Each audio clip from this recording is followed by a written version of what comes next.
My dear esteemed colleagues, very dear participants, the dignitaries for the inaugural function, the international and the national faculty. We are here for one of the events which is hailed as the event of the year. Dear friends, at the outset, it's my great pleasure and pride to welcome all the participants from across the country who have joined for this 14th National Insulin Summit, virtual face-to-face.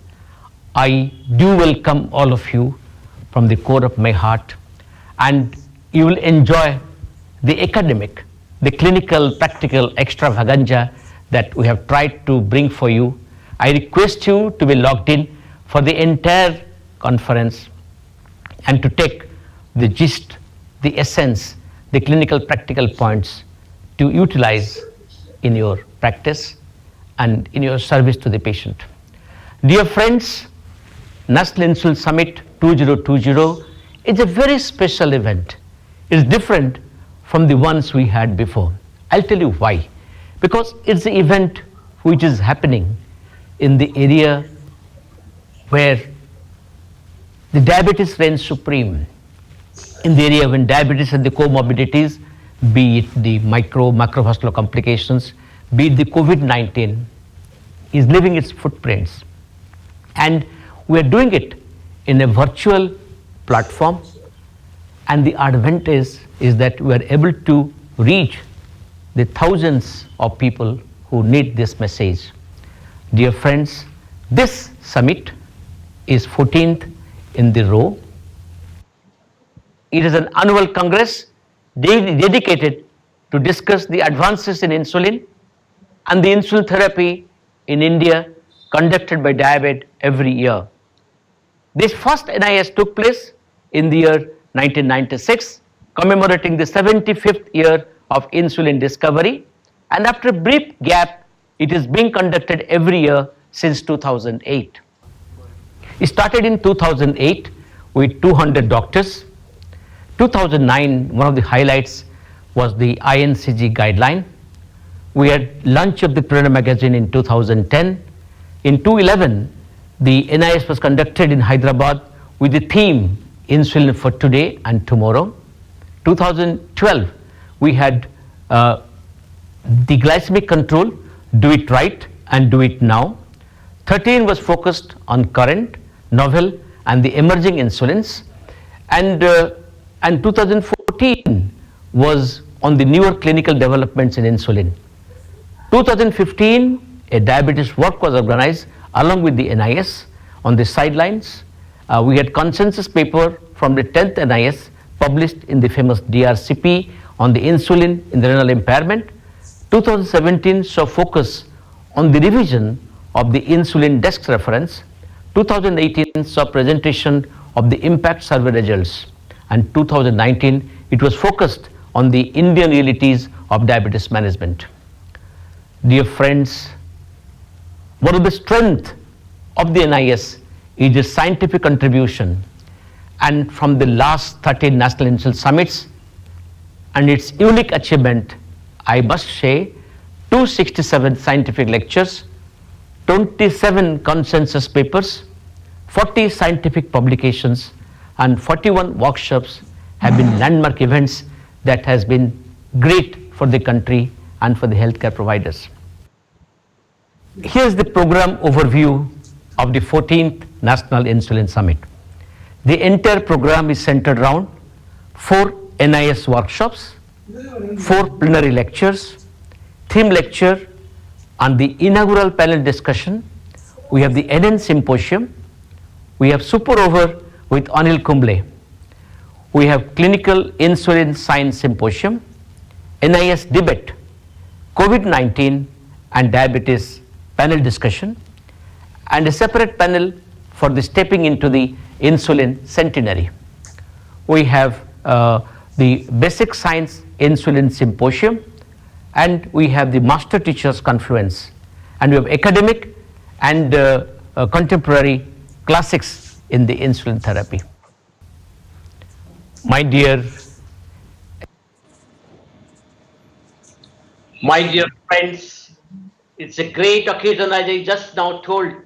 And to do the honors, we have the stars drawn from the globe. We have the eminent, the star speakers, people who have made greatest discoveries regarding insulin and the diabetes care, public health care. We have the people who have made a dent in the treatment of diabetes and the insulin in its management, drawn all over the globe. We also have the key opinion leaders, the stars amongst all stars drawn from every part of India who will be taking part on this occasion. Dear friends, I have great pleasure in presenting this wonderful faculty before you, numbering 102 for this 2 days of NIS 14th. Can I have the photographs now?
Now we start the proceedings of the NIS, and the first plenary lecture is on the prevalence and incidence of diabetes in India, a critical appraisal. Let me invite the eminent chairpersons to take over this session. Dr. Jargar. Dr. A. Jargar is the formerly professor and head of endocrinology and the director of the Sere-Kashmir Institute of Medical Sciences in Srinagar, and the former director and ex-officio secretary of health for the government of J&K. Dr. Jargar has the unique distinction of being the institute body of all the institutes of national eminence. We call it INA today, including AIMS. And he has been a member of the Planning Commission. Dr. G.R. Sridhar. Unique distinction of president of the RSSDI and president of the Endocrine Society, both the societies national president. He is the director of the Endocrine Diabetes Center and the Visakhapatnam. And one more unique distinction Dr. Sridhar has, being the editor of the Indian Journal of Endocrinology Metabolism, IJEM, and also editor of the International Journal of the Diabetes in Developing Countries. Over to the chairpersons to take over this very important first plenary lecture. Good morning, dear friends and colleagues, to the inaugural session of this virtual NIS 2020. It's a pleasure having our first speaker, Professor Nikhil Tandon. Professor Nikhil Tandon is a professor and head Department of Endocrinology at the prestigious All India Institute of Medical Sciences, New Delhi. He has done his basic studies, MBBS and MD from All India Institute of Medical Sciences, and did PhD in endocrinology from Cambridge University, London. He is a prolific researcher. His legendary work on autoimmune thyroid disease in the country is very well known. And his work on epidemiology of diabetes, metabolic bone disease, all of us have known. And he has more than 450 papers in peer-reviewed journals and has been a Southeast Asian including Padma Shri. In order to give him more time to talk, lesser we introduce him now, the better he starts talking on prevalence and incidence of diabetes in India, a critical appraiser. Over to my eloquent friend, Professor Nikhil Tandon.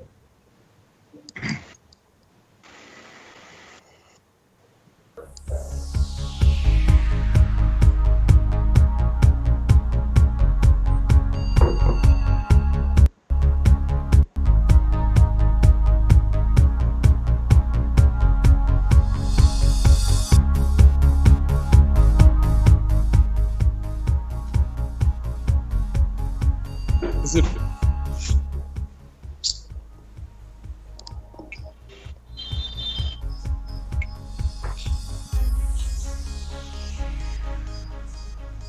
I can hear you. I think. Give me a second. Let it take a second.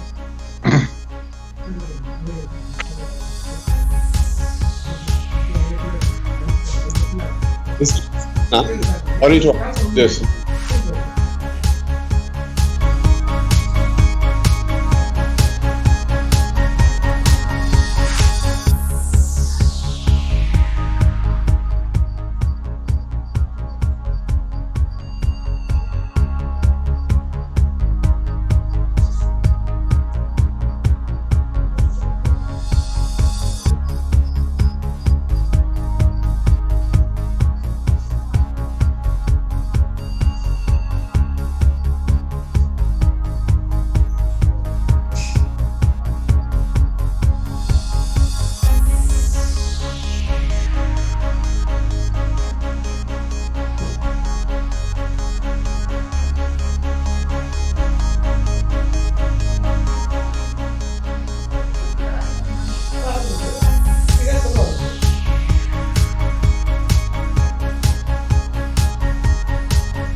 Good morning, everybody. My sort of just apologies to start with for this last-minute technical glitch. I would like to put on record my sincere appreciation to Professor Ashok Das and all colleagues who requested me to be a part of this meeting, which, as he mentioned in his introductory remarks, have been a wonderful success over the last nearly dozen years. What I intend to do over the next 17 or 18 minutes is to give you a little snapshot of the incidence of diabetes in India and the prevalence of diabetes, but more also to try and explain some of the phenomenon. I will spend more time on incidence and lifetime risk because these are areas which have previously not been sort of touched in more detail. Could I have the next slide, please? So this is the presentation plan. We'll talk of multi-center studies because otherwise the data are very large, show you some secular trend. Couple of slides showing our difference from other ethnicities. Then take you some incidence data. This has now started coming up and shows very interesting observations. Share with you a very recent piece of work which we were involved in, which is on the lifetime risk, and finally come to a set of conclusions. The next slide, please. And the next slide. If you could click twice again, because this is an animation, and one more click, please, and one more click, please.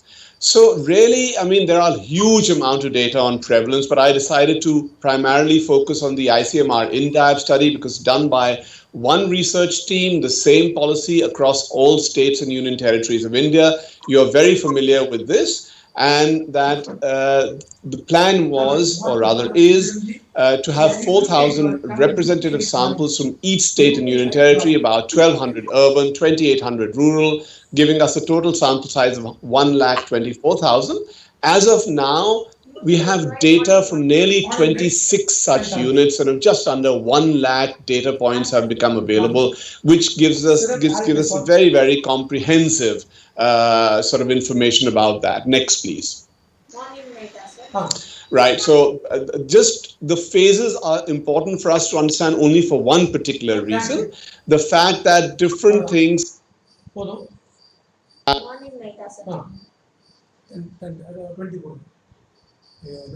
years old, and therefore we must look at the prevalence data from, let's say, Tamil Nadu and Maharashtra from the prism of what was the prevalence 10 years, and it must have moved significantly over this 10-year period. The ones which are ongoing at this point of time include Odisha, West Bengal, Uttarakhand, and Jammu and Kashmir, and therefore these are the newest data sets. The northeastern part of the country is now completely done, and therefore there is a sense of evolution over the last 10 years on. This is now giving us a sense of what is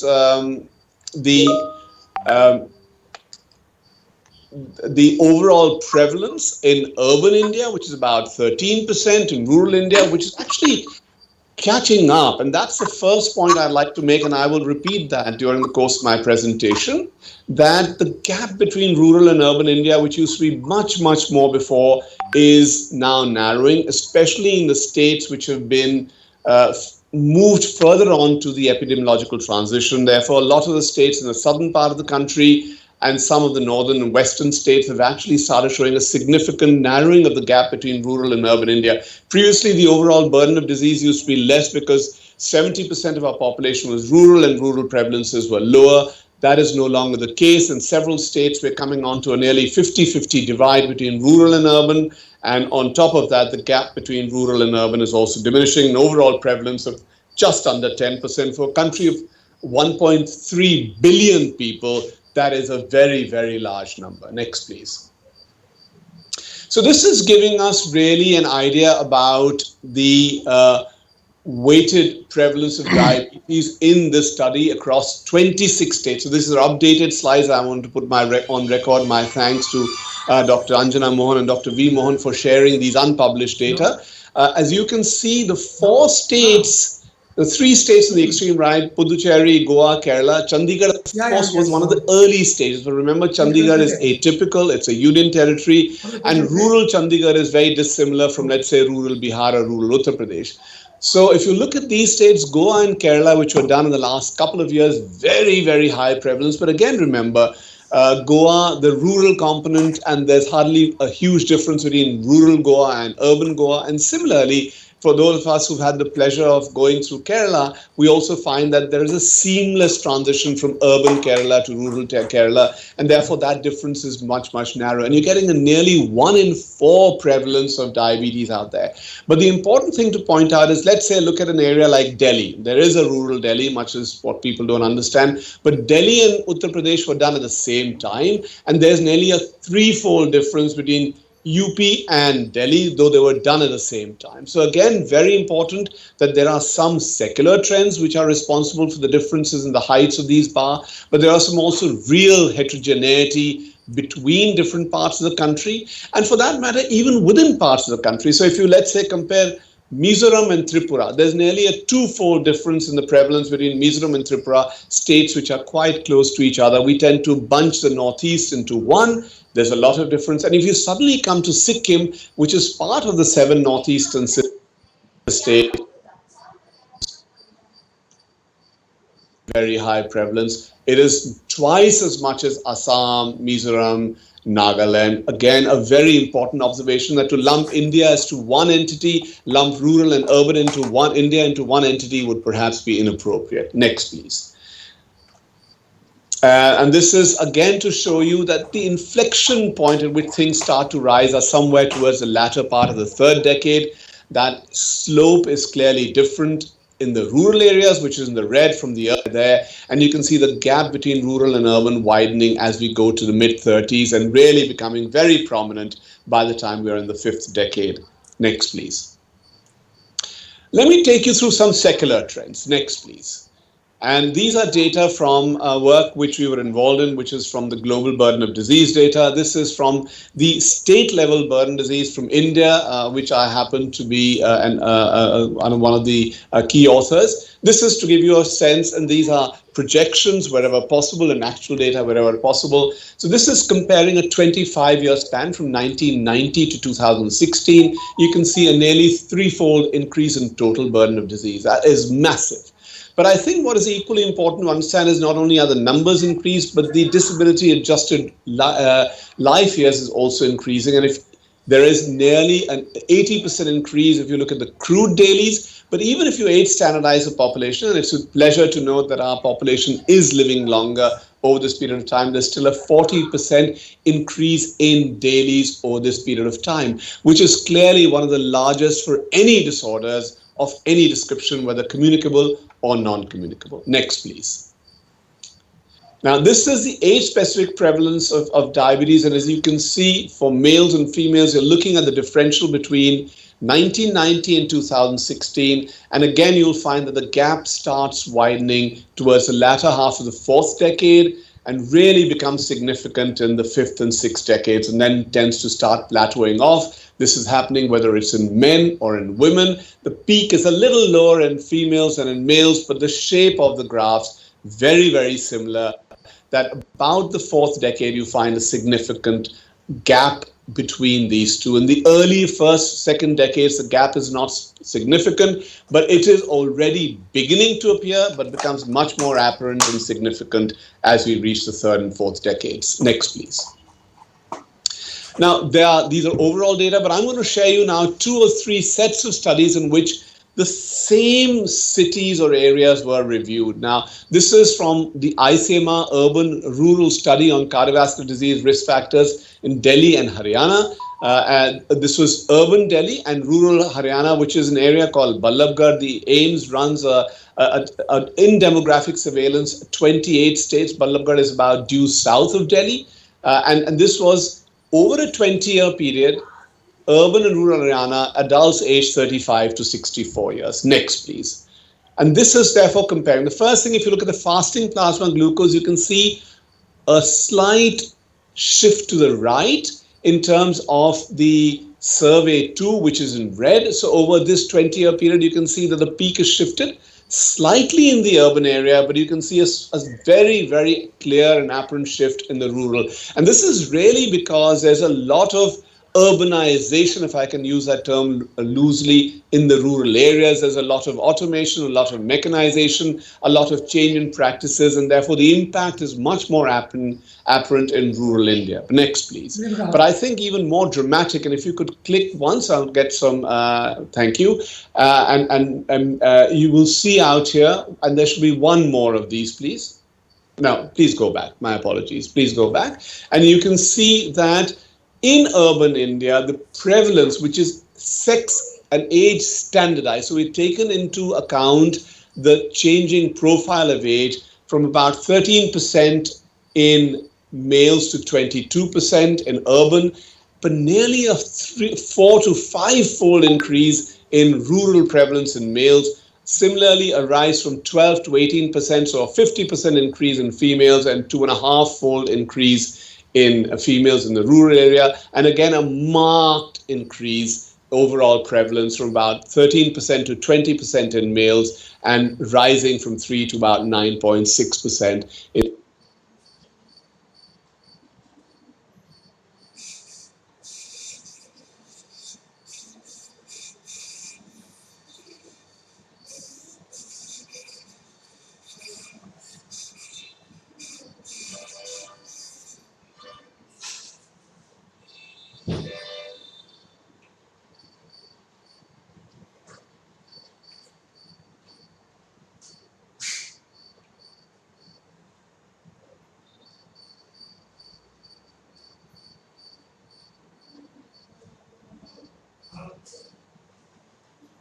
the diabetes bars, which are to the extreme left, a 3 to 9% increase in diabetes in rural Vellore, and about a 6.5 to 18%, nearly a 3-fold increase in urban Vellore. So this is nothing wrong about Delhi alone, This is an overall problem, whether it's the north or the south, whether that these are data from Chennai, one city, studies done mainly by Dr. Mohan and also in the National Urban Diabetes Survey, which was led by Dr. Ramachandran. But essentially what you're going to seeing out here is over a span of 14 years, between 1990 and 2004, there's a 70% increase in prevalence. If you look at a span of nearly 30 or 35 years, there's a six-fold increase. So again, these are not because of heterogeneity in where the studies have been done. Same populations, same geographies, same investigators, massive secular trends. Next, please.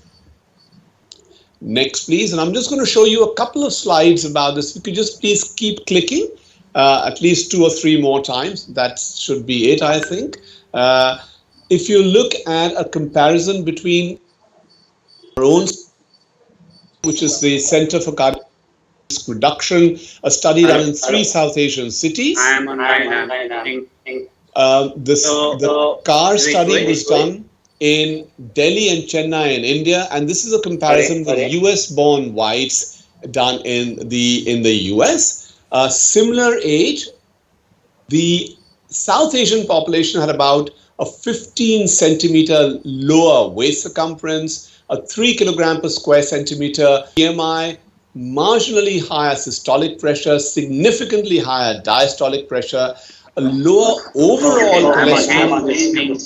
Next, please. Could I have one more click on this, please? Yes. And definitely a higher triglyceride and a lower HDL. The fasting glucose was also slightly high. So if you look at the overall populations, you see that there is a discordance between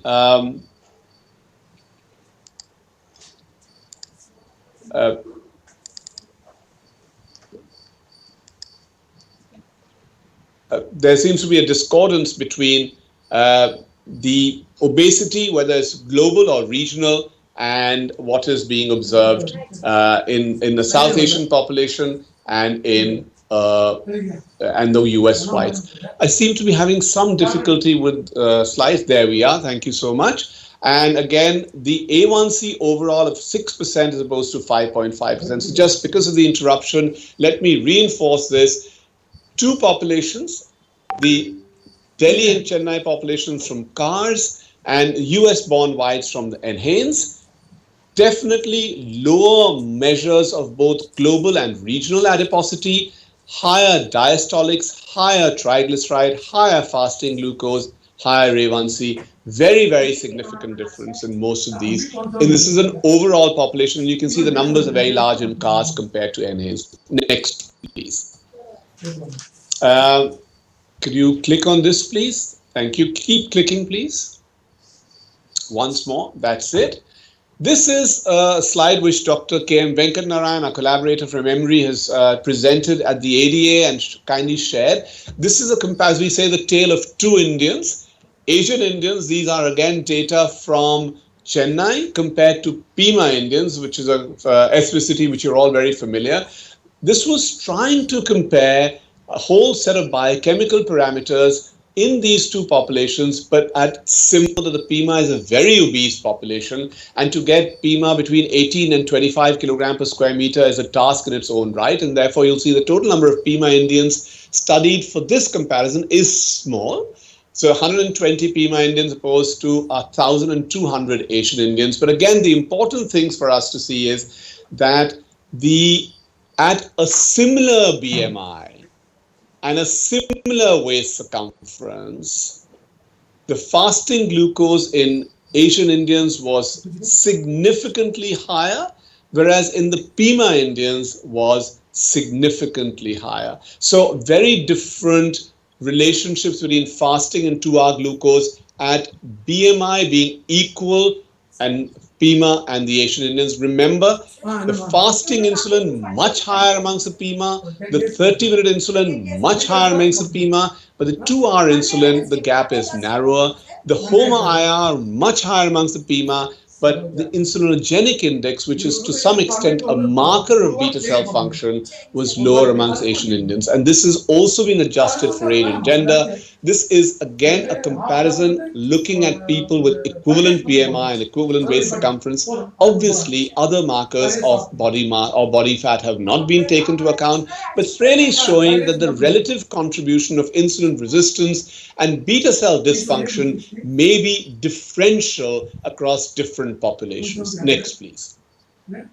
And if you now look at the age-adjusted type 2 diabetes prevalence in Indians compared to the cousins who migrated, well, they're not really cousins, but the Indian Americans, this is from a study called Masala, which is the markers of atherosclerosis among South Asians living in America.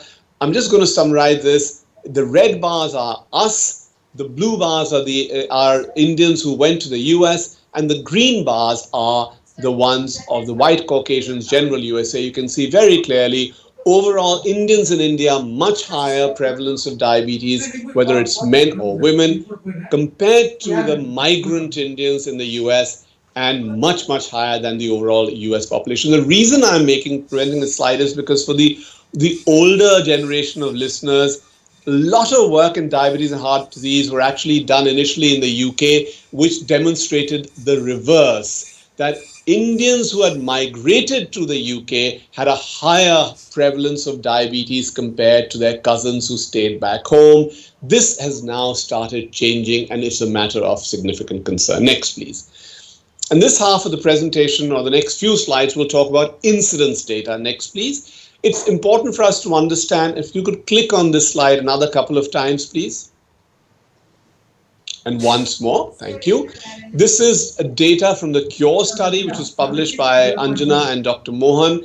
It's much more difficult to generate incidence rates because you have to have a cohort which is under follow-up. These are data from the CURE study, 1,000 people who had normal glucose tolerance at baseline. On follow-up, there were people who converted to either pre-diabetes in the form of either impaired glucose tolerance, impaired fasting glucose, or both, or diabetes. So if you look, any conversion from NGT to dysglycemia happened at about 5% annually, right? So 29 per 1,000 persons years, about 3% annually shifted from normal glucose tolerance to either IFG, IGT, or a combination, and another 2% or a little bit more shifted to diabetes. That's a this is not a pre-selected population. Normally you can generate these data from the control arm of a diabetes prevention trial, but in those trials you cherry pick participants who are more likely to convert. This is a population-based representative cohort, and you're saying that if you start with normal glucose tolerance, after 10 years, annually 3% would have shifted to pre-diabetes and 2% would have shifted annually to diabetes. That means 50% of the people would have gone ahead to dysglycemia within a 10-year period of follow-up. Very, very large. One more click, please. And the similar data have been reported last year from a study called the Study of Lifestyle Diseases in Central Kerala. This is from two urban populations, a study called SLIC. And interestingly, a similar incidence rate of diabetes from rural Puducherry reported about 6 or 7 years ago. Next, please. This and the next slide, and please stay on this slide for the moment, is actually a comparison of incidence from CARS, which is our study done in Delhi and Chennai, and comparing it with Bima Indian. Let's just look at the parameters which are put in bold. If you look at South Asian incidence, it's about 14.2 per 14.2 per thousand persons here, so about 1.5%, and that is lower than that reported in the PIMA, which is about 37. Similarly, if you look at females, about 14.8, and it's much higher amongst the PIMA. And if you look at it overall in the last row, you'll find about 14.5% incidence. This is per 1,000 people years compared to 46. So if you look at this, clearly the PIMA incidence is much higher. Now, if you could click on the slide once, you will find that, however, if you start with the non-obese group, in those in whom the BMI was less than 25, over 5 times higher likelihood of risk of diabetes was observed in South Asian men compared to BIMA men if you started with a cohort of the non-obese BIMA and non-obese South Asians, and the gap between men and women, between women, South Asian women and BIMA women disappeared when you looked at the lower BMI. So again, that means despite a lower BMI, there's a much higher likelihood of incident diabetes among South Asians. The next slide, please. And this is a similar comparison between the CARS population and US whites. These are data from the ARIC study. Here you're seeing even overall, whether it is men, women, or overall, without restricting it to any BMI category, we are nearly twice higher incidence of diabetes among South Asians compared to the US whites. And if you click on the slide once, you will find that if you now restrict it to those with a BMI less than 25, this is 3 times higher incidence in South Asian men compared to non-obese white men, and nearly 5 times higher incidence in South Asian women compared to the white women. Next slide, please. And now I'm going to wrap this up by sharing with you very recent data, which we published about a few weeks ago about the lifetime risk of diabetes in India. So essentially, to look at lifetime risk, we really took 3 data sets. We looked at incident rates of diabetes in urban India, and therefore we're calling it lifetime risk of diabetes in metropolitan cities. It is not something which we are saying we're extrapolating outside metropolitan India.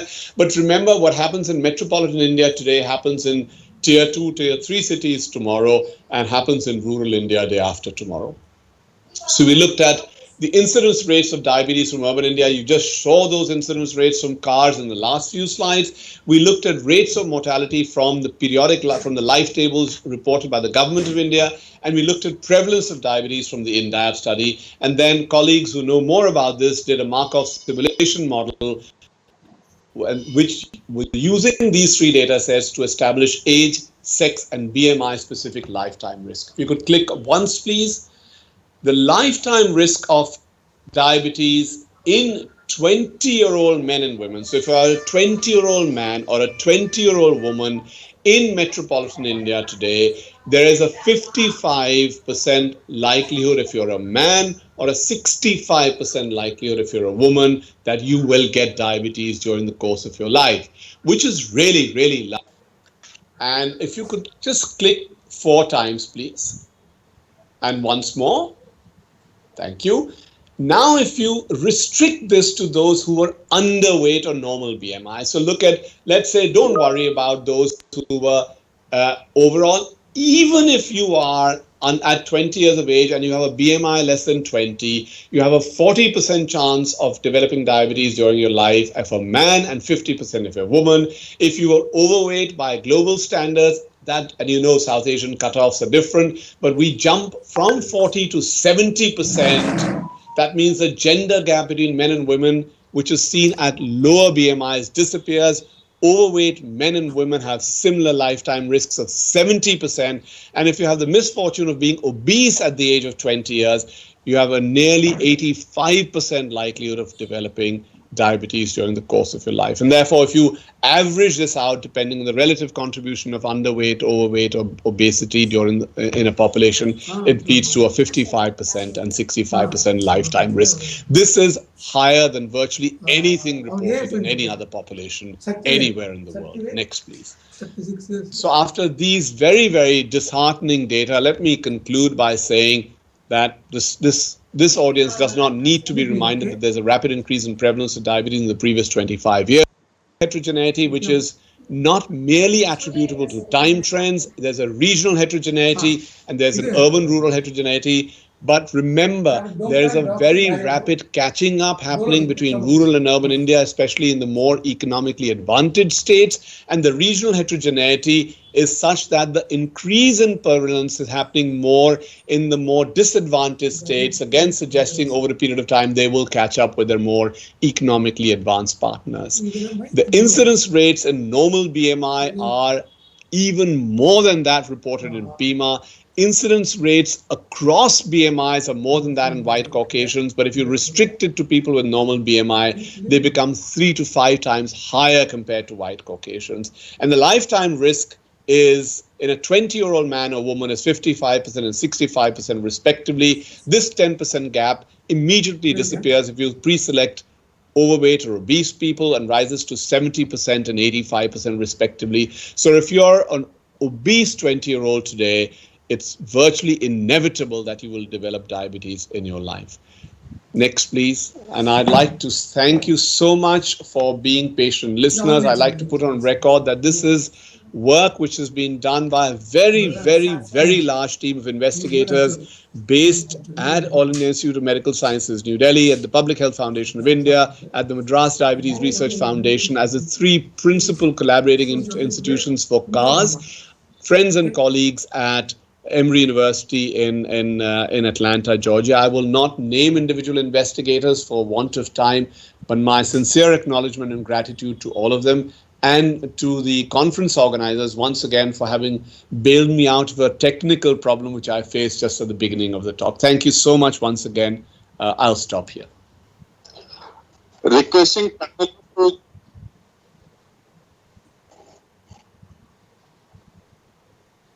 panelists to kindly wait you for your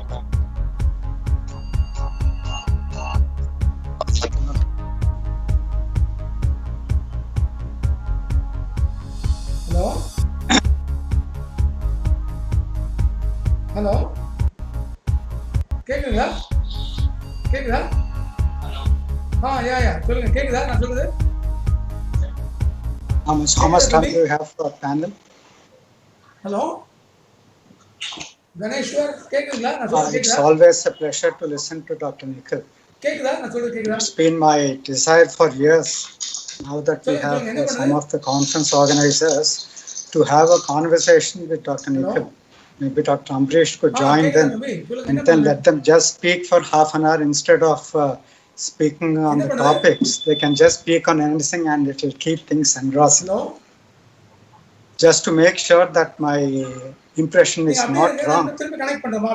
Imagine he's spoken of numbers for 20 minutes. And we were wonderstruck at the way in which he was able to make sense of the dry numbers. If somebody else was speaking of numbers, it wouldn't have been as engaging.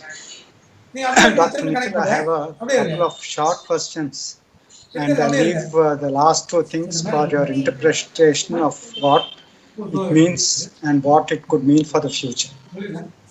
You said one about the prevalence study. One was done 10 years ago, and then the other, for instance, in Chandigarh and all, is being done now. Are we comparing the data of 10 years from now, or do you have updated data on this? No, that's a very fair question. I mean, India has been a massive study. I think it's been a labor of love for Dr. Mohan and his group in Chennai. So it takes a long time. So you're very right. There are certain data which are now 10 years old, especially Chandigarh, Maharashtra, Tamil Nadu are 10 years old. And therefore, one anticipates that there would be secular trends.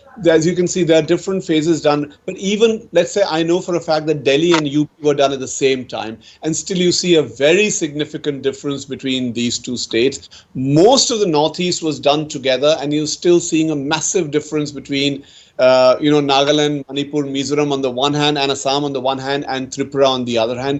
This throws up some very interesting questions as to why a geographically linked area has different populations. Sikkim is even higher, nearly 12%. And then suddenly, of course, and not unsurprisingly, Kerala tops the charts with nearly a 25% thing. And I think partly the economic progression of different parts of the country has contributed to a lot. And then the urban-rural divide, which of course would be less contributory in India because they have both an urban population and a rural population, would also have contributed. But you're right. I mean, some of the differences would be attributable to the secular trends, but some are real, very, very real. The second is, we tend to believe that there is rural India and then there's an urban India. when you listen to the economists, there was an article in the EPW, Economic and Political Weekly, where they said that there is a diffusion between the so-called urban and the rural. And so what data you are showing is a reflection on that. Would you like to comment on that? So again, it's a very fair point. To do extreme comparisons, pure rural, pure urban, I think what happens really in states like Tamil Nadu, because again, Kerala specifically, Goa specifically, the distinction between a pure urban and a pure rural population becomes very much blurred. As you're rightly saying, it's virtually a seamless sort of transition from a rural to an urban dwelling. The differences in a lot of way people live their lives is much, much narrower compared to states like, let's say, UP or Bihar or Rajasthan or Madhya Pradesh, where there may be stark differences between rural and urban population. So I think this study itself provides us an interesting insight to the question that you very correctly raise. And the last question from my part is an interpretive one, unless Dr. Zarkar would like to ask something. We've heard of numbers. Now, is there some way in which you can interpret the numbers? You say that the bank has a lot of money, we know that. But is there a way in which we could get a bit of that money from this? What do you think in terms? You've done a lot of work on genetics. Dr. Yagnik has worked on epigenetics. And on the basis of whatever information you have and whatever work you have done, what do you think could be accounting for this in terms of genetics or epigenetics or diet or stress or the built environment? How do you put the differences in the prevalence in terms of what we already know? See, so genetic studies are important because they perhaps give us pointers to disease mechanisms, right? And the pathogenetic pathways which may become or may not become drug targets. But genes as an exclusive entity are very unlikely to explain such a massive difference. I think there could be gene-environment interactions. As you rightly pointed out, the whole story of epigenetics comes into play. You yourself highlighted some very interesting points. I think one important study which people may not be familiar in the diabetes literature is the India migration study.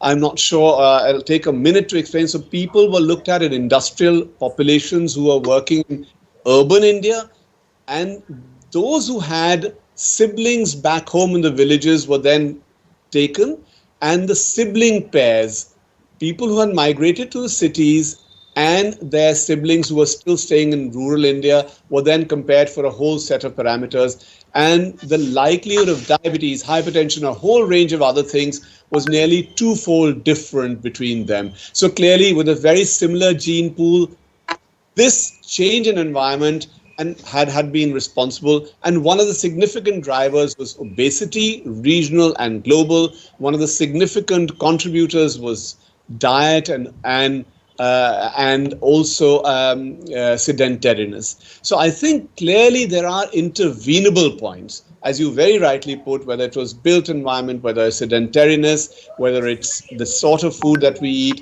All of these are points which we need to actually interfere and intervene with.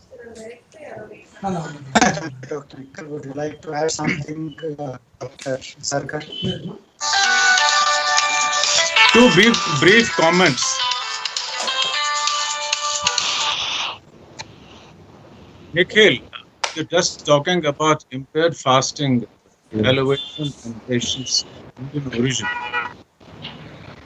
In 2000, just 2 decades back, I had published an epidemiological paper, fasting glycemia and IGT. In 2 categories in a North Indian population. It was almost a decade and a half before this data. So we knew it all, and then I supplemented it with another paper in 2006. So it's a genuine happening, which probably means that there is a significant beta cell dysfunction much earlier in Indian population. Second important thing, talking about what is happening now in urban and rural India. There is a group known as NCD, a collaboration group. Many of us have been a part of it. And this group published a paper in Nature last May, not this, 2019.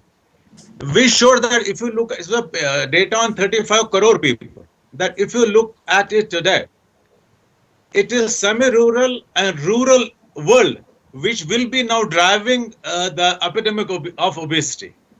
So that's what you are seeing at the end of this country today. It is not only what is happening in India, this will happen globally. And the data is already coming not only from us, but from rest of the world. It was a pleasure listening to you. And I would say, it's rather disheartening. Why, from the health point of view, the whole globe is going. We won the battle against, so far thought we had won the battle against communicable diseases. Now there is a question mark on that as well. But non-communicable disease, we seem to have no end of. Thank you so much for giving this talk. Pleasure. I think really, yeah, I think wonderful session, Nikhil. Thank you very much for a very revolutionary, revealing, legendary talk. Nikhil, are you listening? Yes, sir. Yeah. So it's great and great, my friend Dr. Abdul and my dear Dr. Siddhar for sharing so wonderfully well. Now, can we pass on to the next session, please? Thank you very much. A big hand for the chairpersons and for Nikhil. Thank you so much, sir. Yeah.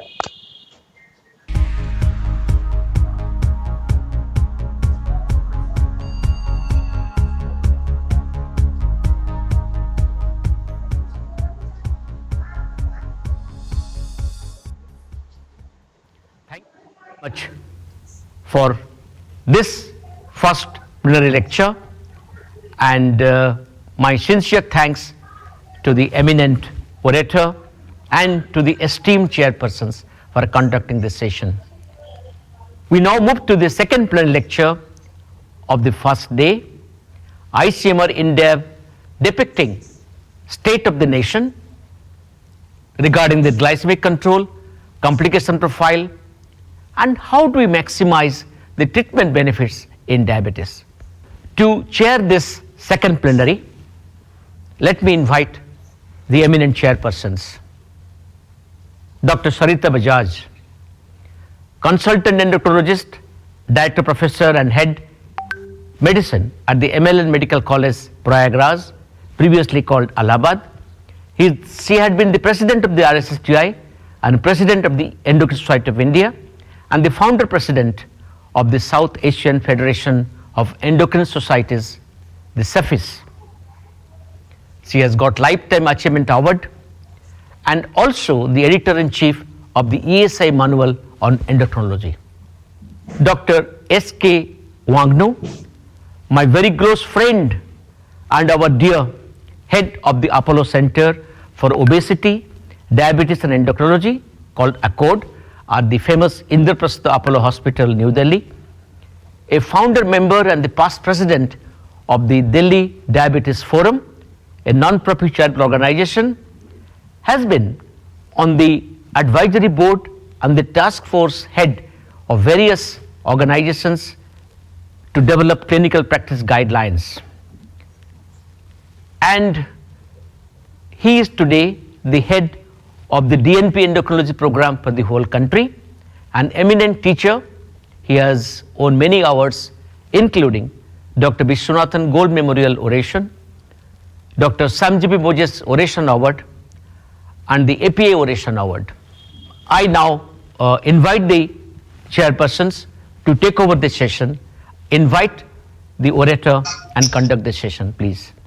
I hand over the session to our chairpersons to do the honor of inviting the orator and conducting the session.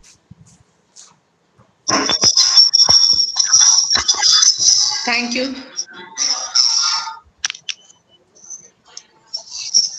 Thank you, Dr. Das, for the kind introduction and for the invitation, and to Nova for organizing this. It's a pleasure and a privilege to be introducing Dr. V. Mohan, who is MD, FRCP, PhD, DNC, FNA, FACE, FTWAS, MACP, and he has recently been awarded the Fellowship of the Royal Society of Endocrinology from the Royal Society of Edinburgh. He has been conferred fellowships from all the 4 Royal College of Physicians, FRCP London, Edinburgh, Glasgow, Ireland, and all 3 science academics of India, including fellowship of the Indian National Science Academy.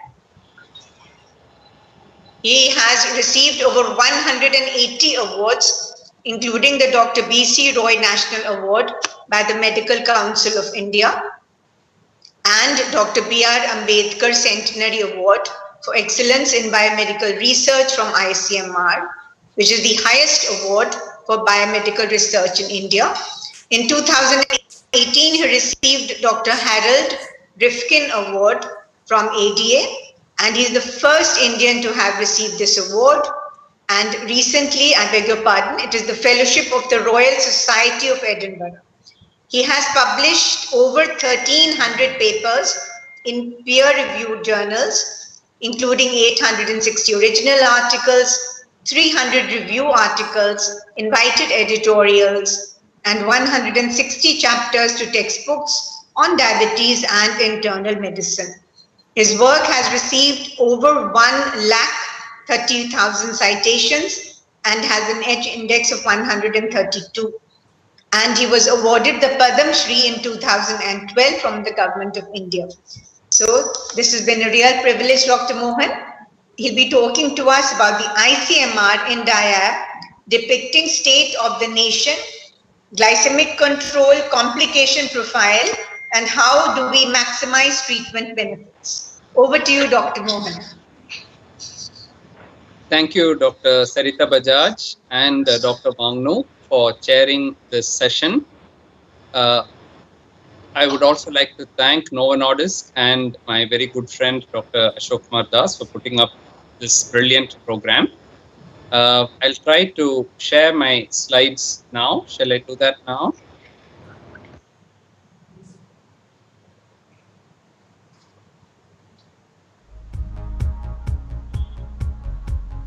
My slide. Is it visible? Oh. Yeah. That's yeah.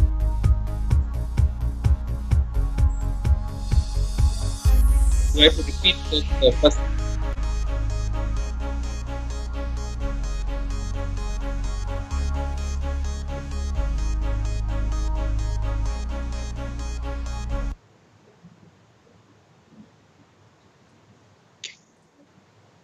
Thank you, Dr. Sarita Bajaj, for that very kind words of introduction. I'd like to thank both you and my good friend, Dr. Wangnu, for chairing the session. I'd also like to thank Dr. Ashok Kumar Das and Novo Nordisk for arranging this brilliant conference, which Ashok has been organizing now for so many years, and I think I have participated in most of them.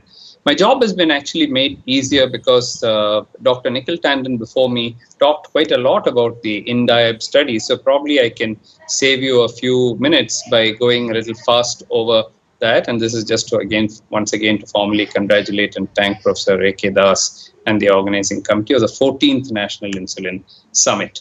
Now, I also want to start here just to set a context to what we're talking about. We heard a lot about epidemiology, so I'll go a little bit fast because it's an overlap with what Nikhil said. But from the prevalence of 2% in the 1970s to almost 22 to 25% in the CARS study, which also Nikhil mentioned, is a tenfold, almost a tenfold increase in the prevalence of diabetes in urban India and a similar tenfold increase in rural India in about 40 years' time.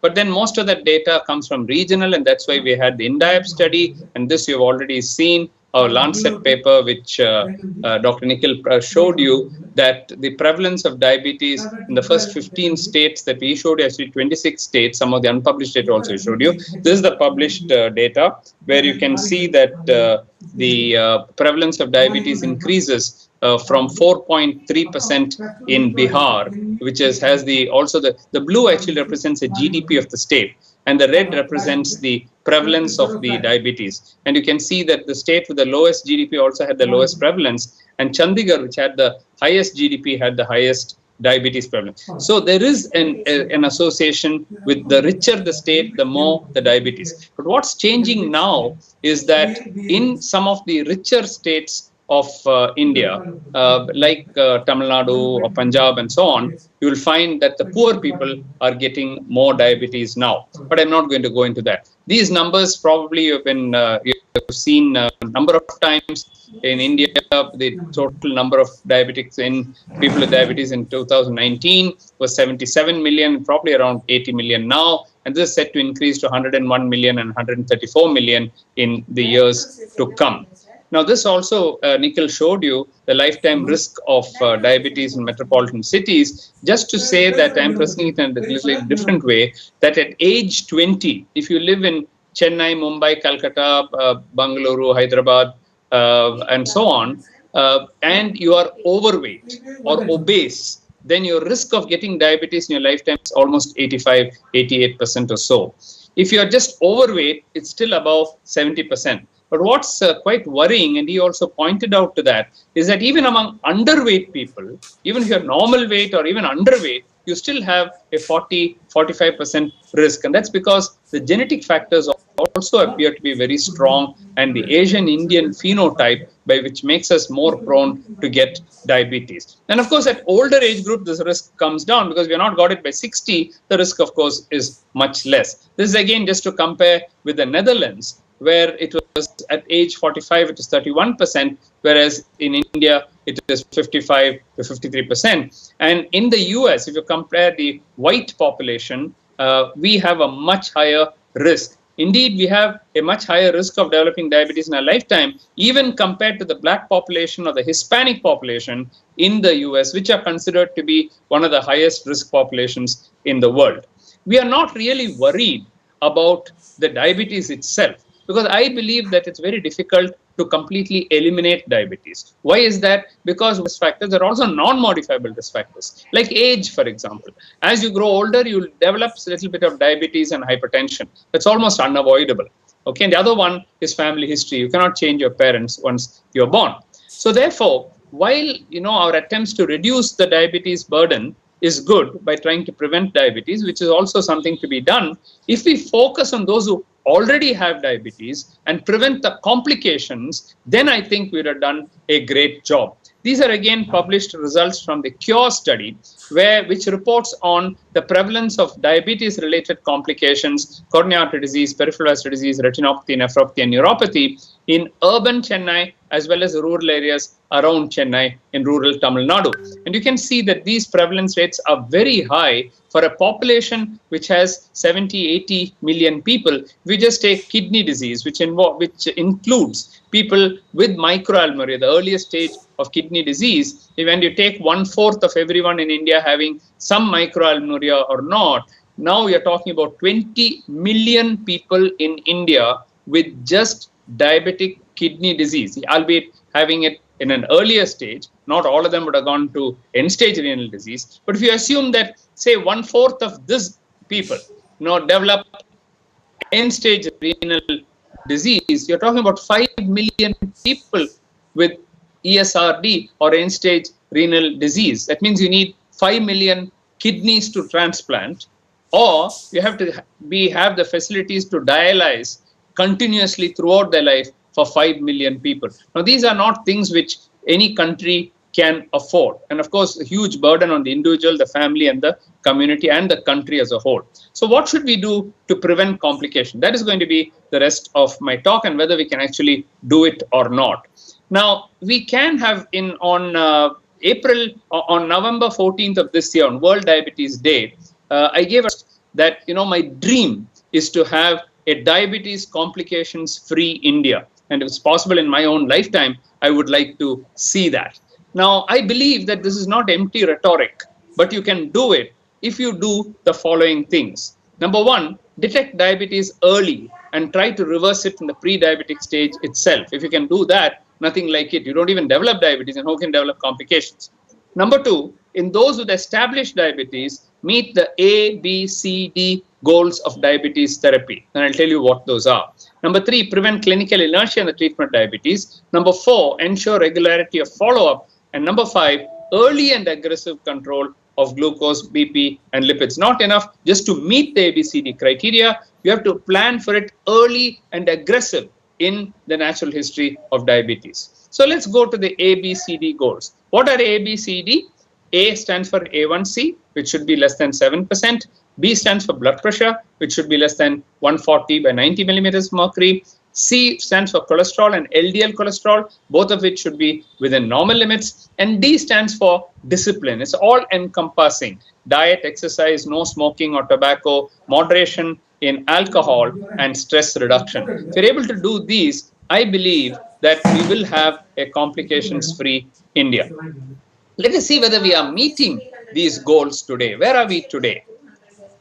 Now, if you look at the INDIAB study, which was extensively presented by Dr. Nikhil Tandon, and you extend that and look at the glycemic control in the INDIAB study, you will find that we want everyone at below 7%. But if you look at how many people have actually achieved that target, it's less than 1/3. About 30% in urban and rural have probably got an A1C below 7%. If you go to the other end of the spectrum and look at those who have poor control, defined here as A1C more than 9%, and these are the people who are likely to develop complications. Almost 40% of rural India and almost 1/3, 32% of urban India has A1Cs in that high level. And these are the ones who are probably likely to develop the complications. Now, more recently, Nikhil and I, along with Venkat Narayan, published the ABCD. We looked at A1C, blood pressure, cholesterol, and D, we just took one marker, that is smoking or not smoking, that we wanted people to be non-smokers.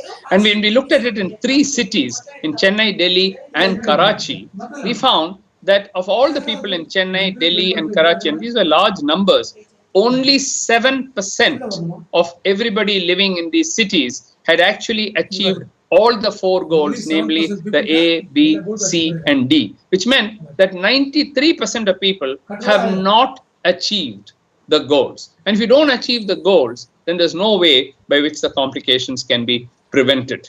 Now, that is where I said we should not have clinical inertia. Now, even in the 1/3 of people who develop good control, who have good control, and their A1C comes to 7%, what happens is that over a period of time, the A1C starts going up. And as it goes up, then they develop what is called as the glycemic burden. And this level of the glycemic burden that they have keeps on increasing with longer duration of diabetes. And that's the reason why I said that we should see them regularly and see that their A1C is kept under control. For example, if this person came back after 3 years, that's the amount of glycemic burden that they accumulate. Now, what if they came back at the end of 2 years and not 3 years? Then you have an opportunity to bring it down, and that much shown in red could have been avoided. Although the one shown in green is still unavoidable because they came back only after 1 year. What if they came back in 6 months' time, 4 months' time, 3 months' time? Then what happens is you have more and more of the avoidable glycemic burden and less of the unavoidable glycemic burden. So, what happens is that in the conventional approach to the treatment of diabetes, we start like this. We give them diet and exercise, wait for some time. A1C could have been 9, it'll come to around 7.8 and so on, or 8. Then we say, no, it didn't work. And then we start one oral drug, second one, third one, fourth one. Each time the sugars are going up, the A1C is going up. And what happens if you take a mean of this is that the A1C is always above 8%, maybe 8.5, 9%. And that's what we're seeing in INDIAB, and we're seeing in Diab Care and in many other studies. This is because we are developing a paradigm like this, where only when one fails, we go on to uptitrating or adding something else. We are not aggressive enough, early enough in the treatment. So what should be the second paradigm? Let's call this paradigm A. What is the paradigm B, where you get into very good control? You are aggressive from the beginning, which means that in the beginning itself, you reach an A1C target not just of 7, but probably much below 6.5, maybe 6 or even lower in younger people. So once you achieve that, then it doesn't, even if it goes up a little bit, it just crosses the 7. And then if you're coming regularly for follow-up, you can bring it down, bring it down, bring it down. So now, if you look at the mean A1C, it'll remain at 7% or below. So if you call this as paradigm A, the top one, they are the ones who will develop the complications, whereas those treated with paradigm B will not develop the complications of diabetes. This is what we mean by cutting down on clinical inertia. Now, is there any proof that if you treat early, especially by using a short course of insulin early in the treatment, that you can preserve beta cell function?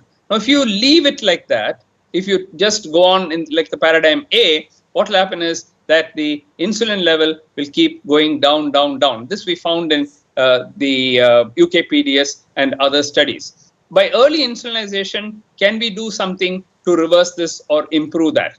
Now, there are 2 studies which I want to show you from India. One had 122 participants, and here we showed that by using early intensified insulin therapy, sustained blood sugar improvement could come for up to 3 years.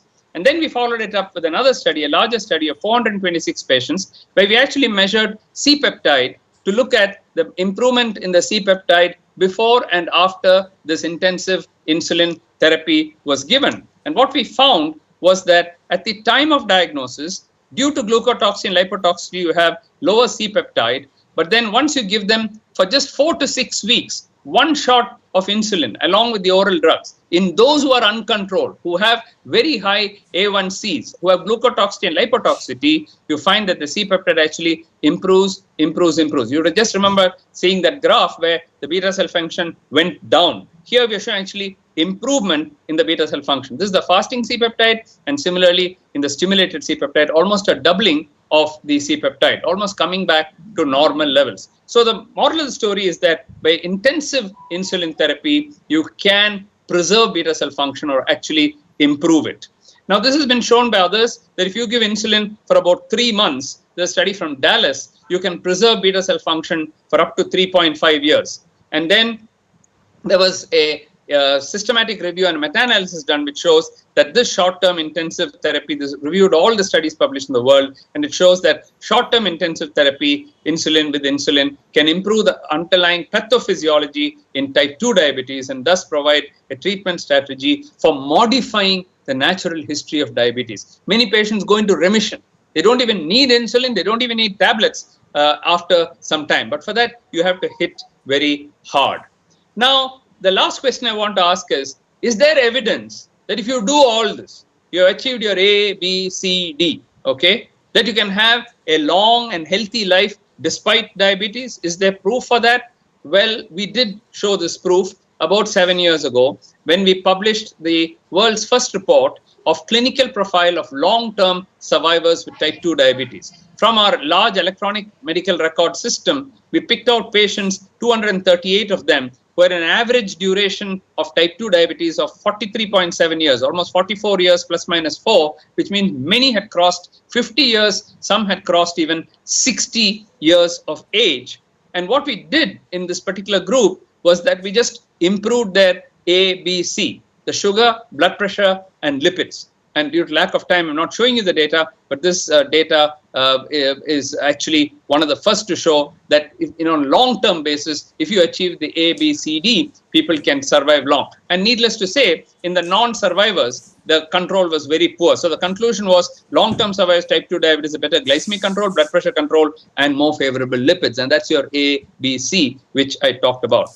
Now, therefore, to conclude, ladies and gentlemen, I'd like to say that there's a huge burden of diabetes in India, according to the ICMR INDIAB study. The lifetime risk of developing diabetes is very high in the metros, in the big cities, but also slowly catching up in the smaller cities and in the villages. The key to preventing complications is achieving the A, B, C, D, and a long and healthy life is possible despite diabetes if these goals of diabetes therapy are met. And I would like to stop here and probably take some questions.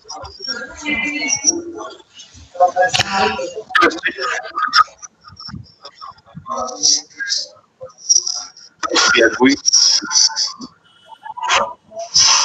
it okay now? Oh, I haven't stopped sharing. I'll just stop.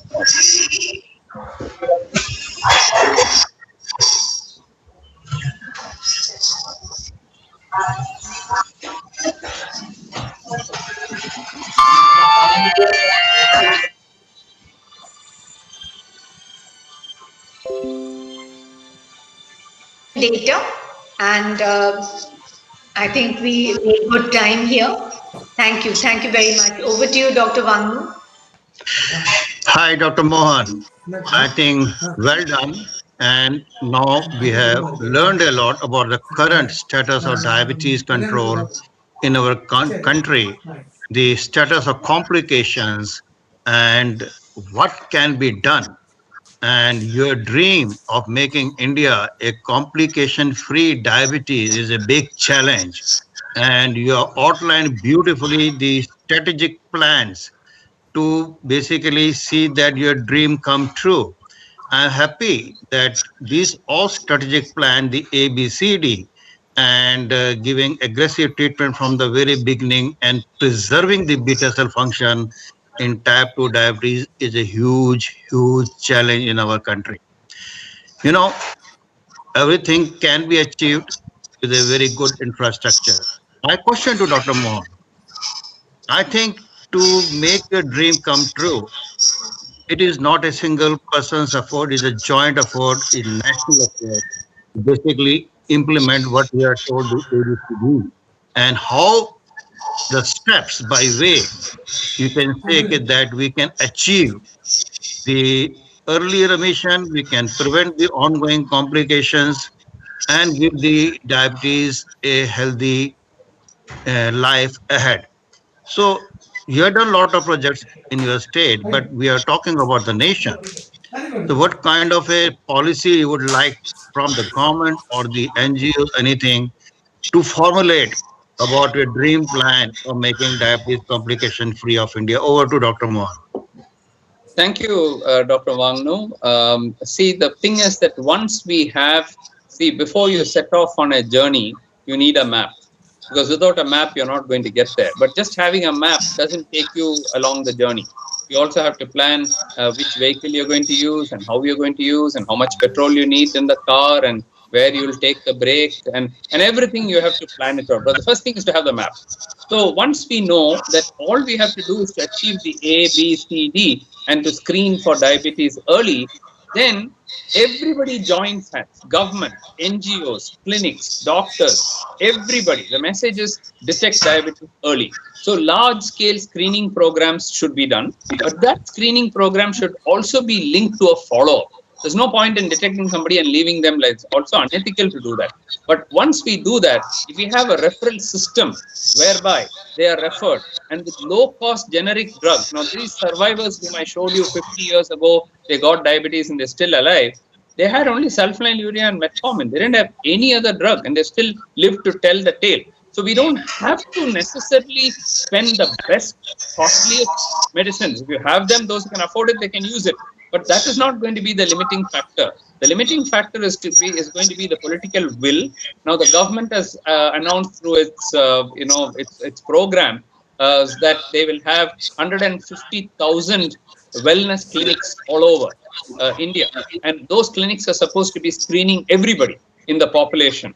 And if they have also mechanisms by which to follow up these patients, maybe using simple apps which remind people to come. Now today, if I don't stand up for 1 hour, my watch will tell me, hey, it's time to stand for 1 minute, So we have got that kind of simple technology already available. So if we, put that into practice, and if we all get together and draw up a plan, it's not as difficult as it seems. In rural areas, there could be more challenges, but then we can always teach and empower our ASHA workers. Very simple to screen. Very carrier. What happens is people drop out. After some time, they'll say, "Oh, I've taken 6 months. I've taken tablet. That's enough. My sugars are all normal. It's fine." Now that message goes to them that if you really want to live up to age 100 with good quality of life, you have to keep, these are lifestyle disorders. They are lifelong disorders. So you have to keep it under control. If those messages go through very clearly, and if everybody is convinced about it, and an action plan is started, I think we can conquer it. When COVID came, we never thought diverse, so many different types of healthcare will even be able to survive. There were predictions. I remember there are a lot of people from abroad who predicted that there will be at least 10 million deaths in India. It never happened. No? We got our act together. How quickly they traced every single person in every state. In Delhi, where you are from, in Ahmedabad, where Dr. in Chennai, where I am from, you take any part, the governments really sprang into action to trace every single person and then do that. So if you're able to do, that's the example that you can do it for COVID, you can definitely do it for diabetes. Dr. Sarita Bajaj? Sarita. Yeah, with the permission of my co-chair, may I ask a question? Yes. This was regarding the, thank you. This was regarding the, when you talk about early insulin, right? And my experience, I think you would possibly agree with that, is whenever you recommend insulin, the lifestyle automatically intensifies. Yeah. Because, you know, like they think, well, I have to get off this, I have to get off this. So how, in those studies, how do you dissociate? And we know that lifestyle decreases the glucotoxicity, the beta cells respond better. So how do we dissociate these two in those studies? Intensification of lifestyle inadvertently, or is that included in the analysis? It doesn't matter which actually work. To me, it doesn't matter because we are not only giving tablets also. So we can't say that the tablets didn't contribute. We can't say that the insulin alone contributed. We can't say that lifestyle did not contribute. What I am saying is when the A1C is 14 and somebody presents to you, if we have, okay, now we'll try lifestyle for 3 months. Then after that, we'll give metformin for 1 year. Then after that, if it works, we'll add sulfonylurea. And then after that, if it works, if it doesn't work, we'll add SGLT2. After another 5 years, we'll add insulin. They might have missed 5 years already. So by the time you're doing all that, they'll come with nephropathy and retinopathy. And that's what somebody with a very high A1C, assume that 5 years have passed. So hit hard. Start with 2 drugs maybe with a little insulin along with that and with strict diet. So you'll get the results fast. In 3 weeks, 4 weeks, the sugar is controlled. Withdraw the insulin. Now the tablets take over. After some time, one of the tablets you can drop and still say with metformin alone, they'll continue. In some, even without the metformin, they get under control. Because by the time the C-peptide is improved, the insulin resistance has come down, glucotoxicity has come down, lipotoxicity has come down, insulin resistance is improved, their lifestyle is improved, they started exercising. So with all that, what I'm calling for is an early and aggressive approach. If a child has 30% marks, and then you're saying, okay, now we will let him study 1 lesson, then he'll come to 35. Then after some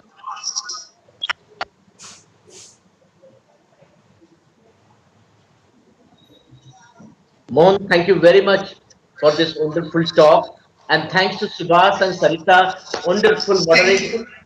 Thank you, Dr. Das. Thank you very much. Congratulations. Congratulations for continuing the tradition into the 100th year of insulin. Thank you. We had a grand celebration on the 1st of September when we did a meeting for the 99th year, but it's going on into the 100th year for insulin. Thank you. Thank you very much, Dr. Wangnu and Dr. Mohan. Thank you. Thank you, Mohan. Now we are going for the inaugural session. Subhas, thank you very much. Sarita, thank you. Mohan, thank you very much. Now, dear friends, there's a little change because we are going for the inauguration right now. And this is a different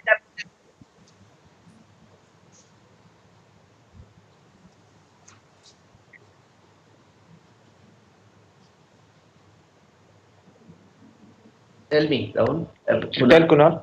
Kunal, tell. Yeah, thank you. Now, I want to announce that the Lifetime Oration Award by our esteemed colleague, Professor C.S. Yagnik Ranjan of the international fame will be immediately after the inauguration. And I'm grateful to Ranjan for having agreed to that. And his talk is very, very prophetic. The confession of a thin, fat Indian, my life, my journey. Dear friends, for the inaugural session, it's the inaugural difference. May I invite Mohan to join me for this inaugural session? I've joined, Ashok. I'm there. Thank you very much. Dear friends, it's an inauguration with a difference. We have named the session as the Legends Talk.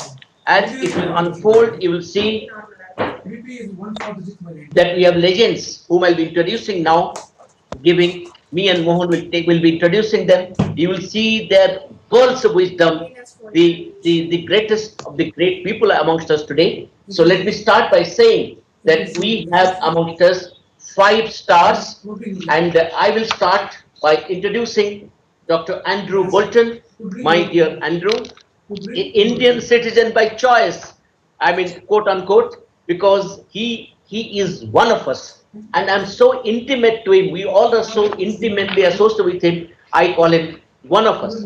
Dear friends, Professor Andrew Bolton is the president of the International Diabetes Federation, the sitting president, the current president, under whose leadership the world diabetes scenario has changed, and there's a dent in that.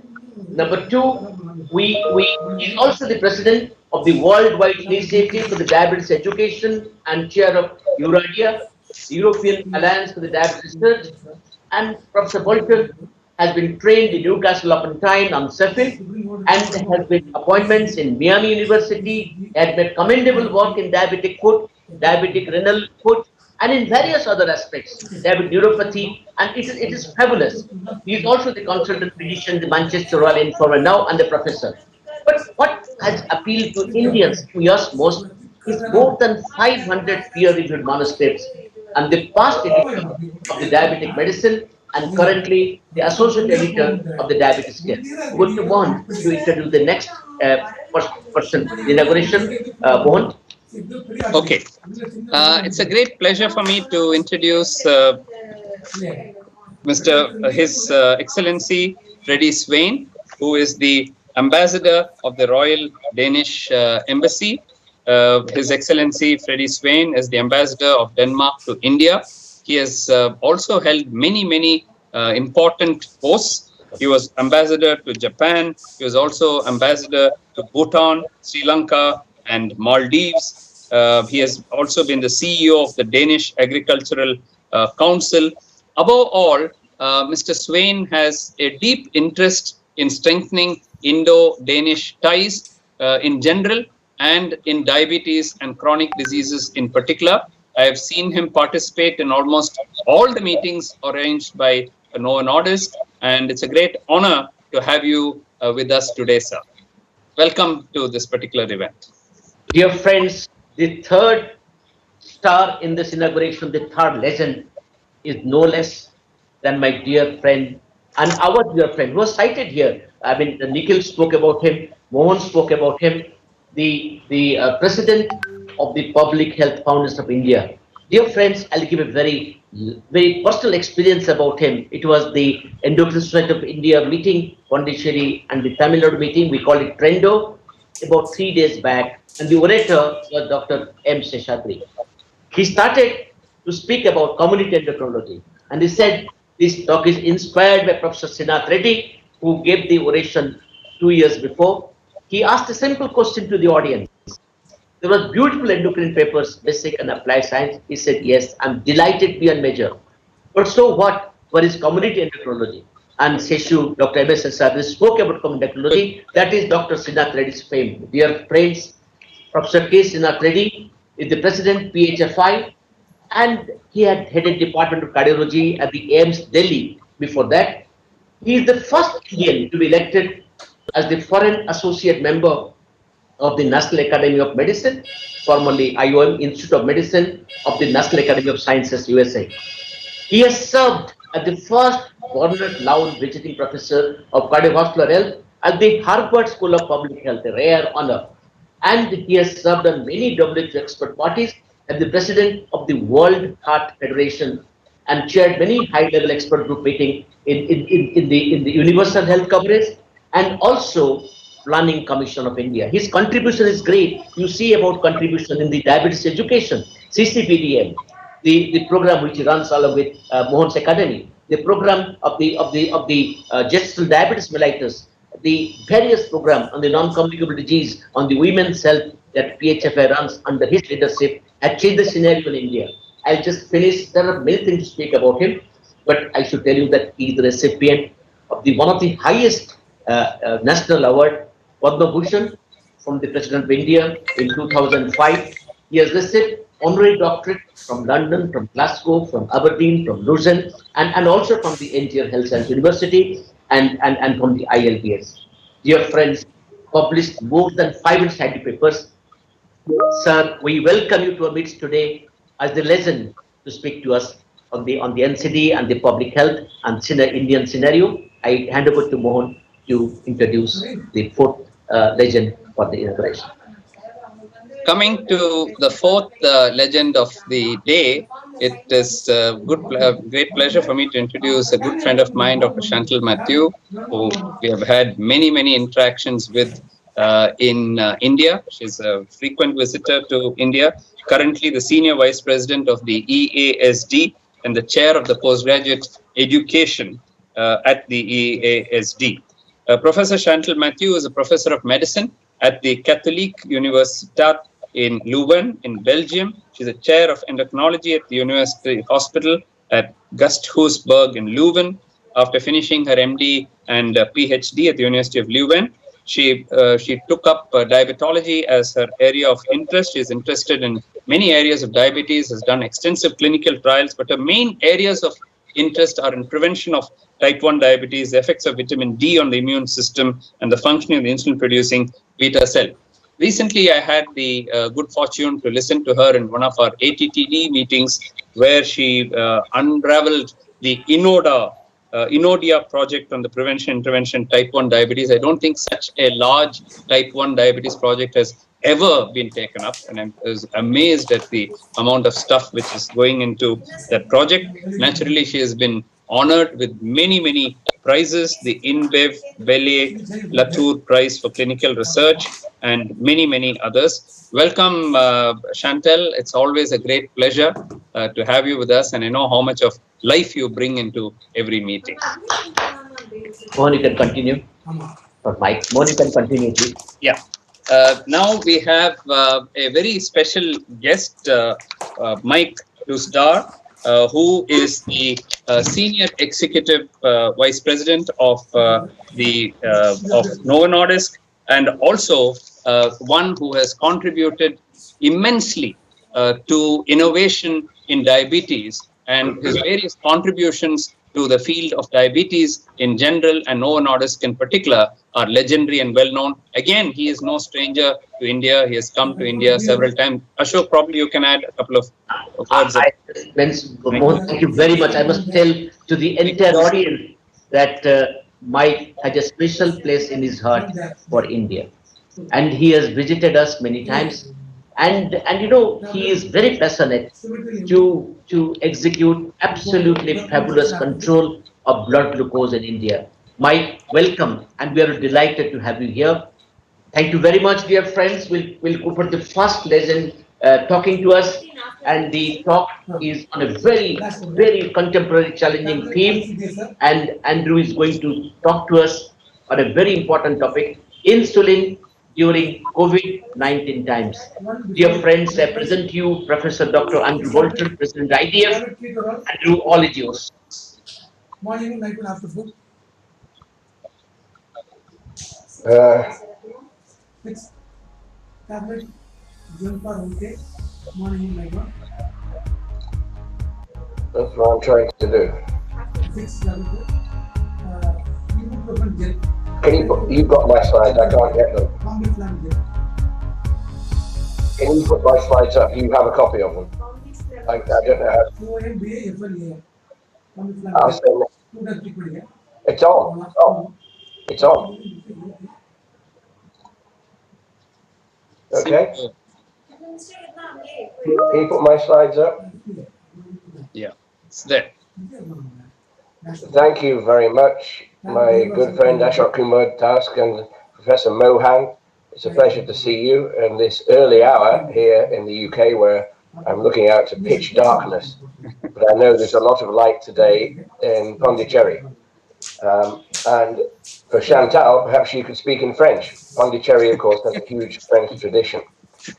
And to the Danish ambassador, all I can say is, as a pro-European, I am appalled by Brexit. But I think I better steer away from politics and talk about what you've asked me to talk about, and that is diabetes, insulin, and the global COVID-19 pandemic. So if I could have the next slide, please.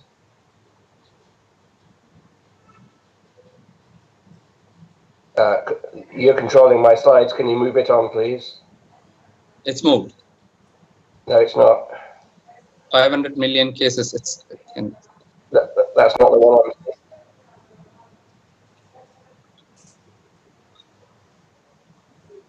Okay, well, I can't. Apologies for this, folks. It's very early in the morning here, and I can't see my own slides. Okay.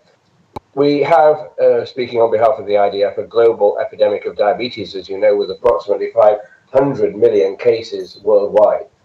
In our country, probably more than 6 million cases. And just to the northwest of you, in the Indian subcontinent, a recent study from Basit shows that more than 1 in 4 adults in Pakistan has diabetes. And of course, the prevalence is high in your country and very high in many Middle Eastern countries. We can have the next slide, please. I'm sorry, there's a delay in my slides and I cannot see the next slide yet. So I'm sure you're having an excellent meeting with an outstanding list of speakers in this very important topic. Can we have the next slide, please? One day.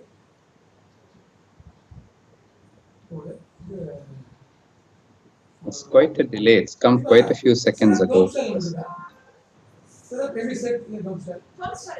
Syrup, don't sell. 1 teaspoon morning. I apologize for this delay, but I'm still only seeing the first slide here. And at this early hour, I cannot remember which the next slide is. Syrup, morning or night one. Correct. Yeah, I can't see that one. Yeah, he's not able to see it. It's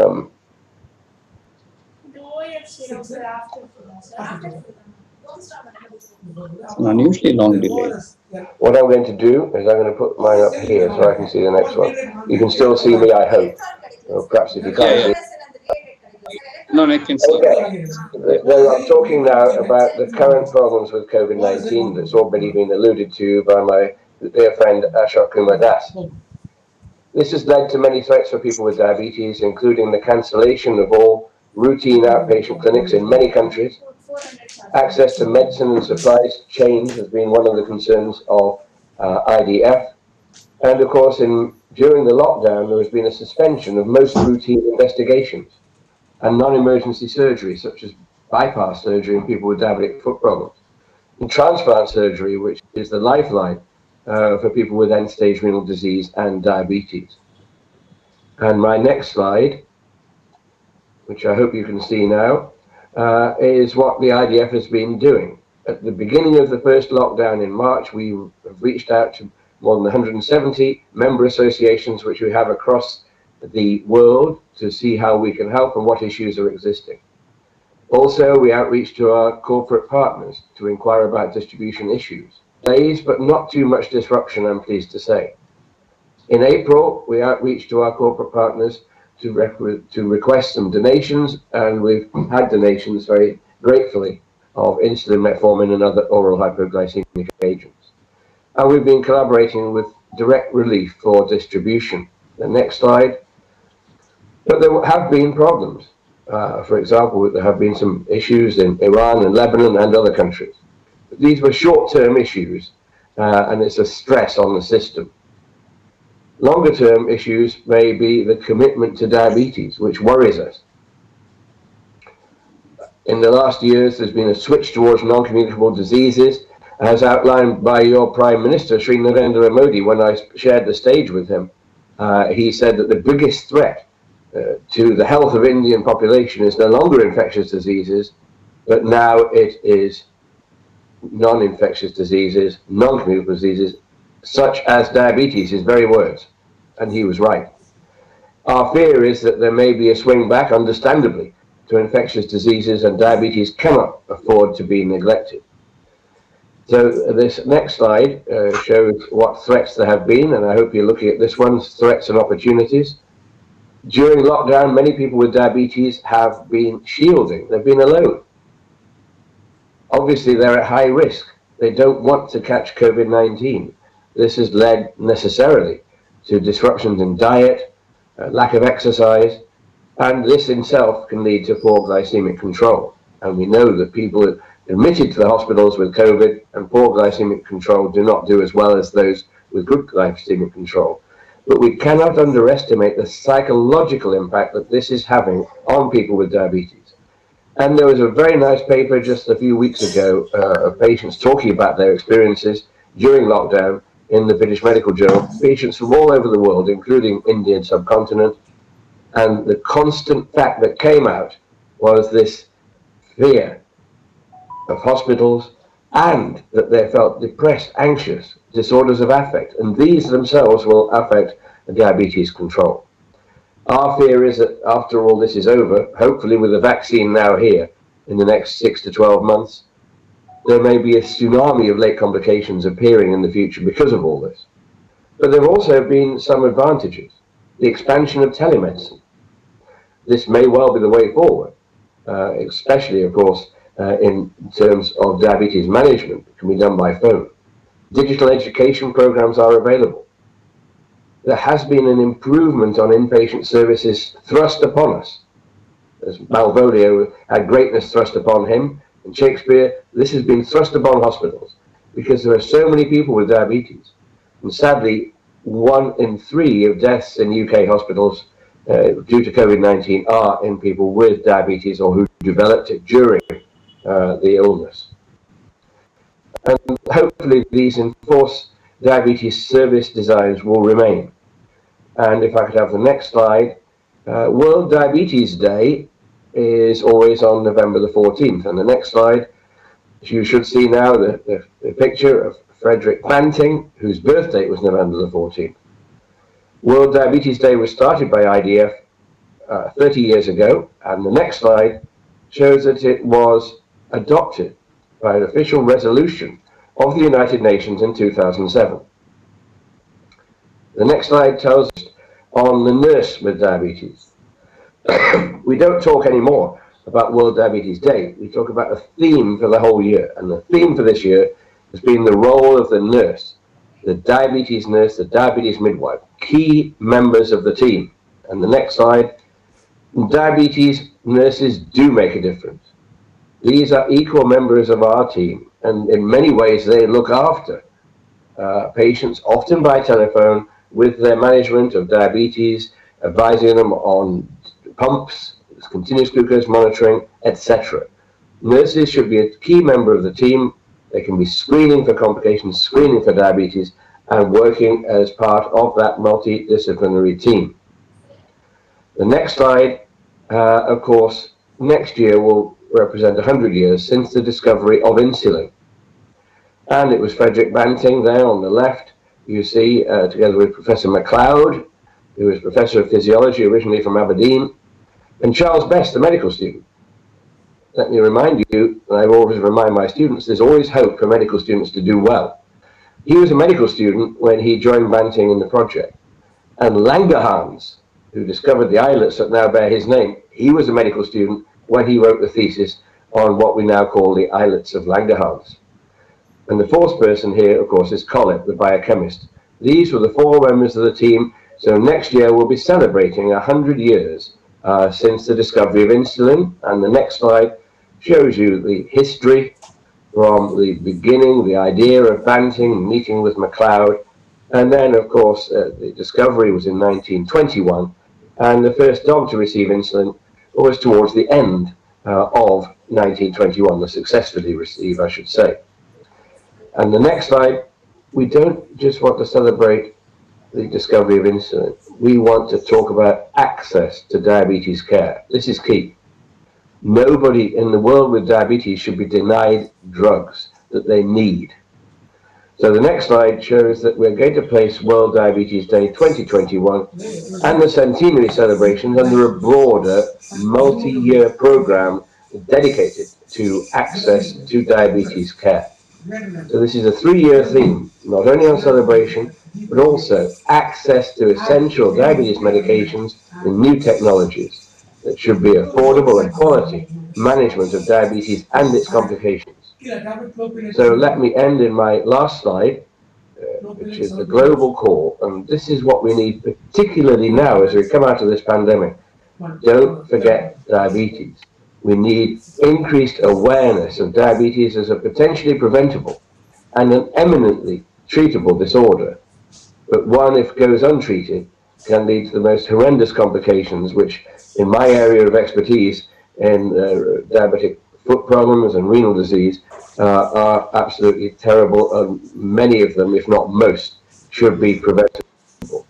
So, Professor Das, Professor Mohan, dear friends in India, Chantal, the Honourable Ambassador for Denmark, I wish you a very successful meeting and thank you very much. Andrew, thank you very much for a revealing talk and most important contemporary challenge, and you have touched it very, very eminently. Thank you very much. We offer our thanks and gratitude for having joined so early in the morning and being with us. Thank you, Andrew. Thank you very, very much. Over to Mohan.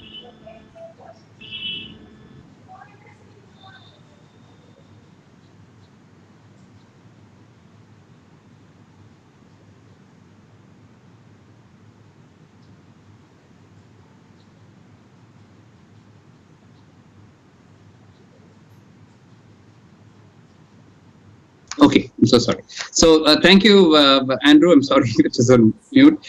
So thank you, Andrew. That is a brilliant summary of a very important topic.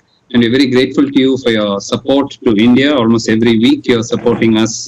Thank you very much. It's very important for us to have the IDF president supporting all our activities. We now move on to so let's give him a big round of applause. Andrew, thank you. Thank you, Andrew. So now let's move on to the guest of honor's address. I've already had the honor of introducing His Excellency Mr. Freddie Swain, the Ambassador of the Royal Danish Embassy. So Mr. Swain, can you take over and give us your pearls of wisdom, please? Thank you.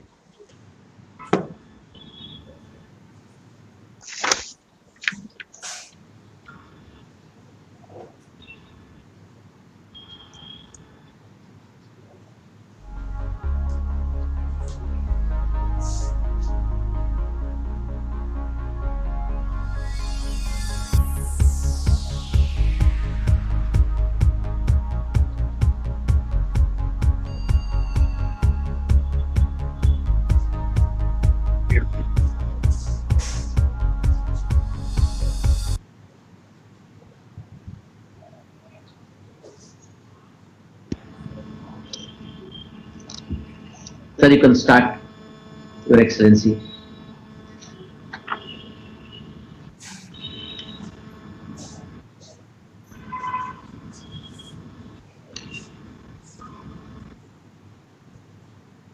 Your Excellency can start your legendary talk.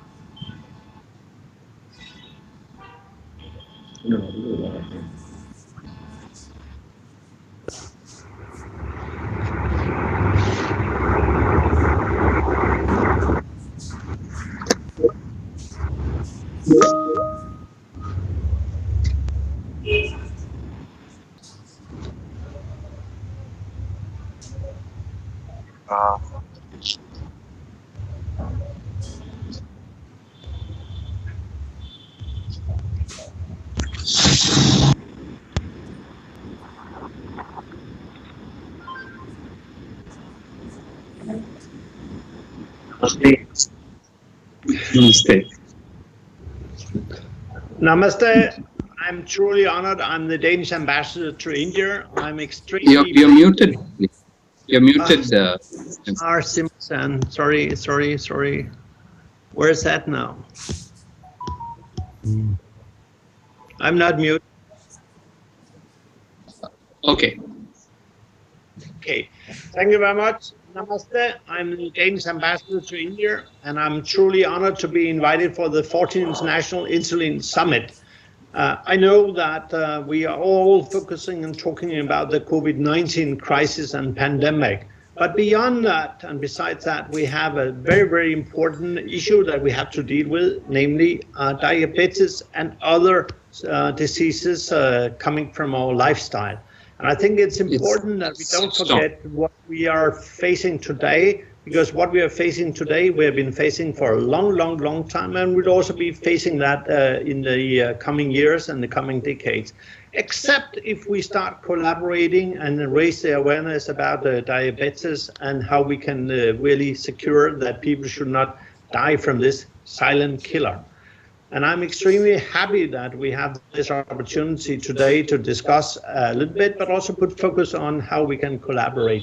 In Denmark, we have a very, very, very strong focus on fighting these lifestyle-related diseases, including diabetes.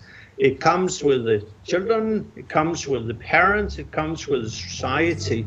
But the most important thing is that we really pay attention to what we can do individually. We have to take responsibility individually. It's about exercise, it's about what kind of diet you take, it's about how you are behaving, how you are really transmitting what you have done in order to avoid this disease. And it's a silent killer. You don't know whether you have it, except if you have been tested and you have some of the symptoms. So it's not just about really waiting for it. It's really more to wait for not somebody telling you, you have to take action. It's so important. And in that context, it's very, very important to share the experiences and the kind of readiness that we have built up many, many places. And in Denmark, you have special school classes where the youngsters are taught about diet. They are also told how to exercise. And that goes for all of us, whether we come from the younger ages or we are in the middle ages or we are coming to the higher end of our life cycle. I myself, I take a morning walk every morning, 1.5 hours, and it's not because I'm enjoying it every morning. It's foggy, it's cold, it's hot, and so forth, but you have to exercise. And in that context, I think it's important that we all take individual responsibility. India and Denmark, we recently concluded a green strategic partnership, and it's about climate, but it's also about health. And very, very soon we will sign an MOU with India about how we can collaborate in the future, how we can take our awareness, our experiences when it comes to, for instance, these lifestyle-related diseases like diabetes. And Denmark is a stronghold, and luckily we have very, very strong and good friends on the Indian side. So I hope that today's 14th National Insulin Summit will prove that we can work together and we can make a change. We don't need a vaccine for diabetes. We need a change of lifestyle. We need personal responsibility. So I hope that will be the way forward. I myself have 4 kids and 5 grandchildren, so I'm also passing on the message to my children and their children in order to avoid what is a silent killer. And it does not know generations, it does not know the level of income you have, it does not know the boundaries and so forth. So it's individual responsibility which counts here. So I hope this will really guide us in the future, and that we can share whatever we have gained of experience. And I see many, many good friends participating today, and I hope also in the future to reconnect, at least physically. The virtual world is very interesting, but we lack the last mile in order to get closer to each other. But still, now we can reach out to so many, many people, and I hope also that the scientific collaboration will take its departure. And with the MOU that we are going to sign very, very soon with India, this will also be part of it. Let me, before concluding, also mention that the other day I paid a visit to Hyderabad to see the genome bank, where they are working on developing new vaccines. It was a mind-blowing experience to see how far India and Indian companies have come in the fight against the COVID-19. But when I look into the presentations of what they're doing at large, I hope one day that I don't know whether we'll have a vaccine against diabetes. I don't hope, in the sense because it's about we, the individuals, the human beings, that we are exercising, eating healthy, and so forth. And in that context, perhaps the scalability of India will be a driving force here. Every time you do one thing, it multiplies 100 times. Every time we do things in Denmark, it's 1-to-1. So you can move through the scalability, you can move forward. And but don't forget that we have to exercise and we have to eat healthy. It will never go away. It should not go away. So it's about raising the awareness as well. So with these words, I will just thank all of you. I wish you a happy summit. I hope that you will be able to agree on a common platform that will take into consideration the need of showing individual responsibility. Your government, your politicians, not even an ambassador can tell you what to do. We can only inspire you, and we can urge you really to walk every morning, even in the evening, eat healthy. And luckily, India, you have a lot of fantastic dishes that should not bring our health that much into danger. If you can skip the oils and all that. Anyhow, I will leave that to you. So thank you very much indeed. It was a pleasure participating. Thank you very much, and I wish you all the best. Namaste. Mohan.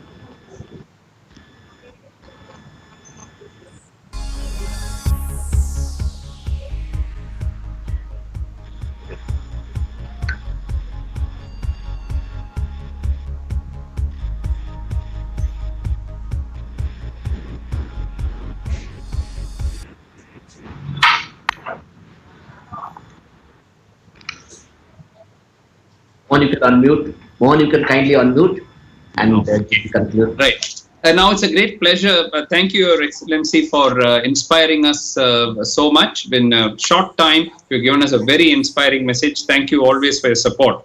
It's a great pleasure now. Ashok, you'd like to take over? Yeah, thank you. Thank you, Mohan. It's my great pleasure now to invite someone whom I introduced a minute back, Professor K. Srinath Reddy. He is the presiding over the function, will be delivering the presidential address for about 12 to 15 minutes. The topic that we have chosen for him is NCD and diabetes, global and national scenario. Professor K. Srinath Reddy is a legendary speaker, worker who has changed the Indian scenario in NCD, public health, cardiology, diabetes education, many areas. I present you, dear friends, Professor K. Srinath Reddy, Padma Bhushan Awardee, President of the Public Health Foundation of India. Professor Reddy, all is yours.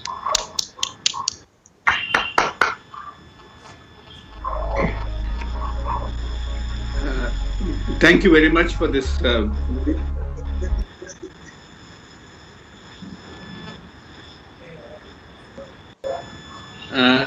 Thank you very much for this very kind introduction and this great honor to be part of this event.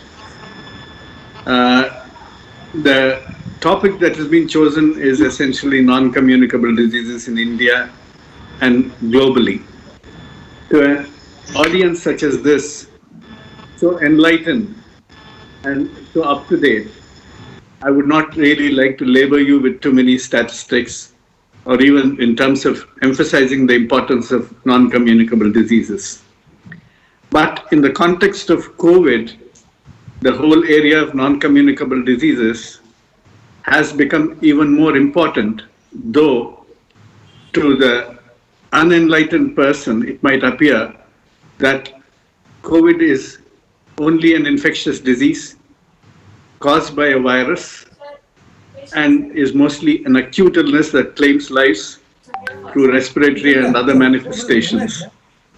It is abundantly clear that in the context of COVID-19 as well, that we need to really look at non-communicable diseases as one of the major threats, which enhances the risk of severe disease and death in COVID-19.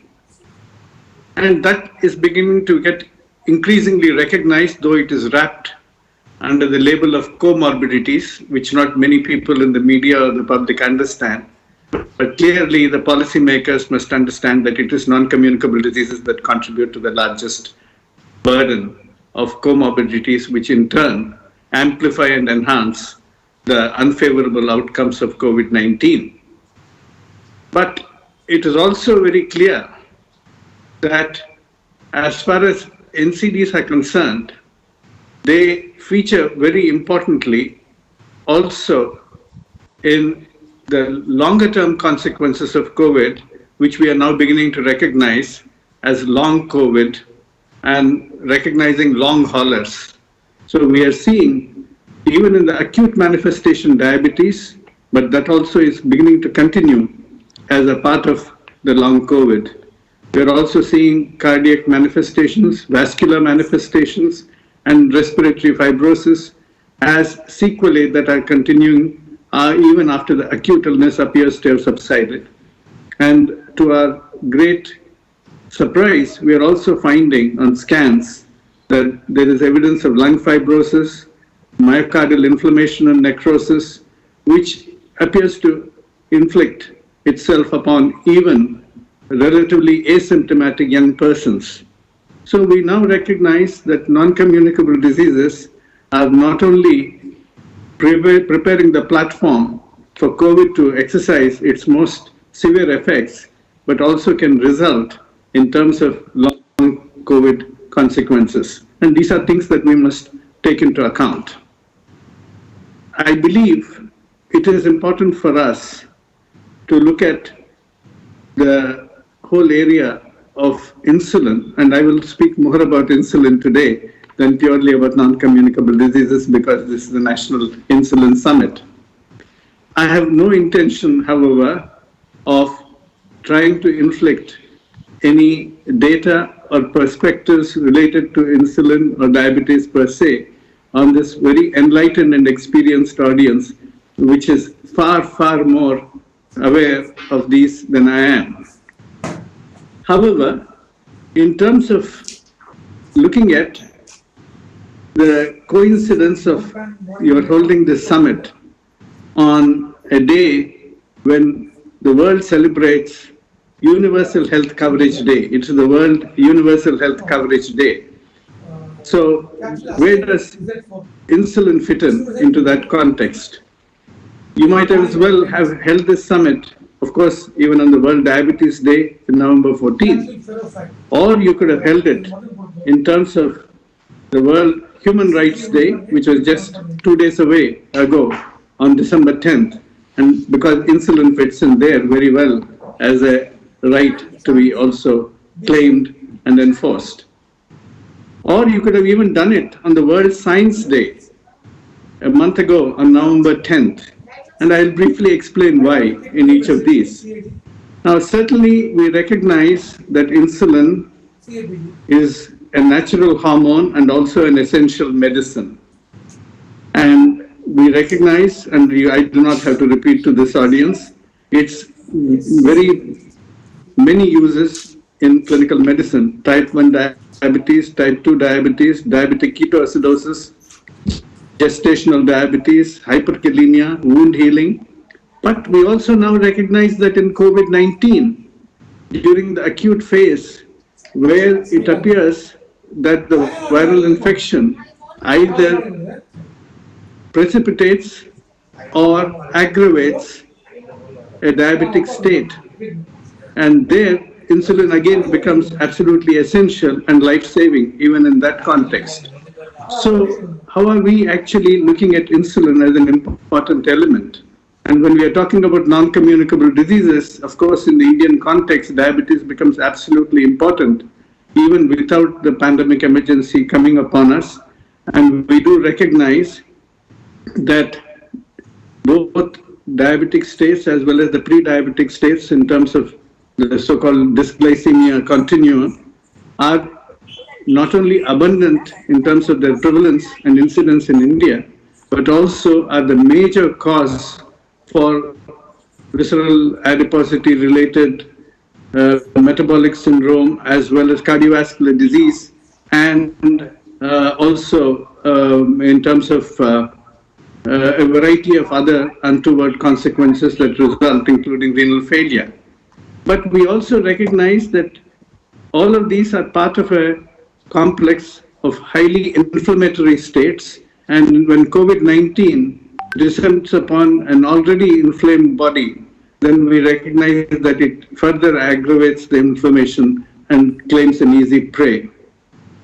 And here, where we are looking particularly at the context of insulin, let me look at the challenges that are arising in terms of production, pricing, distribution, and storage.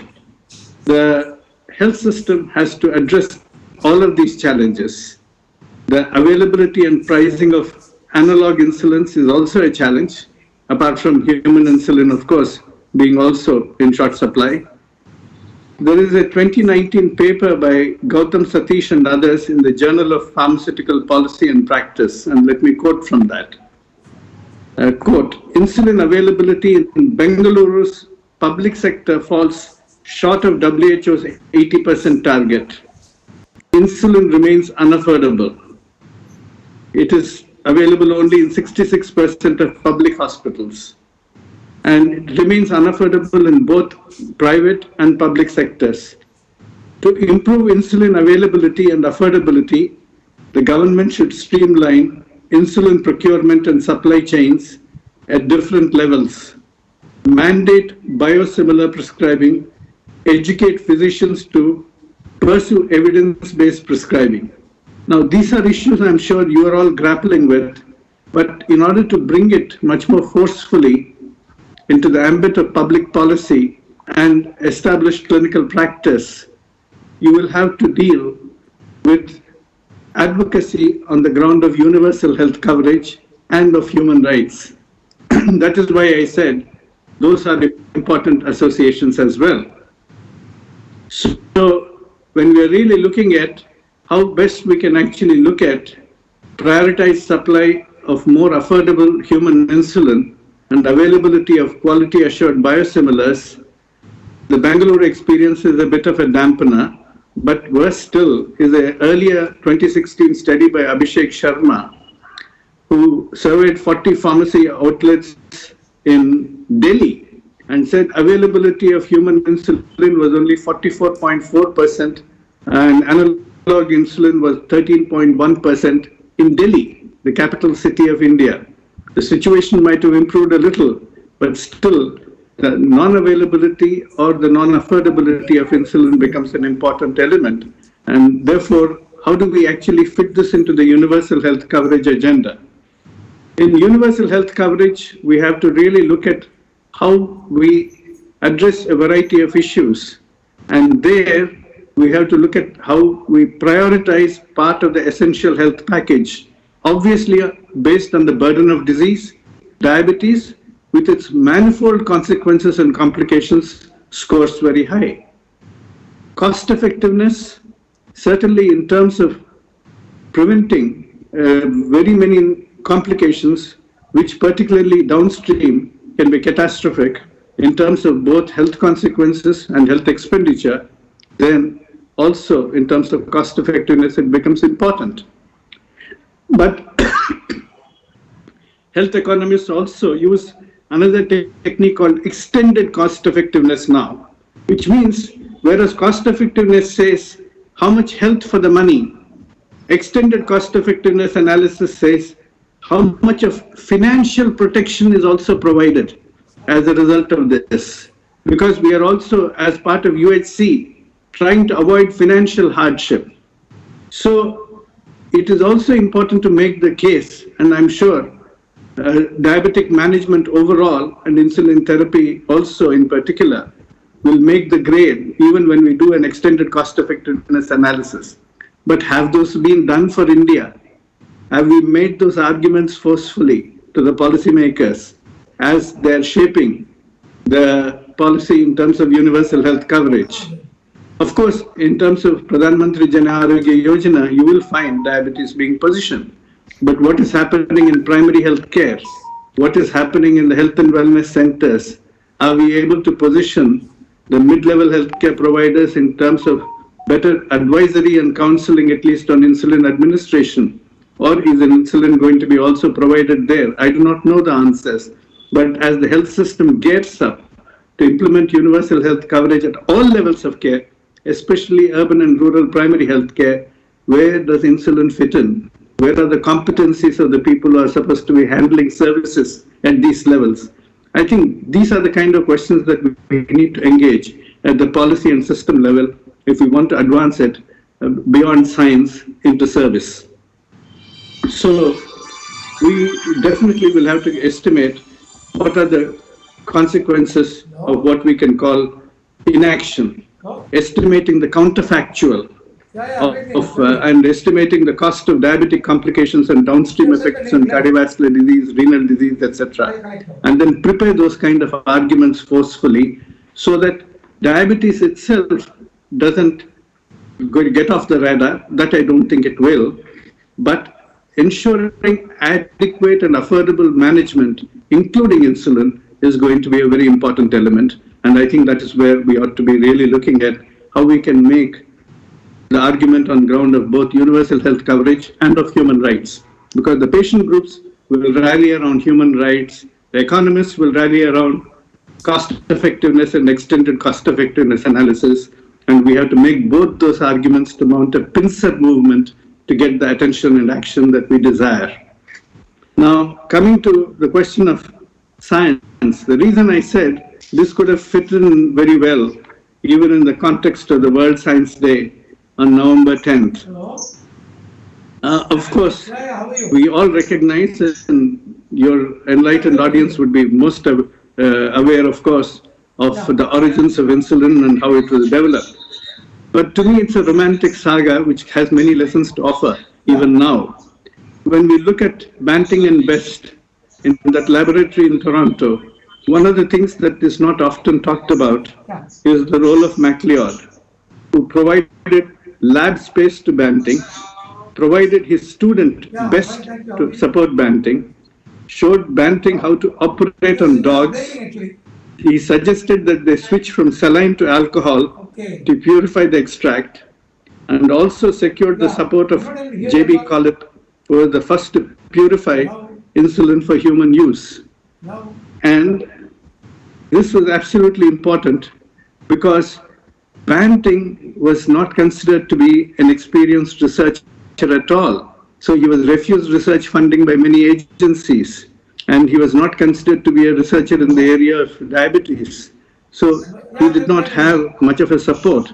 It was MacLeod's laboratory which provided him the support, both human and also scientific and financial, which enabled him to get more research grants and then proceed on as a part of the team. So, and then we also see another wonderful gesture. All of them were involved in the discovery and development of insulin, particularly Banting, sold the insulin patent for $1. All of them just sold it for $1 so that humanity could benefit. What a great lesson in humanity. Therefore, I see that as an inspiring saga of the strength and spirit of science dedicated to the service and safety of humanity. And in these days of COVID-19, when we are struggling to look at the price of vaccines, the price of testing kits, I think this is where we must draw our inspiration from, that science transcends commerce and has to serve humanity in its very best interests. So I see this as an inspiration to all young researchers, and it also gives a great lesson in teamwork, in team science, where you can look at what MacLeod did or others did. They did not think of their own personal glory. They looked at what they could collectively achieve for humanity. And I believe it is that kind of message that we must send to our young researchers. And even at this National Insulin Summit, even as we look at non-communicable diseases in India and abroad, they are undoubtedly the major cause of death and disability, and we do know that. And they are also going to be the rising cause of death and disability for the rest of the 21st century. We know that. And even as epidemics will still erupt and pandemics may still come through, we recognize that non-communicable diseases will be the substrate upon which all infections will operate in order to create much greater amount of severity of disease as well as fatal outcomes.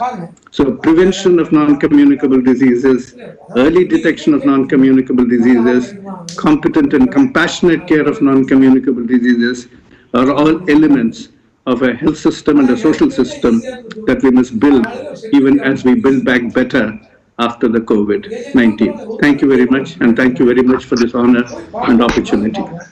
Thank you, sir. Thank you, Srinathji, for this revealing, very deep, very thought-provoking, a path-showing talk.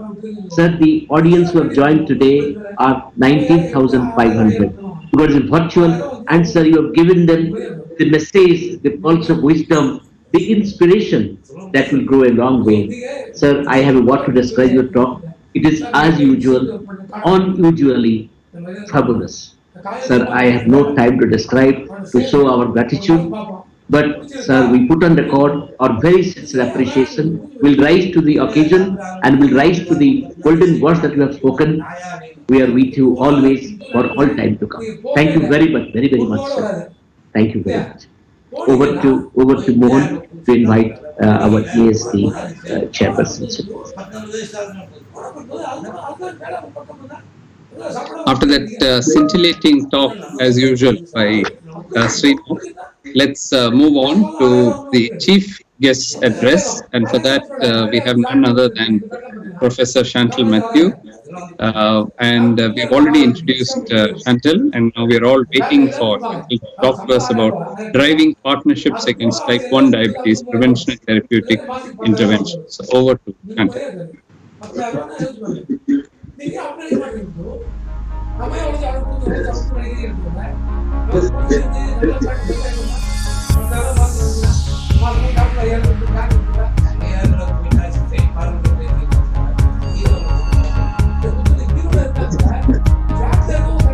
Okay.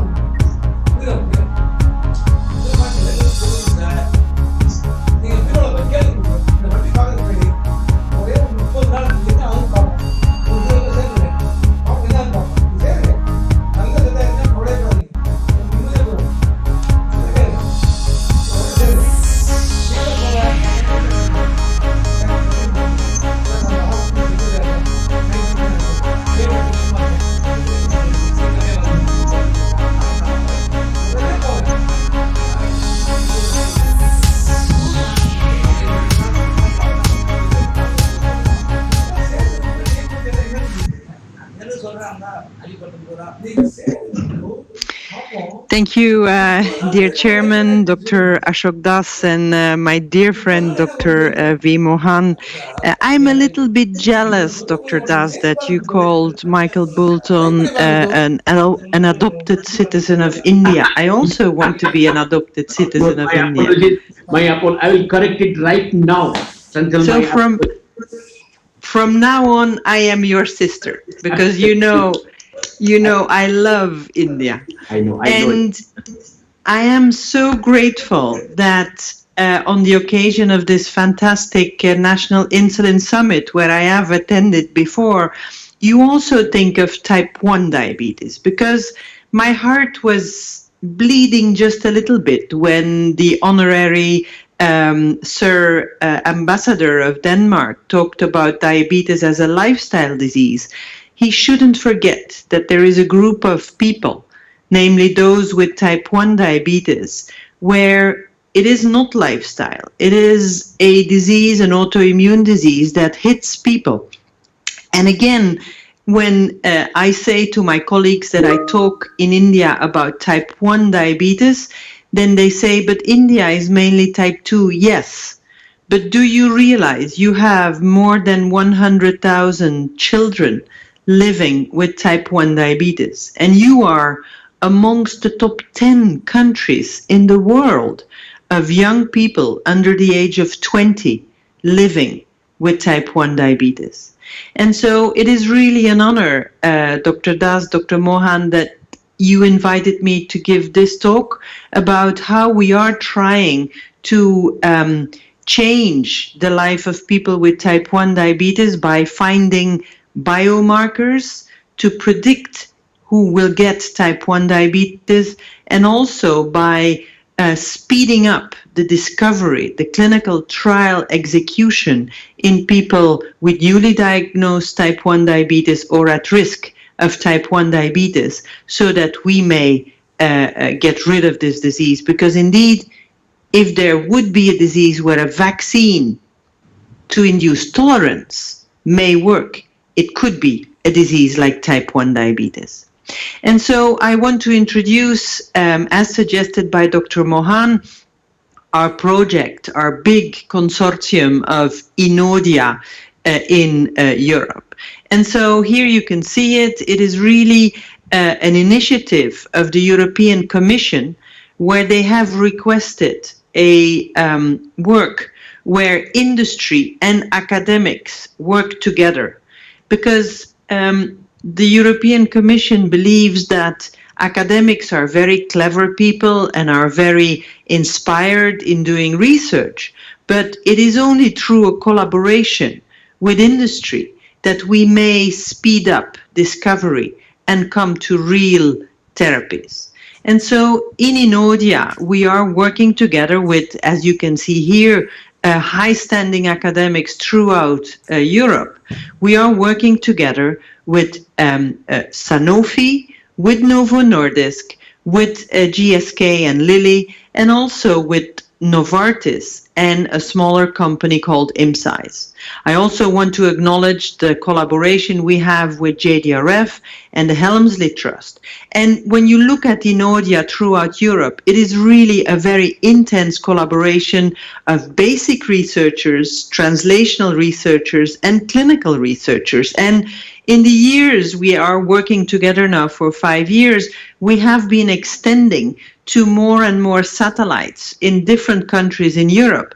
And now also with Brexit, unfortunately, on the brink of happening on the 1st of January, we are prepared. And we have a very intense collaboration between Inodia on the one hand, and on the other hand, also Type 1 Diabetes UK, a big network of clinical centers in the UK.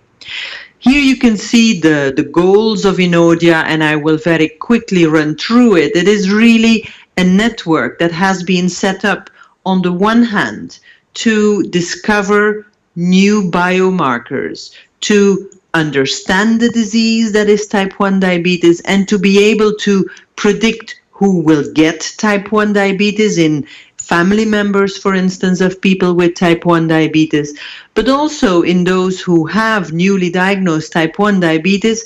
We want to find biomarkers that predict the evolution of the loss of C-peptide, and also biomarkers of therapeutic success of interventions. And so basic translational clinical researchers are working together, everything in a very standardized way. Everything along protocol, everything dumping also all the samples in one big sample collection, all the data come together in one huge database, allowing systems biology analysis and artificial intelligence learning so that we can speed up the discovery of these biomarkers. And then also we have a network of clinical centers, not only recruiting people into this natural history study, donating blood and urine and stool, but also participating in intervention trials, and I will briefly introduce them. But so first of all, this is how we have built Inodia. We are now collaborating with a network in Australia.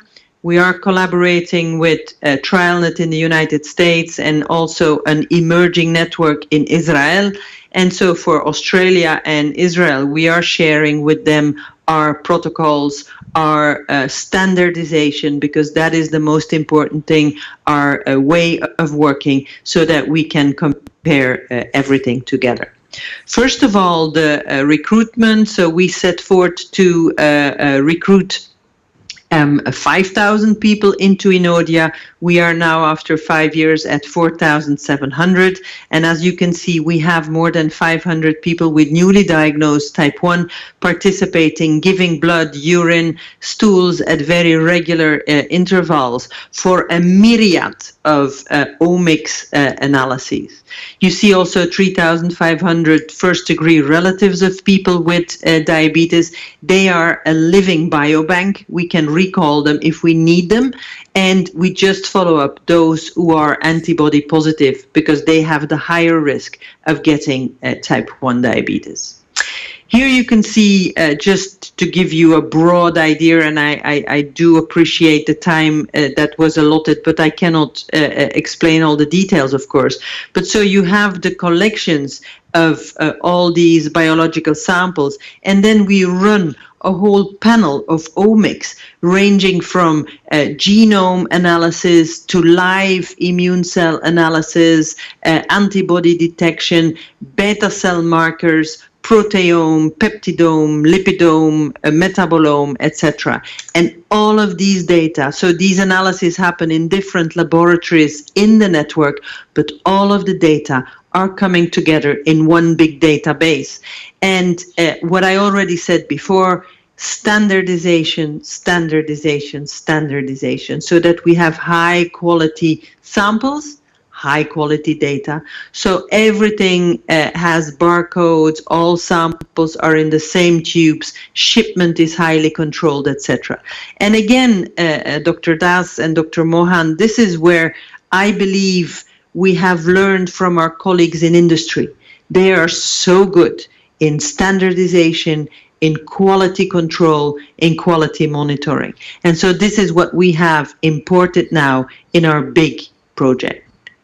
Here you can see an example of what we are doing. This was presented in last year's ESD conference, and I can already share with you that we have decided with Stefano Del Prato, our chair, and the members of the board, to also have our next annual meeting in September 21 as a virtual meeting. We had more than 20,000 people attending. We realized that it is more democratic, more global. So also in the future, we will continue with our virtual meetings, but hopefully in 2022, we will, next to the virtual meeting, also have a face-to-face meeting. But so this is, for instance, the reporting that was happening last year at ESD, where you can see all these different omics coming together and where systems biology is looking for patterns of and that will help us better predict and understand the disease that is type 1 diabetes. Now, what is important is also the clinical trial intervention. And so here, all of the trials that are running in Inodia are built on the backbone of a same master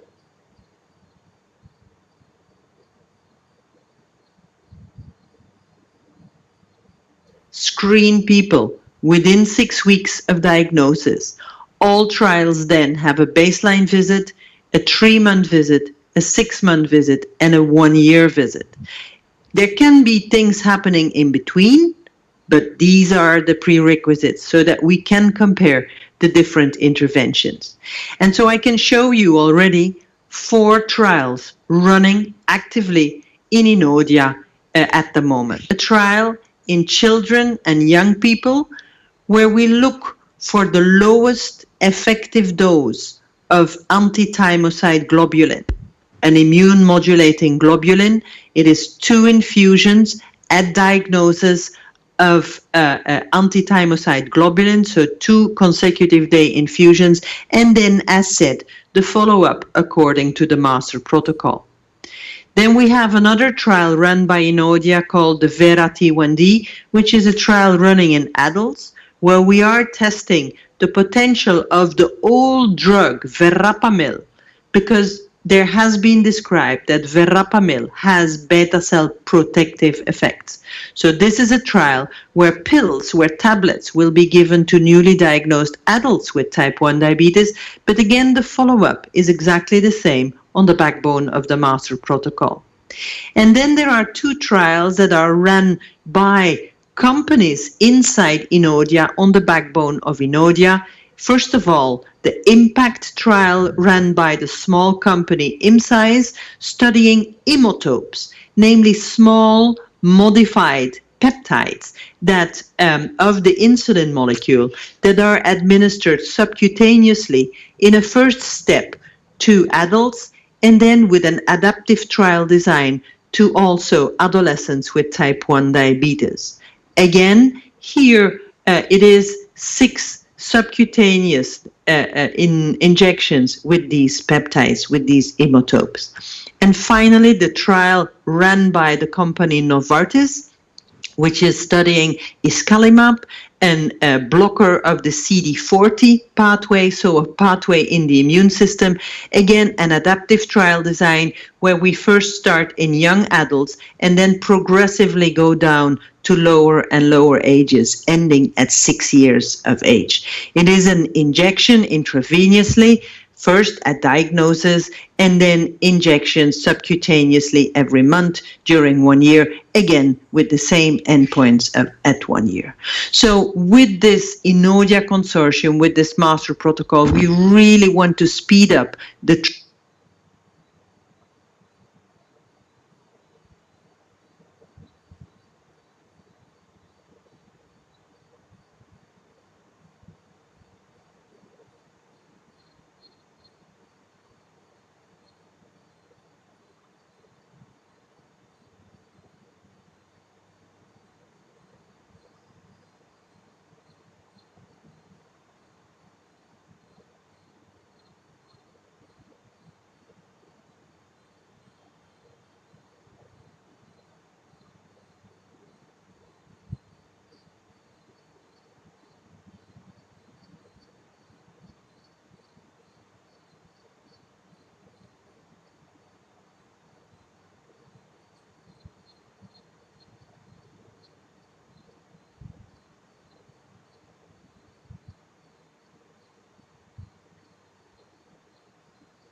diseases, so we can contribute to the community and to the society, and hopefully, I would say hopefully, one day even cure diabetes. And we are very hopeful now more than ever before. So with this, I'd like to stop here and thank you for again allowing me to share a bit of an insight on Novo Nordisk and how we are trying to provide access to care while preventing diabetes, and as well as what we do best, innovating. Back to you, Dr. Mohan, Dr. Das. Mike, it has been fabulous talk, Mohan. I mean, you in a very short time you have given the glimpses of the three areas. I will not repeat it, but it is a very powerful, information-packed, inspiration-packed, action-packed, and showing to the world that what we can do and what is being done. It's great, and we offer our sincere thanks, Mike, for having joined us, albeit for a short time, but having inspired 19,000 people who have logged in for this conference. Mike, thank you very much on behalf of Mohan. I would like to add the last word, but I will also sincerely thank all the people in this inaugural Legend session, and the Legend Speak has been very powerful session. I thank Andrew. I thank the Indian citizen, Dr. Chanchal Matthew. I thank my very dear friend, Sinarji. I thank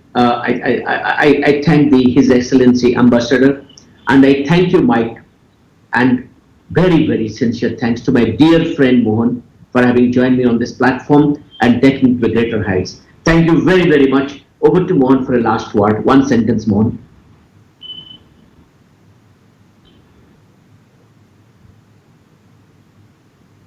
Just unmute. Yeah. Okay, sorry. Let me also join Ashok in thanking all the luminaries who have been here, who have added so much of glory and weight to this inauguration. The fact that 19,000 doctors have tuned into this shows the importance of this. Srinath, you also know that next year is the centenary of insulin. So we are just on the cusp of that, and it's only 2-3 weeks when we'll be entering the centenary year, and therefore I think this year's NIS, the National Insulin Symposium, is very, very important because it's leading into the centenary celebrations, and I'm sure all over the world companies like Novo Nordisk will be looking to find the cure for diabetes, and I think all 5 of you have given excellent perception to various aspects of diabetes, and I'm sure together we will be able to defeat diabetes. So once again, thank you, and thank you to... Thank you so much. Thank you. Thank you very much. Thank you very much. What you're all doing is extremely meaningful to so many millions. So for that, Novo Nordisk thanks all of you. Thank you very much. Thank you, Mike. Thank you, Ashok. Thank you very much. And thank you, Srinath, for staying through the whole thing. Thank you very much having stayed so nice. Thank you. Absolutely. Thank you so much. Have a good day. Shall we also leave now, Ashok, and join later for the... Yes, you can join later. Thank you, Mohan. Thank you. Thank you very, very much. Bye-bye. Dear friends, now we pass on to the session of the... Can you make me live, Dr.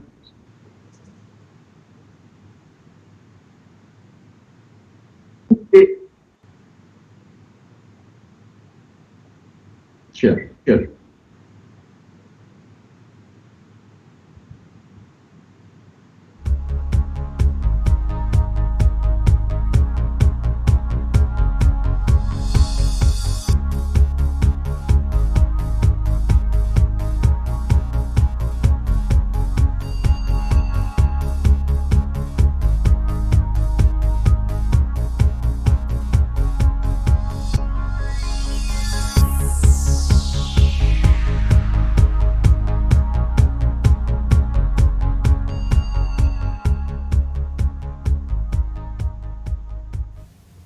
We are in for this year's Lifetime Achievement Award oration, which is the pinnacle of NIS. And this year's Lifetime Achievement Award oration goes to Professor Dr. C.S. Yagnik. Trained at the BJ Medical College, Pune, and Oxford University, UK, Yagnik is a distinguished researcher in a career spanning over 4 decades. He is recognized as world's one of the leading diabetologists and researcher, and specializes in the clinical care of diabetes and patient education. Yagnik is currently the director of the diabetes unit at the KM Hospital and Research Center in Pune, honorary visiting professor to the MRC Life Course Epidemiology Unit at the Southampton, UK, and also visiting professor to the University of Exeter in UK. He is the founder member and the vice president of SNEHA, a society for the natal effects on the adults and of the international development origin of the health and disease, the Doha societies. His keen interest in studying the cause of diabetes in India has led to his very well-known description of the thin, fat Indian. Pioneer in studying the intrauterine programming of diabetes, he has demonstrated a possible role of the maternal micronutrients in its etiology. Involved in the understanding the intergenerational evolution of the hyperglycemia, he has his famous Pune birth cohort spanning over 18 years and a very good follow-up. His research over clinical and epidemiological and metabolic endocrine factors to define the clinical types, the phenotypes, body composition, insulin secretion and insulin resistance, inflammation and genetic epigenetic interactions are noteworthy. He has published over 250 scientific papers, recipient of several awards including the prestigious Helmut Mehnert Award of the IDF, David Barker Medal and the Outstanding Investigator Award of the World Diabetes Foundation in the 2016. He is going to speak to us on a very exciting topic, Confessions of a Thin Fat Indian, My Life, My Work. Professor Yagnik, all is yours.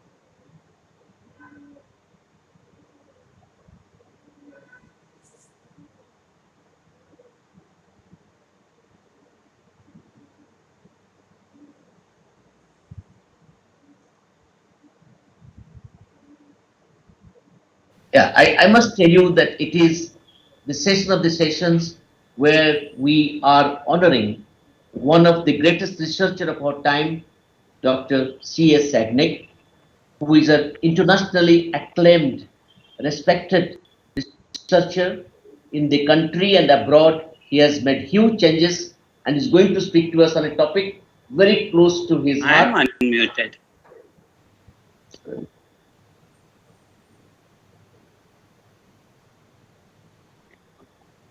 What access you have given?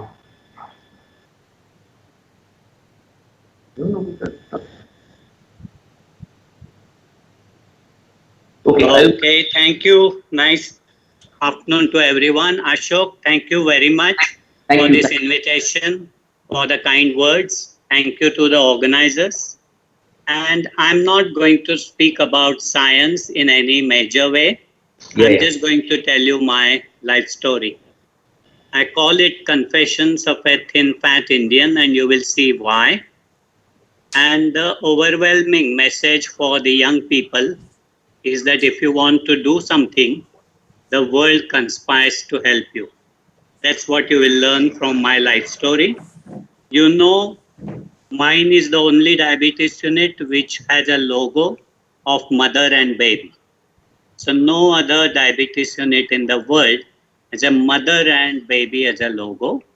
And we have a modern Ganesh as second logo, who has now ignored the mouse on which he used to travel, and he clicks the mice because he wants to move fast.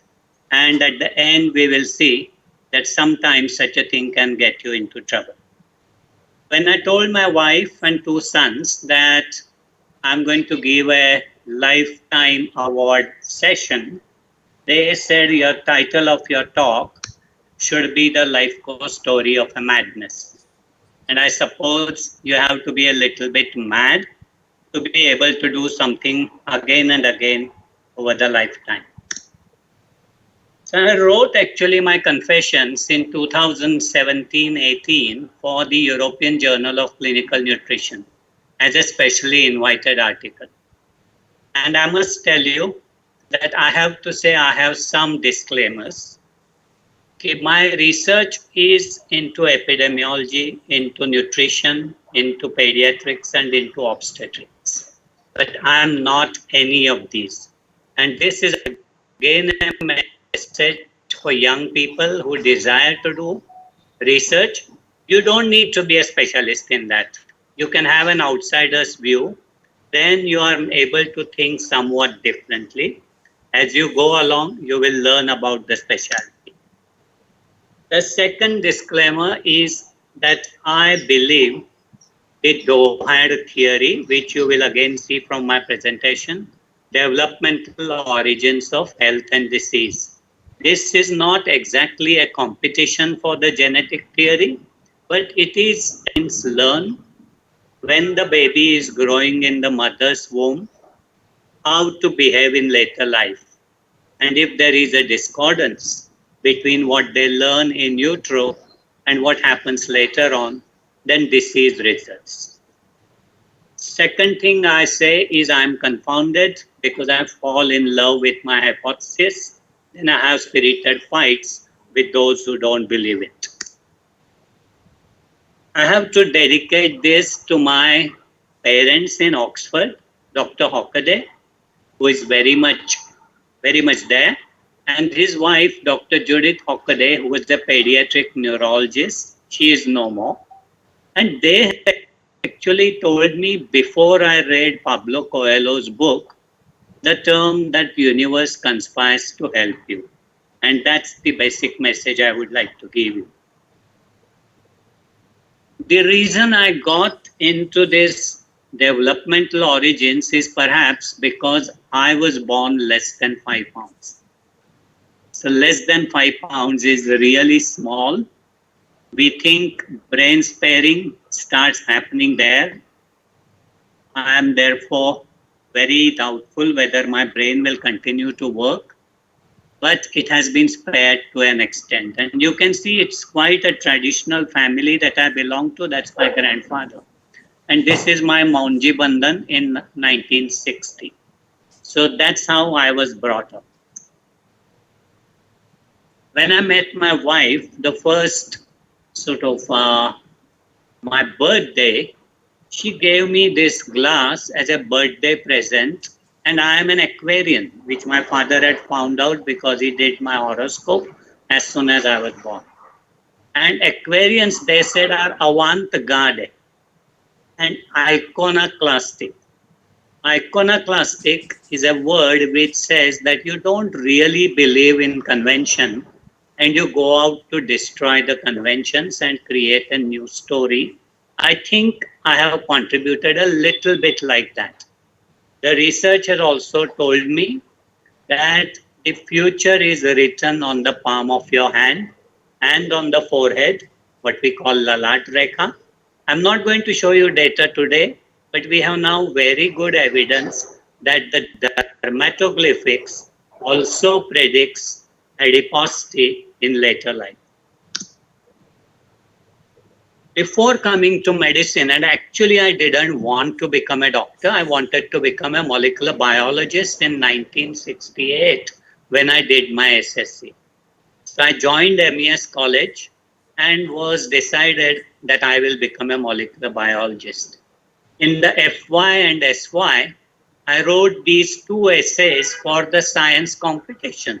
First one was on cell biology. The second one was on the biology of the gene. And you can see I was really gearing up to do cell biology and the sort of molecular biology.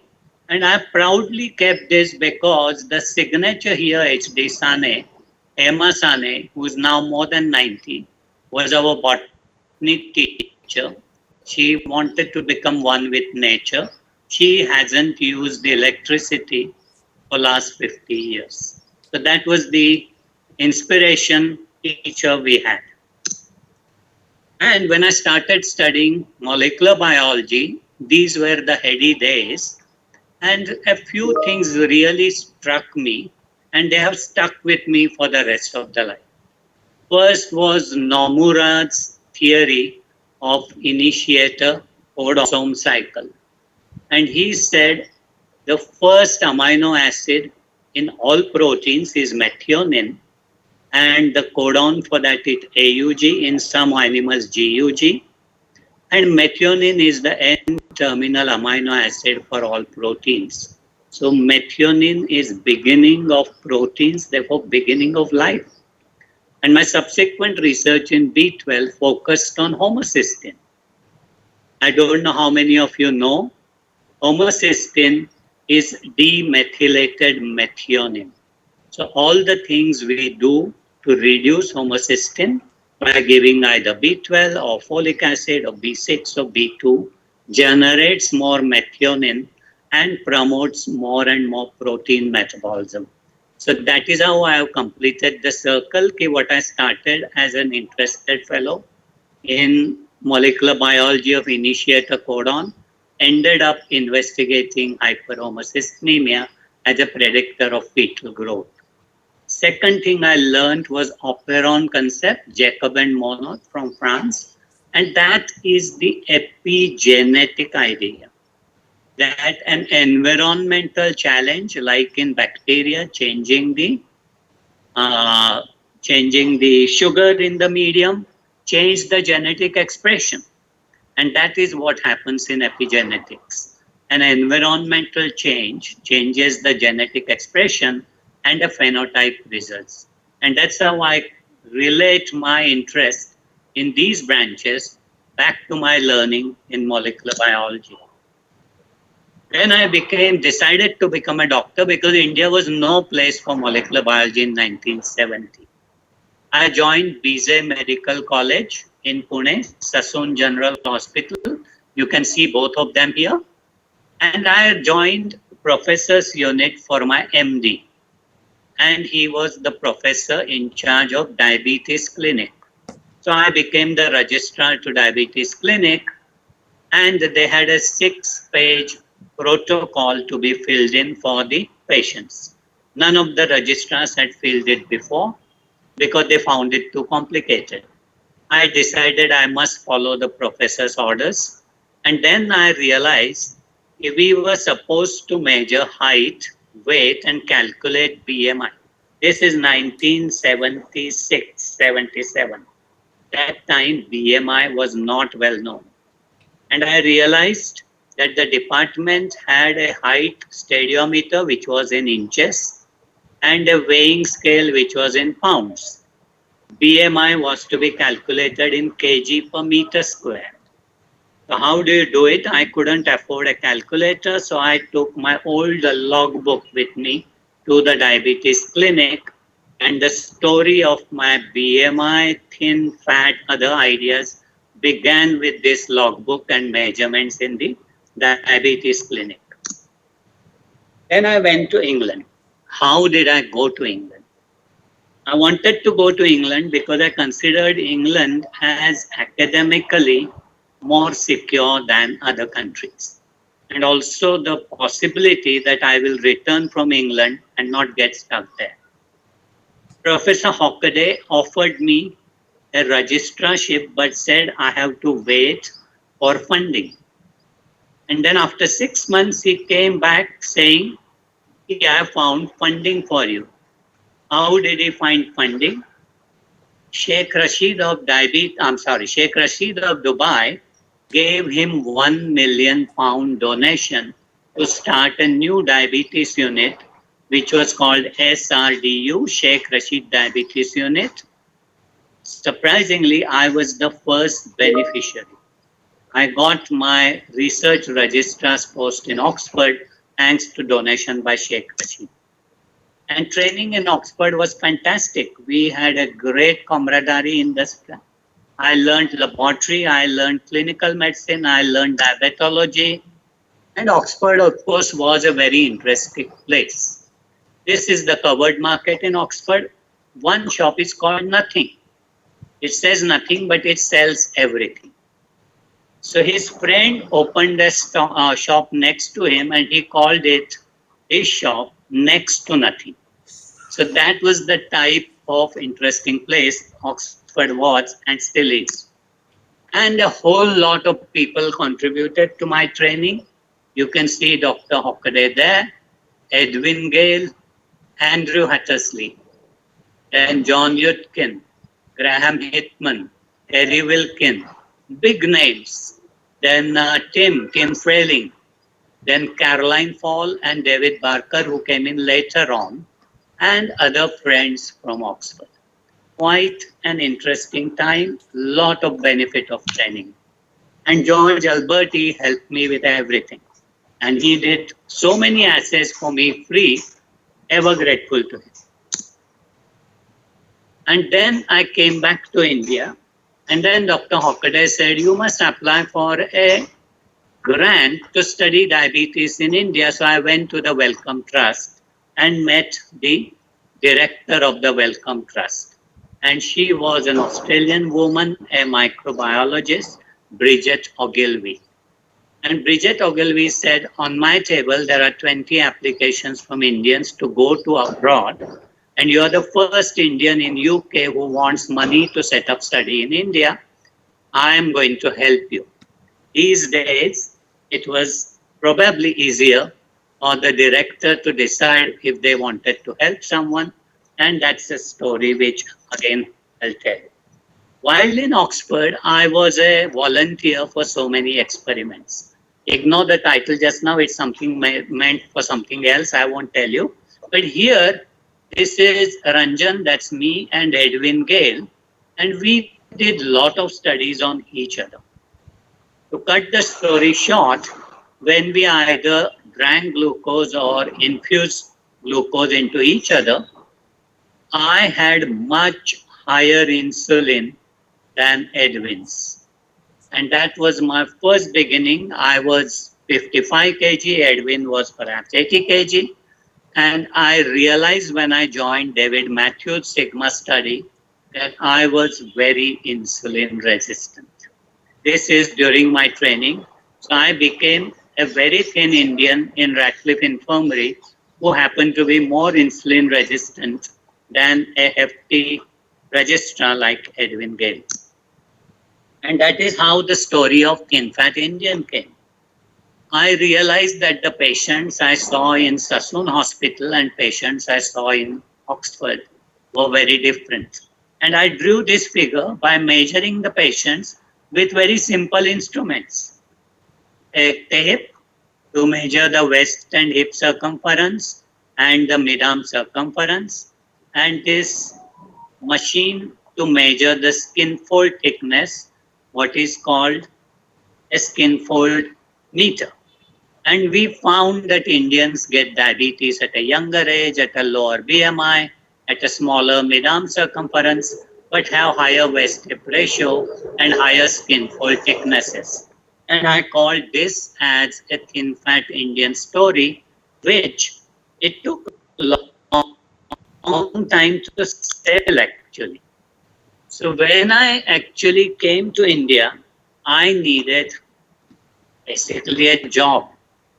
And I went to CSIR for a pool officer's job. I got a pool officer's job, but they again put me in Sassoon Hospital because they said, we can't put you into KEM Hospital, which is a private hospital. And as luck would have it, Rajiv Gandhi, who was the Prime Minister that time, went to US and said that Sia will be placed in Institute of their choice. So I wrote this letter to him. Within 3 weeks, his secretary offered me a transfer order to KEM Hospital. So I realized if you want to achieve something, go to the right authority and they will consider it. So ever grateful. And then we concentrated our studies on the malnutrition related diabetes because that is what we had realized even type 2 diabetes patients had a degree of malnutrition. I had read this seminal paper from Professor Tripathi. So saw the picture in his paper and read the WHO 1985 report, which was contributed by Dr. Bajaj and partly by Dr. Ahuja indirectly. And they described how the MRDM looked different than type 2 diabetes because everyone considered type 2 diabetes as a disease of older adults and overweight, obese people. That time it used to be called adult onset diabetes, maturity onset diabetes, etc. And we described the differences, and I realized that the borderlines are not very watertight. So I applied to Wellcome Trust from the KEM hospital and got this first grant to metabolically and endocrinologically characterize the Indian diabetic patients. That time it was 62,000 pounds for 3 years. Today it might look very small. That time it really put me into an orbit. And Wellcome Trust actually invited a MRDM meeting because they had given me a grant. So they wanted to know more about it. And the first question as a beginning speaker I got from George Alberti that you will have to convince us that diabetes in India is different than diabetes in Europe, for example. I'm sorry, there is partial overlap here, change of the projector. But what I told them, the first slide was, I said in England, when rain starts coming, children start singing, rain, rain, go away, little Johnny wants to play. And I said in India, we have Meghdut, and the Ashadasya Prathama Divse is a major feeling about welcoming the rain. And that's how our two cultures, populations are different, and you cannot impose your ideas on our ideas. So establishing at KEM, which is now more than 110-year-old organization, was possible because of its dynamic leader, Mrs. Koyaji.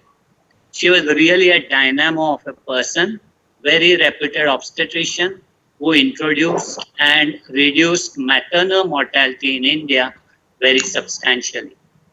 Professor Hokkade came to inaugurate the unit, and you can see Professor Rajiv Bajaj, his family, Dr. Mashelkar, Mrs. Hokkade helping me to inaugurate the unit. Pandit Bhimsen Joshi, whose wife I used to treat, did a charity show to raise money because I needed money to start the unit. And my mentors, Professor Wadia and Professor Kurus, helped me to set up so that we set up a diabetes unit in KEM hospital. Then came one of the major findings from my department. And putting the story of previous measurements together, I tried to send it to various journals for publication that Indians are thin and fat. No journal accepted it. Finally, I sat on a committee of WHO for defining cut points for BMI, and then realized that if I put my picture with John Yudkin and show our body composition, then that report will also be better understood. And here is that picture which you have seen many times. And initial response, this cannot be true. And when you show them the DEXA picture, they said, yes, it is true. That's what Gomo had said. I'll also tell you that you have to be cheeky in selecting control if you want to be a case in any experiment. I believe in one case, one control for major discoveries. If I had taken David Parker as my control, the story would have been very different. I took John Yudkin, who was an athletic person, and the body fat difference was very obvious. And I also told David Barker the Abhimanyu story that he learned how to enter Chakravyuha in mother's womb.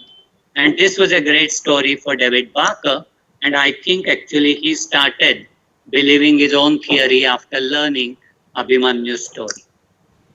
So we need to actually go back in history to learn many things. And this I have again shown in many of my talks this year, that Indians over last 150 years from 1830 to 1980 not gain any height when Europeans were gaining 15 centimeters of height. So Indians were exposed to chronic environmental stress, their growth was stunted, their intrauterine growth was stunted, and that history is the legacy we have, on background of which modern development, rapid growth, which again Nikhil talked about, has actually proved detrimental. And this was seen in a major publication. The first author is indeed the Global Burden of Disease India study, that increase in diabetes in last 25 years is in majority state, like in the so-called Bimaru states, which have been undernourished and impoverished for many years. And when I went to Denmark, I had great opportunity to learn from their philosopher Soren Kierkegaard, who had said, life can only be understood backwards. So that is how the whole history of diabetes in India is. My department has done many studies. We are not going to get into details of this, but these are different studies and cohorts which we have studied from 1987, and we have now done many intervention trials to improve fetal growth. The first study, of course, was to establish that Indians who had lower birth weight had higher risk of diabetes. And this was very true for 4-year-old children who were more insulin resistant when they were 4-year-old if they had lower birth weight. We published this very early in 1995, and this was good to popularize David Barker's theory in India and other countries. And we set up this Pune maternal nutrition study to determine the determinants of fetal growth and study life course evolution of phenotypes. This is the first pre-gestational cohort in India. We are now studying them at 24 years of age. We have more than 95% follow-up. We have serial measurements of phenotype. We have serial measurements of not only physical characteristics, but also biochemical and endocrine, neurocognitive, radiology, etc. And as I said, more than 95% follow-up. We created a biobank, which is a huge thing to do. And we now have a multi-generational biobank, because the children who are becoming now adults, they are producing their own children. So we have F0, F1 and F2. And that was an opportunity for me to show that the thin fat Indian was actually not an adult lifestyle disorder. It was what happened in utero, because we showed that the thin Indian babies, which you can see here, baby born in Pune, compared to the baby born in Southampton, UK, the Indian baby is 800 grams lighter. But if you look at its other measurements done with tapes and the skin fold meters, showed that Indian babies had higher fat. They had higher concentrations of leptin and other measurements, leptin in the blood, in the cord blood, and lower concentration of adiponectin. So higher adiposity, higher leptin, lower adiponectin in cord blood tells you that they are going to be at higher risk of diabetes in future. Again, to tell you that I made this finding over a weekend in 1997 in Southampton by using my calculator. No funny sort of programs, no SPSS, no SAS, just a small computer. This I am telling again and again, so that the young people will realize that making important discoveries, you don't really need much high-tech equipment. And that, of course, doesn't help you with the editors.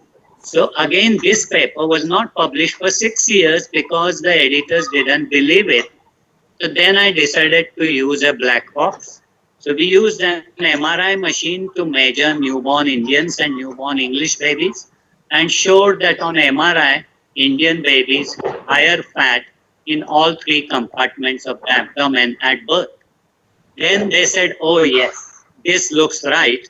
And we said we were saying the same thing for last many years by very simple measurements. Then everyone said this must be genetic. And you can see here Andrew Hattersley, my very close friend, and he contributed the genetic ideas in my research by training me in genetics. That's Tim Frayling. And this is the Mendelian type of genetics. And GWAS has been done. We have done a GWAS of diabetes. Nikhil, Tandon and Dwaipayan have done it.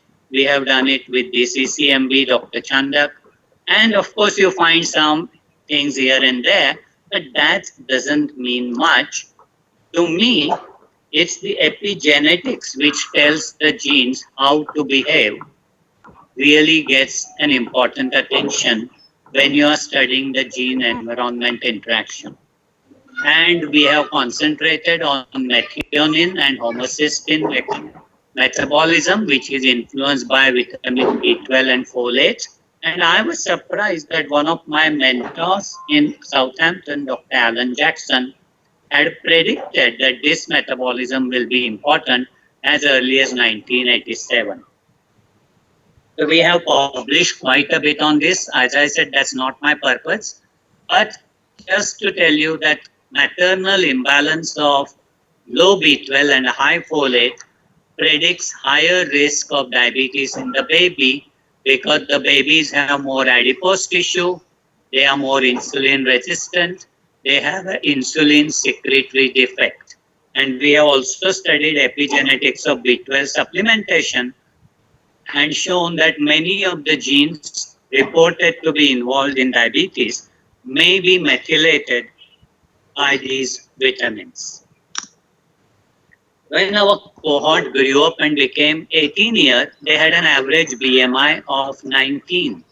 But despite that, almost 30% of them have pre-diabetes, more of IFG than IGT, and very few have become diabetic also.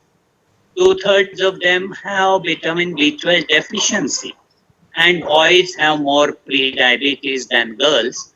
And this is a very frightening situation which was discussed in the morning. We have some interesting answers to that. And what we showed was that these pre-diabetic participants in our cohort were born quite stunted. Both the boys and girls who have pre-diabetes at 18 years were born short at birth. And the boys gained weight around puberty, but the girls did not. So we have this sexual dimorphism of pubertal growth in these pre-diabetic children, where boys gained weight, girls did not. And therefore, I think this is one of the best examples that the future risk of type 2 diabetes is based on malnutrition in intrauterine life and failure to grow in childhood and in puberty for girls. And for boys, even though they have gained weight in puberty, the average BMI of the pre-diabetic children is still only 19.2.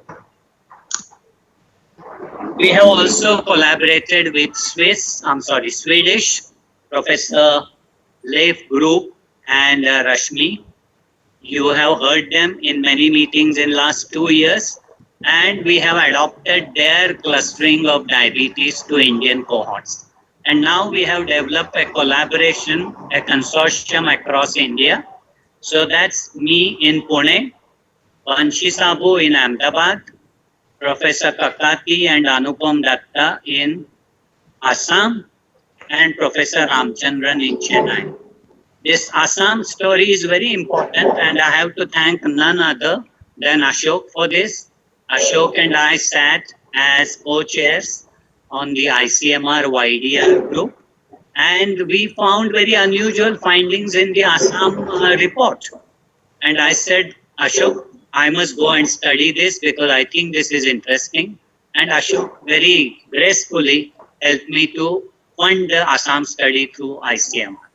So what we find is that the largest group of type 2 diabetes patients in Pune, in Ahmedabad, and certainly in Assam are so-called severely insulin deficient diabetes. They have a younger age at onset. They have a severe insulin secretory defect. They have lower BMI. They have much bigger hypoglycemia, and they are at risk of premature microvascular complications. Story in Madras seems to be different. Professor Ramachandran's cohort is also different. It's an incident diabetes in a trial. So we are just now trying to compare and contrast across the Indian study. So this is the Assam story, that the Assam diabetic patients are shorter. They have a low BMI of 23.6. Their body fat percent is not higher than the controls. They are insulin sensitive, relatively insulin sensitive, but very insulin deficient. And we are going to study this more by advanced techniques. Finally, I am going to tell you, I'm sorry there is a disturbance in the background. I'm going to tell you that I had an opportunity during my Danish professorship to study twins born in Africa. And given my interest in body composition, I showed that twins born in Africa also are thin and fat. So that means it's not only an Indian characteristic, though it is very prominent in India, but it's seen even in African country in twins who are much lower birth weights than the singleton. And this is because the human fetus has the highest amount of body fat at birth compared to even elephant, to piglets and the sea lions. Finally, I'm going to tell you what happened to that Ganesh.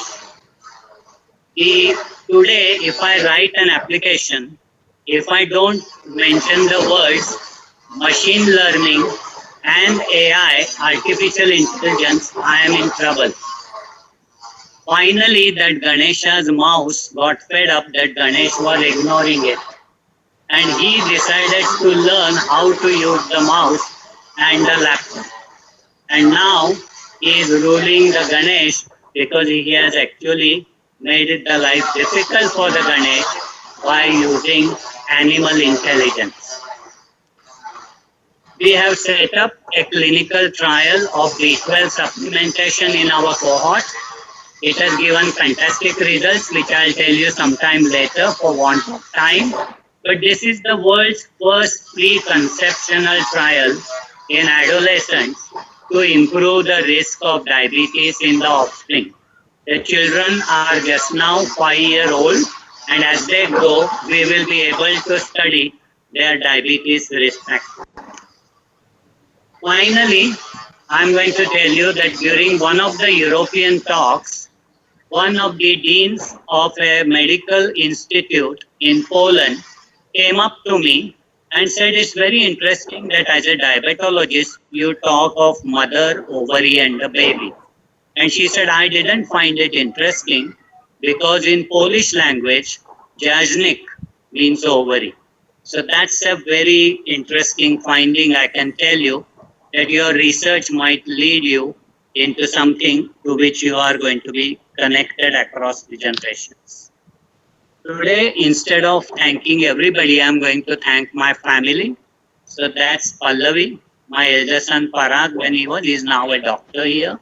My younger son Pranav, this is his marriage ceremony, my in-laws, and my other department members, the participants in our cohort here. All of them, I'm very grateful because they have made this story possible. So I'm going to stop there. Thank you very much for this honor, and I hope this story will actually help people get into research and make some important observations. Thank you, Ashok, once again. Ranjan, thank you very much. And you know,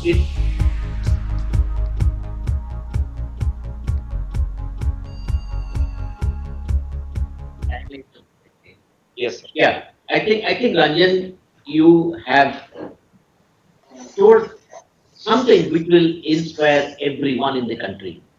And Ranjan, you have also said something which will show the way what we discussed the inaugural session, because you strongly believe and you have shown to the world that the entire set of the non-communicable diseases are shown during the whatever you showed today. And you have also showed by inexpensive ways one can take care of the and to prevent not only diabetes but entire adult, fetal origin of the adult diseases. I think, Ranjan, I'm very emotional, but I must tell you that I thoroughly enjoyed your talk. Very intimate. I've never seen you talking as a story. I have seen your science, which is great and one of the greatest scientists of the world. But the way you explained today, simply inspiring the thousands of people who have joined the link, is unique. Thank you. Thanks. I think a great talk, and I will approach you whether I can publish it on your name in the JAPI, because I did talk to, but you will have the key because you all will be the single author. Because I wanted to reach every Indian. They should know that. It's an inspiring talk, and like a candle which enkindles another, never goes less. You have done that job today, Yagnik. Thank you very, very much on behalf of all of us. Thank you, Yagnik. So I will get back to you day after tomorrow. Thank you. Thank you.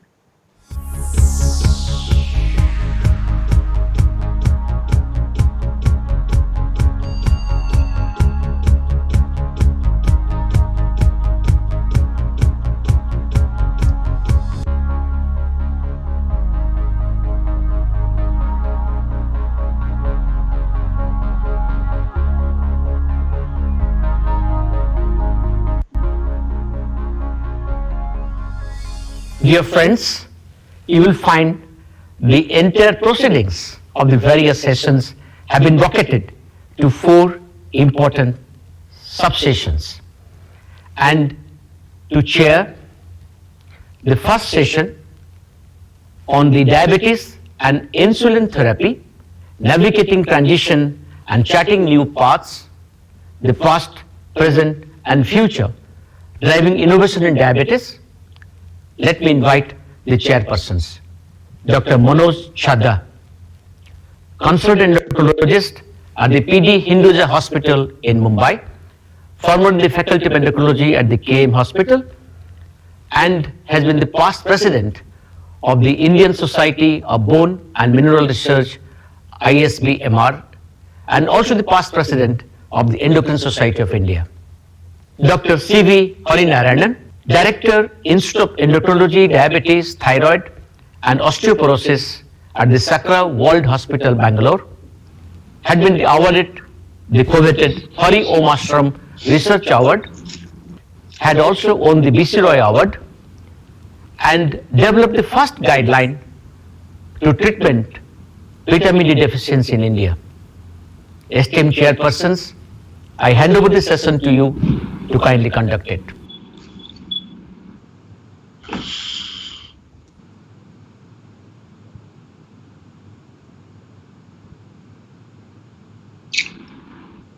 Good afternoon, friends. We begin the next session in the National Insulin Symposium on Past, Present and the Future.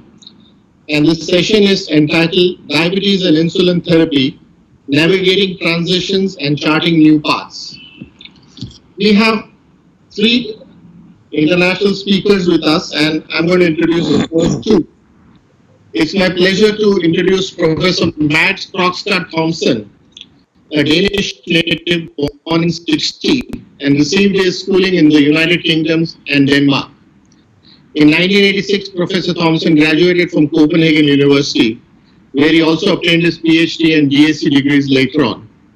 He joined Novo Nordisk, where he is the head of the growth hormone research, diabetes R&D, global drug discovery, and since 2000, he's been the executive vice president and the chief scientific officer.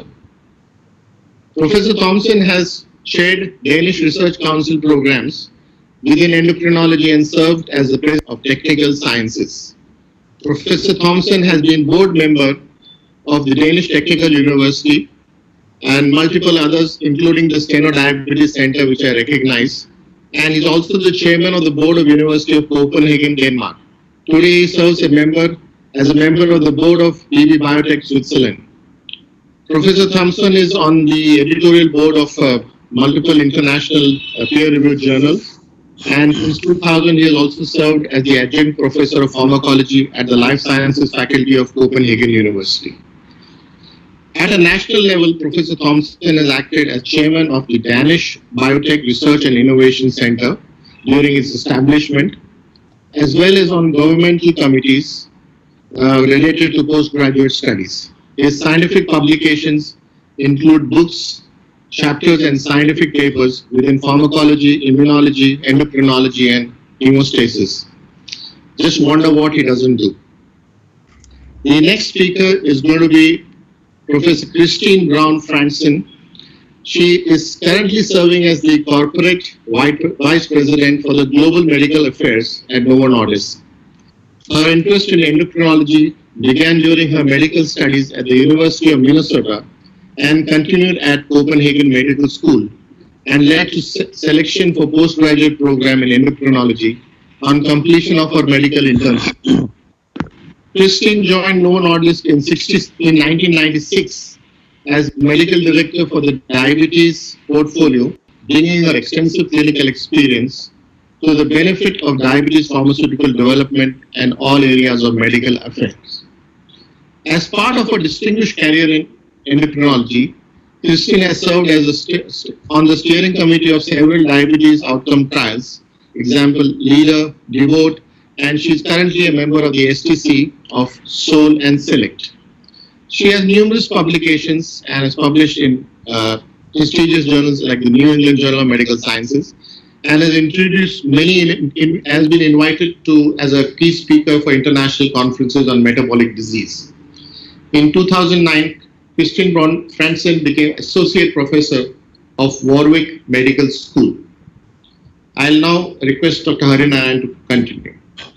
Good afternoon, everyone. I take the pleasure in introducing Dr. Erika Nishimura, currently the Scientific Vice President Diabetes Research in Novo Nordisk at Copenhagen, Denmark, where she is overseeing the later stage of insulin research and development projects. Dr. Erika obtained a PhD in physiology from the University of British Columbia in the field of gastrointestinal hormone receptors and was a postdoctoral fellow at the Peptide Biology Laboratory at the Salk Institute, Aloha, California, where she studied neuroendocrine hormone receptors. In 1991, Erika joined Novo Nordisk as a principal investigator at Hackdown Research Institute, where her research interest was in the role of glucagon in the pathophysiology of type 2 diabetes and possible therapeutic benefits of glucagon receptor antagonism. Since 2000, she has specialized in the development of next-generation insulin therapies, including the degludec portfolio, consisting of Tresiba, Ryzodec, and Ziltofy. Her current research focuses on biological characterization of novel insulin analogs. So for the next 1 hour, we'll be having 3 sessions. First, followed by Dr. Maas. May invite Dr. Maas to deliver his first lecture on the heritage and commitments, insulin and GLP-1 analogs. Over to Maas. Thank you very much, gentlemen. It's both a pleasure and an honor to address all of you today. As you are aware, Novo Nordisk has been committed for the past 100 years to deliver innovation to the benefit of patients with diabetes. In India, we have, as you know, 80 million people mostly suffering from type 2 diabetes, and Novo Nordisk is committed both to the insulin space and to all other remedies within the cardiometabolic syndrome, including type 2 diabetes, but also the comorbidities associated with type 2 diabetes. Could I have the next slide, please?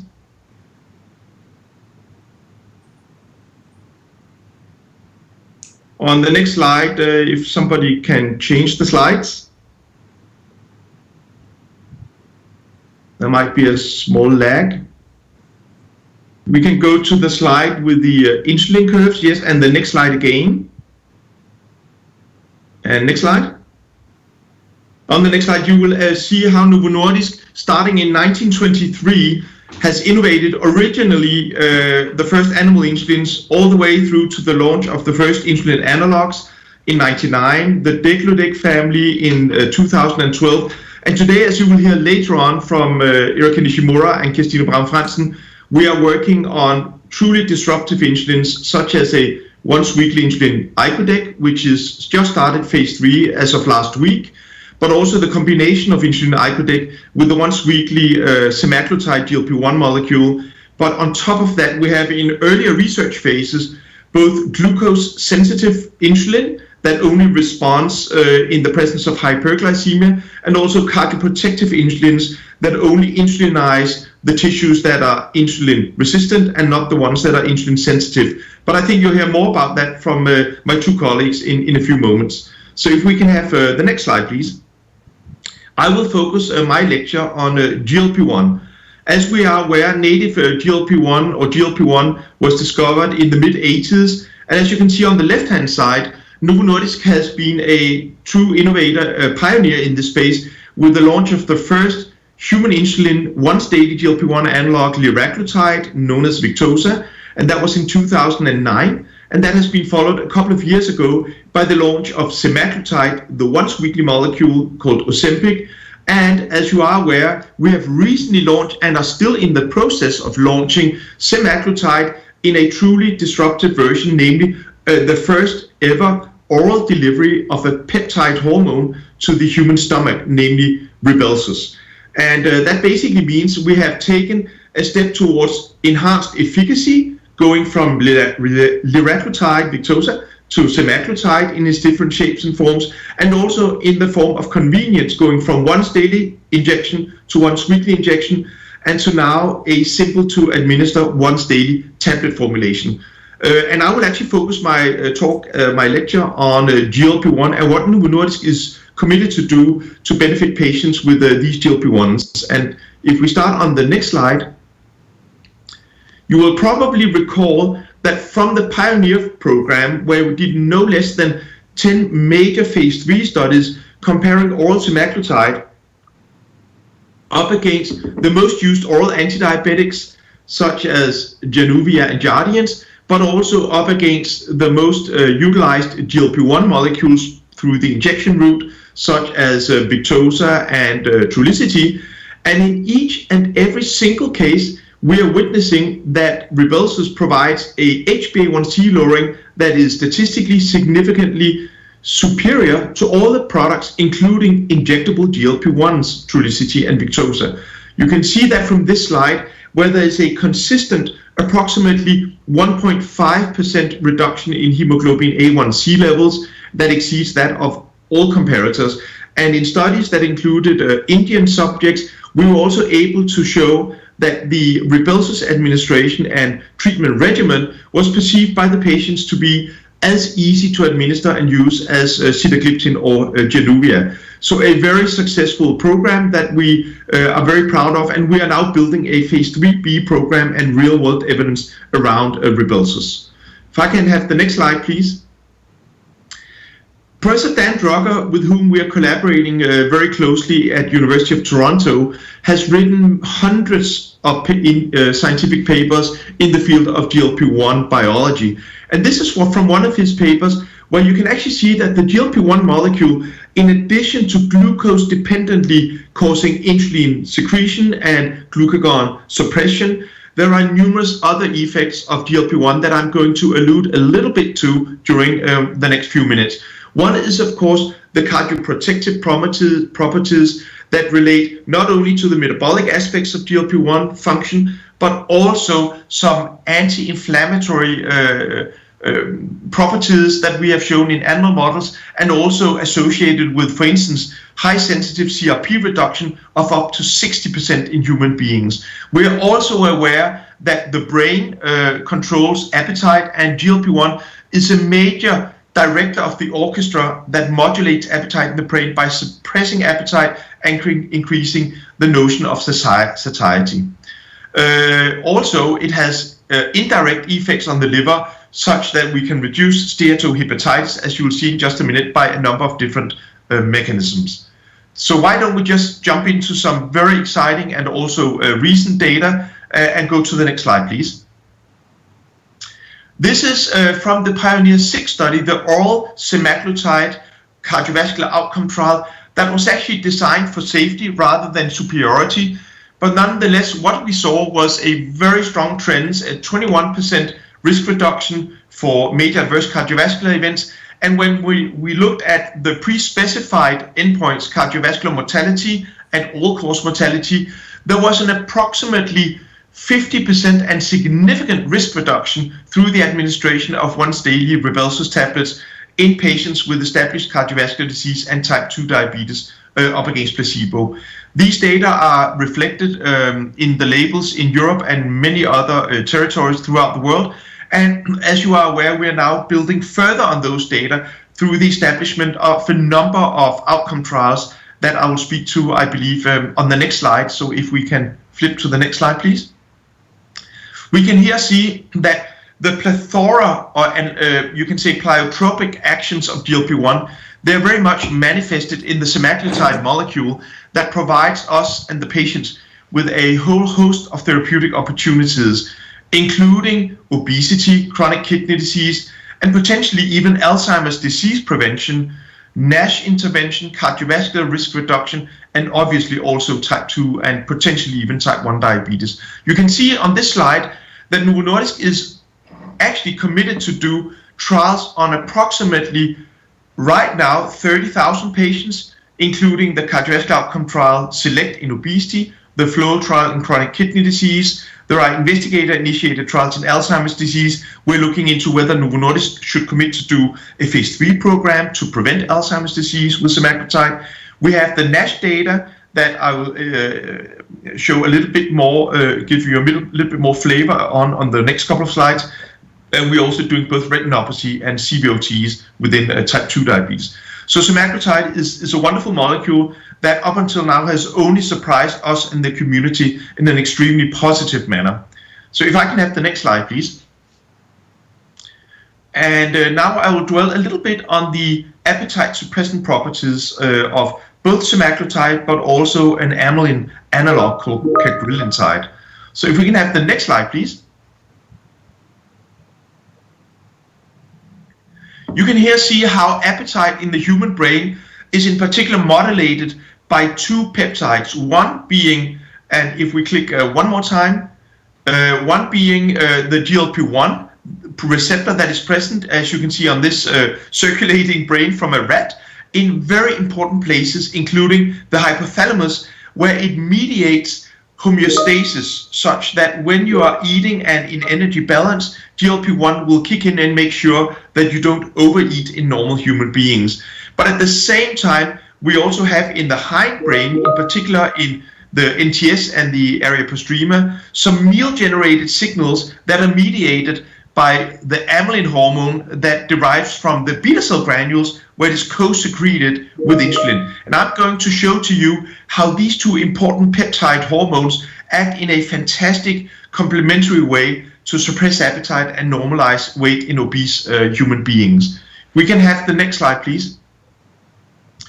You'll here see that the GLP-1 receptor, first of all, that semaglutide distributes to the brain of rats and humans. Here it is circulating, and you can actually see in particular around the area of the hypothalamus and certain regions close to the hypothalamus, we actually see an accumulation of semaglutide in a steady-state situation. And on the right side, if we click one more time, you will see how that induces neuronal activation. And here it is measured by so-called CFOS expression. And you can see that there's a neural circuitry to other parts of the brain in rats, but I guess also in humans, that are critically important for mediating homeostasis and actually appetite normalization or suppression in human beings with overweight. So that is the mechanism whereby GLP-1 is able to modulate human weight towards a healthy level. If we can show the next slide, please. You are now, and one more slide. You're now seeing all the trials that are undergoing and have been undergoing with semaglutide. The STEP program with 4 major phase 3 trials did read out during the first and second quarter of this year. And on top of that, We have had exciting readouts for AM833, which is a once-weekly human amylin analog that can be administered alone or indeed also together with semaglutide. And over the next couple of slides, I will just highlight some key elements of those trials that have been reading out during the course of 2020. So next slide, please. We and the community was really struck by, not great surprise, but by the extreme efficacy of the semaglutide molecule, but also the robustness of the data. We are seeing a 17 to 18% consistent weight reduction up against the placebo level of 2%. And in the that's in the step 1 trial. In the step 3 trial, we actually delivered intensified behavioral therapy both to the placebo group and to the semaglutide group, give a response of 5%, but when semaglutide is on board, it doesn't even add any further to the efficacy of semaglutide. So semaglutide seems to be able to override the need for all the behavioral modifications that nudging and other elements of the psychological behavioral therapy can give to the patient. And in step 4, we were actually able to see that when patients were administered for 20 weeks semaglutide, they were randomized to either placebo for the remaining 48 weeks or to continue on semaglutide. You can see that those that were randomized to placebo, they were actually only able to maintain a 5% weight loss because they started regaining weight over the next 48 weeks. And those who were on semaglutide throughout 68 weeks, they maintained an 18% weight reduction. And we also even did a diabetes study where we saw a 10.6% reduction in people with type 2 diabetes. Obviously, weight reduction is less in diabetic subjects because GLP-1 will counteract the glycosuric effects that people are witnessing, in particular in the postprandial phase, due to its efficacy on normalizing glycemia. We are very excited that we are on the verge of submitting the STEP program globally for basically appetite suppression in people with obesity, with or without diabetes. And that is one very exciting milestone for this year and the first quarter of next year. And on the next slide, please. Here we can actually see amazingly that when we have dual stimulation of the GLP-1 receptor and the amylin receptor in human beings, we have reported that after only 20 weeks, with the first 16 weeks being a induction phase where the doses are escalated, and then there are actually only 4 doses of semaglutide and amylin analog 833 during the last month of the treatment. And nonetheless, there is a full 9.5% semaglutide weight reduction after only 20 weeks. As you know, this becomes 17-18% after a year. But lo and behold, when co-administered with the amylin analog, we see a full 17% weight reduction after only 4 weeks on maintenance treatment. And we believe that this is likely to give us a bariatric surgery-like level of efficacy to the tune of more than 25% weight loss after a treatment period of 1 year. I think somebody is unmuted. So if that, very nice. So we are now looking forward to, towards the end of next year, initiating a phase 3 program with the co-administration of semaglutide and amylin 833 in humans with obesity and comorbidities. Yes, sir. From Bangalore office. Sir, the previous session is running a bit low. Is it okay, sir, if I give you like 15 minutes before if I give you a call and then you can join in? Yeah, no problem. So on the next slide, that phase 1 events and entertainment to the top, like you said. I will now move into some data from NASH and cardiovascular disease, and we can have the next slide.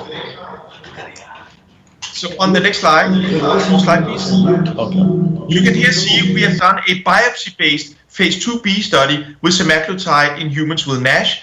And what you see here is a dose-dependent and very strong resolution of NASH.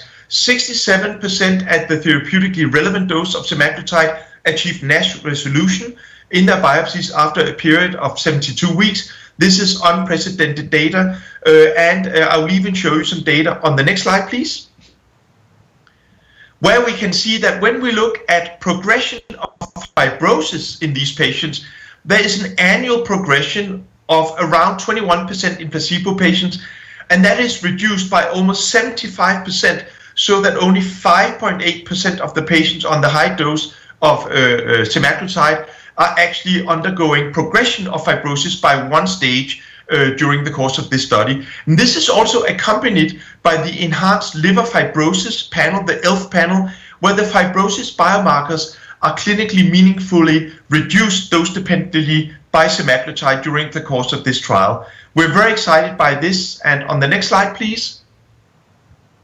You can see how these data made it very recently into the New England Journal of Medicine, simply because there is no treatment available for people with NASH, and this is, I believe, the most promising data that we've seen so far, and we will start during the first half of next year a major phase 3 pivotal trial in people with NASH, including, of course, Indian subjects. So we now move to the next slide. And here you can actually see that semaglutide is not only useful as a standalone agent. We believe that semaglutide should and will be developed together with other agents as an oral tablet together with SGLT2 inhibitor for type 2 diabetes and cardiovascular risk reduction, with a PCSK9 inhibitory peptide that Novo Nordisk has developed for cardiovascular disease, together maybe with a human GIP analog once weekly that is in phase 1 in a fixed ratio combination with semaglutide, and as I've already alluded to, together with amylin 833 analog for obesity and potentially type 2 diabetes and even NASH treatment. And finally, for intensifying people who are either on GLP-1 therapy or insulin therapy and are not maintaining the target levels of hemoglobin A1c, here we can co-administer it in a fixed ratio combination called IcoSema that will start also phase 3 over the next year or so. So on the next slide, please. This just is my last slide, and you can see if we click one more time, you will see how Novo Nordisk is here to take care of patients right from the pre-diabetic stage with weight control, moving into oral antidiabetics, injectable GLP-1 basal insulin, optimizing and intensifying basal insulin all the way through to very intensified therapy. And these are the agents that are either on the market today or coming out to our patients very soon to be. So on this happy note, where I believe Novo Nordisk will be here to serve patients for the next 100 or more years with diabetes and other comorbidities, I would like to thank you very much for your attention and turn it over to our moderator. Thank you, Mohan. That was fantastic. You made it sound so easy and interesting.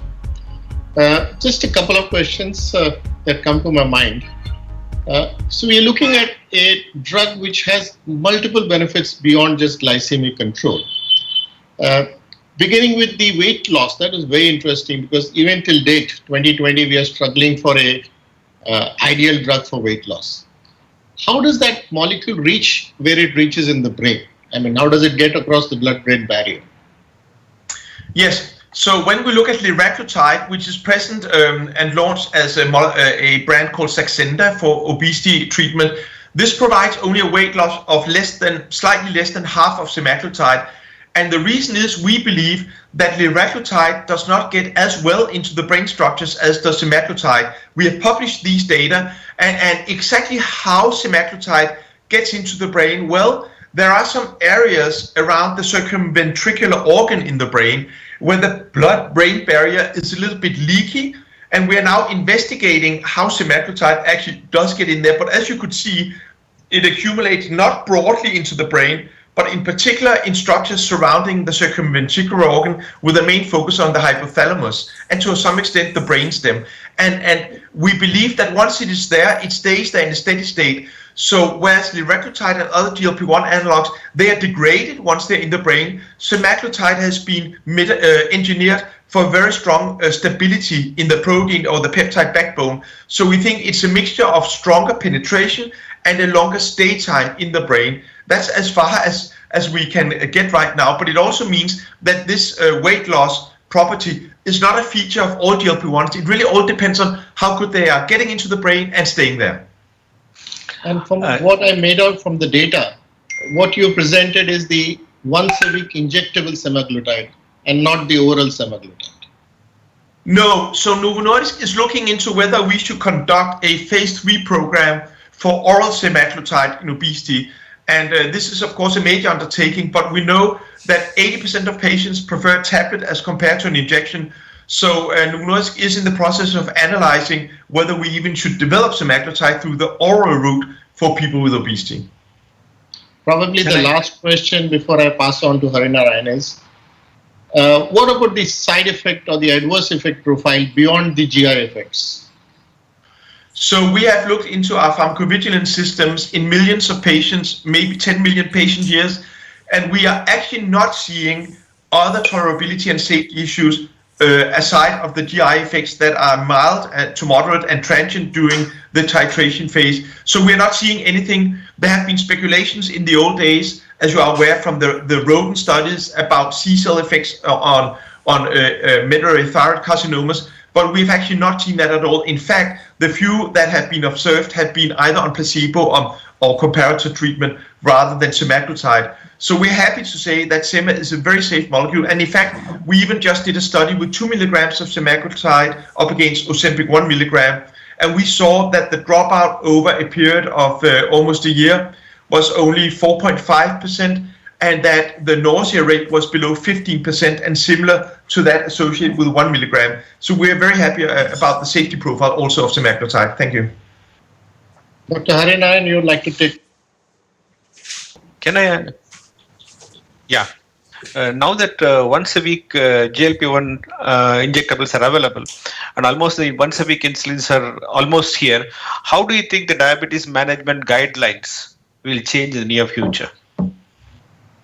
Yes, so I think we are already looking into the American guidelines for 2021. As you are aware, they have just come out, the practice guidelines. We think that we will GLP-1, the GLP-1s that have been associated with comorbidity risk reductions of the heart, kidney, and so on, together with the SGLT2 inhibitors, are now moved very far up in the treatment cascade. But it is also mentioned in the treatment guidelines that there are insulins that have been shown to have improved properties, including reduced risk of hypoglycemia. And in patients who are prone to hypoglycemia, they should actually also be administered in favor of other older insulins. And we believe that not only degludec has the properties, and that's mentioned in the treatment guidelines, we also believe that icodec, as you'll hear about later, will be able to offer these same properties, but in a very convenient once-weekly administration. The injection barrier, daily glucose monitoring and injections, is a barrier for early insulin initiation that we're trying to overcome with insulin icodec. So we think the treatment guidelines will evolve over time, as you're also suggesting.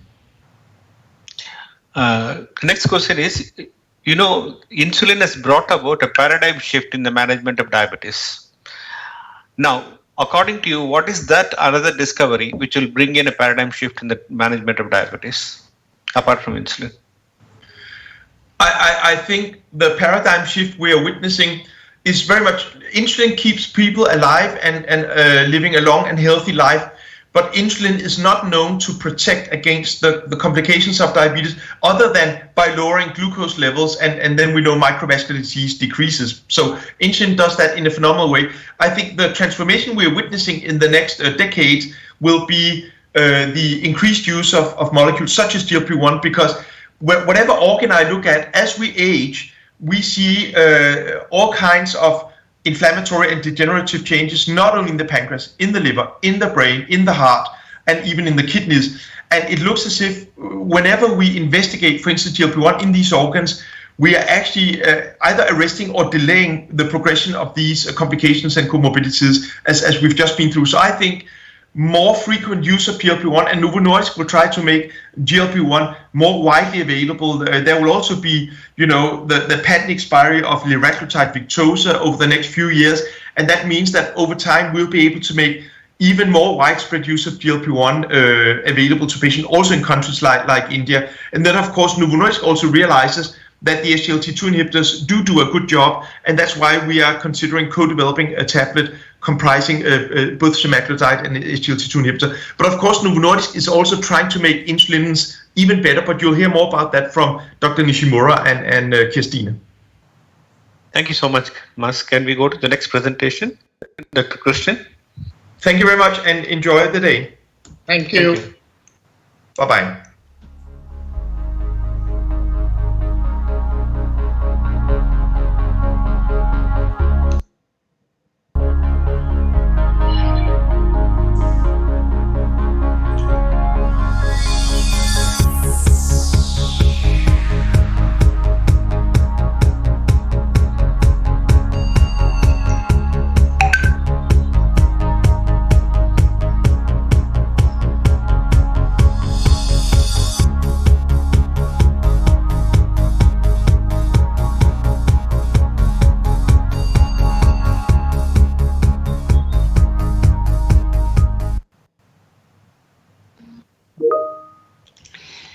Hello, everybody, and thank you, Mr. Chairman, for the great introduction, and also thank you to everybody that is checking in here on the web. I would have preferred to have been with you in India, where I've been before at the National Insulin Summit, and have had a phenomenal experience every time. Today, though, I'll try to do my best over the internet, and I'd like to introduce you and tell us a little bit about the experience we've had with the once-weekly insulin icodec that you also heard mentioned by Professor Mads Korsgaard Thomsen. So if we go to the next slide, please. And just click again. There's, of course, these unmet needs in basal insulin therapy. I think we're all aware of that. I think the inertia of starting patients on insulin is often because doctors know that it's cumbersome for the patient to inject every day, also to teach the patient to inject, and that of course leads sometimes to inertia in the clinic. But it also, as we know, leads to delay to patients actually not injecting on a daily basis simply because they forget.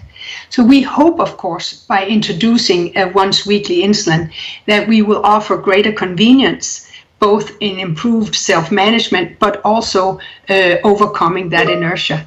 That we would improve health-related quality of life, as we've seen with other once-weekly drugs, and that we indeed would reduce the treatment burden for patients and also their carers. If we go to the next slide.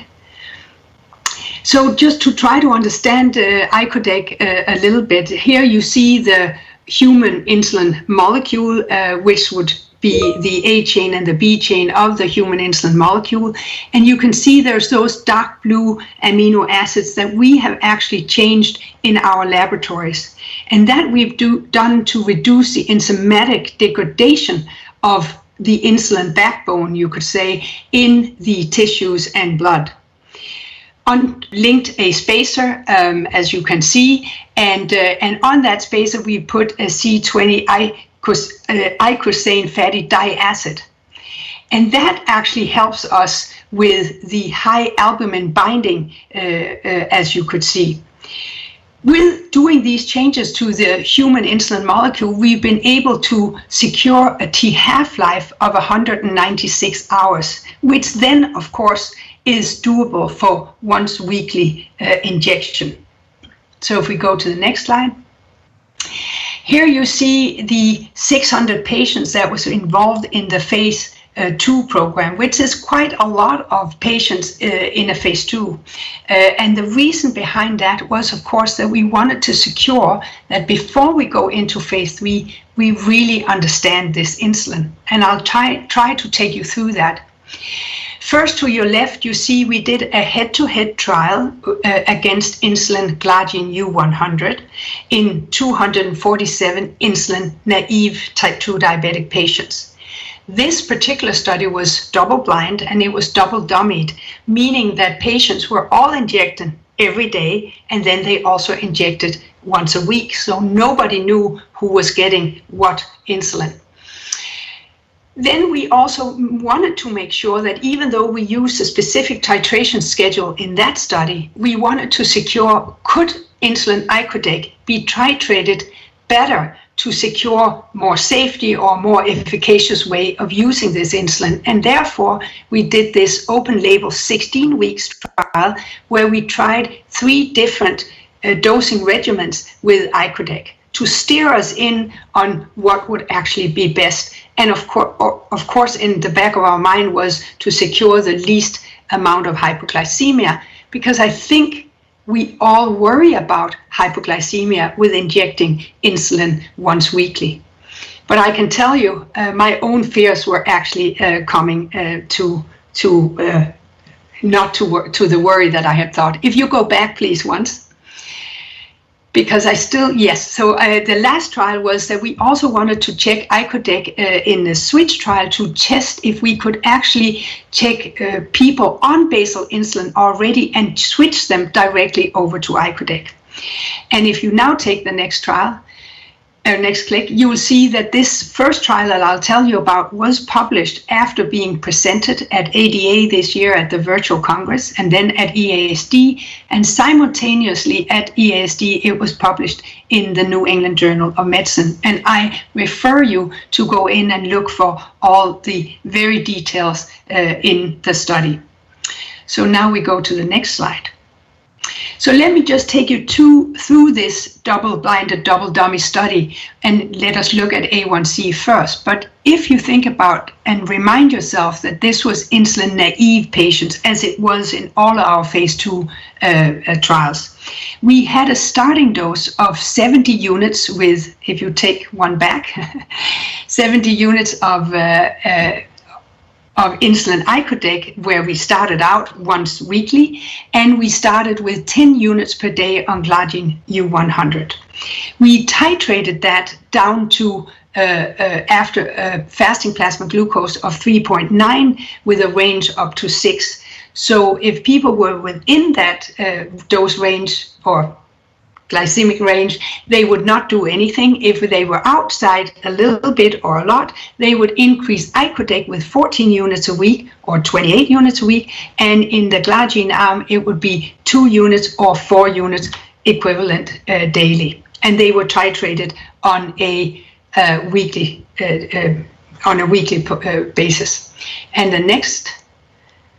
And if you then look at the A1C here, you could see the icodec group came in on 8.1 and the insulin glargine at 8.0. And you can see a remarkable reduction in A1C in these insulin-naive patients, coming down below 7 in both arms. For the insulin glargine arm, it ended up at 6.9, and in the insulin icodec arm, it was 6.7.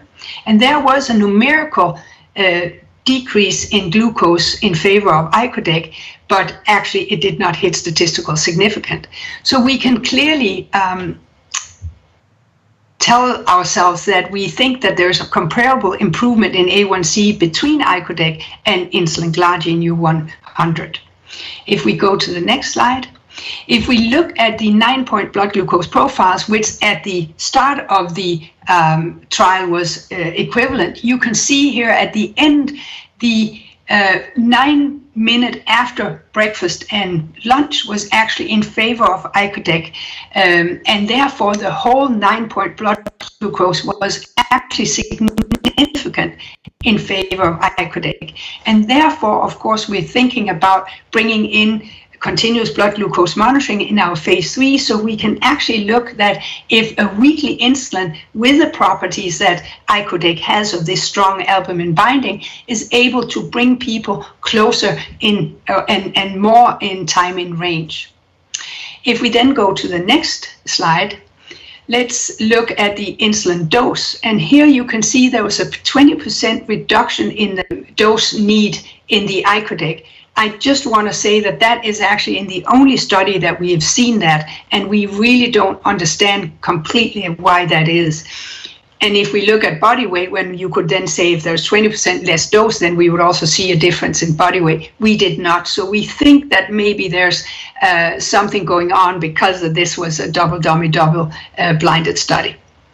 Let's go to the next and now focus on hypoglycemia. If you here look at the hypoglycemic episodes and we look at level 1, which is of course blood glucose symptomatic that's measured that's below 3.9, and level 2 and 3, which are the real blood glucoses that matters, where blood glucose is actually measured below 3.1, or level 3, where you have to have assistance from a third person, you can see that more or less comparable. And if you click now, and we take level 2 first, you see more or less comparable with insulin glargine.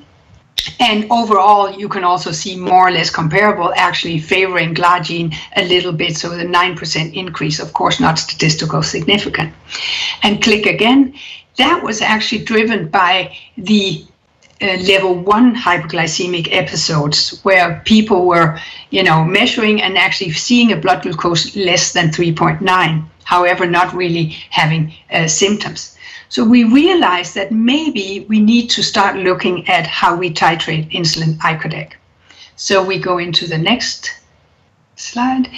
And that's why we did or we are happy that we did the icodec titration trial, where you remember we had 3 different titration schemes with icodec.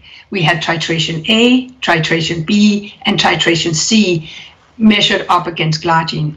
In titration A, we opted the lower level of glycemic level where we were titrating for to 4.4, actually using the ADA's titration aid guidelines. And we also did that in titration B. However, in titration A, we only increased the dose of insulin icodec with 21 units per week, where we in B increased with 28 units, meaning that it would be either 3 units per day for insulin glargine or 4 units per day for insulin glargine if you thought about a daily insulin.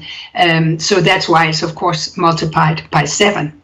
Or we used in titration C exactly the same titration guide that we had used in the trial that I was just talking to you about before.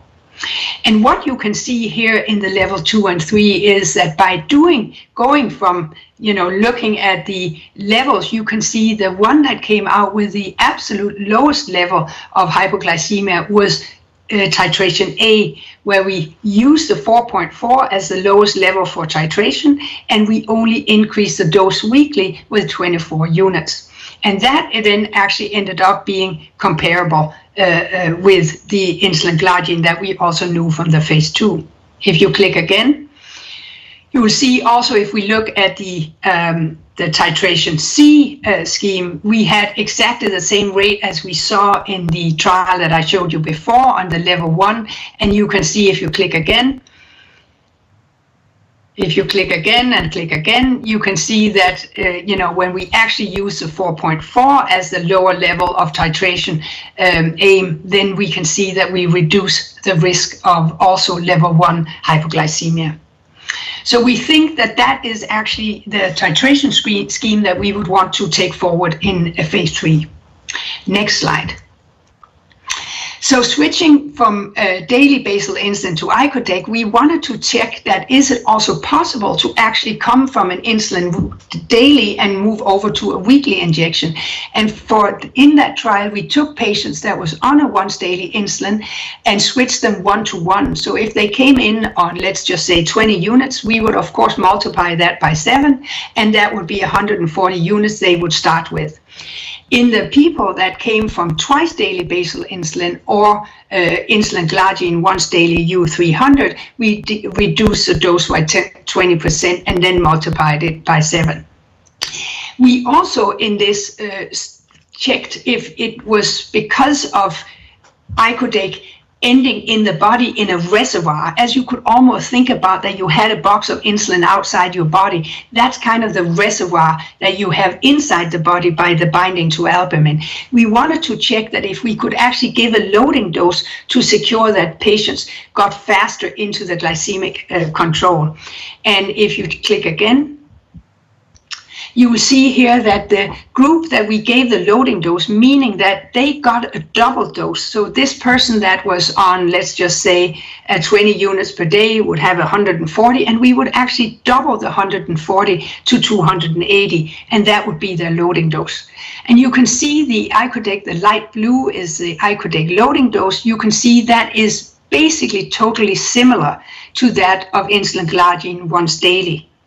You can also see that the group that did not get the loading dose, the icodec, the dark blue one, had a slip in their glycemic control for about 4 weeks until icodec, of course, got into the steady state. But you would also see at week 4, week 5, it actually comes down to by being titrated and coming into and being the reservoir, you can see that we are now totally on par with the 2 other doses. And if you then go to the next slide, we therefore also looked at the hypoglycemic episode in the switch trial. And if you click again, you can see here level 2 and 3, even with the loading dose, you can see that we are completely comparable with insulin glargine given once daily. So with that, I think we actually concluded that giving this insulin once weekly is as safe and potentially more efficacious in time and range, which we will of course have to prove in the phase 3 trial, but at least as efficacious as once daily insulin glargine, or potentially also icodec or degludec, which we will also check in the phase 3 program. So if we go to the next slide. So this is actually my last slide, and so I think we can conclude that the experience with once weekly insulin and ask ourselves, will it actually transform treatment? We do believe that we actually have seen that it is efficacious and safe as once weekly glargine.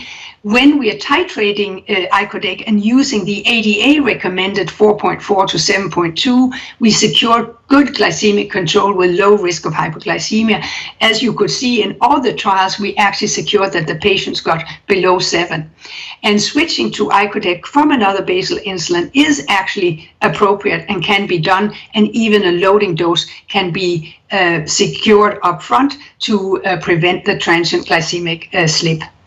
If you then click again, so we think that once weekly insulin icodec has the potential to facilitate insulin treatment initiation, to increase, hopefully, treatment adherence, and to reduce the clinical inertia, and to promote good glycemic control in type 2 diabetic patients. And of course, if you click again, that will further have to be investigated in a phase 3 program that we are starting actually right now, and will include more than 4,000 patients. And we will, of course, hope that we can offer soon a once weekly basal insulin to patients with diabetes. So thank you very much for your attention.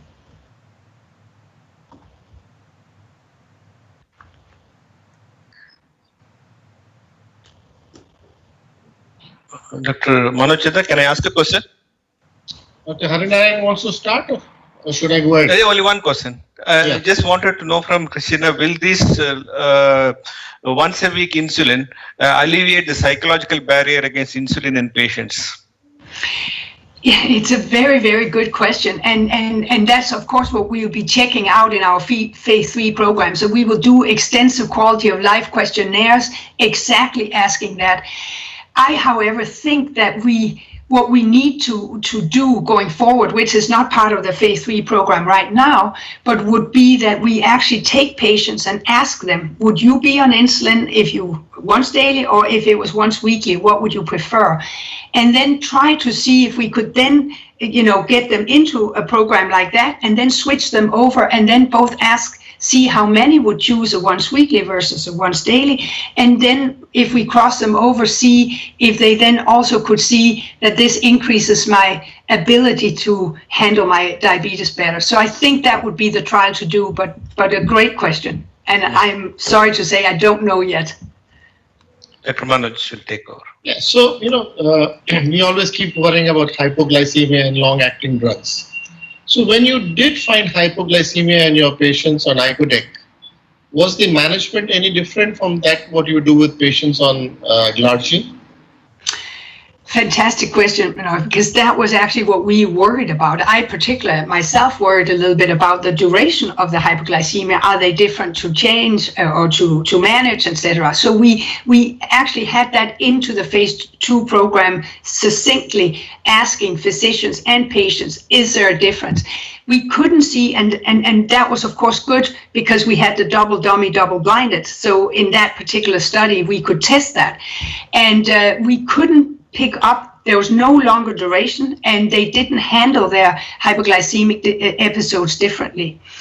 And I think the whole, and Erica can of course tell you more about that, but the whole idea behind icodec is of course that you have this reservoir of insulin in the body, but it is only freed if there is a real need. So when the insulin receptors are presenting themselves in real need, then only then will the insulin be sucked off, so to say, from albumin and then hit the receptor, meaning that we potentially could actually have a more physiological insulin response, as with our own basal physiological secretion of insulin.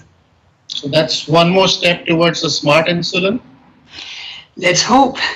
I think it's, it is 600 patients, and I think it was much better than I had thought, the outcome, but I still think we need to check it in even more patients and with a wider inclusion criteria and so on. Thank you very much, Christine. I think in the interest of time, we need to go to Erika's talk. Absolutely. Thank you very much, everybody, and take care in India.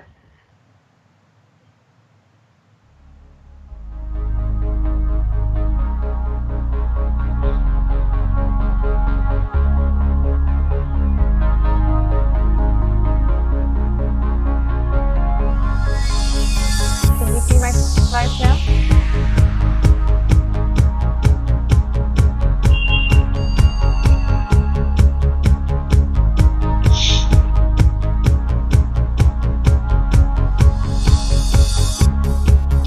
I think I am. Oh, wait a sec.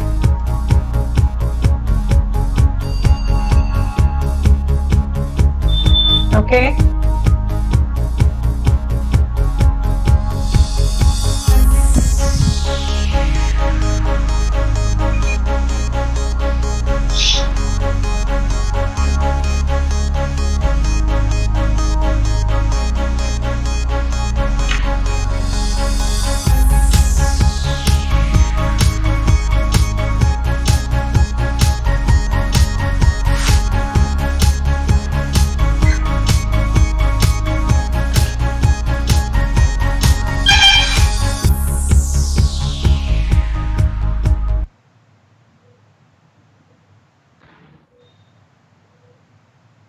Hello, everyone. Thank you to the chairman and the organizers for giving me this opportunity to share with you some of our research and how we're looking into new ways of treating diabetes, and particularly our insulin pipeline. So let me first start by going a little bit back in history, and you heard this also from Meskosko, that in the last century there has been a lot of insulin innovation. And after the discovery of insulin, we've been using animal insulin preparations, but in the 80s we were able to make recombinant human insulin, and shortly after that insulin analogs that were rapid-acting, long-acting, biphasic, that were more physiological. Now we are also able to make available newer generation insulin analogs like the Tresiba family of insulin degludec-based products, and we also have faster insulin aspart. And next year we're looking forward to the 100th anniversary of the discovery of insulin. But what do we have beyond the centennial? Well, what we have been working on is engineering more patient-centric insulin, such as, for example, the tissue or pathway-targeted insulin action. These are aimed to give more than just glucose lowering and have potential benefits such as cardioprotective effects. We are also working on trying to make oral insulin, and also the smart insulin that was just mentioned that are glucose sensitive. And again, as we saw Christina present, the once weekly insulin. So I'll just start with giving a little bit of scientific background to the once weekly insulin. So this is the molecule that Christina presented, and I just wanted to highlight there are 3 features of insulin icodec that make it suitable for a once daily injection. The changes that we have made to the amino acid sequence in order to prevent enzymatic degradation, the long C20 fatty diacid that gives a very strong reversible albumin binding, and these 2 changes to the molecule both contribute very importantly to the reduced insulin receptor affinity, giving a slow insulin, so a reduced insulin receptor mediated clearance. So these are mechanisms that have been applied to make other proteins long acting. But when you're thinking about insulin, knowing that we have to have such precise insulin dosing, you may be concerned as to how is it even possible to make a long-acting insulin where you would dose 7 days worth of insulin in one injection without increasing the risk of hypoglycemia. And I think Christina was also sharing her original concerns. And hopefully by showing you these cartoons, you will get an idea of why it is possible to do this. So first of all, we see these 3 features: the reduced insulin degradation, which occurs in the injection site, but in all the different tissues and in the blood. We see the strong albumin binding and the slow receptor activation and clearance at the insulin target tissues. Now, what we're looking at here is the effect after a single injection of insulin icodec, the very first injection. So we get the dissociation of the insulin hexamers and into monomers, and they bind to albumin. And we essentially form an inactive depot of insulin icodec, because when bound to albumin, insulin icodec is not accessible to the receptors. But slowly over time, some of the insulin icodec actually do reach the receptors and at the target tissues and start giving a glucose lowering effect. And this effect continues over the entire week after this first injection. But as you will see, even at the end of the week, there will be a lot of insulin icodec still left in the body bound to albumin, which means with the first injection, you do not see the full response of the dose. But when we reach steady state, which occurs after approximately 3 to 4 injections, we have a buildup of the insulin icodec bound to albumin.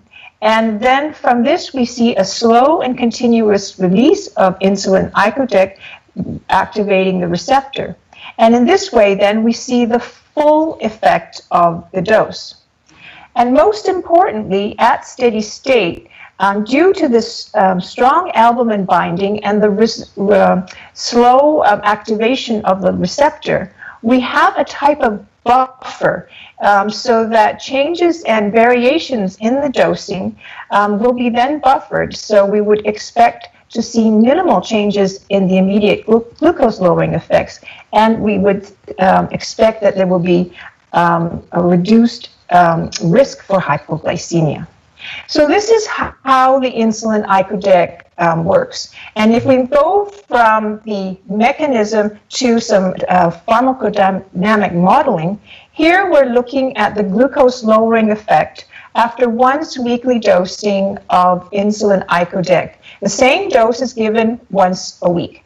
And you can see clearly after the first dose, we see a smaller response, which is less than half of the full effect of insulin icodec at steady state.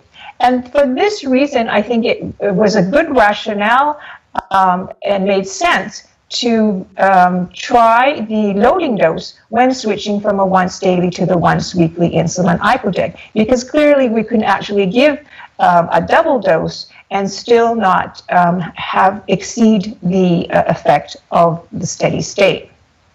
But once in steady state, we have the full effect of the insulin icodec dose, and it will give the same glucose lowering compared to the equivalent once daily basal insulin, but with considerably fewer injections. Now, if we zoom into one of these weeks and we look at the effect at steady state of one injection, we are now looking at the glucose lowering effect here of each day during the week. And you can see that we have a very even distribution of the glucose lowering effect throughout the week.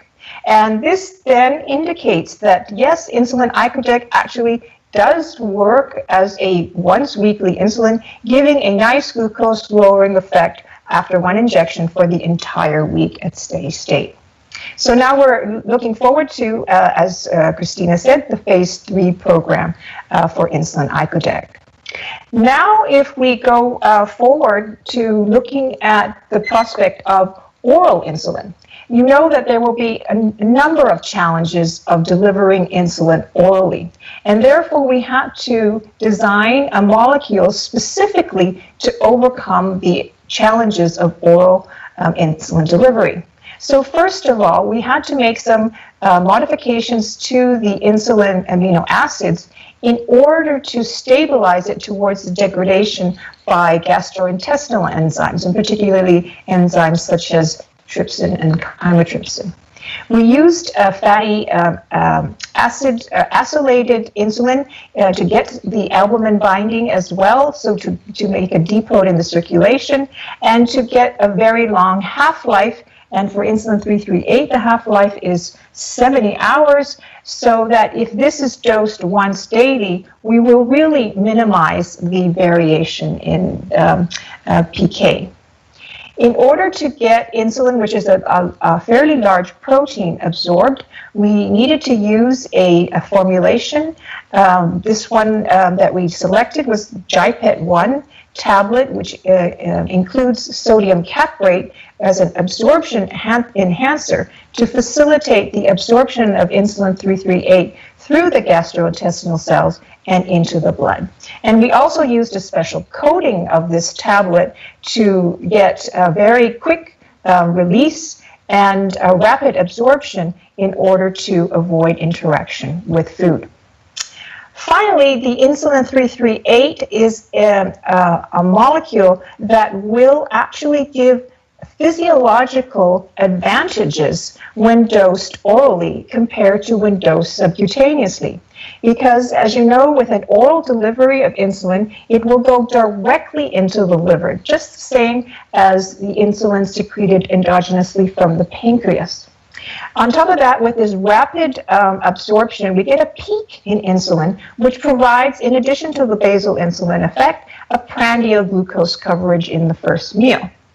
And finally, because of the albumin binding, we have some restriction of the PD effect to the liver, and this really also helps to minimize the hypoglycemic risk. So we tested this basal insulin 338 in people with type 2 diabetes, and we compared once daily dosing of the oral insulin 338 in the JIPET tablets to once daily subcutaneous insulin glargine dosing. And here you can see on the left here that the oral insulin 338 gives just a similar glucose lowering effect as the once daily insulin glargine. So this was really very promising. This is the first time we've seen oral basal insulin give a glucose lowering effect similar to subcutaneous dosing with no increase in hypoglycemia. However, if you look here on the right side, we're looking at the daily dose levels. And on the top, we see the dose of insulin 338. And as you can see, it is much higher than the dose used for insulin glargine. In fact, it's 58 times more insulin 338 that was used with the oral dosing.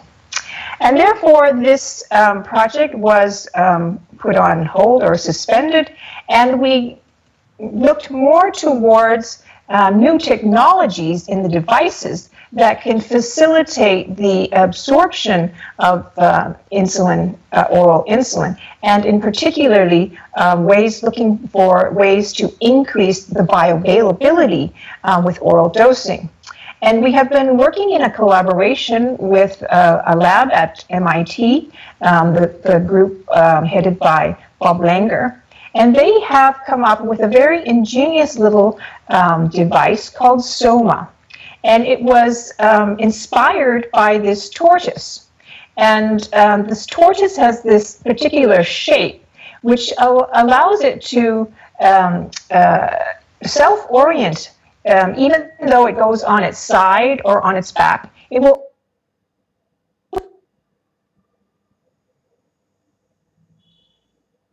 to achieve with this oral device, that no matter which way it gets ingested into the stomach, it would always self-orient so that the base of the device will orient towards the stomach wall, because inside is a built-in needle or post, and this is quite ingeniously made of insulin. So when this little device, you can see how small it is compared to an American penny, when it's ingested, it goes into the stomach, and because of this self-orienting design, the bottom of the device, the Soma device, will fall, and then the needle or spike will then be released into the gastric mucosa, and that's where it gets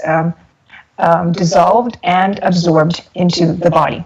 So this is a very smart way of increasing the bioavailability of the insulin, and we hope that these types of devices will one day pave the way for oral insulin, and that you will be able to have this as a patient. Now, moving on to the concept of smart insulins. So an insulin that will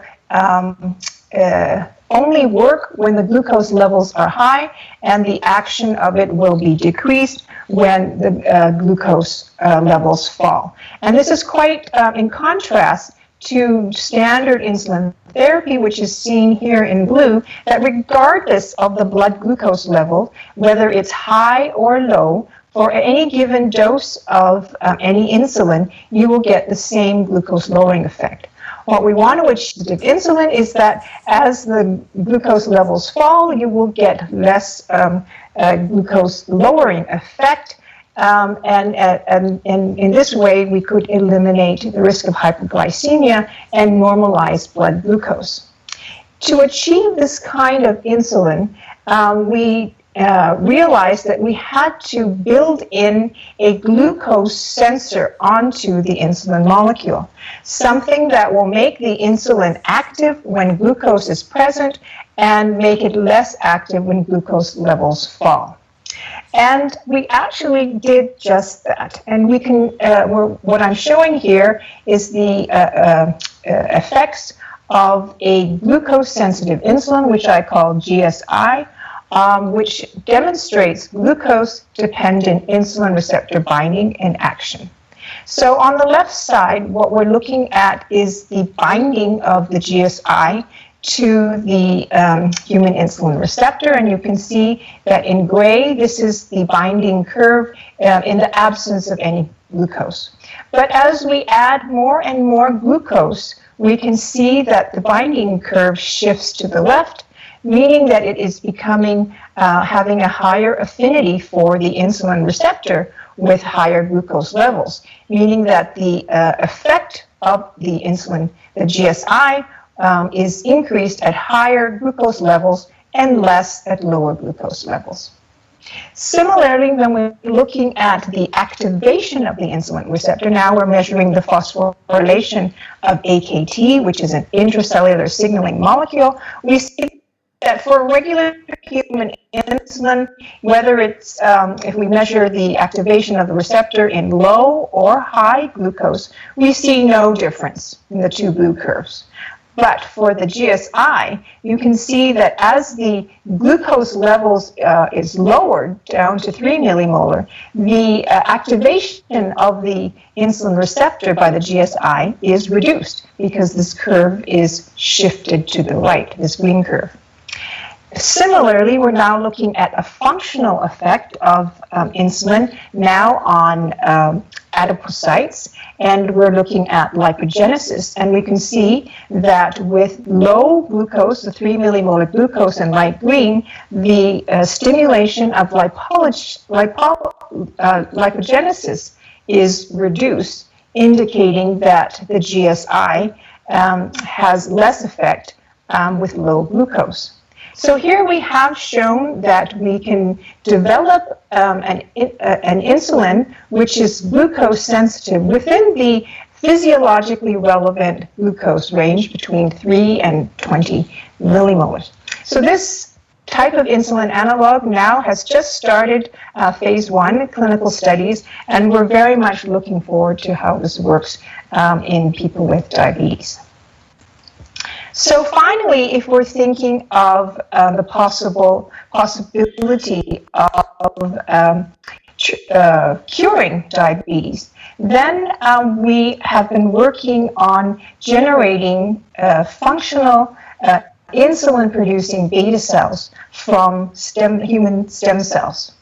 And we've been working for a number of decades on the protocol and the process of differentiating human embryonic stem cells into cells that can produce insulin and secrete insulin in a glucose dependent. We've been using the growth factors that we know are involved in the differentiation of stem cells into fully mature pancreatic beta cells during embryogenesis. So we've established this protocol, we have now also established a facility, this is California, where we can generate these clinical grade stem cells that can be used for treating people with patients.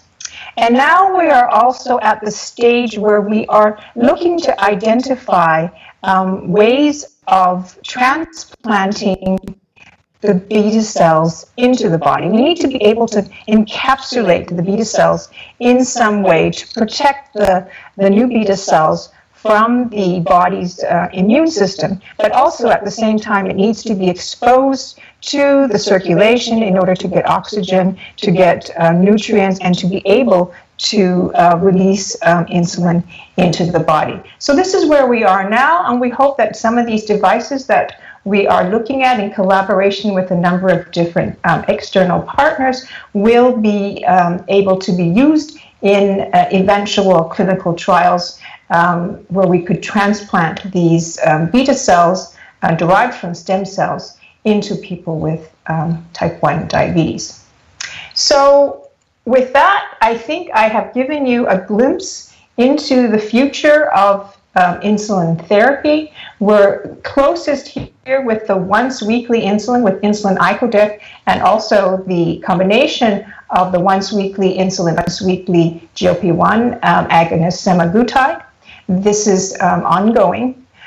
We may have ways of eventually making viable oral insulin, and also we're embarking on a program to develop a glucose-sensitive insulin.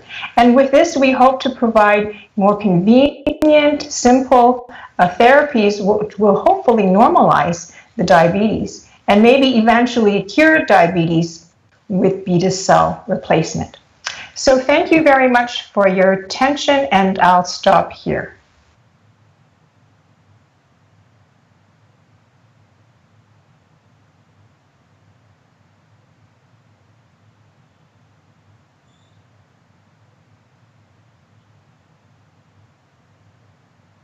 Hello?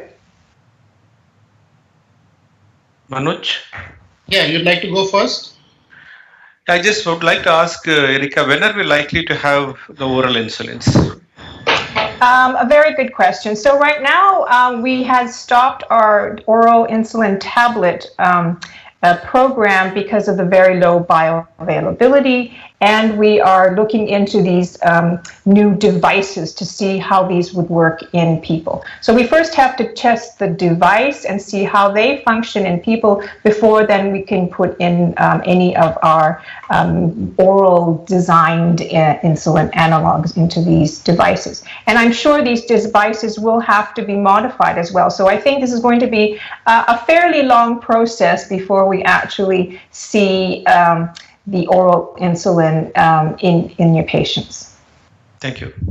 Dr. Manoj, you can take over and wind up. So Eric, actually I'm really fascinated by your talk, so I'm not going to ask you a question, but just comment that sometimes, I'm very happy for the diabetic patients in the future and probably envious of the younger doctors who'll get to see all of this. I don't know if I'm going to be around to see this, but all the best.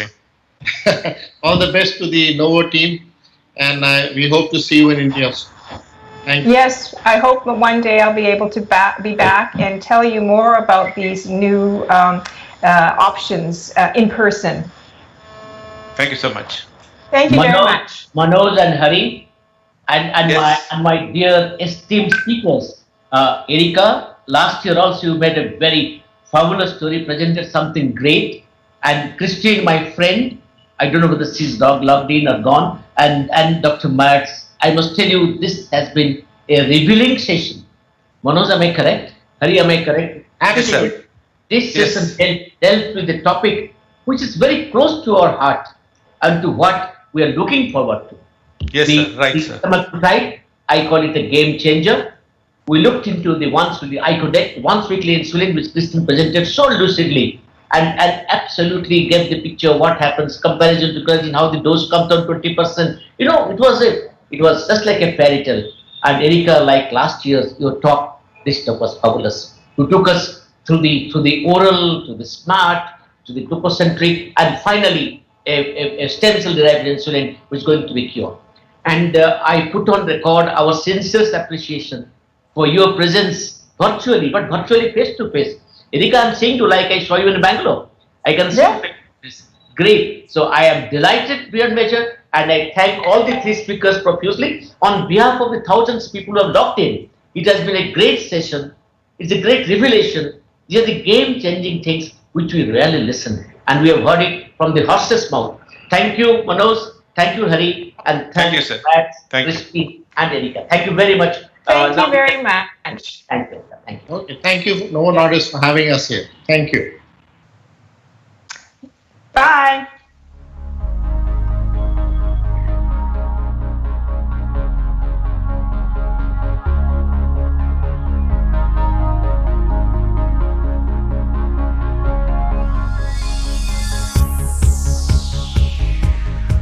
We now pass on to the second basket of the sessions program. In this heavily loaded sessions, we have 3 sessions and 2 panel discussions. This session is named Diabetes and Insulin Therapy, Excellence in a Nutshell. And the first session is Analog Insulins, Making the Most of the Innovations. Let me invite the chairpersons for this session. Professor Dr. P.V. Rao, the Director of the Kumidini Devi Diabetes Center at the Ramdev Rao Hospital, Hyderabad. He had been the founder president of the Diabetes Society. He is one of the rare person who has been the Secretary General of the RSSDI for over 15 years and has seen the building and the growth of RSSDI for its inception till today. Recently, he has been also nominated as the patron of the RSSDI. He is the founder president of the Andhra Pradesh Diabetes Federation, the famous APDF. Dr. Navneet Shah is the Director, Department of Diabetes and Endocrinology at the Sterling Hospital, former professor and head of Department of Endocrinology at the SET VS General Hospital and the NHL Municipal Medical College in Ahmedabad, one of the biggest hospitals in the country. And he has been awarded fellowship by the International College of Angiology and has won many awards and laurels to his credit. I request the chairpersons to kindly conduct the session.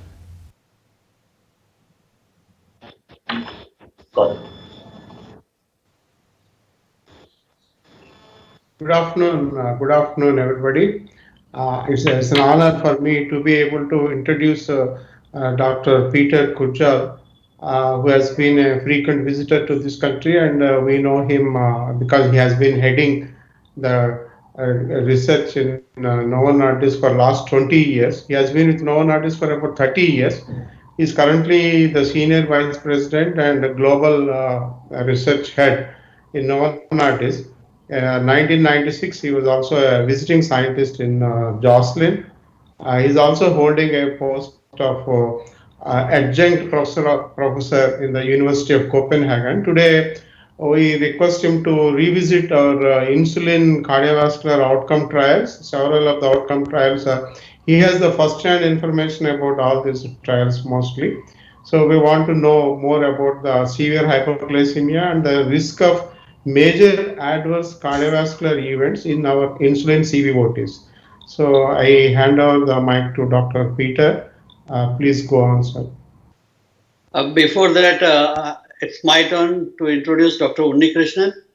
And before I proceed to introduce him, I must thank Dr. A.K. Das and the organizing committee of NIS for giving me this opportunity and to share the dais with stalwarts like Peter Kurzel, Unnikrishnan and Dr. P.V. Rao.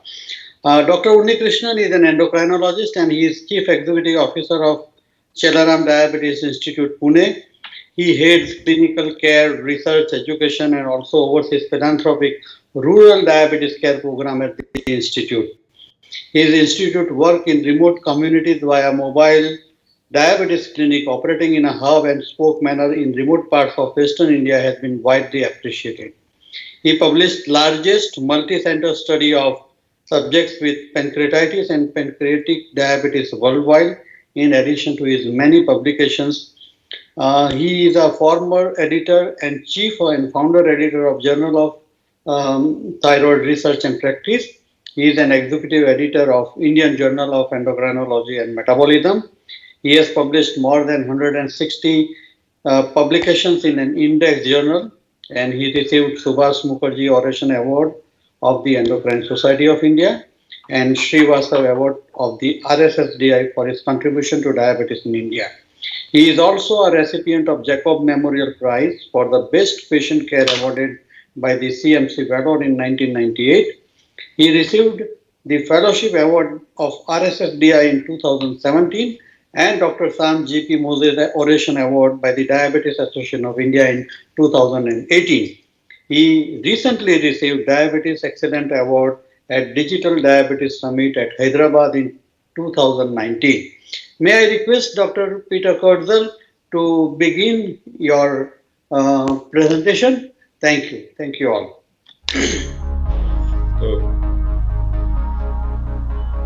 Rahul, 1 minute. It gives me immense pleasure, Peter Kurzel, to invite you to India virtually, face to face. In fact, we have been trying to get you, as you know, for a very long time. And it's our dream come true today that the person who is behind the insulin discovery, whose contribution volumes is amidst us today. Over to you and over to Chairperson. I just wanted to inform the thousands of people who have joined who do not know you personally or even, tell them that whom they are listening to.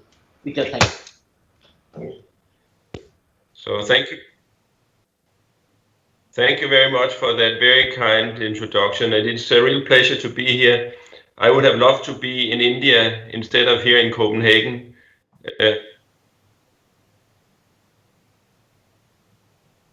The Western India and the interaction with the clinical scientists in India, I've always had I've always been impressed when visiting in India with the knowledge and the sincerity that you have trained your people and that you are practicing diabetes care in India.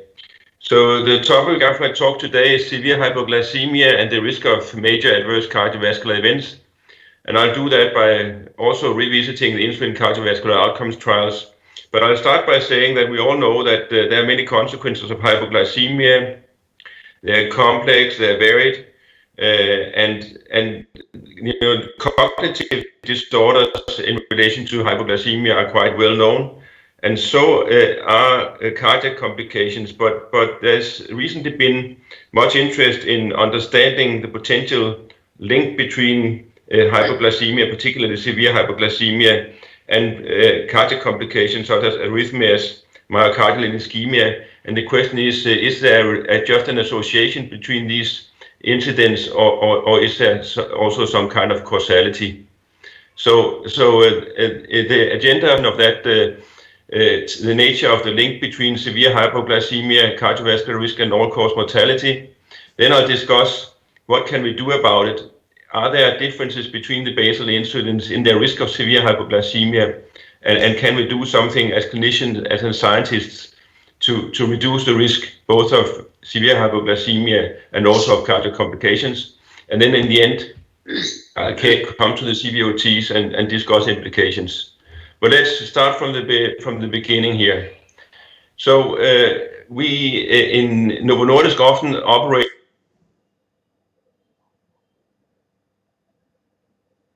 and that describes the association between glycemic variability, hypoglycemia, and outcomes.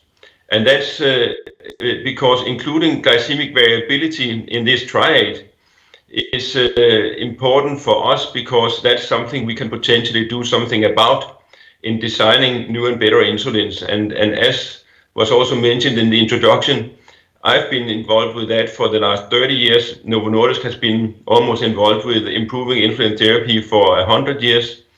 So we can potentially do something about glycemic variability by designing new and better insulin preparations. And we have done so, as I also will come back to here in the presentation, during the later years. And you as clinicians can obviously also do something about reducing the risk of hypoglycemia for your patients, both in instructing patients to how to adapt insulin regimens to their lifestyle, but also by choosing insulin therapies that may be inherently less variable than other therapies. And I think that's an important message also to get across here, that glycemic variability in the old days was huge, but with new and better insulin preparations, it has come down, and therefore we also have, by choice of therapy, a chance to impact risk of hypoglycemia. So let's just take one example that illustrates this link between fasting glycemic variability and risk of hypoglycemia. This is from the switch trials. We conducted 2 of those, one in type 1 diabetes, one in type 2 diabetes. These were 32-week studies, a crossover design, comparing insulin degludec to insulin glargine U100. And we then distributed the study participants into 3 groups according to their day-to-day variability of fasting glucose, a low, medium, and a high day-to-day variability group. And these 3 strata then shows here in this slide the corresponding risk of hypoglycemia. And you see very, very clearly, both in type 1 diabetes and in type 2 diabetes, a highly significant correlation between risk of hypoglycemia and day-to-day variability in fasting glucose. That's true for overall hypoglycemic events, nocturnal hypoglycemic events, and also for severe hypoglycemic events in both type 1 diabetes and type 2 diabetes. So really underscoring the importance of bringing down variability of fasting glucose in order to reduce the risk of hypoglycemia and also of severe hypoglycemia. But let's then turn to the other leg in the triangle here, the link between hypoglycemia and outcomes. What can we say about that at this time? But before doing so, let's just look at and briefly recapitulate what are the definitions of hypoglycemia, what are we talking about when we discuss the various levels of hypoglycemia. And more recently, there's been almost a consensus now on how we define hypoglycemia. That was not the case in the past, and that's why it's also sometimes very difficult to go into the older literature and compare between studies, because the definitions of hypoglycemia vary from study to study. But now there's an agreement that level 1 hypoglycemia is really an alert, below 3.9 millimolar of blood glucose. Level 2 is the clinically relevant hypoglycemic events below 3 millimolar. And then the topic really of this talk is severe hypoglycemia with no specific glucose threshold, but defined by requiring external assistance for recovery. And it's really these level 3 or severe hypoglycemic events that is the topic also in relation to this link to cardiovascular risk. How frequent are severe hypoglycemic events? Well, to get a picture of that, I brought here a slide showing data on that from various landmark trials and cardiovascular outcome trials conducted with insulin and other treatments as well, in both people with type 1 diabetes and people with type 2 diabetes. If we take type 1 first, you see the DCCT trial there as the second line in the table. The risk of severe hypoglycemia in the DCCT trial, that's now of course also some 25 years old, was as high as 60 per 100 patient years in the intensive group and around 20 per 100 patient years in the standard group. So very high incidence of severe hypoglycemia in type 1 diabetes in those days. It's probably somewhat lower now with better therapies, but still significantly high. Then in the type 2 studies, and there are a variety of those included in this slide, you see the range, ranges from something like 1% up to around 10%, depending on study population and intervention regimen, but still actually also sizable risk of severe hypoglycemia in people with type 2 diabetes. And since any single event of severe hypoglycemia can be fatal and have fatal and long-term consequences, then any risk of severe hypoglycemia is really too much. So we have to do our very best to avoid that. So severe hypoglycemia has been here for always with diabetes therapy, and remains a reality for people living with both type 1 diabetes and type 2 diabetes. So then it's also clear from many outcome studies done with insulin and other therapeutic interventions also that severe hypoglycemia is associated with increased rates of major adverse cardiovascular events, or MACE, and also associated with all-cause mortality across these various outcomes trials. But it's unclear whether this is just an association or whether there is a causality. And one measure of that kind of points in direction of causality is often when there's a temporal kind of relationship between the time when a severe hypoglycemic event occurred and then the severe outcome or the cardiac outcome. And that's true in some of these trials. For example, we found that in the LEADER trial and in the DEVOTE trial, some temporal relationship. But in other trials, for example, the ADVANCE trials and the EXAMINE trials are also very, very large trials, long-term trials, cardiovascular outcome trials, however, not with insulin therapy. There was an association between rates of risk of MACE and cardiovascular outcome, but there was not a temporal relationship. So more pointing in the direction of an association that points to a common risk factor or a common degree of frailty that predisposes individuals to both a severe hypoglycemic event and an adverse cardiovascular outcome or mortal or fatal event.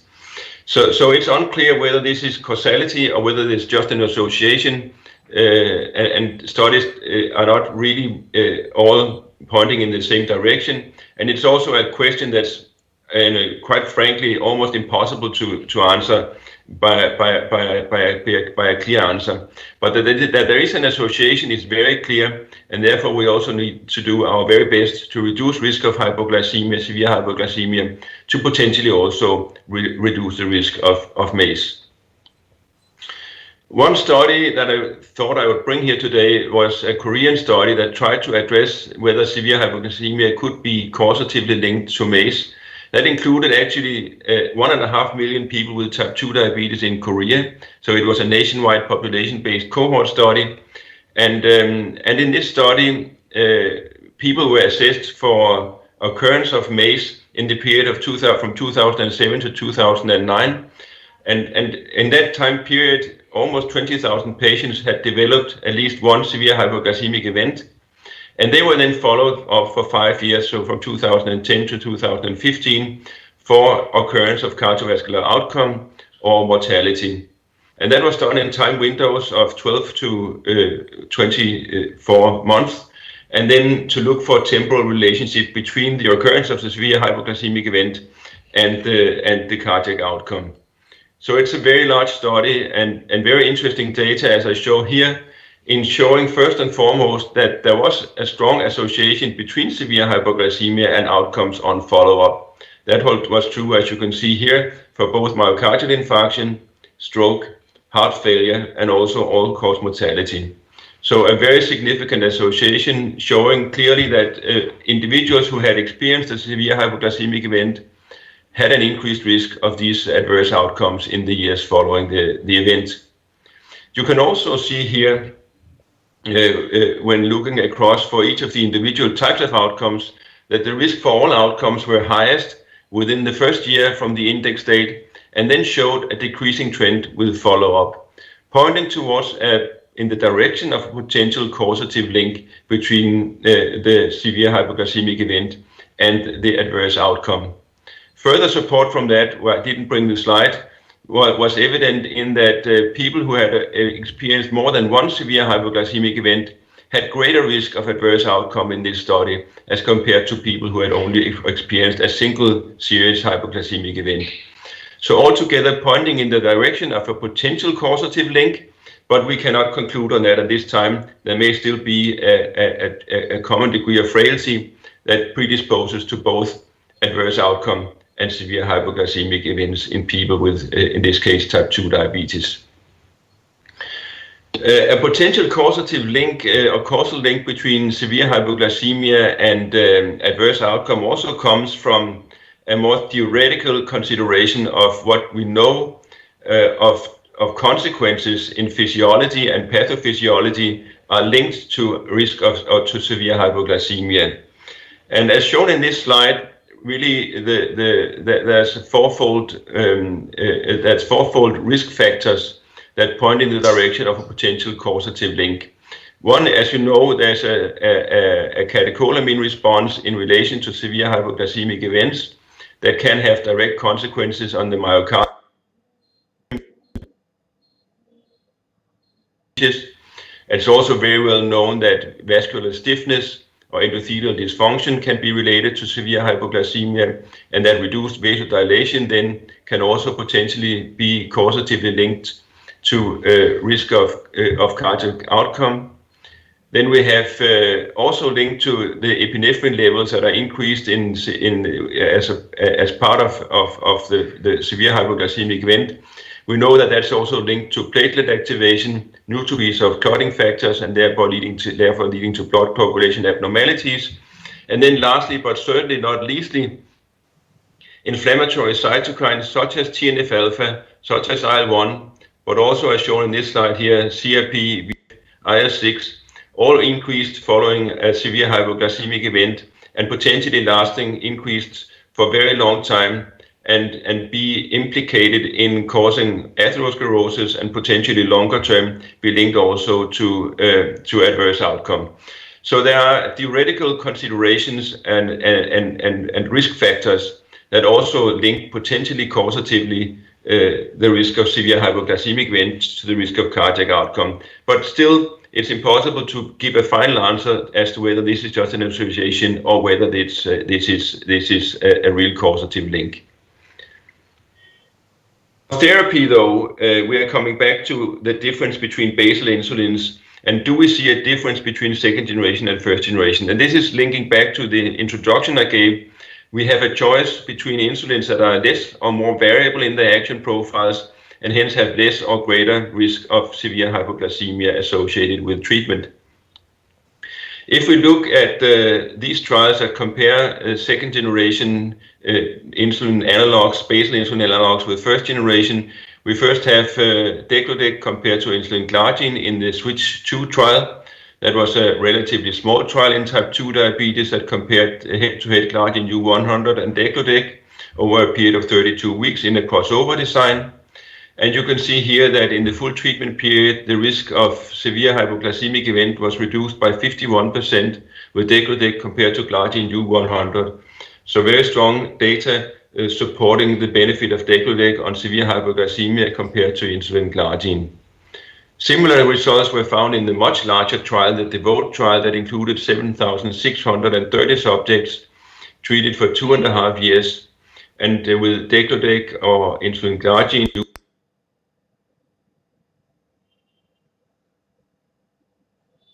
In this trial, the risk of severe hypoglycemic event was reduced by 40% with degludec compared to glargine U100. Based on lower variability of action of degludec, so really linking back to a mechanism of protraction for degludec that kept the insulin in solution at the site of injection and gave a gradual and very predictable absorption profile from degludec compared to glargine U100.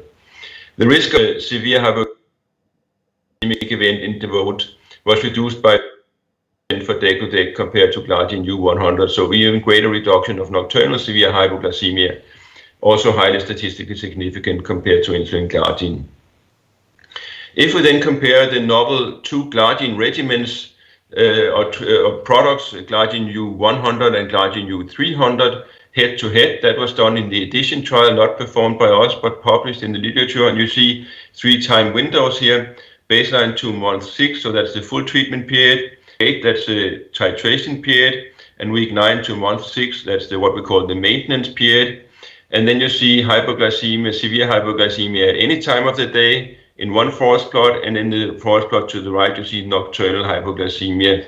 And on all parameters, in all time windows, and whether we look at 24-hour blood glucose or just nocturnal, then the risk of severe hypoglycemia was similar between the groups, no difference between glargine U300 and glargine U100 in the EDITION 1 trial.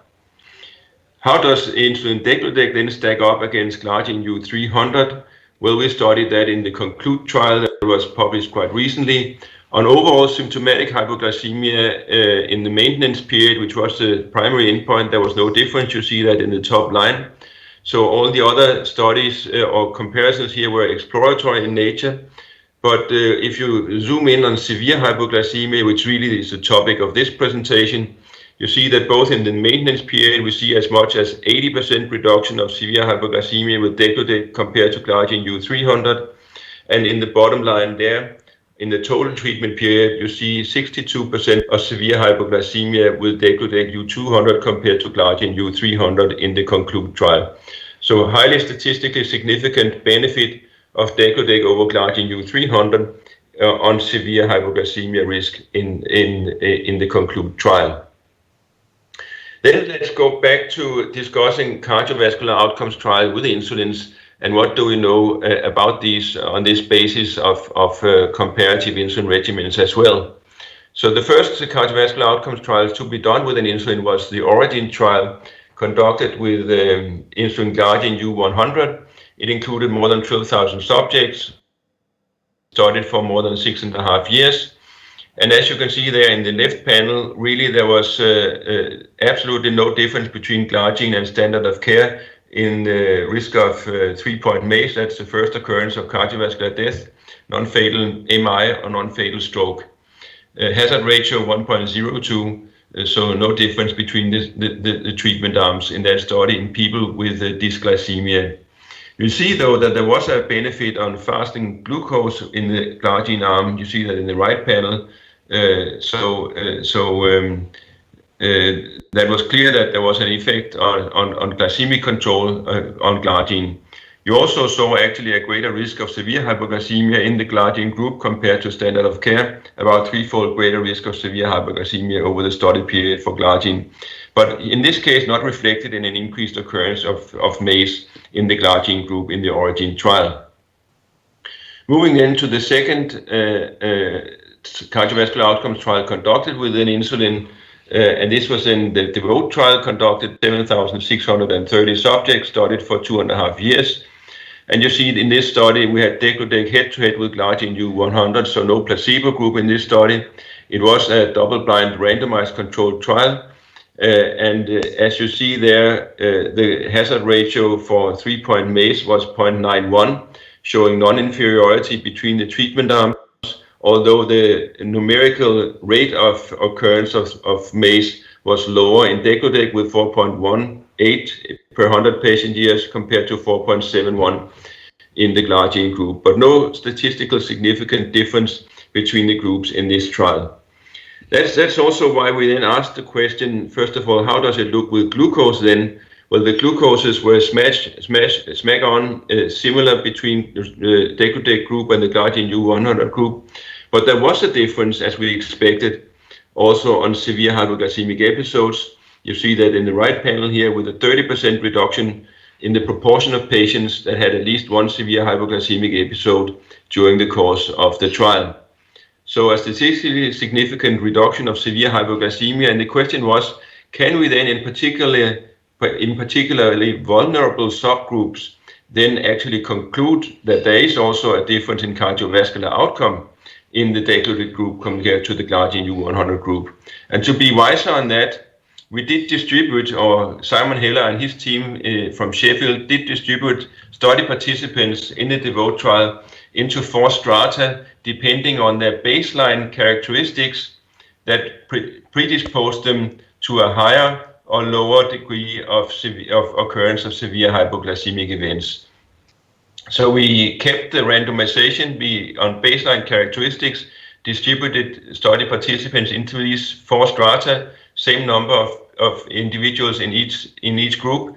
And you see the very high group there is characterized by being older on average, having higher HbA1c at baseline, longer diabetes duration, more likely to have some degree of renal impairment, and less likely to be insulin naive compared to the other groups. But we then have 4 groups: very high risk of severe hypoglycemia, high risk, moderately high risk, and moderate risk of severe hypoglycemia. And we asked the question, these 4 predicted risk groups, do they then also realize more severe hypoglycemia? Do they realize more MACE? And do they realize more risk or greater risk of all-cause mortality? And you can see that in the following slide here, that actually the predicted risk of severe hypoglycemia was also realized as a greater risk of hypoglycemia. You see that in the upper left corner there. And you see that the risk of severe hypoglycemia was actually following the predicted risk in the study participants. And then in the bottom left, you see that the same predicted risk of severe hypoglycemia actually also predicted which study participants were more likely to have a MACE. And you see that the risk was actually following the predicted risk of severe hypoglycemia. The risk of MACE was following the same trend. And in the bottom right, you see the same trend was also true for all-cause mortality. Greater risk of severe hypoglycemia were also predisposing people to greater risk of all-cause mortality, pointing to a potential causative link, but not proving a causative link between severe hypoglycemia and risk of MACE or all-cause mortality. But if we then ask the question, can we then differentiate between degludec and glargine on these parameters in these 4 strata? You see this table here summarizes risk of severe hypoglycemia and realized severe hypoglycemia in the DEVOTE trial. And you see the 4 strata there in the bottom of the table. And if you go to the very bottom line, you see that people predicted to have a very high risk of severe hypoglycemia had a point estimate of 0.56 of realized severe hypoglycemia, meaning a 44% highly statistically significant reduction of realized severe hypoglycemia. So what we predicted was also realized, and there was a significant difference between degludec and glargine with lower risk of severe hypoglycemia in the degludec group compared to the glargine U100 group.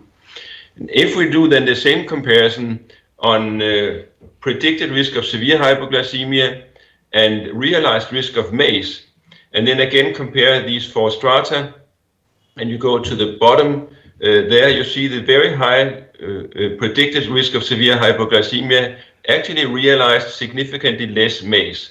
So the point estimate here was 0.76 with a confidence interval just below 1, and then actually realizing a 24% reduction of the risk of MACE with degludec compared to insulin glargine in the DEVOTE trial. So what we set out to do, or Simon Heller and his team set out to do in this trial, was actually getting us closer to differentiating between treatment arms, not only on their risk of severe hypoglycemia in its own right, but also how that risk of severe hypoglycemia may also predispose to greater risk of MACE, and a possibility by treatment choice to reduce the risk of realized MACE in our study participants. So let me stop here and just conclude by saying that severe hypoglycemia is associated with increased risk of MACE. And we've seen that throughout a number of outcome studies, and also a link to all-cause mortality. We have demonstrated significantly lower severe hypoglycemia with degludec versus both glargine U100 and glargine U300. And in the DEVOTE trial and in the follow-up, post-hoc follow-up study to DEVOTE, we have seen that in patients with very high risk of severe hypoglycemia, the degludec arm had a lower incidence of MACE compared to the glargine U100 arm. Thank you very much. It was a pleasure to be here. I hope that next time we'll meet face to face in India. Thank you very much.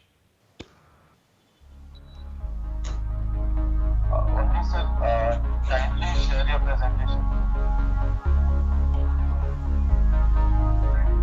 I hope it's audible and visible.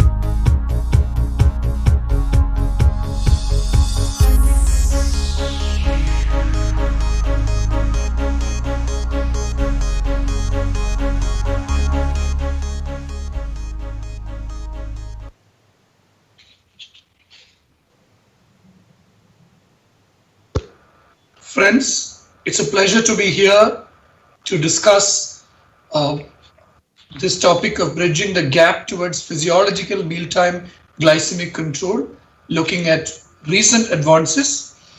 My task will be to discuss the understanding of postprandial glucose control. I will also talk about innovation in the management of postprandial hyperglycemia and talk a little bit about inpatient hyperglycemia management, how to make the most of the innovation.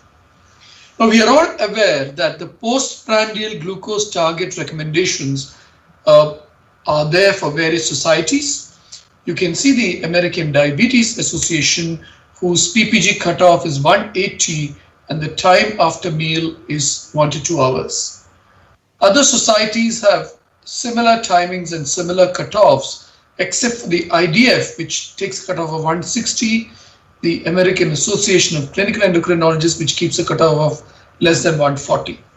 But both the ADA and the IDF suggest targeting of postprandial glucose control after 1 hour from the start of the meal.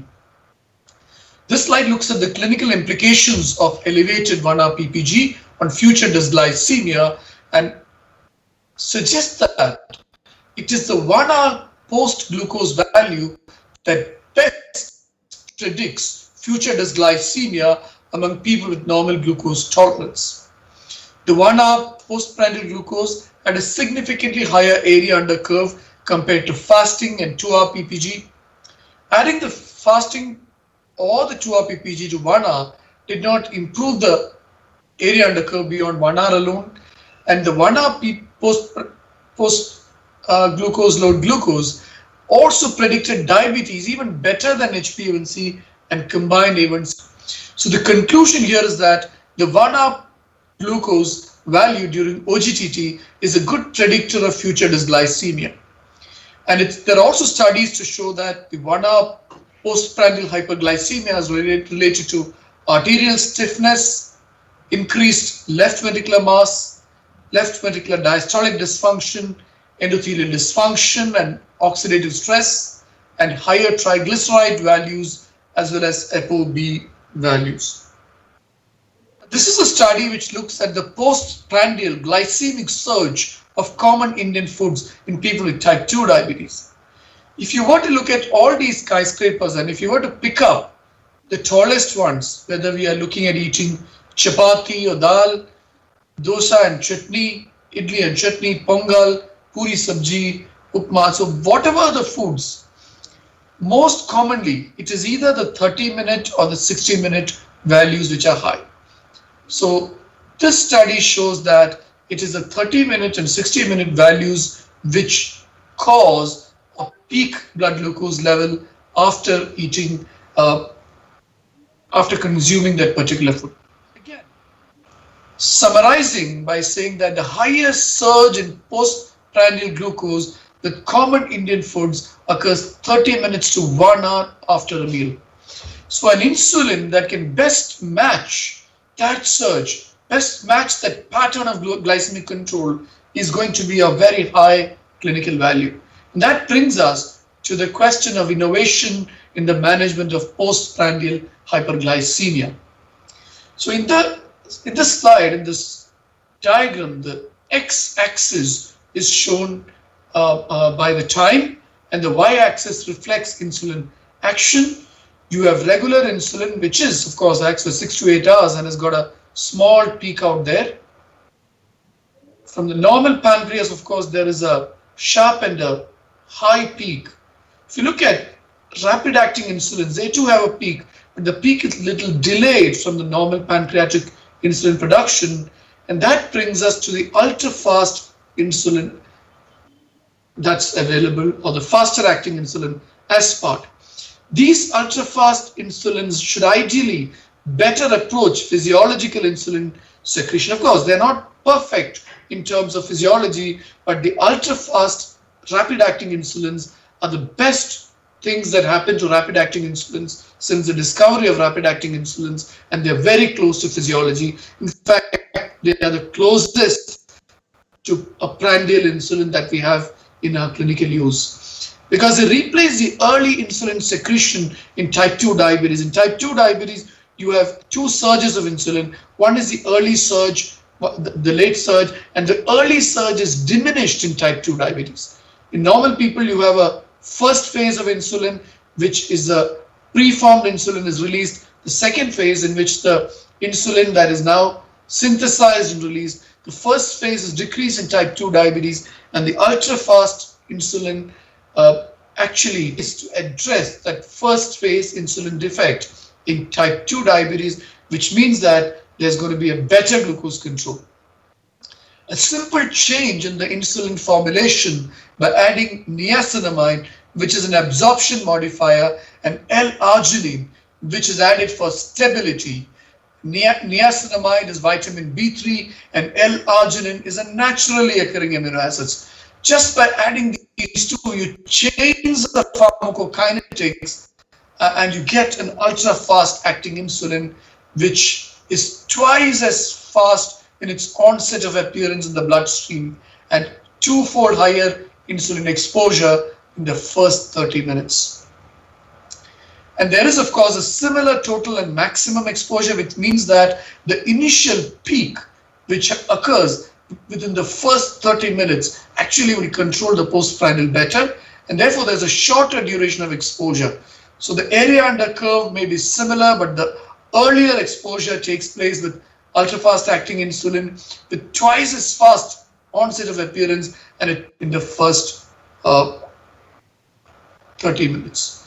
So this again gives you in the y-axis the glucose infusion rate, and in the x-axis it gives you the time.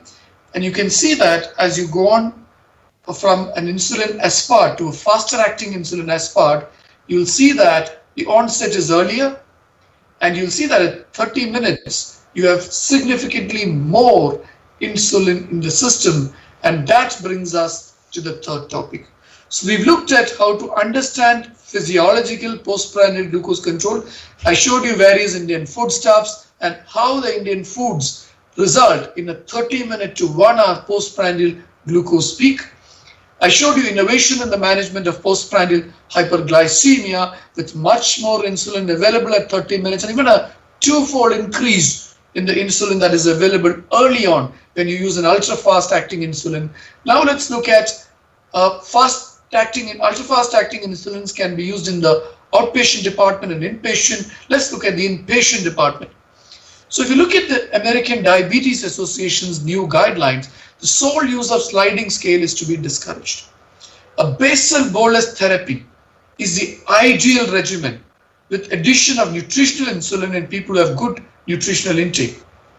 Of course, any patient who's in the ICU, sick, needs an insulin infusion protocol, but any patient who's nutritionally eating, good nutritional intake is there, you should give a basal bolus therapy, which means a rapid acting or an ultra rapid acting insulin and a long acting insulin, preferably an ultra long acting insulin like Degludec or U300 glargine, or what is most commonly used is U100 glargine as well, or detimir. So choice of bolus insulin analogs in non-critically ill patients. Does the type of bolus matter in hospital?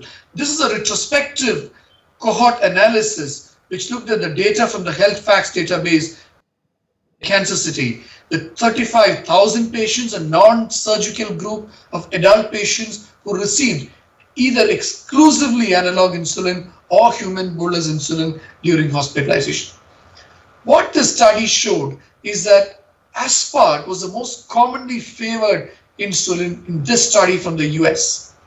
And people who took insulin aspart as compared to regular human insulin had better glycemic control, lower in-hospital mortality, lower costs, and also a shorter length of stay, which means better healthcare utilization, reduce in-hospital mortality, and improved glucose control. So all these showed this was a study done on insulin aspart and compared to regular insulin.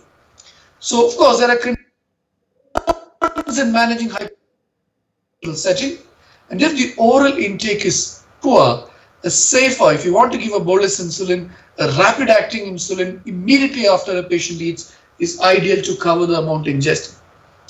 Imagine a patient who is gone for an X-ray, comes back late and is now coming to have his lunch a little late. You might need to give the insulin fast later, and supposing a patient has got vomiting and you don't know how much food the patient is going to take, you need an insulin that can be injected immediately after the patient eats. So this is very important, and this means insulin aspart, a faster acting insulin aspart, which can be given 2 minutes to 20 minutes, 2 minutes to 20 minutes, 2 minutes before and 20 minutes after a meal, could help in a more physiological glucose control. And this has been studied and proven in the study. You can see the black lines, which are for dark lines, which are for faster acting insulin aspart. The gray lines are for insulin aspart meal time, and the light blue lines, which are faster aspart post meal. The study showed that faster aspart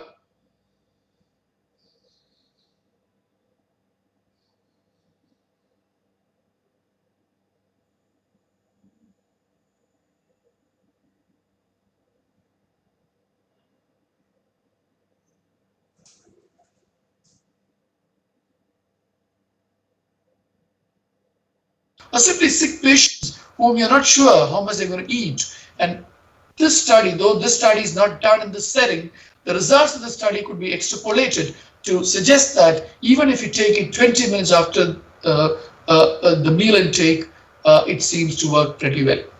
So in a hospital setting, the inappropriate timing of short or rapid acting insulin with respect to meals will trigger iatrogenic hypoglycemia. For example, if you give a short-acting insulin, a regular insulin, injected half an hour before the meal, within that half an hour the patient becomes sick or has to go for an urgent ECG and the food is missed, hypoglycemia.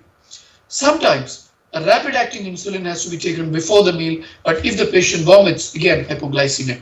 That brings us to the role of faster-acting insulin aspart, which can be given 2 minutes before to 20 minutes after. So the advantages of a post-meal dosing are very evident and elegantly seen in clinical practice in the in-hospital setting, where dosing is more convenient in daily life, and also in in-hospital settings because it allows for precise calculation of the dose based on the carbohydrates actually consumed. Post-meal doses actually reduce the risk of hypoglycemia if the meal is delayed. Particularly useful for elderly people with cognitive impairment and also with irregular eating patterns. Also useful in subjects whose eating behavior is known to vary considerably. So again, going back to the concerns in managing hyperglycemia in the hospital setting and the role of faster aspart in the hospital, hyperglycemia and hypoglycemia are associated with adverse outcomes. And here is a study which showed significantly lower risk of both overall hypoglycemia. You can see the estimated ratio is 0.81 with statistically significant confidence interval, the upper limit to well below 1 and 0.97, showing overall hypoglycemia is reduced with faster acting insulin aspart, and also data to show that nocturnal hypoglycemia is reduced. Here the estimated ratio is 0.66 and the upper limit of the confidence interval 0.88, well below 1. So significantly lower risk of overall and nocturnal hypoglycemia with faster acting aspart. So friends, ultra fast acting insulins are rationally designed to closer approach the physiological mealtime insulin action. Faster acting insulin aspart is an ultra fast acting insulin with an earlier onset of action and greater insulin action, greater early insulin action than conventional aspart. Faster acting insulin aspart has demonstrated improvements in postprandial glucose increments of nocturnal hypoglycemia.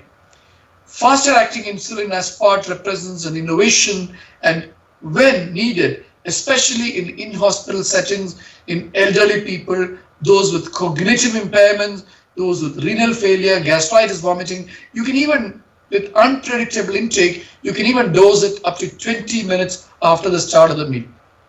Friends, I've looked at the importance of postprandial glucose control and the importance of a 30-minute to 1 hour glucose peak that happens after common Indian foods. I also talked about the potential role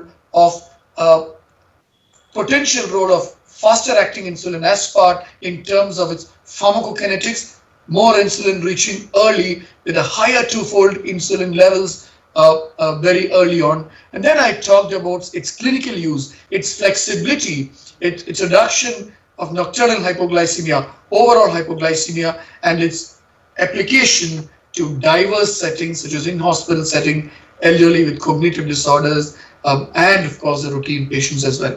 Thank you so much for listening to me. It has been a pleasure discussing this topic with you.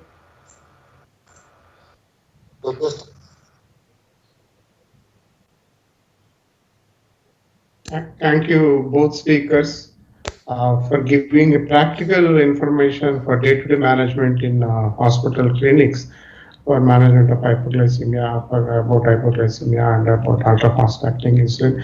Let me start the panel discussion. I'll start with my question first to Peter. Can you tell me about the scoring system, the hypoglycemia scoring system, which you have used in your clinical trials? So normally what we've done in our clinical trials is to use a definition of hypoglycemia of below 3.1 millimolar, which is clinically significant hypoglycemia, is what Novo Nordisk has always been most concerned about. And then, of course, a scoring system that also related to severe hypoglycemia as well as need of third-party intervention. So 54 and 70. Yeah, 54 and 70. I would say 54 really as the cutoff for hypoglycemia in Novo Nordisk trials. But you know, it's been until recently, as I mentioned also in the presentation, it's been up to the individual companies really in their trials to define hypoglycemia, and it makes it quite difficult to compare between trials. And particularly when you go to the older literature, it could be very different what the levels and the cutoffs were for certain degrees of hypoglycemia, and it makes it difficult because we don't discuss the same thing. That's why we've been very consistent for many years in our own trials of having robust definitions, and below 3.1 millimolar, that's 54, was the main cutoff for clinically, what we believe was clinically relevant hypoglycemia. And then, of course, the severe hypoglycemia. In a DEVOTE trial, as I was alluding to in my presentation, we only looked at severe hypoglycemia because that's what the agency, in this case the FDA, US FDA, was really interested in, because that was the most objective of all. And we had study participants in high enough numbers to get to significant levels of severe hypoglycemia as well. And that's, of course, a very robust definition in that particular study. In post-hoc analysis, you mentioned that severe hypoglycemia in DEVOTE 6B has less of MACE. Can you explain? Please. Yeah, so it's of course this discussion about are the two related directly with a causal link, or are they just associated? But I think with this sub-analysis is interesting because it gives us kind of a chance to zoom in on those with a greater risk. And that's why, Dr. Heller, a long-standing expert in the area of hypoglycemia, kind of proposed to do this post-hoc analysis to say, if we separate out at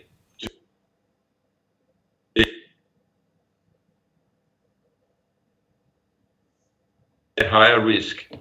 So who are the elderly patients with a long-standing diabetes duration and potentially other risk factors who are at a greater risk of severe hypoglycemia? Are they also, do they also show a difference in realized MACE when treated with one or the other therapy? And that was what was eventually found, that in the high-risk group, very high risk of severe hypoglycemia, in this case, degludec U200 and glargine U300. No, sorry, degludec U100 and glargine U100 in the DEVOTE trial, with a lower risk of MACE in the degludec group compared to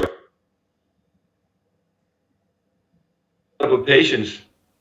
There is actually a difference in insulin therapy that we can also get to significant levels with this DEVOTE trial.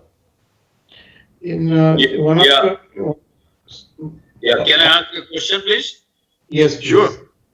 Yeah, I have been using in my practice a lot of intravenous insulin. I'll tell you why. Because I'm in charge of two major centers, CABGs to 4. Now the number is less, and about 4 to 5 supra-major cancer surgeries. And all my patients, post-operatively, are on intravenous insulin. In fact, me and my colleague, Dr. Manoj Chawla, we have presented a data with intravenous NovoRapid. Now, I was wondering whether this NovoRapid can be replaced by FIASP intravenously. Is there any data available for that? So I'm not aware of any data which looks at shows that intravenous analogs are better than intravenous regular insulin. But yes, insulin aspart can be used intravenously. I've not seen any data of FIASP being used intravenously, but I assume that the benefits of FIASP would continue to be seen intravenously as with the traditional aspart. But that's a good question, but I've not seen any studies on that. So thank you for asking. I know it's wrong, because I don't think the number of cases that I see, any one of you would be the one seeing them. The reason I'm asking you this question, that I have a lot of problem in the GI surgery. We do a lot of peoples, and the patient is nil by mouth for almost 7 days. He's on nasogastric and a jejunal feed. Now we have worked out some beautiful protocols giving insulin according to nasogastric feed as well as those with the jejunal feeding. And that worked quite well with NovoRapid. Very well. In fact, I have started using in some patients where we have a predictable load of calories given in the jejunum. We were giving them, instead of intravenous bolus, we were giving them subcutaneously. Now, some subcutaneous predictability of FIASP looks better than NovoRapid, more predictable, quicker onset of action, and quicker discharge. So hypos possibly may be reduced in case the JT feed is not calculated properly. So I'm planning in some patients to switch over to FIASP from NovoRapid, from infusion to subcutaneous. This is a trial I'm doing. For the record, FIASP can be given intravenously if required by healthcare professionals, and it is stable at room temperature for 24 hours, and it can also be given intravenously at 0.5 to 1 unit per ml, and it is compatible with both 0.9% normal saline and 5% dextrose. So yes, the label does, at least the UK label and the other labels, yes, endorse the use FIASP intravenously. Now, I think it's interesting that you mentioned this, and I think we have to take decisions at a personalized level depending on the individual situation. And I agree with you that where you are giving boluses via Riles tube, you might need to give adjust the infusion more frequently. So maybe giving a bolus may not be enough. You might need your patient to be on infusion. And sometimes, they give continuous enteral boluses. Instead of intermittent, they just give continuous feeding. So that time also an insulin infusion protocol would be very useful. One last question only. Yes. What is the counter-regulatory hormone production Fiasp versus Novorapid? Is there any data saying that the counter-regulation of Novorapid is this much, while the counter-regulation with Fiasp is this much? Is there any difference which is statistically significant? And particularly the symptomatology of sympathetic overactivity due to hypoglycemia of Fiasp versus Novorapid, is there any difference? Well, I'm not aware of the answer. Whether the counter-regulatory hormones are different, I'm really not aware. That's a very interesting question, and I will have to look into it, sir. But thank you. Your questions are really nice. Thank you. Me and Anil and Peter, Ashok here, I had a long-standing impression that if you give analog intravenous, the analog inherent properties are lost. It becomes just like ordinary Actrapid. That's the impression I had, but impressions are fallacious, Hippocrates said. But Peter, that's what we thought, that if you give analog IV, the analog property is lost. Only I'm Ashok here. So I'm just thinking, Peter, am I correct or is it a wrong impression? Well, theoretically, you are correct. Because once the run into monomers happens in subcutaneous tissue. So if you give it IV, theoretically that benefit is not that benefit should not be there. But both anecdotally and as per label, you can use both Novorapid and Fiasp IV. And of course, I have many doctors do use Aspart IV with a good benefit. So, but I agree with you that the pharmacokinetic benefits and rapid dissolution into monomers takes place in the subcutaneous depot, and giving it IV may not give that much of an innovation. The purpose of designing the Novorapid or of designing an Aspart or a ultra short acting Aspart is to actually take advantage of mealtime bolusing, and that advantage may not really play out in the intravenous infusions. Thank you. Brilliant answer. Anil, brilliant questions. Now Thank you. Over to the chairperson. Navneet, you want to ask some questions, Navneet? No, I just wanted to ask only that how come mealtime insulins will help in nocturnal hypoglycemia? Because that's the point where there is no clarity. I agree with you, sir, but the point is that, supposing it's 9 p.m. and the patient is going to have dinner at 9:30. At 9 o'clock, the patient injects a regular insulin, and 9:30 patient has dinner. But remember, the regular acting insulin is going to last for 6 to 8 hours. That means this insulin, it lasts for 6 to 8 hours. If you inject it at 9 p.m., there may be a chance of nocturnal hypoglycemia at 2 a.m. because it's going to last till early morning. From that perspective, injecting an Aspart or even a faster acting Aspart which will act quickly and last for just 3 hours, that means post midnight it's already out of the system.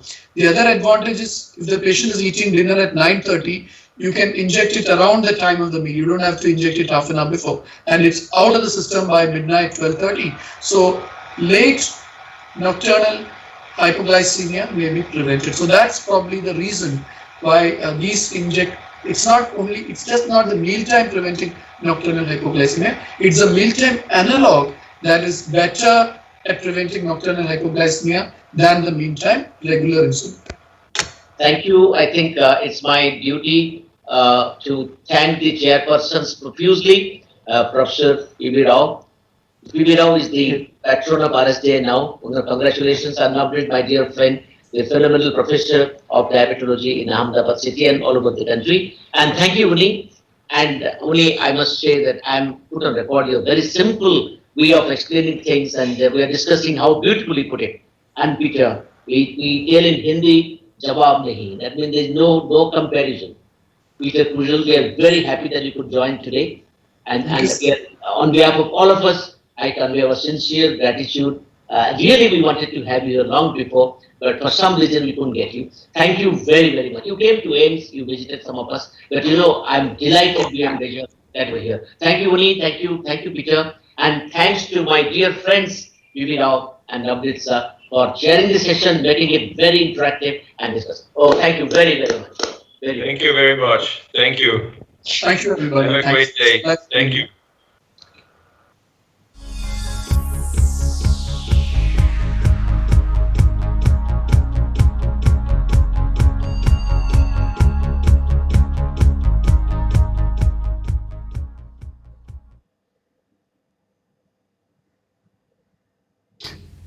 Is the Gold Symposium. Gold stands for the GLP-1 Outcome and Latest Development Symposium. Let me invite the chairperson to conduct the session. Dr. Sunil M. Jain. He is the managing director and the endocrinologist in chief at the Total Diabetes Hormone Institute in Indore. This is one of the very important center of excellence in our country, where he has excelled in the fields of patient care, conducting courses and taking the technology in diabetes to the next higher levels. Dr. Vagish Iyer is the professor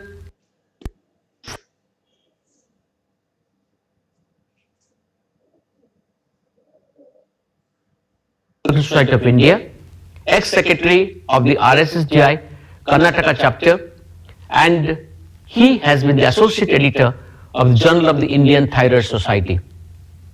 I request both the chairpersons to kindly conduct this session.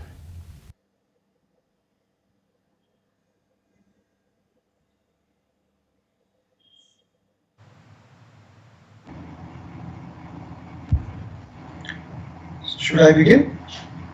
Yeah. So welcome to all, and now we are moving for this goal, that is the GLP-1 Outcomes and Latest Development Symposium. And for that, we have three speakers. The first speaker, Rajesh Rajput, who is a good friend of mine, and he has more than 150 publications. He has written books, contributed chapters to many books in the diabetes endocrinology, including RSSDI Update. He is the president for Indian Thyroid Society, and he is the reviewer for Journal of Indian Academy of Clinical Medicines and many more.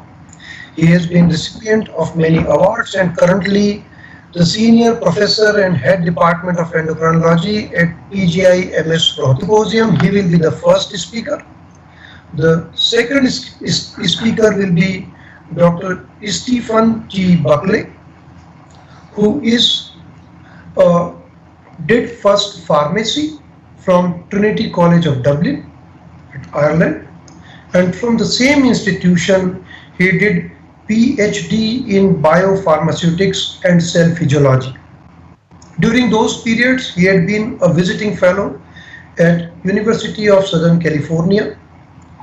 He is the recipient of various honors and awards from American Association of Pharmaceutical Scientists and Scandinavian and German Physiological Societies.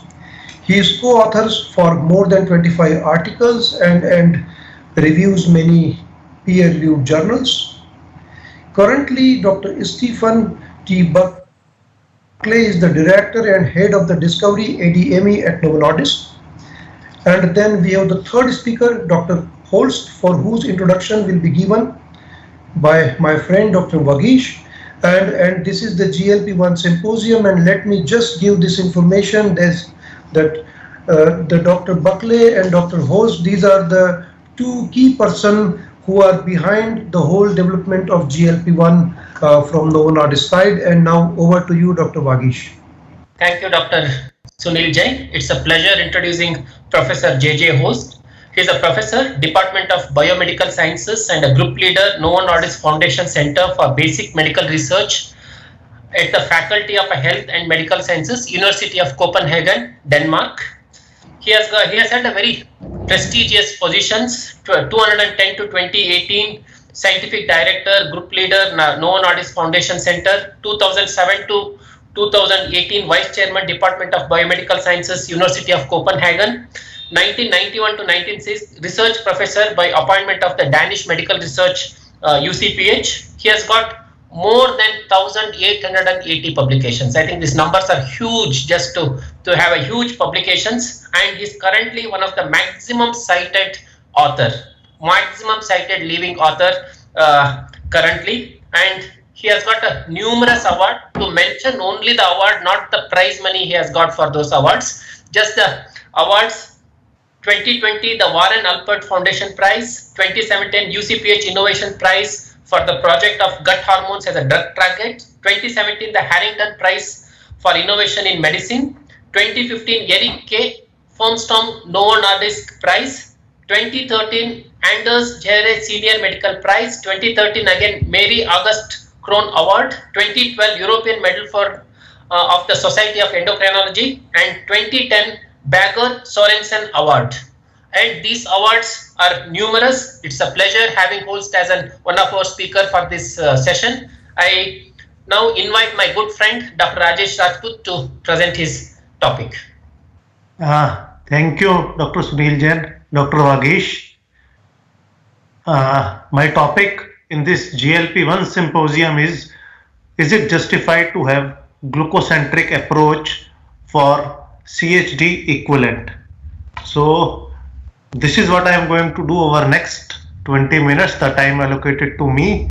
I will discuss about the concept of glucocentricity, what are the pros and cons, moving from glucocentricity to vasculo-glucocentric approach, and then what we are expecting out of the newer drugs, and last with a slide where I will try to decipher about the mechanistic aspect. If we look back at the real burden of uncontrolled diabetes in India, it's a huge. Currently, India ranks second in the world after China as far as the total number of diabetic population is concerned. But as per projections, by 2045, India will be the diabetes capital of the world. And this is by no means a good news. Not only the numbers are staggering, it is also important, as you see in the slide, irrespective of the gender, only 23% of the adults with type 2 diabetes in India has a good glycemic control. And mind you, probably these figures does not include large number of population living in second, third tier cities, where probably the control is much worse as compared to this 23% figure. If we look back at the West, in US from NAS data, 1 out of 2 individuals with type 2 have an HbA1c of more than 7%, and they require optimization of their glucose control. If you look back at European data, and especially for Panorama study, and as you see in the slide carefully, patients of type 2 diabetes who are receiving more than 3 oral drugs, more than 50% of them were not having their HbA1c into target. So it is not only that the large number of people are developing diabetes. What is more important is that majority of them are not coming into control. They are not achieving their HbA1c target of less than 7%. And once this is happening, we have now learned over many years that if the glucose control is not achieved within few years of diagnosis, it will result in microvascular complications and macrovascular complications.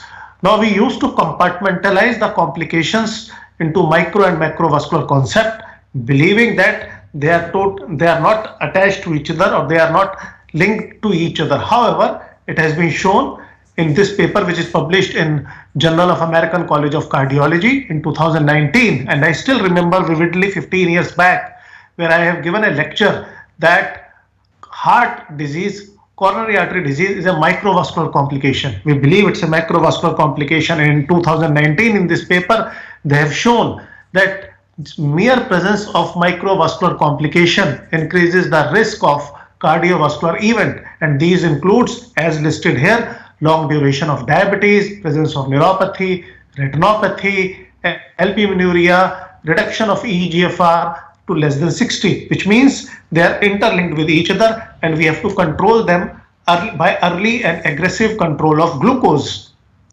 Now, the concept of intensive and early glucose control comes from publication of UKPDS trial. In UKPDS trial, newly diagnosed type 2 diabetic patients were given intensive vis-a-vis conventional treatment, and the initial publication of UKPDS clearly has shown that with intensive glucose control and bringing HbA1c to less than 7% will significantly reduce your all microvascular complication. However, the initial study failed to show benefit on reduction in CV complication and CV mortality. 10 years down the line, when UKPDS cohort follow-up study was published, it shows that the initial intensive control actually reduced CV complication and CV mortality in long run. Now, when seeing these results worldwide, researchers started believing that every patient of type 2 diabetes should have an HbA1c less than 7%.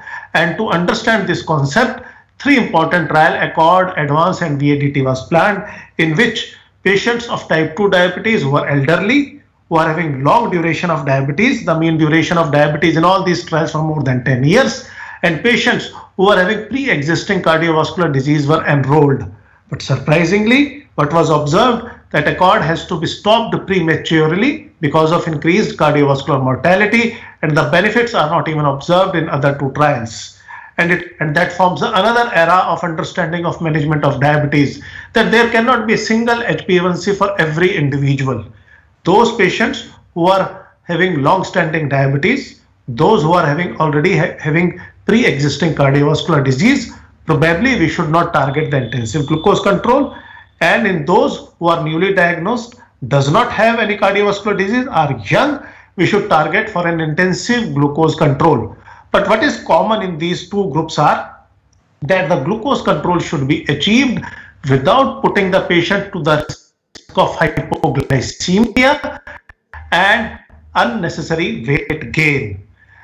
Over the years, because of these understanding, this data is published in New England Journal of Medicine from US, where it has been shown that because of our understanding in management of diabetes, the complications like acute myocardial infarction, stroke, amputation, progression to ESRD has gradually declined.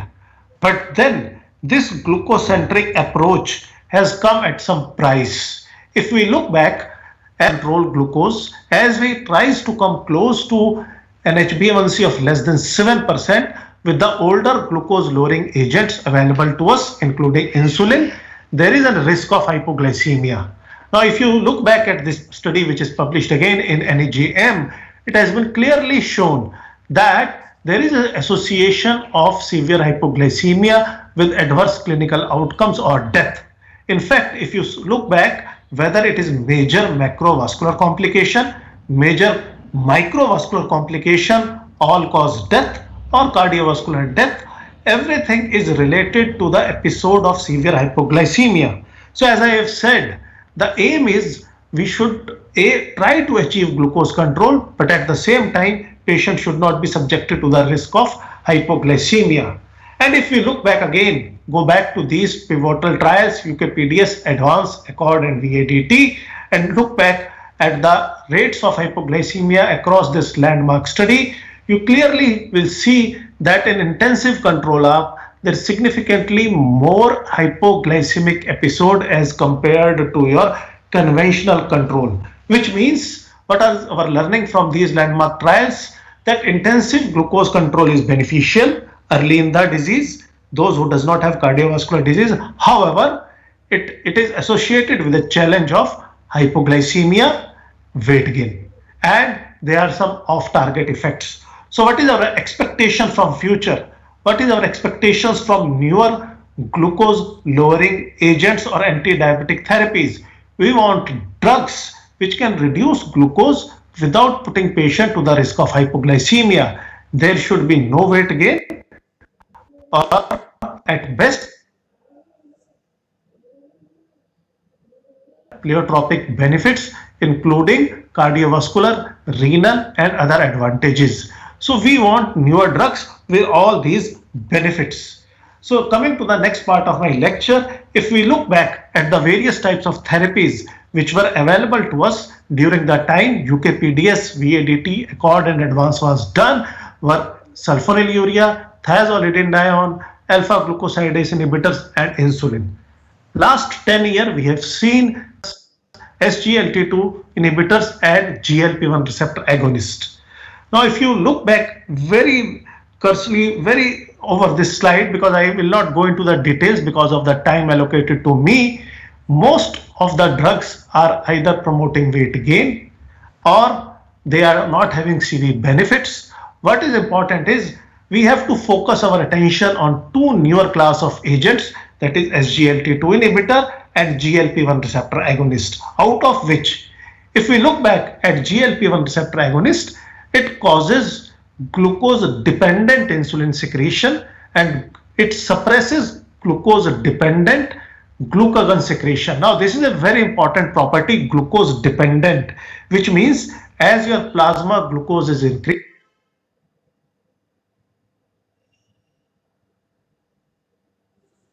hyperglycemia, and as glucose levels are falling, it will stimulate your glucagon to prevent against hypoglycemia, in contrast to the agents which we are using in past like sulfonylurea or insulin. Also, GLP-1 receptor agonist slows your gastric emptying, act at the central nervous system, causes increased satiety. They are efficacious in reducing your HbA1c. We will discuss this concept since it was dependent manner. So as a monotherapy, there is no risk of hypoglycemia. However, if they are used along with SUs and insulin, there is a small risk of hypoglycemia. So we have to reduce the dose of SUs and insulin. They promotes weight loss, which is a wonderful advantage of GLP-1 receptor agonist. And in recent trials, they are found to be cardioprotective. The CVOT trials have shown the superiority in reducing 3-point MACE. Now let's discuss some important properties of GLP-1 receptor agonist. What I am going to discuss very briefly with you is the effect on HbA1c, the effect on body weight, blood pressure, lipid metabolism and hypoglycemia. If we look about the effect on control of glucose and HbA1c specifically, which means we have to control both fasting and postprandial to bring HbA1c to the target range of less than 7%. As you see in this trial, there are a number of GLP-1 receptor agonists available to us, right from liximatide and exenatide, which are Zilla Monster based GLP-1 receptor agonist. Then we have human GLP based GLP-1 receptor agonist, which include liraglutide, dulaglutide, semaglutide injection, and recently approved in India and available outside, the oral semaglutide. And as you see across randomized controlled trial, the human GLP based molecules causes an HbA1c reduction anywhere from 1.3 to 1.5%, which is a very impressive GLP-1 receptor, which is an impressive HbA1c reduction associated with use of GLP-1 receptor agonist. If we look back at their effect on reduction of body weight in the randomized controlled trial, it has been shown that 3.5 to 5.5 kgs of body weight is lost with use of GLP-1 receptor agonist and is sustained over a long period of time. However, it is our experience in real world practice across our country. Various colleagues have shown that in a given patient, this weight loss may reach even 8 to 10 kgs. So this is one of the beautiful properties of GLP-1 receptor agonist as compared to conventionally other drugs.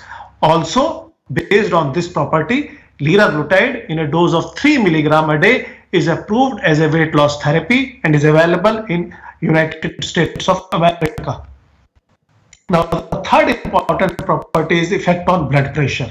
Now, if we see the effect on blood pressure with use of GLP-1 receptor agonist, there is a modest 3 to 4 millimeter reduction in systolic blood pressure.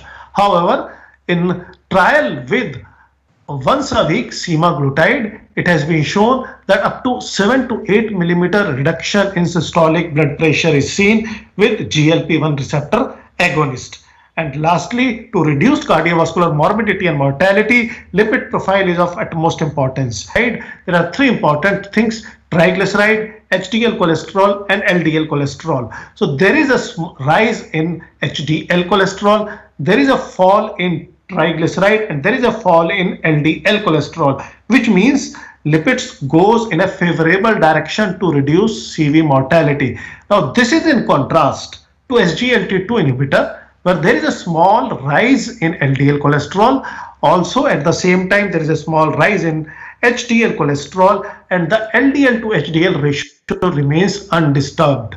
However, here LDL cholesterol is reducing and HDL is improving. So probably here there is an edge of GLP-1 receptor agonist over SGLT2 inhibitor. Lastly, understanding the effect on hypoglycemia. As I have told you, since all GLP-1 receptor agonist causes glucose-dependent insulin secretion, so there is a minimal risk of hypoglycemia as compared to other conventionally used anti-diabetic agent.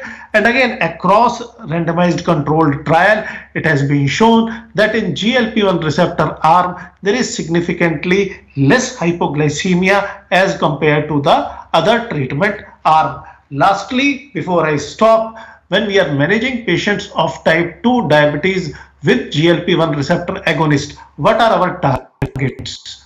What we are targeting with the use of GLP-1 receptor agonist? We are promoting insulin secretion, which is glucose dependent. We are suppressing glucagon, which is again glucose dependent. It also acts on at the level of kidney on sodium hydrogen exchanger. And by acting on sodium hydrogen exchanger type 3, it promotes natriuresis and causes diuresis. It causes appetite suppression. It has been found to be promoting the beta cell apoptosis. And the intermediate effect of all these actions are, it decreases inflammation, it decreases your coagulation. I have discussed the beneficial effects on lipids. So it brings down your postprandial hyperlipidemia. It has been shown to promote LV function. In fact, in one of the recent meta-analysis, it has been shown that in patients of heart failure with reduced ejection fraction, the GLP-1 receptor agonists are found to be beneficial by 9%. It promotes your beta cell survival and function, and recently it has been shown to provide a potential neuroprotection, so probably has some role in patients who are having Alzheimer's or dementia. And lastly, the final effects of all these issues are, it brings about favorable reduction in HbA1c, bringing more patients to an HbA1c target of less than 7%. It promotes weight loss. It promotes reduction in blood pressure. It reduces albuminuria, which means it has renoprotective effect. It reduces CV events, and number of CVOT trials have shown that 3-point MACE is reduced by superiority, as shown in liraglutide trial, once a week semaglutide trial, and dulaglutide trial. And it also reduces your hepatic injury, and there is an evolving role of GLP-1 receptor agonist in patients who are having NASH. With these few words, I will like to stop here. Thank you very much.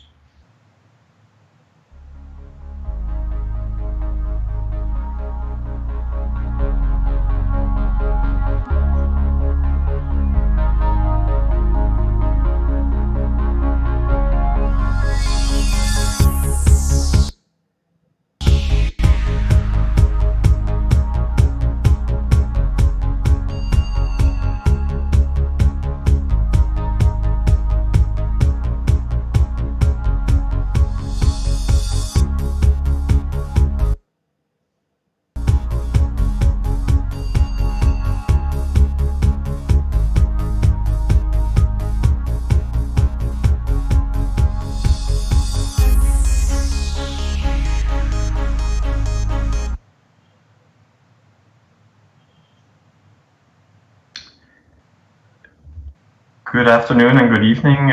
It's a real pleasure to be able to participate today in the National Insulin Summit. And over the next 15 to 20 minutes, I would like to introduce to you oral semaglutide and share with you the innovative scientific story behind it.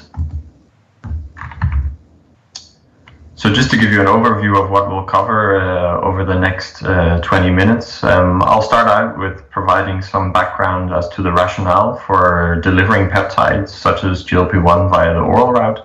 I'll then dive into some of the challenges presented with respect to oral peptide delivery, and then briefly touch upon GLP-1, as you heard in the previous presentation, and then subsequently move into the approach which we at Novo Nordisk have developed towards successfully delivering semaglutide, a GLP-1 analog, orally.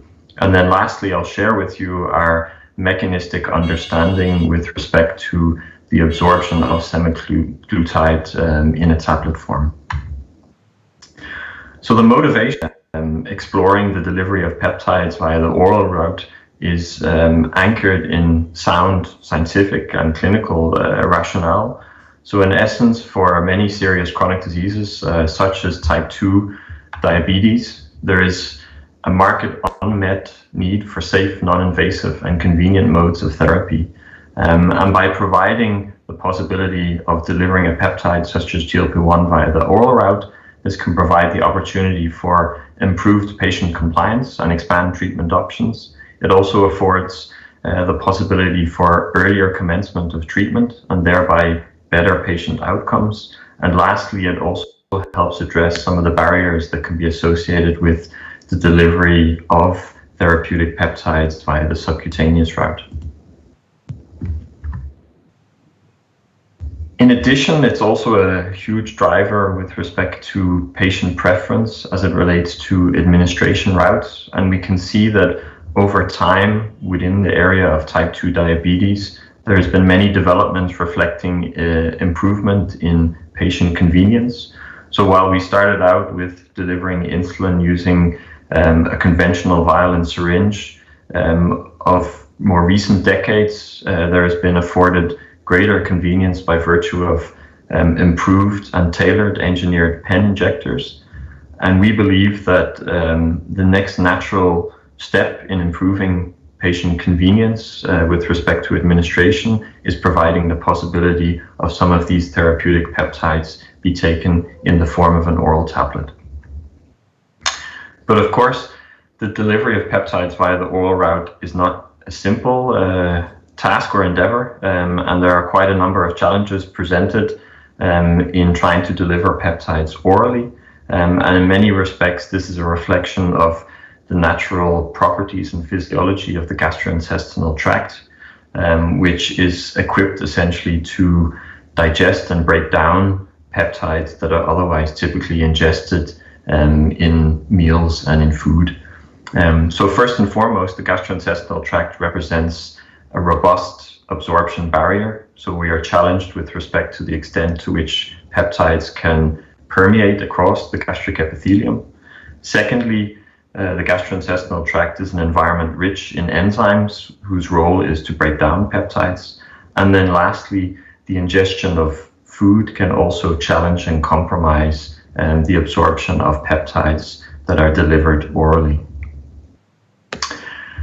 And the efforts to deliver peptides such as insulin and GLP-1, these actually started almost 100 years ago. So in fact, shortly after the discovery of insulin in 1920s, there were actually reports relating to the first efforts to try and deliver insulin orally. And you can see on the top, noted by the dark navy arrows, are actually the scientific advancements achieved over the decades with respect to delivery systems for oral delivery of peptides, whilst in parallel, as marked by the gray arrows, you can see the evolution and developments with respect to the engineering of peptides to improve their properties as it relates to both pharmacokinetics and pharmacodynamics. And one of our learnings upon reflecting on historical efforts to deliver peptides orally is that all attempts to make orally available peptides based on one enabler, so whether that be the delivery system or the engineering of a peptide, have been unsuccessful. And rather, what is required to actually successfully deliver a peptide orally is the integration of technologies to overcome the challenges which I described just a moment ago. So to demonstrate this a little bit more clearly, here I've just captured a hypothetical example where we take a peptide that via the subcutaneous route has a bioavailability of 50%, whilst when delivered orally will have a bioavailability of 0.0001%. So this is a 500,000-fold decrease in bioavailability. And we can, through the integration of various technologies, elevate the bioavailability to levels that can achieve the desired therapeutic effect. So firstly, by incorporating a safe permeation enhancer, we can potentially increase the bioavailability 1,000-fold to 0.1%. Furthermore, if we address some of the challenges with respect to stability towards enzymatic degradation, we can achieve potentially a further 10 to 100-fold increase, such that we're reaching levels of 1 to 10% bioavailability. And then furthermore, through engineering the peptide and securing improved potency, we can further elevate the equivalent bioavailability another 5-fold, such that we are now in an oral setting approaching bioavailability to that which we otherwise can only achieve subcutaneously. The challenge, of course, is to successfully integrate all of these features into one simple dosage form.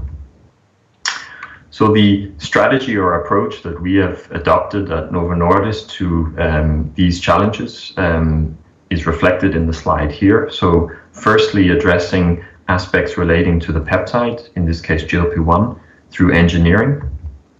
Secondly, in terms of production of the peptide, securing that we can do that using recombinant technologies that afford simple and low cost production of the peptide. And lastly, tailoring and developing a formulation that can provide the possibility for achieving sufficient systemic exposure of the peptide when delivered orally.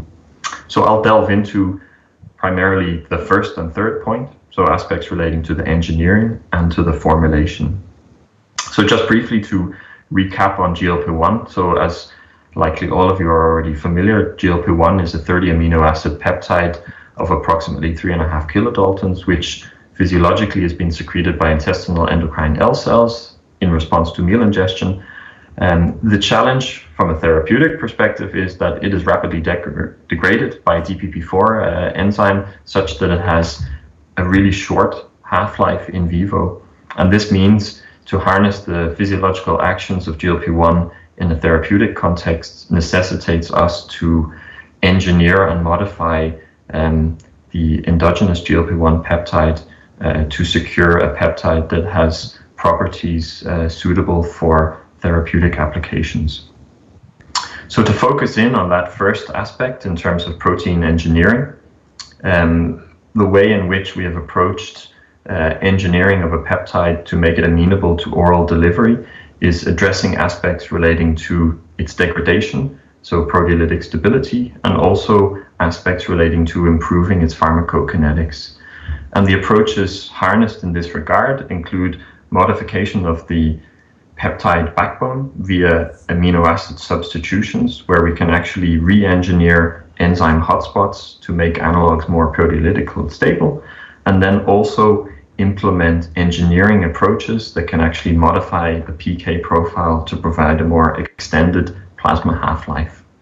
So exemplifying this is semaglutide, which is a human GLP-1 analog of 94% homology to that of native human GLP-1.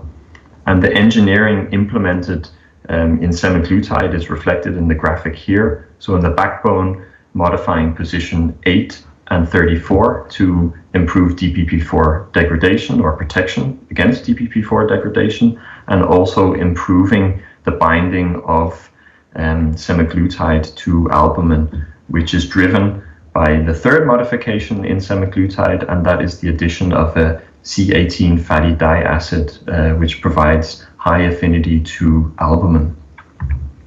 And resultingly, semaglutide provides a PK profile of extremely long half-life, so approximately 160 hours in humans.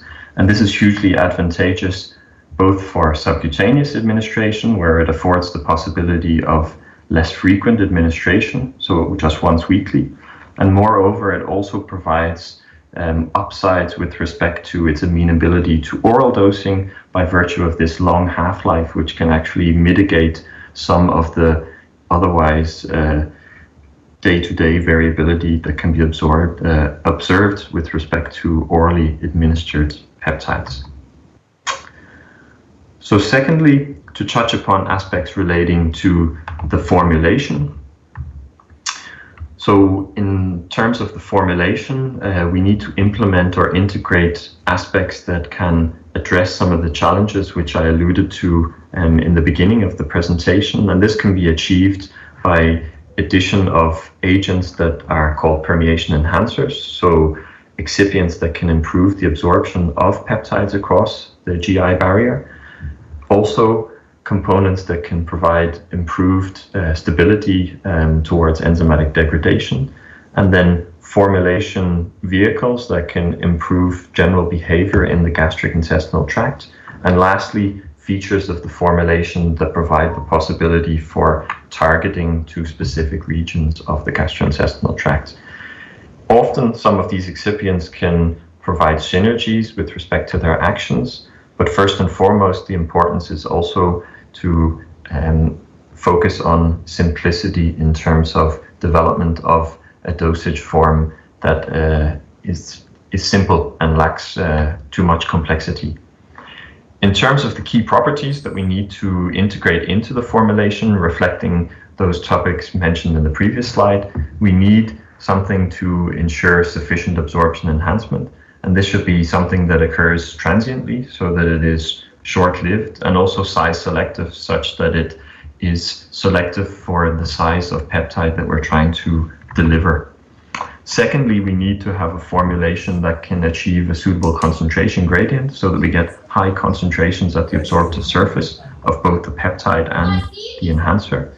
We need the right release properties, so both targeting the right region of the gut and also having the right release kinetics of peptide and enhancer. And then lastly, something that can address instability towards enzymes in the gut. So to introduce to you oral semaglutide, it is a tablet co-formulation together with SNAC, and SNAC is the permeation enhancer that facilitates its absorption.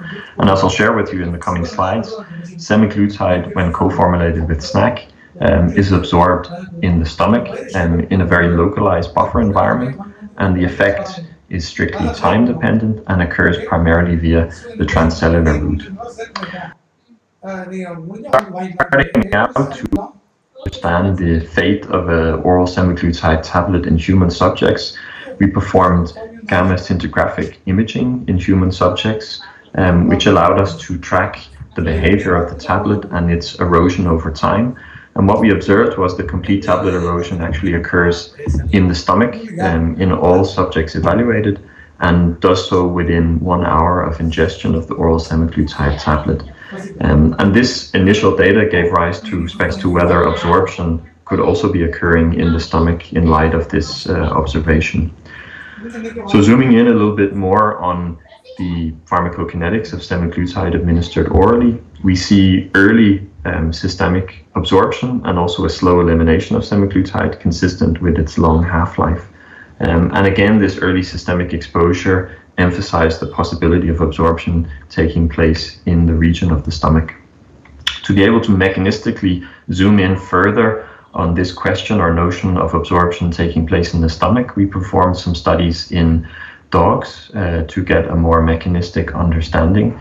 Firstly, we performed a study where dogs were administered oral semaglutide tablets, where one group had a ligature of the pylorus, so essentially preventing passage of the tablet beyond the environment of the stomach.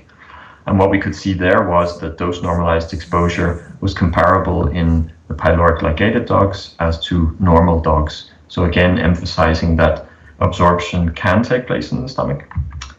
To more definitively demonstrate that the stomach is the predominant site of absorption, we performed follow-up studies again in dogs. Here there was no ligature of the pylorus, but instead we were sampling from 2 veins the portal vein draining from the gastrointestinal tract and the splenic vein draining from the stomach. And what we could see over the first 30 minutes is that there's appreciably higher amounts of semaglutide measured in the splenic vein compared to the portal vein. And indeed, when we measure the area under the curve of the ratio of splenic to portal vein for the first 30 minutes, we see that that ratio is roughly 2. So reflecting that by and large, the most significant proportion of semaglutide being absorbed is absorbed in the stomach. In addition to our observations relating to stomach absorption, we also know that the component SNAC plays an important role in ensuring absorption, and we can see here that the concentration of SNAC is quite critical to that effect. So highlighting this in vitro models, we see we need moderate millimolar concentrations of SNAC to achieve absorption enhancement. And this is also reflected in a clinical setting where higher amounts of SNAC achieve improved semaglutide plasma concentrations. When we zoom in further with respect to the concentrations actually generated in the stomach upon dissolution of the tablet, we can see, measured in dogs, that the concentrations of both semaglutide and SNAC are very high, close to and around the area where the tablet is localized in the stomach, but they quickly deteriorate the further we travel from the tablet localized in the stomach, emphasizing that absorption is likely taking place in a very restricted and localized environment. To further demonstrate this from a more visual perspective, we have done some histology in gastric tissue from a dog, and here we can see the remnants of the tablet in the dog's stomach, and subsequently the histology performed on this tissue, which highlights the expression of semaglutide in the brown, demonstrating that the absorption or localization of semaglutide is very restricted to an area around the tablet, as magnified here in the image. So emphasizing again this very localized absorption.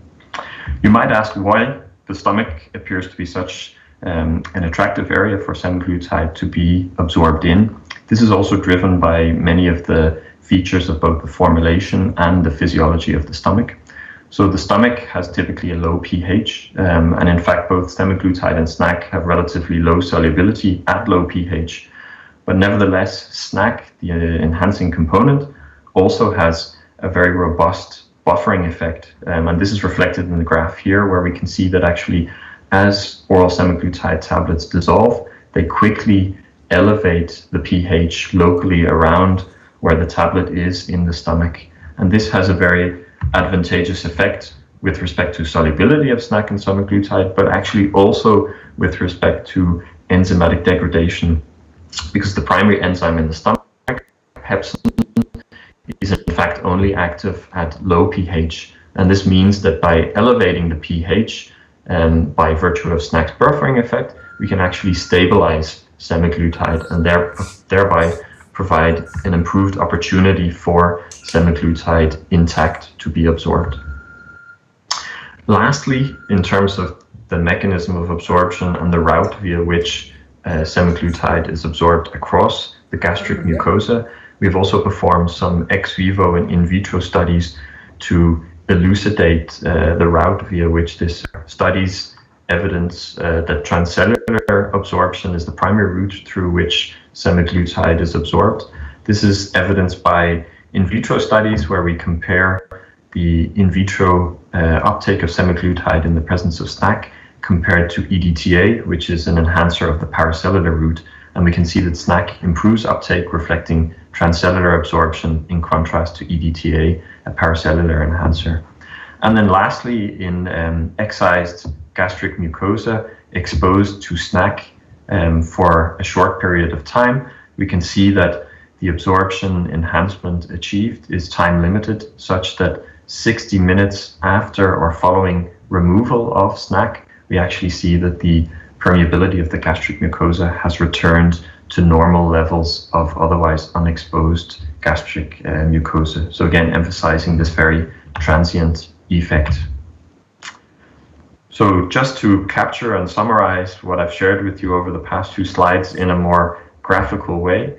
So oral semaglutide is a co-formulation of semaglutide and SNAC in a tablet. And upon ingestion, the tablet is delivered to the stomach. And the stomach, the tablet begins to slowly erode, generating this highly buffered environment which stabilizes semaglutide towards degradation by pepsin and simultaneously perturbs the membrane, allowing semaglutide to passage across the gastric mucosa into the systemic circulation and exert its therapeutic effect. In conclusion, peptides are no doubt challenging compounds. They require engineering to optimize their in vivo performance. We, with semaglutide, have designed a peptide analog that has improved stability and extended half-life, and coupled it with a formulation that can improve its absorption. Oral semaglutide itself is absorbed in the stomach, and its mechanism of absorption is compound-specific, transcellular, and without any evidence of effect on tight junctions. And overall, we believe that these findings represent a really strong advancement in the treatment possibilities for chronic diseases such as type 2 diabetes by transforming injectable therapies to tablet-based oral medicines. Thank you so much for your attention. Dr. Holz,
Hello, everybody, and thank you very much for inviting me to this very exciting symposium on the GLP-1 receptor agonists.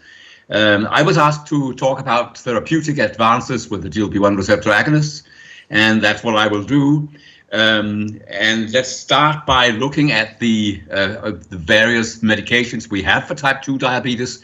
And here is the timeline over all these many years, starting with insulin, sulfonylureas, metformin, and all these drugs that arrived here in the late 90s. As you can see, a huge list of them. And here we have also the GLP-1 receptor agonists, of course.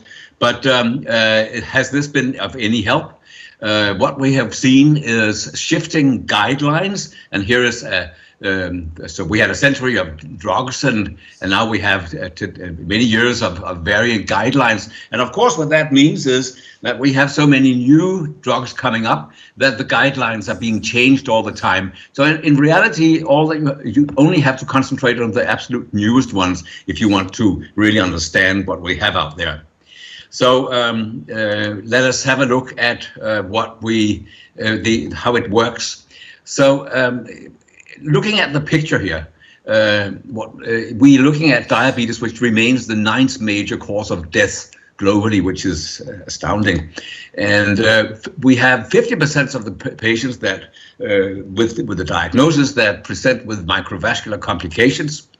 And we have a large group of 27% presenting with macrovascular complications. And we also have a large group, a quarter of the patients with diabetic kidney disease. So this is really the problem here. And if we look at South Asia, we have much more problems really than in many other places in the world. There's 4 times higher prevalence of type 2 diabetes in South Asians. We have a third that have the metabolic syndrome. We have more insulin resistance, and we have an onset which is earlier than everywhere else in the world. So this is a huge problem. And in India in particular, the burden of diabetes is incredible. So it ranks second worldwide in terms of number of adults with diabetes. And that makes up to 77 million people with diabetes in 2019. And that's predicted to rise to 135 million of patients by 2045. Over 2 in 3 have at least one complication, and the costs are tremendous. And we have many diabetes-related deaths. So also India in South Asia is responsible for 87% of all the total number of people with diabetes. So it's a terrible problem here. The new way of looking at managing type 2 diabetes is, of course, that you would like to solve all these problems that you have in diabetes and that we've already heard about in the first presentation.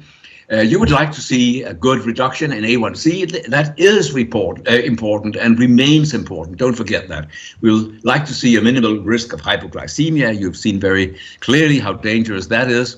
We'd really like to see a meaningful weight reduction. And why is that? That is because the gain in weight and the metabolic syndrome here is really essential for many of the other symptoms.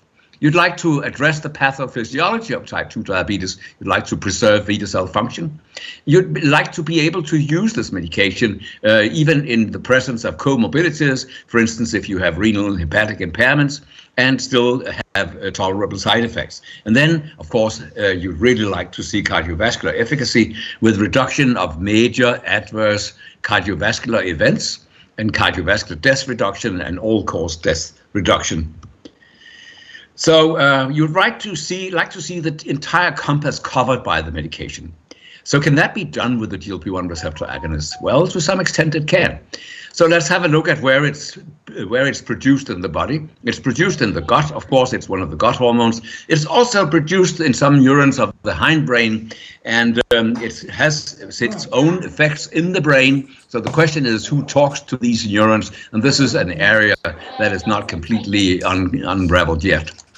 And then, of course, we have the expression of GLP-1 receptors, and we have these in the brain that are targets for those neurons that we talked about.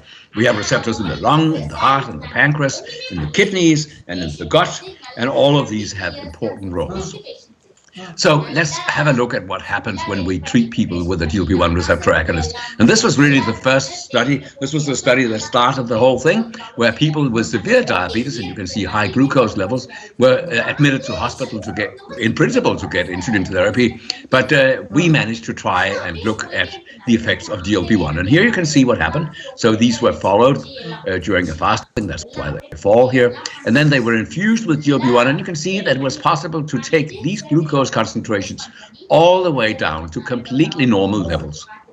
And as that happened, we had a stimulation of insulin secretion, as you can see, and you had an inhibition of glucagon secretion, exactly what we had predicted. Insulin would rise, glucagon would fall, and that would be, as a consequence, we would have the falling glucose concentrations. And you can see that here. And interestingly, once you approach the normal concentrations of glucose, you will see that the effect on insulin secretion starts to fall again. And also the inhibition of glucagon secretion starts to disappear. And that's, of course, because these effects are glucose dependent, as we talked about in the beginning. And they go away then. And that's why the GLP-1 receptor agonists do not cause hypoglycemia. So here is, so how does it work and how good is it? And here we have some results from real-world trials. Liraglutide Prime is the trial, global trial, where there's also Indian representation. So we can have a look at it. And here we can see in a real-world situation how many will reach the target of 6.5%, which is very low. And you can see there's a very good reduction of liraglutide compared to the use of all anti-diabetic agents, much better with liraglutide. And if you are not so strict but go for 7% without a weight gain, that's important, then you have much better results with liraglutide than with the oral ones. And also, if you say we need to have a good result on A1C, better than 7, but no hypoglycemia. Then again, you can see that liraglutide is much better.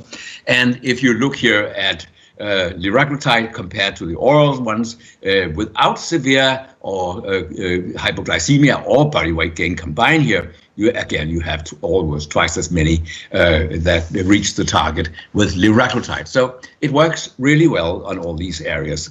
And this is an interesting study. You already heard about oral semaglutide, and that was studied in a number of trials, the pioneer trials. They were phase 3 trials for the registration of the drug. But here you can see that they were looked at in white people and black and African Americans and in Asian people. And here you are looking at a change in A1C in all of these groups with all of these different trials. Here, the against placebo in drug-naive people. Here with metformin. Here with metformin plus SUs, SGLT1s, OADs, more, and metformin and insulin. And here you can see the A1Cs, and you can see that if we look at the Asian people, we actually have an even better effect on A1C than in any of the other groups throughout all of these trials. So that's a very good effect of semaglutide, which is, in fact, a long-acting liraglutide, if you can put it that way. So what about this business of hunger and food intake? And this was the first study that we did back in 1996 already. And here you can see that you promote satiety with GLP-1. These were infusions in healthy people. And you decrease hunger with GLP-1 compared to controls. And you decrease energy intake. So this was the first study. And we were amazed ourselves to see this effect. And that, of course, has then turned out into this tremendous effect on appetite and body weight that we have with GLP-1. So reduced appetite and cravings, improved control of eating. That's what you can expect. Reduced energy intake. And I can't see what is behind this. Reduced body weight. So let's move on to the next one, which is here. How does GLP-1 receptor agonists compare then to some of the other agonists that are out there? And here's a list of all those that are out there. Exenatide, that's given twice daily. Lixisenatide, which is supposed to be given once daily. Those are the short-acting, and they have a rather poor effect on all of this. And here we have the GLP-1 receptor agonist, the long-acting one, liraglutide, which is daily, and dulaglutide, which is weekly. Albiglutide is not so interesting any longer, although it was really a long-acting GLP-1 agonist because it's not being continued. And semaglutide, as you've heard about already, and exenatide extended release, which is having an effect over a week. And this is in a mini osmotic pump where exenatide is given continuously. So we can discuss what are the chances of these. So these short-acting, they have a very short duration of action, and they do work if they're taken with the meals because they will reduce the food intake after meals. The large molecules here perhaps are not so effective because they need to go to the brain to act. Liraglutide goes to the brain and acts in the brain. And why is that? That's because, of course, it's bound to albumin. And then the majority, 98% of the liraglutide is bound to albumin and therefore probably does not enter the brain. But there is a free fraction, and that free fraction may freely enter to the brain. And the same is true for semaglutide. The long-release substance here of exenatide, of course, is there all the time. And the same is true for those that are receiving the mini osmotic pump here. Let's have a look at the cardiovascular outcome trials then with GLP-1 receptor agonists. And here you have the outcome trials with liraglutide. It's called LEADER. That was one big trial, as you can see here. SUSTAIN 6 with semaglutide subcutaneously was a smaller trial, but it was a pre-registration trial. That will be a bigger one later. And Pioneer 6 was the oral semaglutide, which is also a pre-registration trial, also a smaller magnitude, but still an important one. Rewind is with dulaglutide, big one. Harmony was with albiglutide. It had good results, but unfortunately the drug is discontinued. Excel was a huge study, as you can see here. Elixir is one of these short-acting ones, and we really shouldn't look too much at these short-acting ones because they simply don't deliver. The drug is not there for only more than a few hours of the day, and the results are pretty disappointing. So again, let's have a look at it. Major adverse cardiovascular event, 13% reduction here, 26% reduction in SUSTAIN 6, that's the record. Pioneer 6, also very good reduction. Rewind, dulaglutide, 12. Harmony was good, as I said, Excel 9. Cardiovascular death reduction, strong here. Not so much in SUSTAIN 6, but that's because of the short duration. Pioneer 6, very, very strong effect. Rewind, some effect. All-cause mortality is, of course, also important to look at, because what does it help? That you can prevent people from dying from cardiovascular causes if they die from something else. That's why it's always important to look at the all-cause mortality, and that is also very nicely reduced in these studies. So this is an interesting study where GLP-1 receptor agonist was looked at in a real-world study, but this is really a remarkable study because what was looked at here was 6,516 patients, and this was all patients that were on dual therapy with metformin and GLP-1 receptor agonists. In Denmark, and that's possible to do these studies in Denmark because we have these very detailed registers of patients. So these were really all of the patients that were receiving this kind of therapy over a long period. And here you can see how it went. So this is the reference data. This is people that are treated with metformin and sulfonylurea. So they have a hazard ratio of 1 here. What about if you add in a DPP-4 inhibitor? That does not change the risk at all. With a SGLT2 inhibitor, doesn't change the risk at all. But here, remarkably, if you add in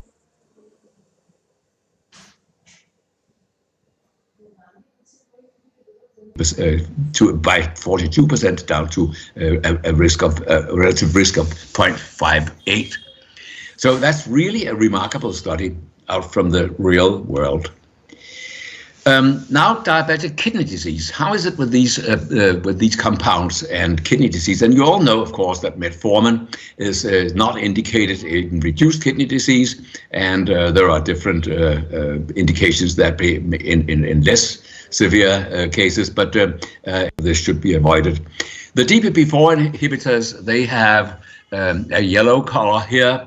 It's not no real indication that they don't work in kidney disease. They actually do.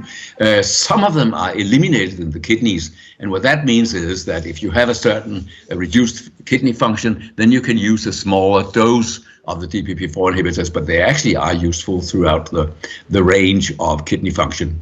The SGLT2 inhibitors, of course, owe some of their action to the kidney function and therefore do not work very well on glycemia. That's important. But it's also a development here because, as I'm sure you know, the SGLT2 inhibitors have very good renal protective actions, and it's very likely that these renal protective actions also continue in the range of poorer kidney function. But the GLP-1 receptor agonists, they work very nicely all over the place. They're not recommended here in hemodialysis, but otherwise throughout the entire range of kidney function, you can use these GLP-1 receptor agonists.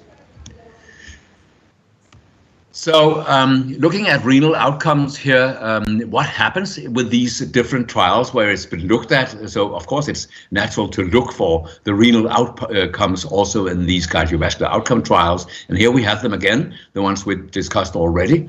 And you can see here from the forest diagram that there is a very nice effect on composite kidney outcome, which is development of macroalbuminuria, worsening of kidney function, end-stage kidney disease, or kidney-related death. So for this combined composite endpoint, as you can see, there are very nice reductions with actually all of the drugs, down to a reduction by, as you can see here, 13%, 17%. And also worsening of kidney function, which is a doubling of serum creatinine or 40% to 40% or greater decline in GFR, glomerular filtration rate. You can also see that there is a strong effect on that. So they do work very well on renal outcomes. And if you look at eGFR decline, which is of course a very important parameter, here's a study with semaglutide here, where this was looked at, and you can see that semaglutide effectively reduces the control group's decrease in glomerular filtration rate. Whether you start at 30 to 60 or you start above 60, the effect of semaglutide is still better than in the controls. So, and here you can see some of the important results here from, again, we're back in the LEADER study. Here we have end stage, the composite macroalbuminuria, doubling of serum creatinine, end stage renal disease and renal death, where you can see that there is a 22% reduction in the LEADER trial. And if we look at new onset of persistent microalbuminuria, 26% reduction. So they're very, very good results across these, all up to 5 years in the LEADER trial. And if you look at those patients that had from the start chronic kidney disease with a glomerular filtration rate of less than 60 milliliters per minute, you can see that there was a reduction by 41% of the primary cardiovascular outcome. So it works very, very well in this subgroup with chronic kidney disease. So this is really a remarkable finding. So beta cell protection, is there any of that? This was a study that we did back in 2002, where we gave people a prolonged infusion subcutaneously of GLP-1 for 6 weeks to see what happened. Nobody had done that before, so we went in to look for it. And in the control group, they were infused with saline for 6 weeks, poor patients. And you can see that nothing happened. So what we did here was to give them a high 20 millimolar glucose clamp and then an arginine infusion. You can see that there is a little bit of C-peptide left in them. They can respond to arginine, but they were completely dead to the glucose clamp. And then if you look at the GLP treated group here, you can see that on day before the trial, before we started the infusion here, they behaved exactly like the control group, no response to glucose, small response to arginine. And then we gave them GLP-1, and after 1 week and after 6 weeks, you can see that now they got a first phase release, and they had this tremendous rise in insulin secretion and a good effect of arginine also on top. So this was really fantastic that it improved beta cell function, so pretty ill patients. And another way of looking at this is looking at the A1C levels in the LEADER trial. Again, the LEADER trial was in about 9,000 people, where they were receiving liraglutide and for up to 5 years here. And you can see what happened to the A1C level, and it's really kept down very, very well. And the placebo group also did quite well, but that was because they had an increase in the therapy, increased insulin doses, increases of all other agents. So this is the important one, I think, where you can see that the effect of liraglutide on beta cell function is durable and remains for all of these years. And we all know particularly from something like the ADOPT studies and also the UK PDS, that you would expect this line to creep upwards rather steeply much before that. So the only way of interpreting this is that liraglutide actually had a good effect on beta cell function. So what we need today is all of it. So we need the effects on the brain with the body weight and food intake and satiety. We need an effect on gastric emptying to reduce the postprandial glucose levels. We also need an effect on the endogenous glucose production, which is really one of the problems, and the hepatic insulin sensitivity, which is really what goes wrong in diabetes, de novo lipogenesis in the liver, lipotoxicity and steatosis, these important functions in the liver that can be addressed by a weight loss. And in the pancreas, we need this improvement of beta cell function and beta cell apoptosis reduction, improvement of insulin biosynthesis, which is what GLP-1 can also do, glucose-dependent insulin secretion, glucose-dependent inhibition of glucagon secretion, and in the kidneys, we'd like to see effects that helps. And you can see that I've shown you the effects, the renal protective effects. The mechanisms are not entirely clear, I must say, but it works. And then the cardiovascular risk, all around the clock, all of these improvements that I showed you. So the key takeaways of this presentation is that the cardiometabolic care of people with type 2 diabetes is suboptimal. We know that. South Asians are at a very high risk of type 2 diabetes and cardiovascular disease. And the newer therapies with proved cardiometabolic benefits should be preferred for addressing these unmet needs, of course. And the GLP-1 receptor agonists seem to be an ideal therapy for the South Asian population. And as you can see, that you can, with these agonists, you can add cardiovascular disease-free life years to people with type 2 diabetes. That kind of diabetes drugs to reduce cardiovascular events should now be used, I think. So thank you very much for this. Thank you, Professor Host. I think we had an excellent discussion. Can I call upon Professor Buckley and Dr. Rajesh? How the hell do I get out? You stay. Yeah, Vagish. Yeah, Vagish. Yep. Yeah, I'm here.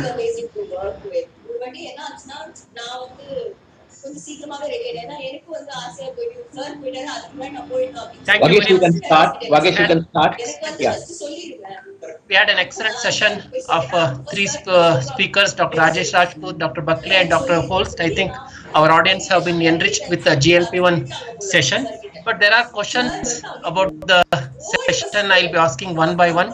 Dr. Rajput, in your clinical experience, why do you think the patients leave GLP-1 therapy treatment? What are the reasons you have found in your clinical practice? Okay, so Vagish, there are 2-3 very important reasons. The first and foremost important reason is that presently GLP-1 receptor agonist is available only as an injectable therapy. We know nobody wants to take injections. So tomorrow, when GLP-1 receptor agonist is going to be available in a tablet form, oral semaglutide, probably the acceptance rate of GLP-1 receptor agonist by doctors as well as by patients is going to improve. Number 2, there is although the studies have shown 5 to 8%, but in real world practice, significant number of patients actually develop intolerable nausea and vomiting, GI side effects. And we have seen in real world practice that patients are troubled to so much extent that they say, please stop this medication because of intractable nausea and vomiting, despite the best possible effort. So this is point number 2. So to me, in real world practice, these are the 2 big challenges apart from the number of benefits which we have discussed in last 3 lectures. So one problem is going to be taken care when we have oral semaglutide available to us, and the second is actually probably we can take care by slow titration of GLP-1 receptor agonist in our patients of type 2 diabetes. And just to tell our listeners, oral semaglutide is going to be available in 3 doses strength, 3 milligram, 7 milligram, and 14 milligram. You start with 3 milligram, wait for 1 month, let the patient tolerate 3 milligram dosage, then up titrate to a maximum dose of 14 milligram. Yeah, that's true. Dr. Holst, what is the current positioning of the GLP-1 array? Before insulin, in some situations, how do you view that? And absolutely. Because that insulin takes care of the disease management, but GLP-1 array has been held as the one which taking care of the complications. Do you subscribe to that view? Yeah. So this is interesting because the combination actually of insulin and GLP-1 receptor agonist is extremely powerful. So it really doesn't matter whether you view one or the other to be taken first. But I think that because of the protective effects of the GLP-1 receptor agonists, you should probably always use them first. I mean, you can avoid a lot of, particularly all the problems that arise with obesity and ectopic fat. You can avoid a lot of that. And if you can avoid a lot of that, then you may not even need insulin at all. In numerous trials, and I'm sure you know a lot about them, addition of a GLP-1 receptor agonist or insulin to improve therapy in type 2 diabetes, in all of these trials, really, I mean, I can't think of a single one that didn't show it. Then GLP-1 receptor agonists were superior. And they are superior because of the limitations you have with insulin. If you want the full effect of insulin, you have this risk of hypoglycemia. You can't go away from it. We heard about it in the earlier sessions today. And so you cannot do what you would like to do with the insulins, but you can do it with the GLP-1 receptor agonists instead. So there are many reasons why you would choose first a GLP-1 receptor agonist. But it should be remembered that the combination of them is fantastic. So if you have a patient with a very poor residual beta cell function, I would definitely use a basal insulin and then put a GLP-1 receptor agonist on top. Thank you.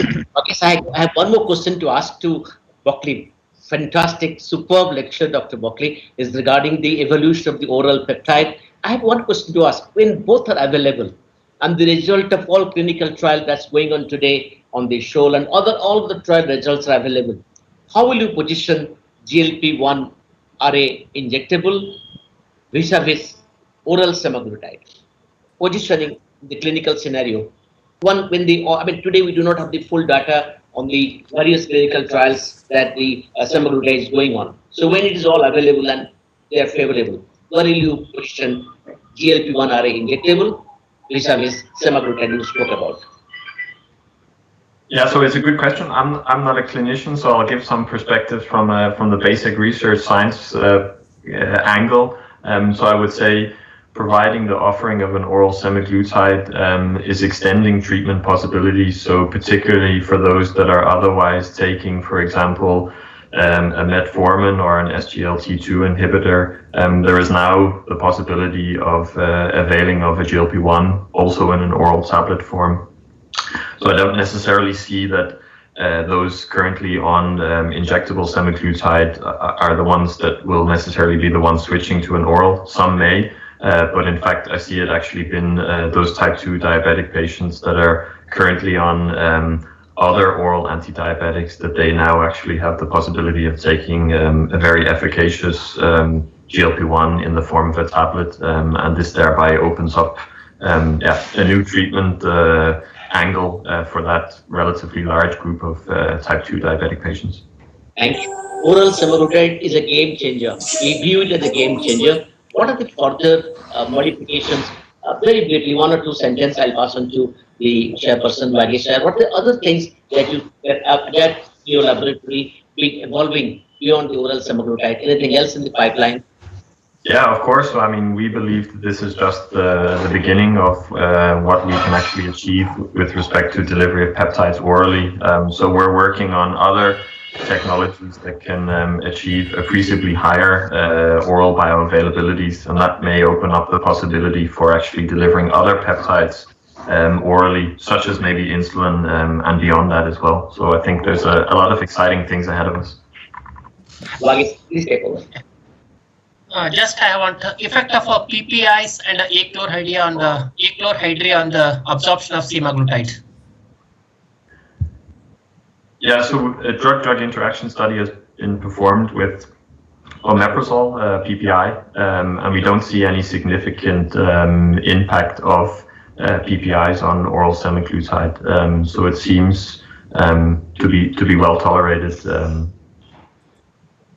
Yeah, it's also natural given the mechanism that you described, because the proton pump inhibitors will keep up the pH, of course, and that's exactly what you need if you have a low pH. That's when you're in trouble. So it is natural that this is the way it is. Yeah. I have a last question to Professor Holst. GLP-1 came as a short-acting peptide, nature by nature. Are we doing anything by prolonging its action? Yeah, So these days, I must say, I'm getting more and more enthusiastic and working more and more with the anti-obesity effects of it. And you know, I'm sure you know now that with semaglutide, it's possible to obtain enormous weight losses of up to 20% now. And that definitely requires a long-acting agent to have that effect. So the short-acting ones, you know, you'd have to administer them very close to the meal to get a similar effect. And actually what happens then is that the meal resides in the stomach and then is absorbed later. So, I mean, it's really not a very good idea to have a short-acting GLP-1 agonist any longer. I honestly don't think there's a future for the short-acting ones. Can I ask a question, Vagesh? Yes. Yeah, Dr. Host, I have a question for you. Yes. See, in normal pharmacology, we always teaches to our students that if you continuously stimulate a receptor, there will be a down regulation either at the receptor or at the post-receptor transcription level. Now, if you continuously keep GLP-1 elevated in your body, why it is not causing receptor down regulation or decrease in the effects? Yeah, that's a very, very good question. That's exactly why we did this 6-week infusion studies back in 2002, because we were afraid of the tachyphylaxis. We were afraid of the downregulation. Yes. So that's why we provided people with a continuous infusion for 6 weeks. And you know, the inhibition of gastric emptying, that shows tachyphylaxis. That goes away in actually a few hours. Then most of the effect is lost completely. But fortunately, really, there was a full effect on appetite and food intake and on beta cell function. I'm pretty sure now, because this is something that we're working on, that it has to do with receptor internalization, and it has to do with biased agonism towards something like beta arrestin recruitment, and we're working a lot with that these days. So we are apparently having a system where this internalization process is not stopping the effect of the therapy for some actions, but not for all. So yes, you are absolutely right. This is a very good question, and that's something we have to discuss with our students, that they have to get accustomed to the fact that some of the hormones can be administered continuously and still work. Thank you, Vagesh. Thank you very much. And Rajesh, thank you very much. Dr. Buckley, thank you very, very much for giving us the behind the development of the oral proteins and how they work, and Dr. Holst for the wonderful lecture on the 360-degree effect of the GLP-1 array. And thank you, all of you, very much, Vagesh and Sushil. Vagesh, thank you very much for making this discussion. Thank you. Great. Please accept our sincere thanks and gratitude. Thank you, Rajesh. Thank you very much. We will pass on to the next session, dear friends, and the next session is on a very exciting area. You know, that again is a discovery from the Novo Nordisk. The world's first co-formulation of a safe and smooth and possibly state-of-the-art insulin therapy. Dear friends, we have 1 hour for the panel discussion, and we have 8 panelists. And I'll be very fast to introduce them. So 1 second. We are going to switch. They are going to switch. Okay. Just a minute.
very much, dear friends. We are in for 1 hour.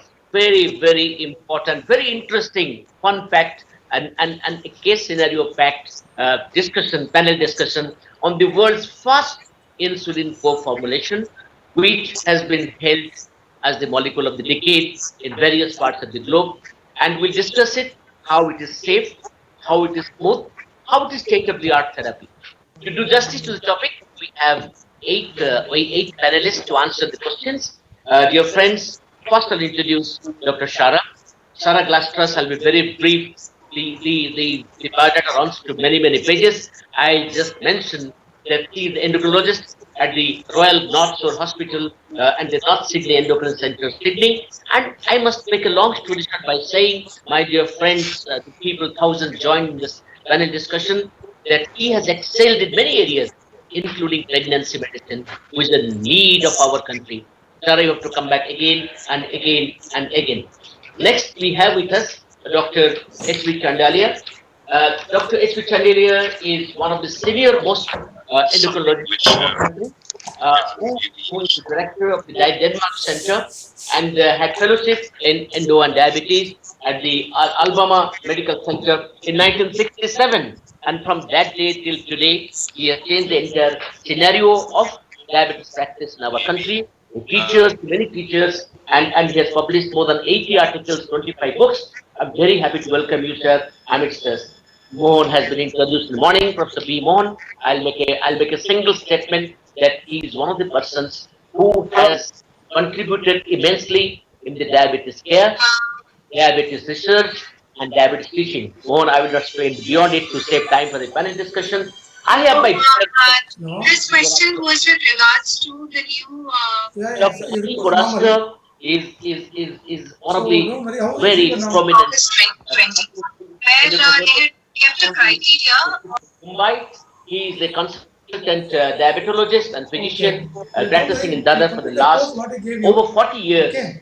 And he had MD post-graduation from the Grant Medical College. And he has worked in the Department of Endocrinology, KEM, and various other centers, and he has many publications to his credit. He is the IDF representative of India and chairman-elect of the Southeast Asia region of the IDF. Dear friends, I have amongst us Dr. Sanjay Kalra, who is the president of the Endocrine Society of India, the sitting president, and he is the vice president of the SAFIS, the South Asian Federation of the Endocrine Societies. He has many hats. He has many feathers in his cap. I will make a very mention about the being editor and associate editor of many journals, including the education editor for the IAC Journal, International Society of Endocrinology. More than 1,000 lectures, and at a very young age. Don't ask me how much. I'm not going to tell how much. Below 50. He has got more than 550 national, international papers, and an innovator and father of many original ideas. Dr. Matthew John, my friend from the God's own country, from the Kerala. Matthew is one of the prominent endocrinologists of our country, current secretary of the Professional Association of Clinical Endocrinology. He has his own center, the Prevalence Center in Trivandrum, involved in many researches, presented many papers in various organizations, and also has been contributed immensely in the diabetes care, research, and teaching. Kalyan Kumar Gangopadhyay is one of the very prominent endocrinologists of our country. He has been consultant in diabetes, endo, and metabolism at the University Hospital in Birmingham. He has won many prizes, and he has got very prominent publications, and he has a very clear expression and practices diabetes with lot of innovation. And I'm very happy to welcome these panel amidst us. Dear friends, the life is long, but time is little short. We have 50 minutes, so I will ask the questions little fast, and I will expect the answers also. But it has to be comprehended by the thousands of people. 19,000 people have joined. Dear friends, what are the objectives of the workshop? I'll tell 3 sentences.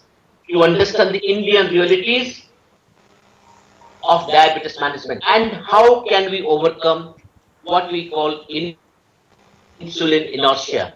First objective. Second objective, to discuss the unique pharmacological properties of the IDAGAS, the co-formulation, which differentiates from the other insulins, and also to highlight the routine use of isaac acid in the clinical managed diabetes in our country, which our practitioners will take back home to enrich their practice. Can I kick off by asking the first question to Mohan? What are your brief impressions and thoughts about the status of diabetes care in India? Thank you. Thank you, Ashok. I can answer that with some evidence from a recent paper which we published in Diabetic Medicine just 10 days ago, where we reported on the ABCD, the A1C, blood pressure, cholesterol, and D, we took smoking as the D. And across 3 cities that we studied, 2 in India, Chennai and New Delhi, and 1 in Pakistan, Karachi, the overall control of the ABCD among all the known diabetic patients in these 3 cities was only 7%. Only 7% met these 4 targets. Some might have met, the lipid targets were met by almost 46% of people, but the others were very bad. Diabetes was about 30%, blood pressure was about 30%, smoking was also about 20%, that is people who don't smoke. And so they are very appalling, and this has led to a very huge burden due to diabetic complications in India. And if we have to reduce this burden due to complication, which is my push for the next 5 to 10 years, then we really have to get the ABC under good control. You can see the slide there, which shows the complication that's from our work looking at coronary heart disease, peripheral vascular disease, retinopathy, nephropathy, and neuropathy. The burden is very, very high. So we have to get the ABCD right. Thank you, Mohan. Thank you very much. Mohan, you always speak about the therapeutic inertia, and you speak about unavoidable and avoidable. Now, talk about the avoidable therapeutic inertia. What you suggest very quickly and bullet points to improve the overall rate of reduction in the therapeutic inertia, which is avoidable?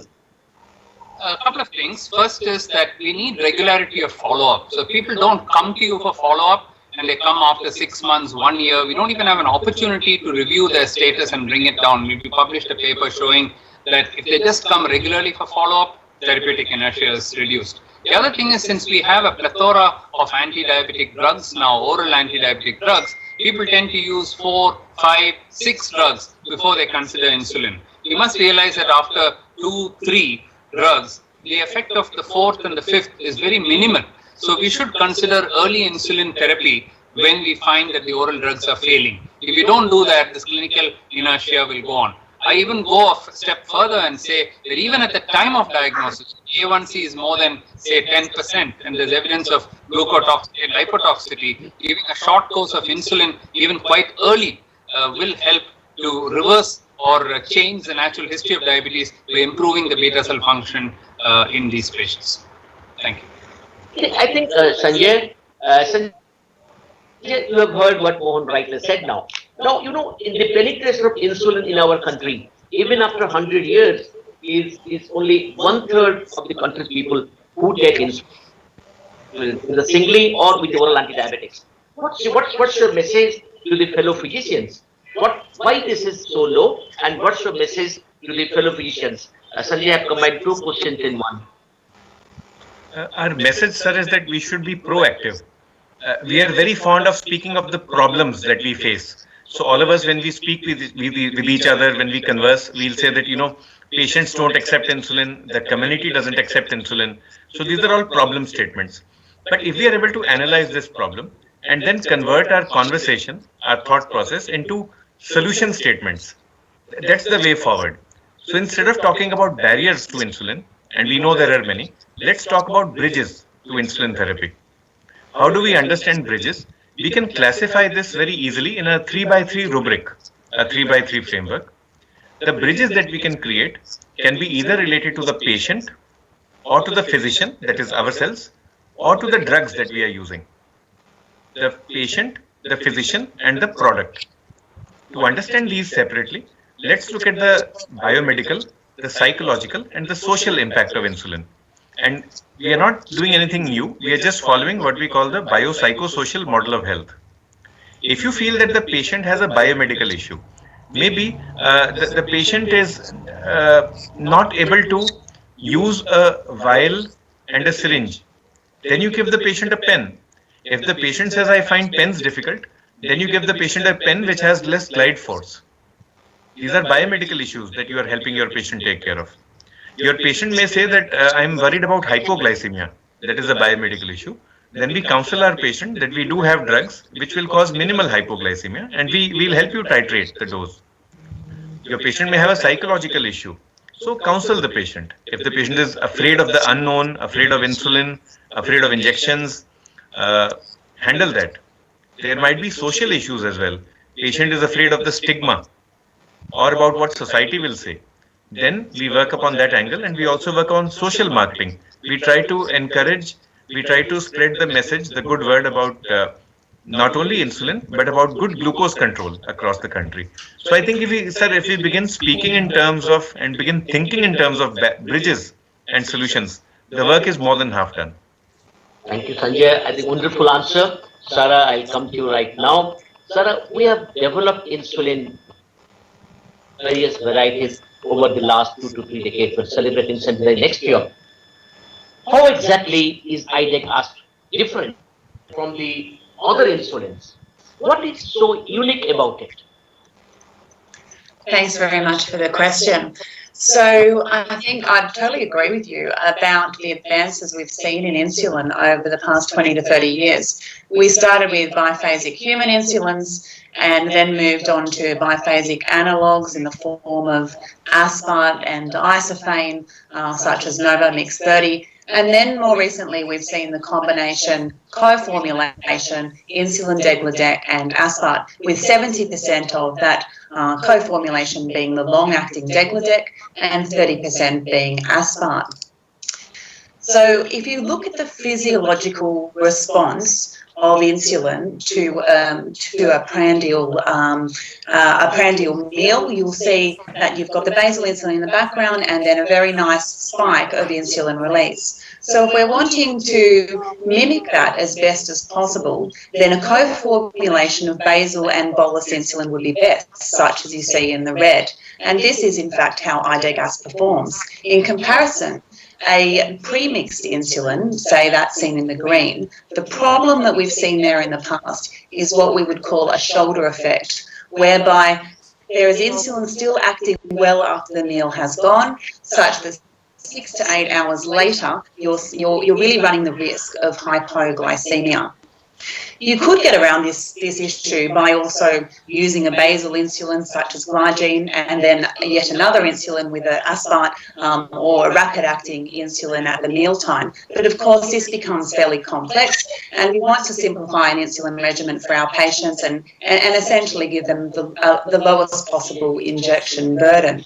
You might ask, well, why has this not happened in the past? And the issues there are with the previous insulins that we had available, such as glargine, which has a pH of 4, and that therefore doesn't mix very well with aspart, pH just above 7, and so you get this precipitation problem with that particular insulin.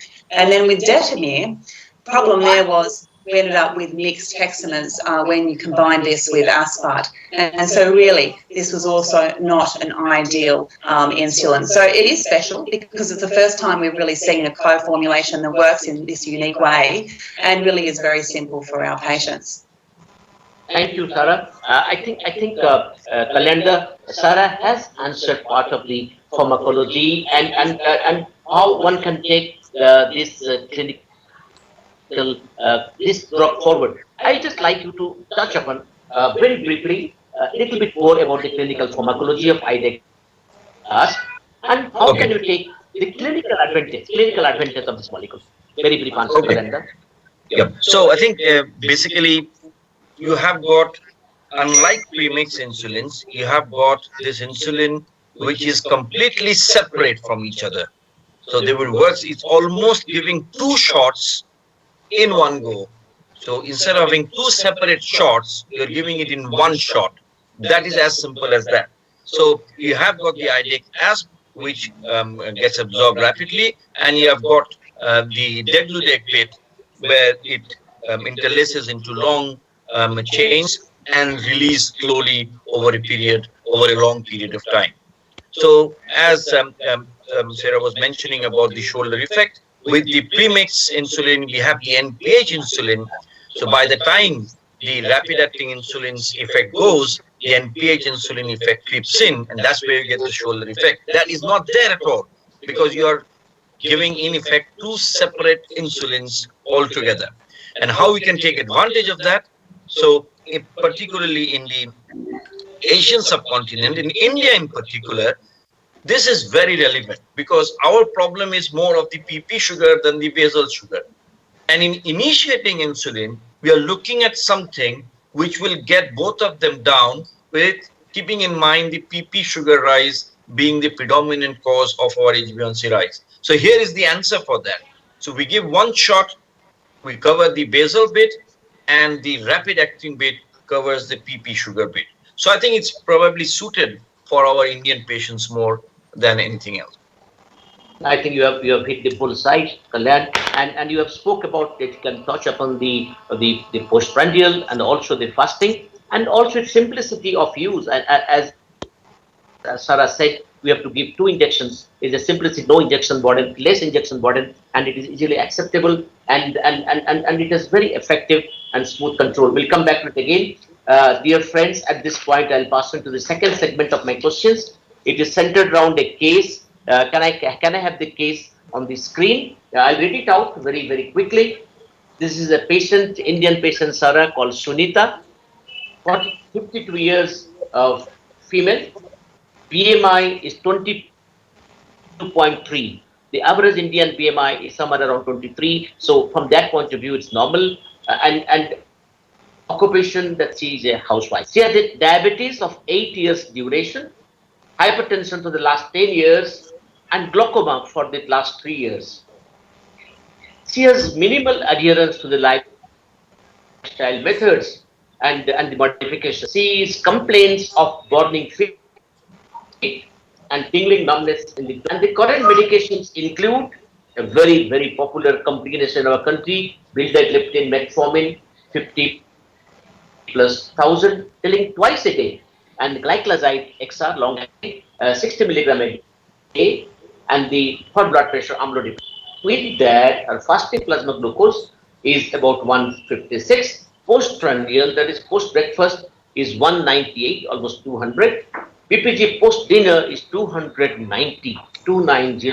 H1C is 9.2, and blood pressure is 144.82. Oblique 82, and the serum creatinine is 0.9. I'll ask Kalyan to again, just very briefly, Kalyan, we have less time. How do you make out from this case and the key challenges that we should focus upon? I want you to identify the key challenges in this case very quickly, Kalyan. Okay, so we have got a youngish lady here, so quite a substantial number of years ahead. So we are looking at an HbA1c of 7% at least or below for her. So the problems we have at hand is a long-standing diabetes of more than 8 years duration, presence of comorbidities, presence of symptoms of diabetic neuropathy, and no active lifestyle as this slide shows, and of course on 3 OADs near maximal, HbA1c is 9.2%, and both the fasting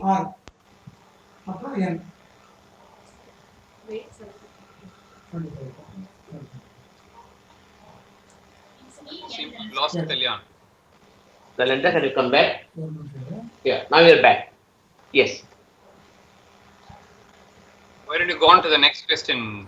Yeah, I think the next question. I'll come back to Kalyan again. Next question is to our senior most endocrinologist, Dr. H.V. Chandelier. Sir, without a doubt, lifestyle modification plays the central pivotal role. And you are an adept in it, an exponent of this, and done a lot of changes in various people with diabetics' life. Sir, what is your in-clinic mantra for effective communication in lifestyle modifications in patients like Mrs. Sunita? Sir, a very brief answer, but the essential, sir. Thank you, Ashok. This is something we are all passionate about. And quite often we fail, like this particular patient, we have not been able to make her follow a good lifestyle, and that's why she's suffering. Now, instead of describing the lifestyle, I'll only say how we try to gain adherence to lifestyle, which is a very difficult thing to do. So I'll only say very briefly two mantras. When you prescribe a diet, the method of prescription that we have trained our educators and dietitians is to really take patients' diet history, see patients' like, dislikes, allergy to foods, availability of different foods that patient has, take all that into account and make a good, very good, case history. And thereafter modify that as is required. For example, in obese diabetics, you probably reduce 500 calories a day, and a lean one probably add 500 calories a day. And so in essence, you take patient's diet and modify, and don't give a de novo some peculiar diet that you feel should work, because that is the patient is not going to use that. So this is about the diet. About exercise, I've seen many doctors don't know how to prescribe. There has to be exercise prescription. See, and that means you precisely ask what is possible for this patient to do. For example, some of them may only do a simple walk, which is possible. Some crowded areas like Mumbai Metropolis, when I tell them you walk, they say where? And I don't know where to send it. So then, we prescribe what is called indoor exercise plan. We have a complete plan of indoor exercises, patient's room, complete.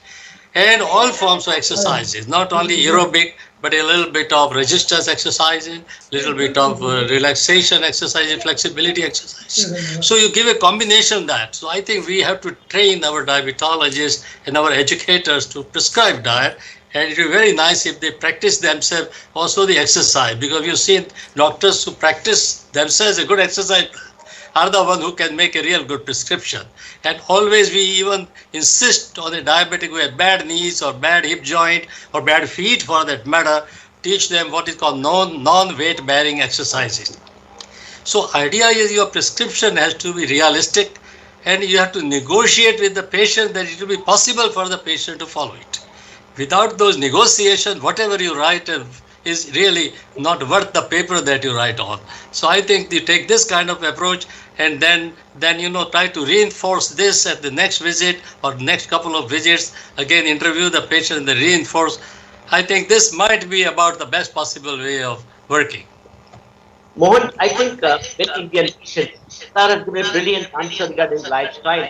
No, many of the Indian patients consume high carbohydrate diet like Sunday. I want what are the harms of consuming high carbohydrate diet? On a very simple, very, very brief answer. You were exponent of it from your pure studies, from your studies in the rice and etc. etc. Very brief take-home points. What are the harms of consuming high carb diet? Ashok, you want me to say that? I think what we can do in India, if we continuously mix pulses with our cereals, I think pulse intake should increase, because India essentially nutritionally is a vegetarian country.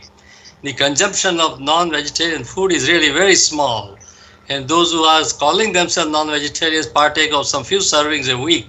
So I think we have to really teach a lot of use of pulses with the cereals. And I think certain amount of carbohydrate will continue to be high. I think it never be like 50 or 55% as is in other countries. It will often be at about 55 to 60% carbohydrates. As far as they are complex carbohydrates and they are distributed well during the day, you will still be able to manage the hyperglycemia quite well.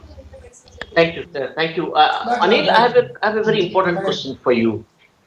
How long the oral anti-diabetic drugs do serve their purpose? And what the best strategy to choose from the various anti-diabetics available with us? And most important, to what extent you must use them? People use third, fourth, fifth, even sixth. So I want a very brief answer. The question is long, but I know, Anil, with your expertise, you will give a very brief clinical practical answer. See, in my practice, I can tell you one thing. I convince a person to go on insulin in 2 areas. On 3 consecutive occasions, at 3 months apart, if his fasting blood sugar is more than 126, and a post-lunch more than once a day, I tell him that irrespective of whatever drugs you are taking, it's a time that we should consider insulin. And therefore, I have a very large number of patients that I managed to convince them to be on insulin. My problem is that there are many patients who come to me as third, fourth, or fifth opinion with 5 oral hypoglycemic agents. It's amazing. And where do you feel the doctor is not at fault? The fault is patient, and the patient says that there's one thing. In fact, many patients come to me. He said, "We have come to you with only one promise that you will not put us on insulin." I said, "I can't do that. What is scientifically right?" And Diffranzo has said we use metformin just too much. If metformin is given to a patient for 10 years and if he is not managing to lose weight, it's a time to think that we have to stop metformin. Now there are drugs which are very attractive, like SGLT2 inhibitors, DP4 inhibitors. They are definitely added, but they are not substitute to insulin. GLP-1 agonist also is not a substitute to insulin. Insulin is the only thing that can save patient from early damage to his endothelial cells and beta cells. He's the only drug which can really, and the legacy effect and the metabolic memory of a tight control done in an early stage of diabetes as a long-term rewarding results, then even if after 10 years the patient's control is not good, he enjoys that legacy effect. We beat him hard in the early days with insulin, and that is what I insist. I follow. I have about 40% to 50% of people who stick to me. 60% patients go to other doctors. But unfortunately, after 5 or 6 years, they come back to me with at least 1 or 2 complications. So this is my. Thank you, Anil. I think, Matthew, I have one important question for you. Is what should a clinician focus on? The postprandial spike, the postprandial glucose numbers, or both? And how one can take care of this postprandial spikes? Sure. Matthew, very brief answer. Thank you, sir. See, I think as of now, if you look at the evidence that we have to control postprandial glucose, that is not too great in terms of outcomes. So that is one place where we are constrained. But if you look at data which looks at postprandial glucose or rather post-challenge glucose and outcomes, most of it has been seen in epidemiological studies. And I think in most of the studies, they have actually, in fact, kept a target level above which people with above this target do experience more complications. So I should say the way out will be probably to keep a target glucose and get that under control. Like a postprandial glucose target of less than 180 would be a reasonable thing. And it would be a very tough thing in clinical practice to see both the increment which could happen after any meal and get those into target. Those will be very difficult things to do. So I think a more practical way is to bring postprandial glucose under target of 200 or 180 according to what we can do for that particular patient without exposing the patient to undue risk of hypoglycemia. Now, regarding how to bring it, I think it could start from the diet and lifestyle interventions, which Dr. Chandalian has already told. It could also be with the use of various oral glucose-lowering drugs like alpha-glucosidase inhibitors, or it could be with DPP4 inhibitors. Metformin is a good drug to bring postprandials under control. You could use a GLP-1 or a wonderful drug which could do that. And in certain group of patients, using an insulin with a prandial component, either as a prandial insulin or as a co-formulation or as a premixed insulin, will be the other way to bring postprandial glucose under target. So I leave it there. You spoke about dietary modifications, and you know, Professor Chandalian spoke about his take on that beautifully. Mohan, I know your phenomenal work on the diet, starting with the high carbohydrate diet from the time of my teacher, Professor Vishwanathan, high carbohydrate, high fiber diet. You have been working on the different varieties of rice. You have incriminated that the high white rice consumption vis-a-vis the what you have got Mohan's rice or whatever the rice that we advocate, and also your findings, the pure study Now, I would like to know from you the points, 1, 2, 3, 4 points for the people who are attending logged in, that what do you do to avoid this high carbohydrate consumption? A clinical practical guide, Mohan.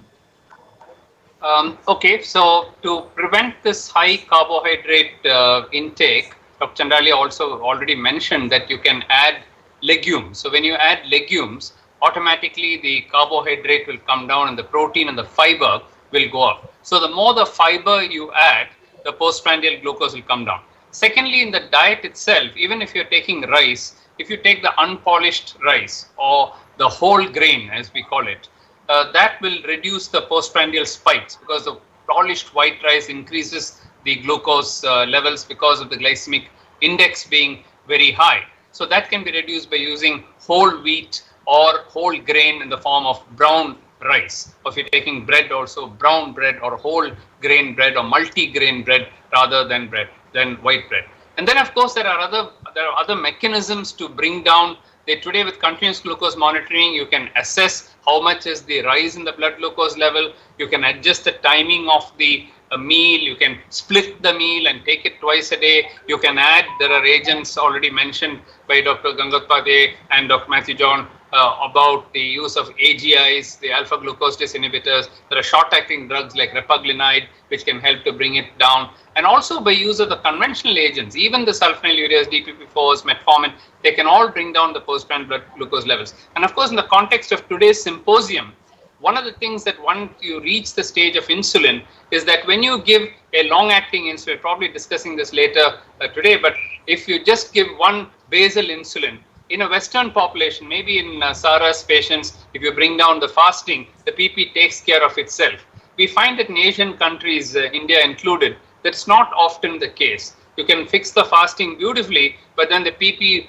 rises so much because of the high carb meals. And that's where an insulin like Ryzodeg becomes very important. The co-formulation of aspart with degludec, which is mentioned already, become very important, because then the aspart takes care of the postprandial rise after breakfast or dinner, or whenever you're giving it, after lunch or whenever you're giving it. So that's where I think in the context of today's discussion, it becomes very important. Rather than just giving one long-acting basal insulin, if you're able to give the co-formulation, it works very well. And that's definitely been my experience as well, that this works very well in our population. Thank you, Mohan, speaking from our experience, how the IDEC takes care of the postprandial glucose. I'll come back to Sarah for a brief question. Do we have any evidence regarding the once daily IDEC ask when it comes to initiation, insulin initiation, once daily IDEC ask, and what are the advantages it offers over and above basal insulin? Sarah, a packed question, a loaded question. IDEC ask OD as a initiation of insulin. Number 2, advantages over basal insulin. Sure, thanks very much for the question. So I think when you're thinking about someone like Sunita, who clearly needs to start insulin at this stage, the question really is, would you start with IDEG-ASP or would you start with a basal insulin? So hopefully this study I'm going to show you and talk about is going to answer that question. So we've got a study by Anishi et al. What they did was they essentially randomized patients who were insulin naive, just like Sunita, and they were randomized to either IDEG-ASP or glycine. And this was almost 300 patients or so. And they followed these participants up to 26 weeks. And what they found was that the fasting plasma glucose was the same in both groups. So we had glucose lowering for the fasting level, the same in both groups, mainly because that was treat to target of the study. But the most important finding of this study was, in fact, the IDEG-ASP group had HbA1c lowering superior to the glycine group. So this was starting at around an 8.4% HbA1c and dropping to just on 7% in the IDEG-ASP group. And when you look at what actually caused that benefit, you see clearly that it's, again, about this postprandial glucose excursion. When you use IDEGASP, you simply squash that after the injection that you give the IDEGASP, that postprandial timing, which you just simply can't achieve with glycine alone. And so when you then look at hypoglycemia, you might be thinking, well, okay, that's good, but maybe it's going to result in more hypoglycemia in the IDEGASP group. But in fact, that's not what the study showed at all. In fact, what we found with the IDEGASP group is they had significantly lower hypoglycemia, particularly nocturnal hypoglycemia, by 25%. So it just goes to show you the added advantage of both having that postprandial reduction in glucose and then having a very nice stable basal insulin like degludec, which results in less nocturnal hypoglycemia. When you look at the numbers of who got HbA1c under 7%, you see clearly that in the IDEGASP group, this was 43% in the study versus just 25% in the glycine group. So this means that 72% more patients who are on IDEGASP achieve their glycemic target without hypoglycemia compared to glycine. So I think that's pretty compelling evidence that for someone like Sunita, the best option is actually, in fact, to start IDEGASP rather than just a basal insulin. Sanjay, you have been leader of insulin therapy in our country, and you have been in various guidelines and given so many directions in the ESI RSD guideline. I have two questions for you. We often see clinicians choosing basal insulin, as Shara pointed out, despite knowing the fact that both FPG and PPG both are deranged. Do you think it is justified to give a basal alone?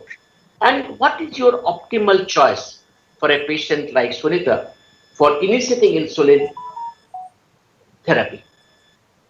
Am I clear, sir? Yeah.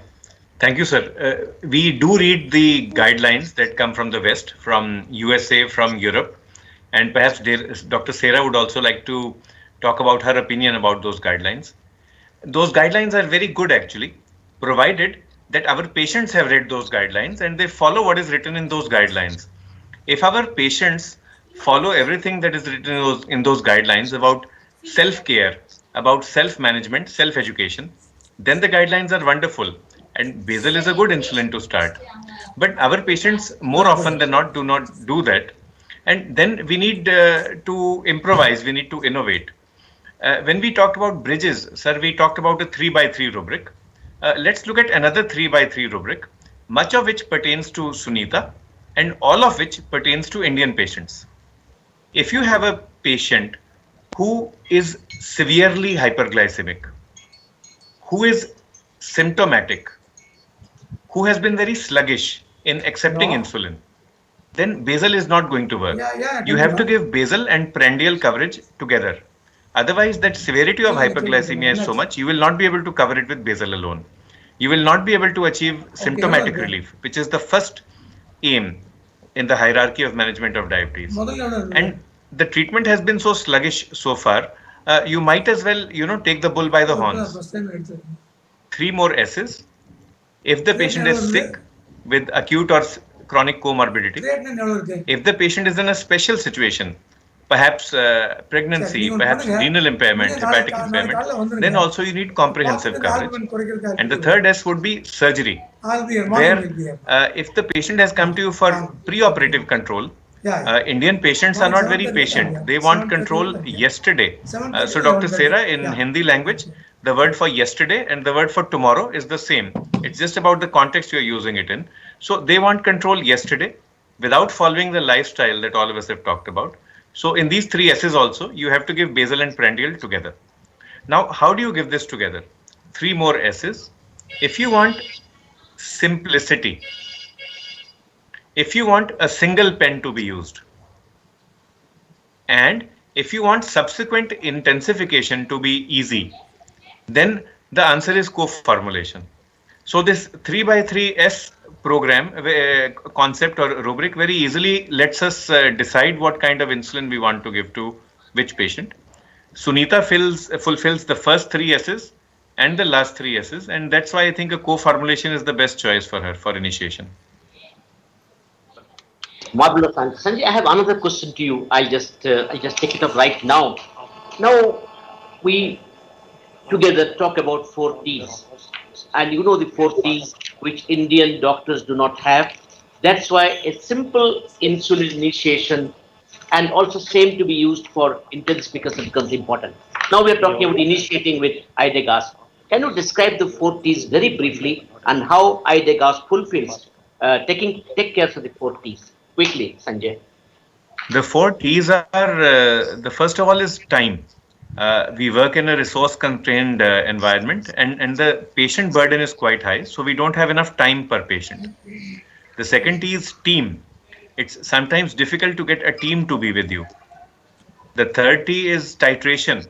It's not only about initiating insulin, it's also about teaching the patient how to titrate insulin dose when he or she goes back. So if we are able to create a system where titration is easy to do, where you don't have to titrate all that frequently, maybe once a week is more than enough, and that's something that would be welcome. So the time per patient, the teamwork, a simple titration regimen, and another T would be a tool or an insulin pen, a delivery device, which is easy to store, easy to travel with, easy to carry, where you don't have to worry too much about breakage and spillage and spoilage. For all these 4 T's, we need simple answers. And one such answer is actually IDEGAS, sir, like you rightly mentioned. One other advantage of this is that you do not have to do daily titration. You can titrate once a week. If your patient is really stressed out and she wants to titrate a lot, you'll say, okay, madam, you can do it twice a week.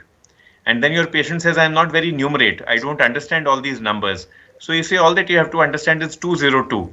If you're at target, change by 0. If you're above target, increase by 2 units. If you're below target, reduce by 2 units. So this is something which is very easy to teach.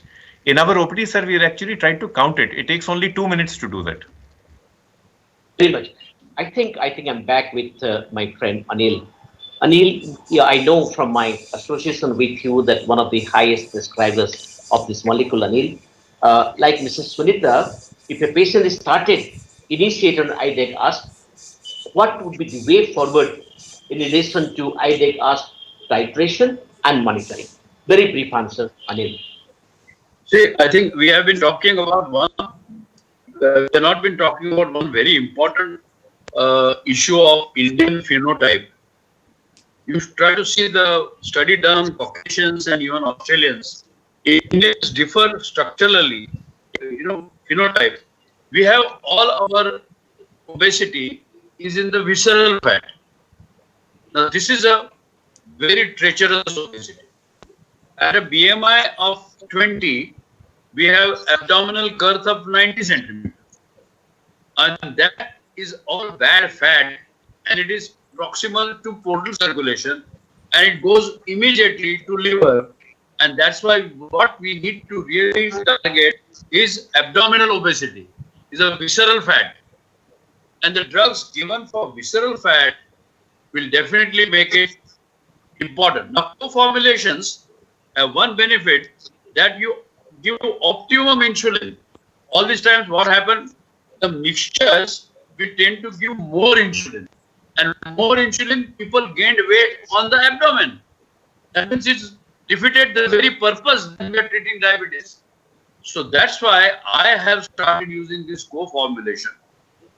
Because these two drugs have an identical action of their molecule. Short-acting insulin takes care of a prandial regulation, and a long-acting part takes care of the basal fat. And generally, I feel most of the people that I have shifted them to IDEG-ASK have reduced total amount of insulin from 64 units or to average 32 units. As you reduce the amount of insulin, it has two benefits. One is not a pathological weight gain. Second thing, less water retention, less sympathetic overactivity, and a less counter regulation. So that is the benefit of a co-formulation in such patients. Thank you, Anil. I think, Mohan, a very personal question to you, that as a senior clinician diabetologist of the country, you have been seen the evolution in the field of diabetes over last many years. What has been your experience with IDEGAS initiation in your patients and who were on control on multiple OADs? What has been your... As I already mentioned, I think in Indian patients, this is an ideal insulin because not only it has the advantages of a basal insulin like glargine, where it brings down the fasting or to the same extent, and in addition, the postprandial is also taken care of. When we look at all the basal insulin trials done in the West, where they always keep saying that once the fasting is fixed, the PP is taken care of. We don't see that in India. However much you bring down the fasting, the PP still seems to remain high. So in a patient like Sunita or anyone else who needs initiation of insulin, this is an ideal insulin. And one of the things that I've had comfort with this insulin as opposed to the older generation insulins where the NPH was the long-acting component or the intermediate-acting component is that the much lower risk of hypoglycemia. For example, if you had to give insulin twice a day and you are using the old Mixtard or the Novomix type of insulin, I was always scared about hypoglycemia in the night. And for that reason, or early morning, for that reason, we always were a little shy of giving a higher dose of insulin, with the result that the sugars and the A1Cs would not come down to normal. With the much decreased risk of hypoglycemia with this molecule, the co-formulation molecule, we have been using this very extensively and very confidently, even in older people, even in people with renal changes and so on. And the risk of hypoglycemia is one of the lowest and therefore much better control. In fact, if I can use a story which I often quote in these lectures, I had a VIP patient who, just to lighten the mood a little bit, I had a VIP patient who used to call for my various functions. He's actually a prince. He's the actual prince, and he still remains as a prince. And so I used to call him for various functions, and he would, kind of insult me in every meeting, saying that, this guy calls himself a diabetologist and top diabetologist, but he cannot bring my A1C down. It's always 8%, he used to say. And then when Rhizodec came along, when the co-formulation came along, I started him on that. And very safely, we could take his doses up and bring his A1Cs down. And now it got under 7% for the first time. And then for the subsequent meetings, when I called him as the chief guest, he would say, at last he's got my A1C under control. Now I know he's a good diabetologist because he's got A1C. Thank you, Mohan. Thank you, Mohan, very much. I think very inspiring story. Thank you, Mohan, very much. Sir, a brief answer from you. What is your experience with IDEPAS as initiating insulin in the Australasian patients? Yeah, thank you. So I would put it to you that, in fact, Australian patients are not so different to Indian patients. I think we see that postprandial hyperglycemia is a huge problem for many patients, 2 or 3 oral agents, regardless of where they are across the globe. And so I think just as you have described so well all on the panel, this inertia that we have, clinicians have, as well as patients, and fear for starting insulin and hypoglycemia really is very much a problem in Australia as well. So if you're going to commence insulin, and often it is a little late, the best thing to do is to be able to give them the insulin that's going to take them the longest, is going to be the one that they can stay on forever, that they're not going to have to do multiple injections and have to switch therapies down the track. So I have to say, IDEGASP has been really revolutionary in Australia. We've had it since mid-2018 or so, such that earlier this year, I published an Australian perspective on where IDEGASP sits, because there was really a need from all of my clinicians to actually have that guidance. So we're very much using it as really our insulin to initiate with in Australia. Thank you very much, Sarah. I think, Sanjay, before I come back to Professor Chandelier, I have a question to you about these delivery devices. While selecting a proper insulin with an appropriate dose, what is important is also the delivery device. And this delivery device also influences the overall safety and efficacy of insulin. What different benefits does the Flex Touch device of IDEGASP do offer? Sanjay, very brief answer, Sanjay. The biggest advantage, honestly, sir, is to the diabetes care team because it is so easy to explain, so easy to teach. We save a lot of time and a lot of headache. So you talked about the 4 T's. Another T that we do not want is troubleshooting. So when you use a pen like this, which is accurate, which is easy to use, which doesn't require much upkeep, so it's very easy for the patient to buy, to store, to keep. The troubleshooting goes down markedly. Our chemists are happy stocking this. The patients are happy using it. Our educators are happy teaching it. So accuracy and simplicity, these are things which are important. The glide force is minimal, sir. So even if, let us say you have an elderly lady who is limited in terms of dexteromotor ability, maybe she has arthritis or a syndrome of limited joint mobility. Even for her, it's very easy to use. You have somebody who's not able to hear properly. The numbers are big, they're easy to read. You have somebody who's not able to read properly, who is visually challenged. The clicks are there. You can count the number of clicks and calculate the dose accordingly.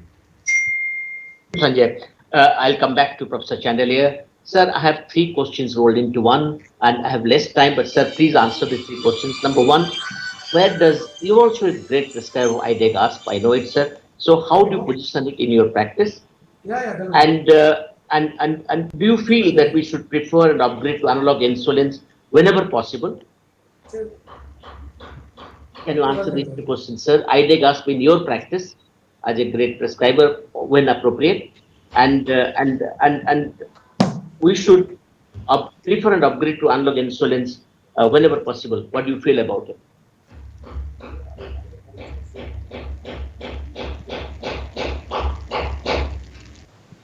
Thank you.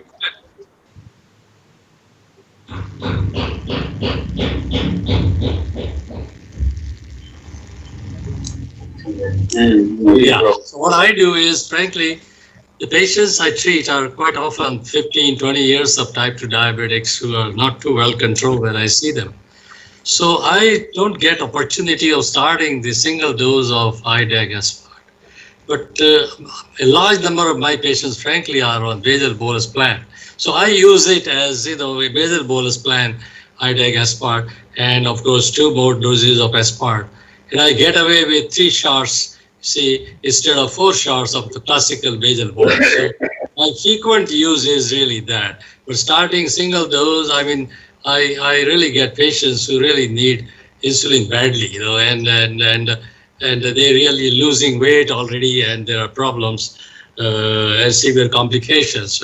So I straight, instead of wasting time, I straight go to the full-blown plan, and it's easy to convince patients who have been suffering from bad hyperglycemic malaise to really go for an effective therapy. So we find it quite easy to do that. I think your other question was that should you go to analogs in preference to the standard human insulin? Analogs has certain advantages, you see.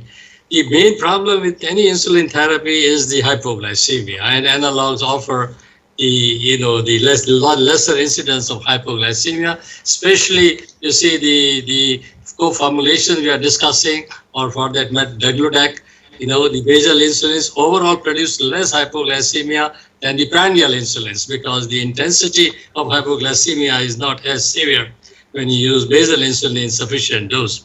So I think that is one reason that you have less hypoglycemia. The nocturnal hypoglycemia specifically is most disturbing for the patient, because the help may not be easy to come by, and the counter-regulatory hormones don't come into play as rapidly in recumbent position. So it's really quite disastrous to have nocturnal hypoglycemia, and convincingly these insulins have shown less nocturnal hypoglycemia. And of course the postprandial peaks are better with these. So there are certain advantages. And there are some situations where one must go. For example, you're giving human regular insulin at dinner time to any diabetic, and the nocturnal hypoglycemia is switched to a quick-acting analog, and you'll find nocturnal hypoglycemia is abolished. So there are clear papers showing that this can be done, because the human insulin continues much longer then it's 4, 5, 6 hours, and it sometimes overlaps with the long-acting insulin that you combine. So there are some situations where you definitely require this, and most often, though very simple, in simple lifestyle where people are busy, if you're really waiting for half an hour after injecting your insulin to eat the meal, and if you are on 2 or 3 doses a day, it really is difficult. It's difficult to do. Flexibility. So it's too simple an argument, but it holds very true because patients really they don't have time to wait. I've seen very few who really wait half an hour, or sometimes time required is more in long-standing type 2 diabetics. See, they may have to wait even 40 minutes before really the human regular insulin comes into action. So I think that those simple things probably make us use the analogs more and more, and more specifically because the predictable response. You see, we always been talking about coefficient of variation with insulin, intra-subjects, the same subject, day-to-day variation. And NPH had terrible. It's 40% coefficient of variation with NPH insulin, which is our older long-acting insulin that we use, and obviously we have to use 2 times a day. So with these, that coefficient, you see, had relatively been shown with them. There are no absolute calculations I ever saw, but they're close to, I think, 20 or 15%, which I think is pretty good. See, so I think these insulins have predictable response, so analogs are preferable. Apart from the cost, I think there is nothing which would deter me from offering the analog to a patient if a patient can afford. I think this is certainly a better choice. Thank you very much, sir. Ashok, if I can add one point which is very important, which I find particularly very useful, is that these analogs can be given after meal. Flexibility participation. Yeah. Where the person is not eating, and particularly post-operatively, and you're not very sure whether after giving injection he is going to take that amount of the food. So you calculate the amount of food he has taken, and analog can be easily given after the meal. That is one great advantage of analog. Thank you, Anil. Of course, if I may add, Ashok, that you see, when aspart came, we were told that it can be taken after. But then, when fast aspart came, said no, this should be 15 years before. To my mind, I don't know whether this co-formulation can be made with fast aspart, so that you really, what you need is the speed of action. Normally we start secreting insulin in the cerebral phase. When you think of food and go near the food, the insulin secretion starts. So frankly, correctly speaking, it is 15 minutes before aspart. And I don't know whether fast aspart can be formulated in the same way. I think we'll come back to it. Now I have a question for Dr. Matthew John, very important question. I think Matthew, it's regarding fast and its compatibility with mild to moderate renal failure, and the recommendations for dosing and titration while using IDAS in patients with renal impairment. Yeah. One of these areas is whether the safety of using insulin in patients with renal dysfunction. So this comes actually from a concern that exogenous insulin is primarily metabolized in the kidneys, and when you have a reduction in EGFR, how does it affect your pharmacokinetics? So for most human insulin products, it is mentioned that the insulin doses should be reduced as you go into from a mild, moderate to severe renal dysfunction.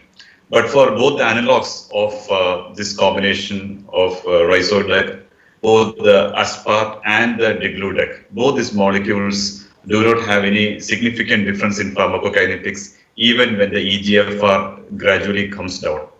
It is primarily related to the way it is being metabolized. It's a peptide degradation which is happening inside the cells rather than a purely renal metabolism which is happening. And for that reason, you can actually give Ryzodec IDAS in the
So I hope I was audible.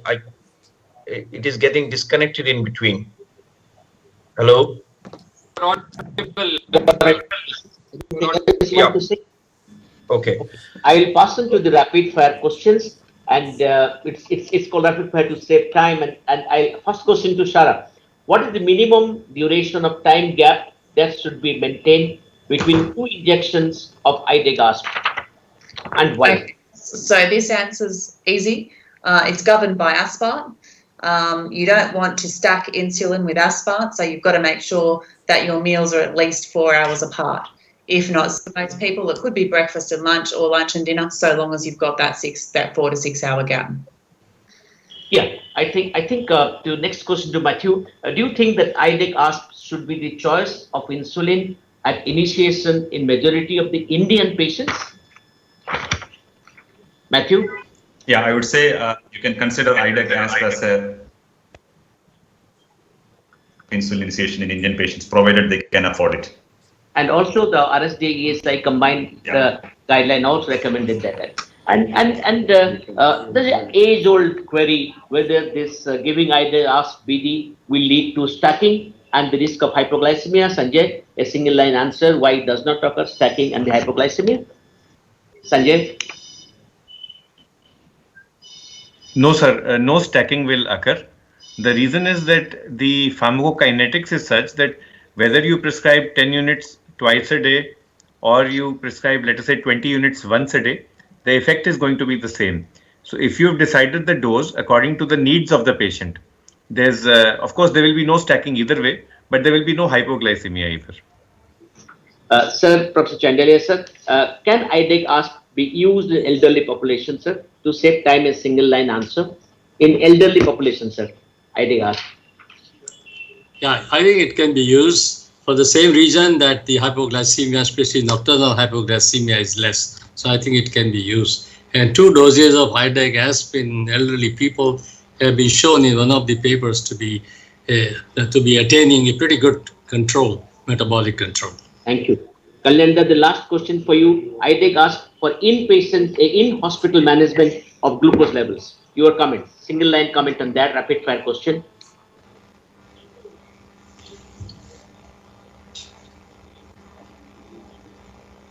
Kalenda is not here. Can I pass them to Anil? Anil, a single line answer. Flexibility with insulin injection. Your comment on the advantage of IDEGASP regarding this flexibility. See, now the patients want everything flexible. So I think IDEGASP is but the patient has to observe general discipline. You cannot just say that you can afford to take it easy. But IDEGASP gives you a liberty of a lot of flexibility of timing of meals as well as flexibility timing of injection. So that's where it's great advantage. Thank you. Thank you. Thank you. Mohan, the last word from you in the rapid fire, the last question panel discussion, a single bullet point answer. First thing that comes to your mind when you hear IDEGASP, what do you think? What is your reaction, knee-jerk reaction, first reaction? Can I have the mics on, please? Your mic is muted. I said Mohan, total. you are audible. Yeah. No. Mohan? I said total control. That's Fantastic. the first thing that comes to mind. Both fasting and postprandial. Dear friends, thank you very much for joining this. I thank the audience profusely, and thanks to this eminent panelist who made this panel discussion very, very useful, clinical and practical. Dear friends, we have in the armamentarium this co-formulation for the first time in our country, which gives the greatest the big advantages which you just now heard, and I'm sure this will be a game changer in your practice. Thank you very, very much. Now over to for the next session. Thank you. Thank you. Thank you. Thank you. Thank you, everyone. Nice meeting all of you. Thank you, all of you.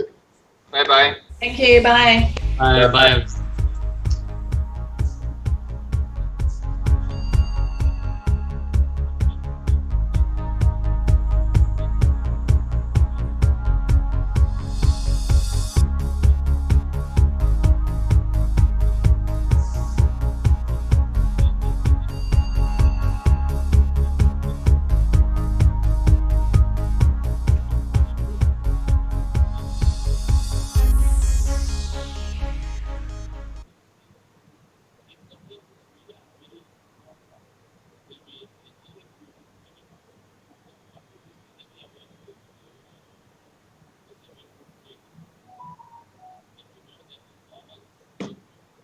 Friends, Dr. Surinder Kumar and Dr. Abhay Alwalia.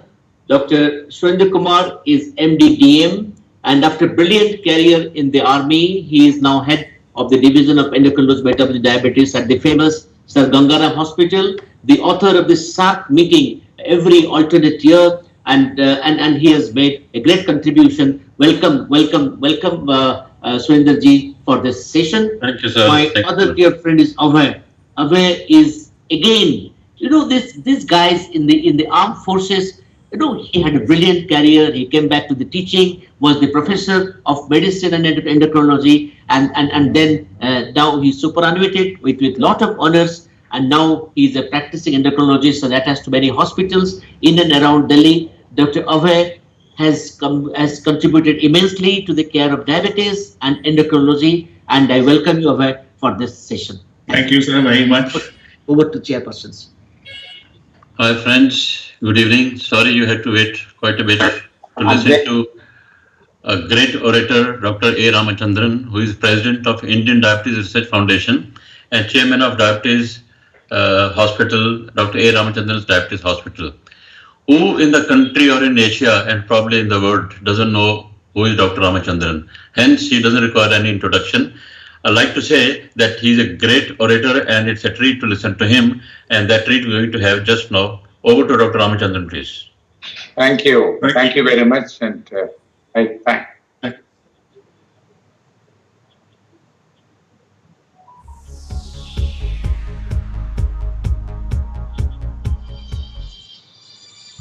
Okay, just stop.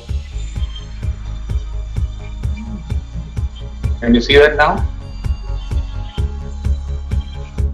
No. Is it okay? ஜோர் இல்ல வராது. நீங்க மவுத் அல்சர்ல பரவாயில்ல. இல்ல நீங்க என்ன பண்ணுங்க, மவுத் அல்சருக்கு சிம்பிளா நியூட்ரோலின் B+ மட்டும் சேர்ந்து போடுங்க. நியூட்ரோலின் B+. 2 வேளை போட்டுக்கோங்க. காத்தால நைட். பரவாயில்ல, டோன்ட் வரி. நியூட்ரோலின் B+ மட்டும் சேர்த்து போடுங்க, செட் ஆயிடும். வேண்டாம். நியூட்ரோலின் B+ மட்டும் ஆட் பண்ணிக்கோங்க.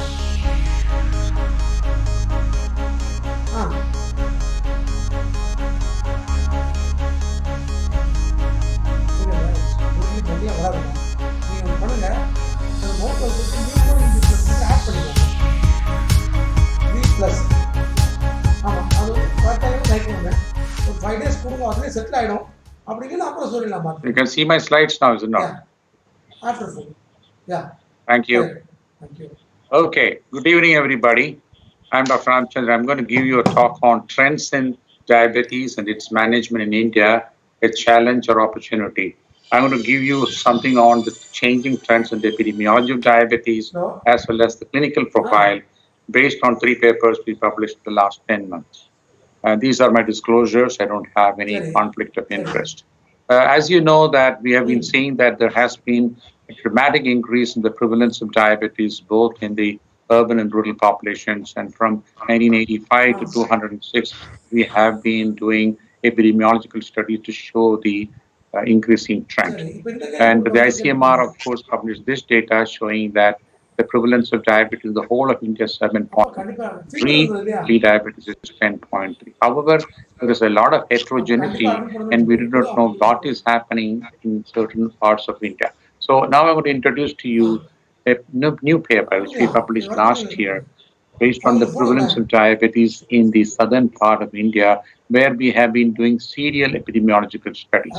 And what you see here is the increase in the prevalence of diabetes in a 10-year period from 2006 to 2016 in Chennai city from 18.6 to 22%, in a town from 16.4 to 20, and in the village 9 to 13.4. So in all these areas, there was a significant increase in the prevalence of diabetes. But interestingly, both in the city, urban population, the town and cities, the prevalence of diabetes was not significantly increased in the men, but only in the women. But in the villages, both men and women are showing increase in the prevalence of diabetes. Very interesting data.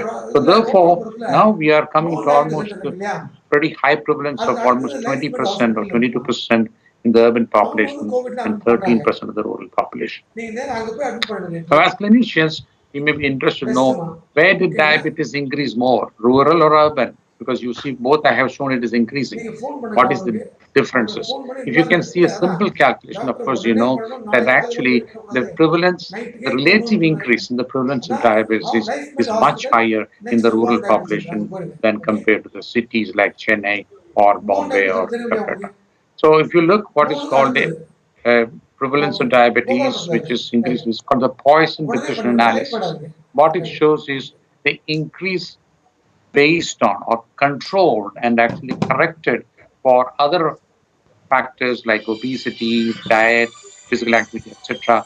And we found that the what is called the prevalence ratio is 1.39 for towns and 1.3 for villages, showing that the substantial increase in India is going to occur in smaller towns and villages. Now, how is it actually increasing? Now, you may ask me, is it because of obesity or is it because of just... If you look at a plain increase, you know that everything seems to have increased. Of course, the BMI has gone up significantly, as you can see. Waist circumference has gone up, and that is very interesting. Total calorie intake has gone up, and of course, carbohydrate content have gone up. But for all this, the most interesting thing and the most significant factor which has actually increased is actually the waist circumference. In every population, you find there's a significant increase from, for example, in the city from 83.7 to 87.9, in town 81.9 to 86.6, and look at the villages from 77.9 to 81.4. So then we did Poisson regression, and then we found that it is not just the obesity, but it is the abdominal adiposity in all the three geographical areas we found has been significantly contributing to the increasing prevalence of diabetes. The physical activity seems to have contributed an increased prevalence of diabetes in the villages. In other words, we have found that the activity level has substantially come down in the villages. I just want to introduce you something important, and that is, so far we have been always talking about prevalence, and it is very easy to do a cross-sectional study. Prevalence is the number of people with diabetes today, and while incidence is the number of new people developing diabetes every year. The prevalence could go up by increasing incidence, of course.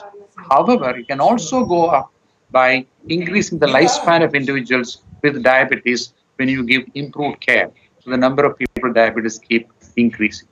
However, the actual risk of diabetes in the population can be judged only by incidence data, which is not available in most of the population from low-income countries, especially from India. Now, we have done the incidence of diabetes in Indian population, and what we did was we looked at the number of people who developed diabetes within 1 year in 2006 and 2016 in the baseline non-diabetic population. And look at what happened. In every geographical area, the incidence of diabetes has gone up substantially.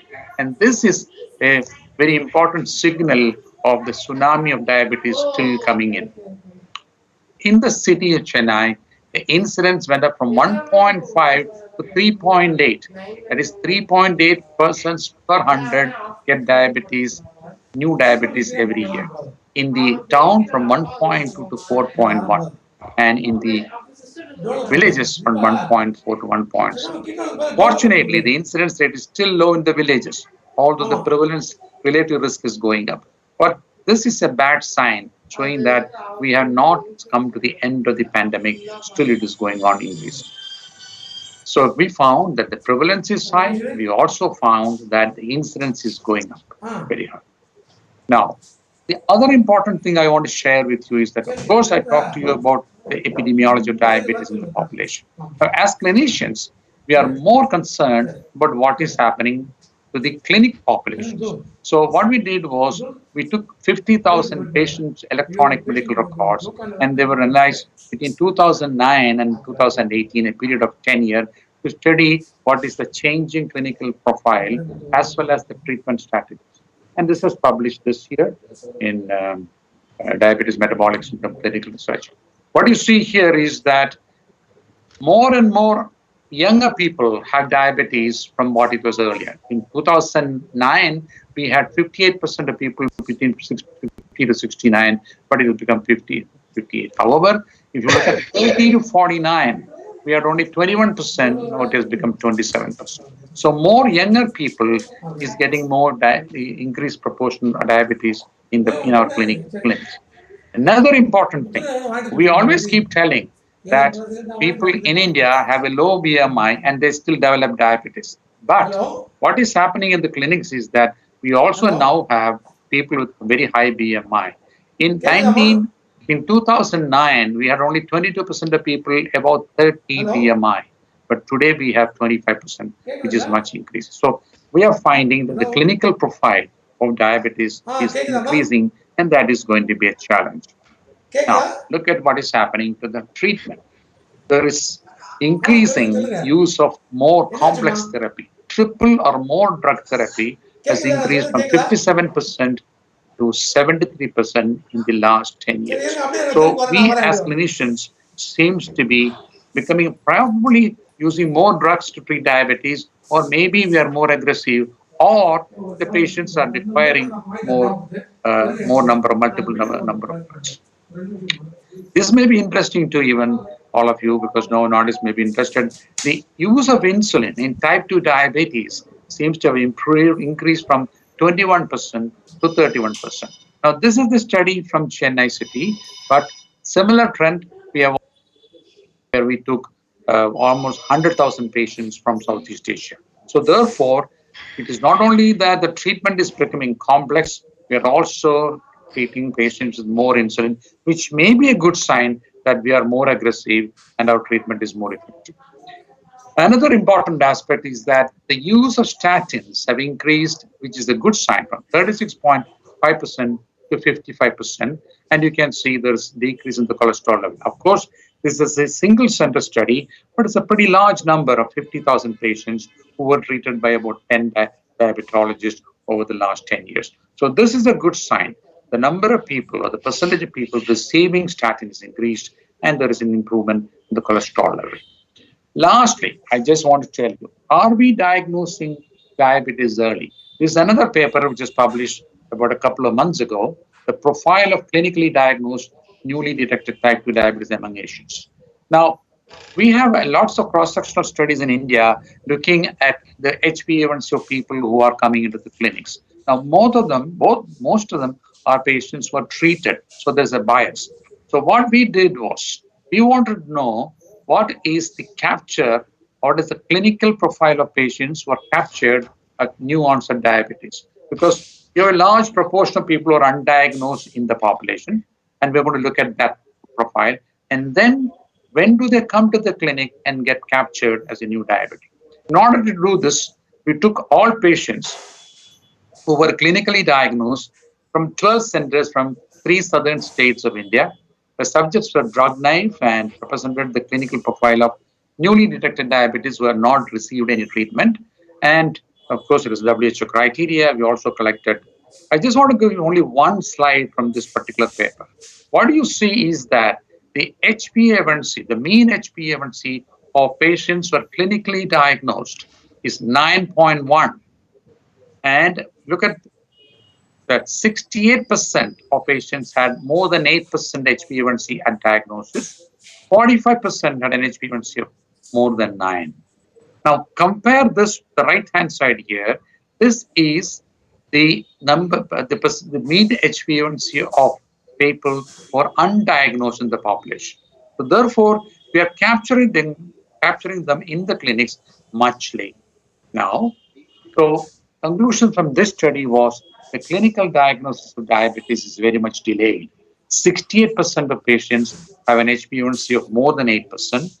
45% of patients have an HbA1c of more than 9% compared to 22% in the United States. So the initial treatment itself would need more than single agent. The late diagnosis has many implications. High possibility of having diabetic complications, even at diagnosis. High risk of contracting viral infections like COVID-19. So to summarize and to conclude, the tsunami of diabetes is not over.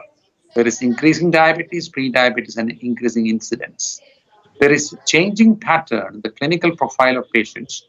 Major concerns is younger patients with diabetes who need higher use of multiple drugs. And of course, good thing that we are using increasing amount of insulin and higher use of statin, which is actually a welcome change. There is considerable delay in clinical diagnosis in our clinics, and this has got major implications, not only now, but even in the future. Thank you. Thank you, sir.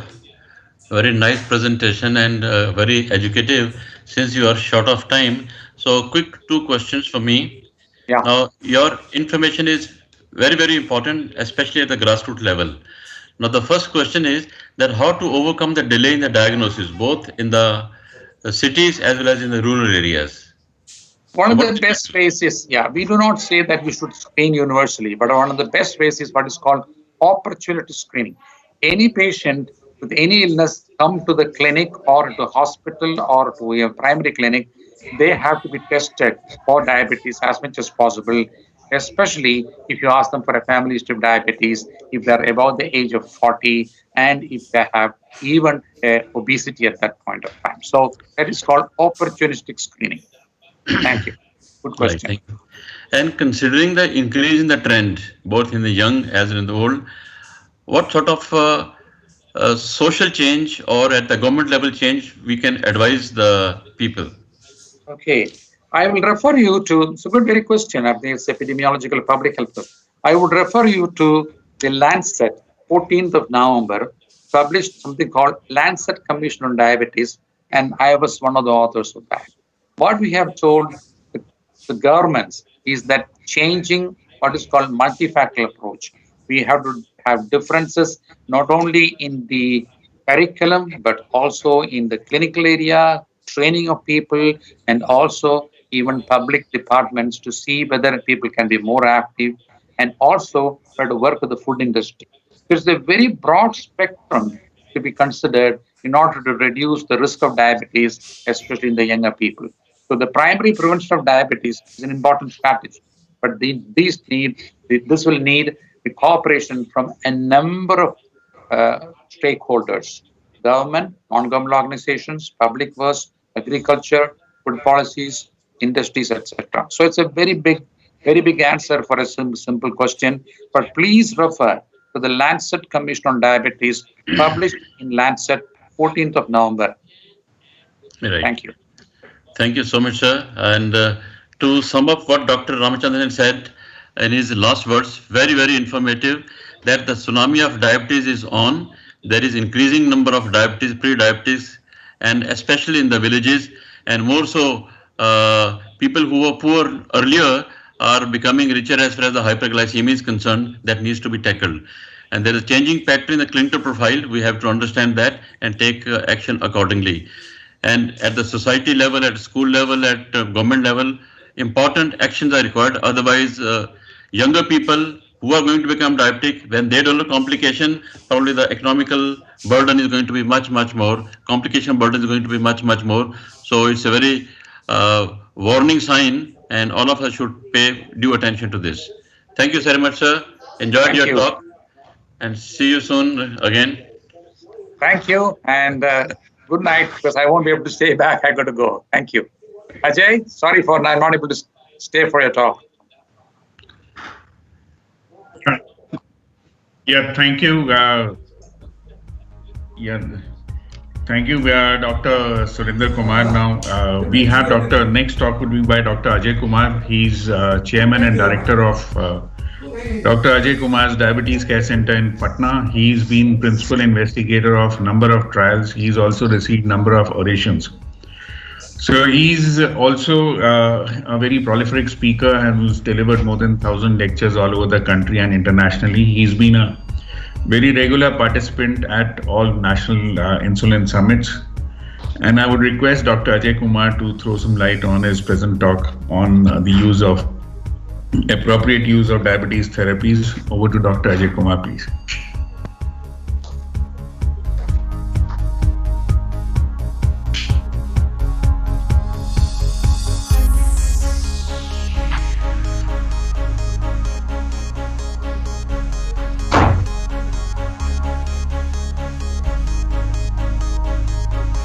Can I?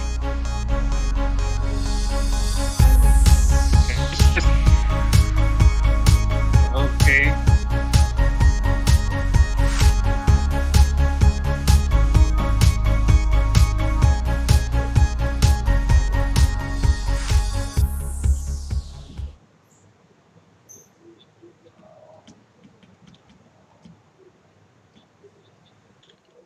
Honorable Chairpersons, Dr. Surendra Kumar, Dr. Abhay Ahluwalia, and before I talk, I have a question to our very respected Dr. A.K. Das.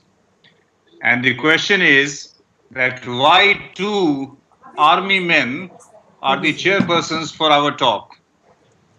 This is a coincidence or this was by design? Because I understand that Dr. Surendra Kumar and Dr. Abhay Ahluwalia both belong to the army sector. So while we will get this answer later, let me talk about my topic. I'm going to use a non-scientific term into a scientific perspective. Let's talk about over-basalization and how to address the treatment gaps with certain pertinent choices. When we talk of insulin in clinical practice, we have multiple choices. But what we are seeing that because of certain ADA or American Association of Clinical Endocrinologists guidelines, a lot of basal insulin is used in clinical practice, particularly for initiation of insulin treatment. So what I'm going to talk this evening is about the basalization and its ceiling effect, and then thinking beyond basal insulin, and then also bring you some pragmatic options to address this issue of over-basalization.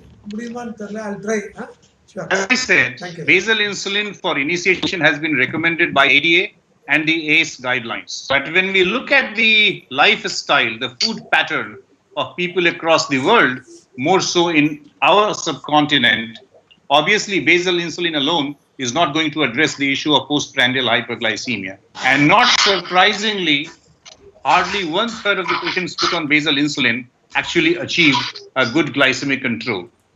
And this also results in a lot of therapeutic inertia when it comes to intensification of basal insulin, because then you have to change the regimen altogether rather than simply optimizing or increasing the dose or frequency of a particular insulin. If you look at the trend across the world and talking about GPs and specialists, it takes several years actually when you start a basal insulin and then switch on for intensification either to a premix insulin or to a basal plus or to a basal bolus regimen.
diabetes, increasing basal insulin dose beyond give you the desired therapeutic outcome, but increases the risk of hypoglycemia, weight gain, and all the other issues. And most importantly, it will not address the issue of postprandial hyperglycemia. It's also very important to look at the bedtime glucose and its relationship with the fasting plasma glucose. And if you look at these two very simple clinical parameters, we can easily understand as to whether basal insulin alone is sufficient or we need to add a prandial component into the insulin regimen. And therefore, we have to think beyond basal insulin.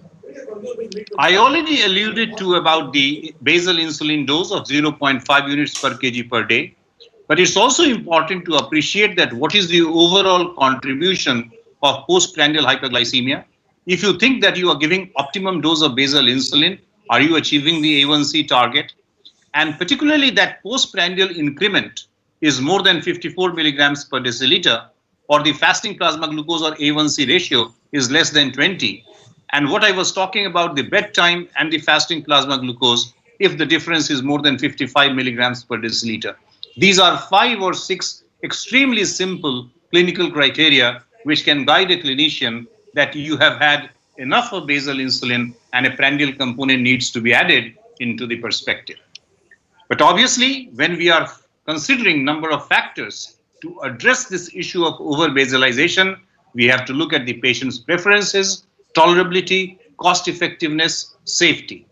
And whatever regimen we choose to use, there should be adequate proof that it is efficacious. The risk of hypoglycemia does not increase in spite of bringing the prandial component into the regimen. It should have a potential for weight loss. If not weight loss, at least it should be weight neutral or minimum weight gain, because when you are using an insulin, obviously weight gain is likely to occur. But can we do something beyond this, that there is no weight gain at all, or there can be actually a weight loss? And more importantly, today in any type 2 diabetic patient, whether you can address the issue of cardiovascular risk. And what I'm going to offer is a very pragmatic option to address the issue of over-basalization. Now, when you look at this particular slide, you have a number of options for using insulin, like the premix insulin, the basal insulin in combination with a GLP-1 receptor agonist, a basal plus regimen, or the modern insulin co-formulation of IDEG-ASP or a basal bolus regimen, which is supposed to be the gold standard. Now, it doesn't matter which particular regimen you are going to choose. What is important is that it has to be individualized for the patient sitting in front of you. You have to balance the work and the family. The insulin regimen should not be complicated and the risk of hypoglycemia should be minimal. You have to clearly address the issue of high carb intake by all the Indian patients. They might have a hectic lifestyle and you cannot ask a particular patient to take insulin at the same time every day. And also, dependent parents and responsibility of children, all these factors have to be taken into consideration. It's also not possible for every individual to take the meal at a specified time every day. And can we have a flexibility that we can change the timing of the injection in 24 hours time? We can do that by 2 very innovative products that is available to us. One is the combination of basal insulin with GLP-1 receptor agonist, and the other is the modern insulin co-formulation, what we call IDEG-ASP. This has been possible because of some scientific ingenuity in terms of production of a very smart basal insulin called insulin degludec. The structure of insulin degludec is such that it can be combined with a rapid-acting prandial insulin analog insulin aspart in ratio of 70% degludec and 30% insulin aspart. And it's very interesting to see that they do not affect the pharmacokinetics and dynamics of each other, whether they are in the syringe or after injection into the subcutaneous tissue. You can see the insulin aspart having a very rapid dissociation and insulin degludec because of the formation of long chain of multi-hexamers from where the monomers are released at a very slow and consistent speed. Now, do we have a scientific evidence? It's extremely important to look at the scientific evidence, whether we are talking about initiation or intensification. And when you actually look at this comparison between IDEG-ASP versus a basal insulin, which is obviously used very frequently for insulin initiation, And when you are talking about insulin intensification, whether you can use Idegas once or twice daily and demonstrate similar or better results as compared with other modes of intensification like a basal plus or a basal bolus regimen. And it's very interesting to see that when you compare once daily Idegas with once daily basal insulin, actually you get better A1C control, and most of the times we are led to believe that the moment you add a prandial component, you are likely to increase the risk of hypoglycemia. But in these studies, it is clearly shown that in fact, there is a numerical reduction in confirmed and nocturnal hypoglycemia. When we compare Idegas once or twice daily with basal plus or basal bolus regimen, we achieve a similar HbA1c control. And in fact, there is a statistically significant reduction in nocturnal hypoglycemia.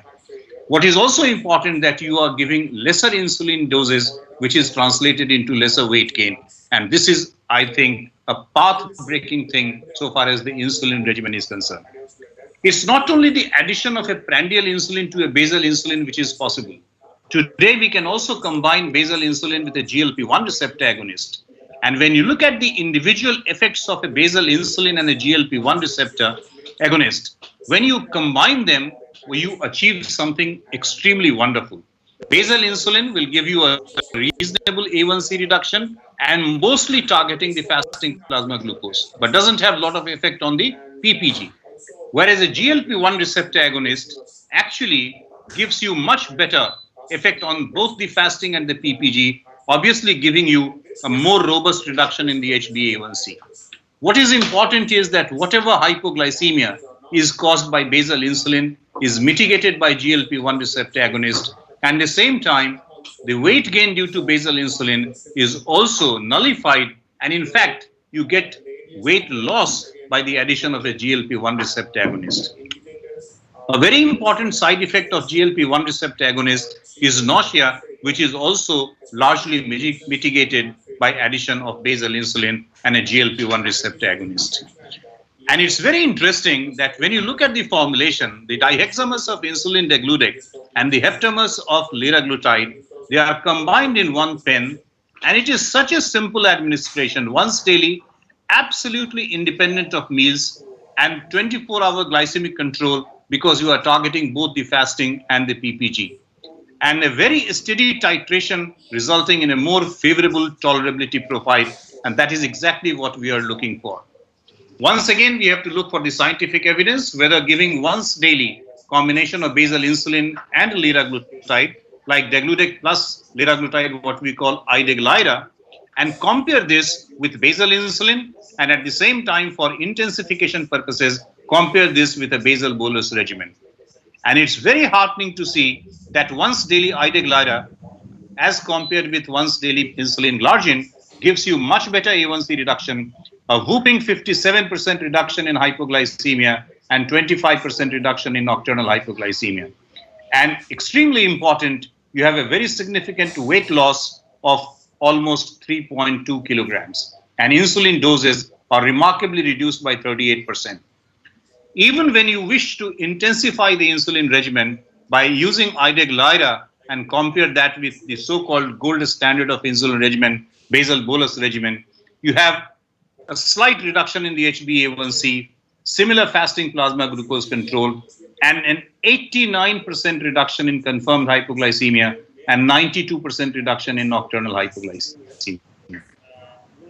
And once again, very significant weight loss of 3.57 kg and 52% lower insulin doses. So it's very important that the unique molecular structure of insulin degludec has given us the opportunity to combine it with a rapid-acting insulin analog like insulin aspart, and you can use that particular Idegas once daily intensification. Similarly, if you don't want to use a lot of insulin, you can combine basal insulin like degludec with liraglutide, and then you can have lots of benefit in terms of good glycemic control, weight loss, mitigating the risk of hypoglycemia, an extremely simple titration schedule, which makes the complexity of the insulin regimen completely obviated, and the patients and the physician would be quite happy to use this kind of regimen. So I would like to convey my take-home message: don't delay insulin initiation, titration, and intensification. Always target both the fasting and the postprandial glycemia, and always begin with the mind for the end as well. And I think IDEGAS and IDEGLYRA are novel, pragmatic solutions to address over-basalization right from the beginning. Thank you for your attention.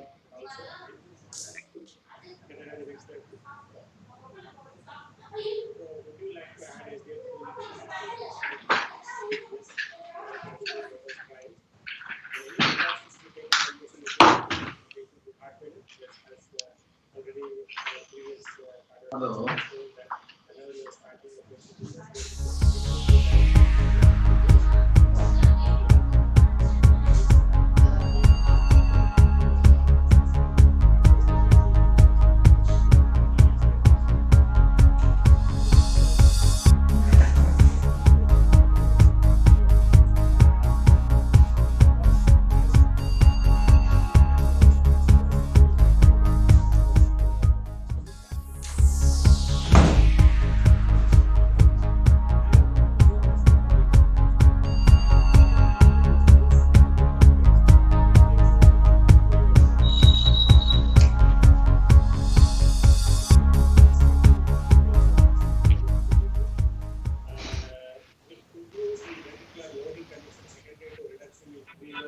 Thank you, the speakers of the last session, Dr. Ajay, Dr. Ramachandran, and thanks to Chairperson, Dr. Surendra Kumar, Dr. Abhay, my dear friends.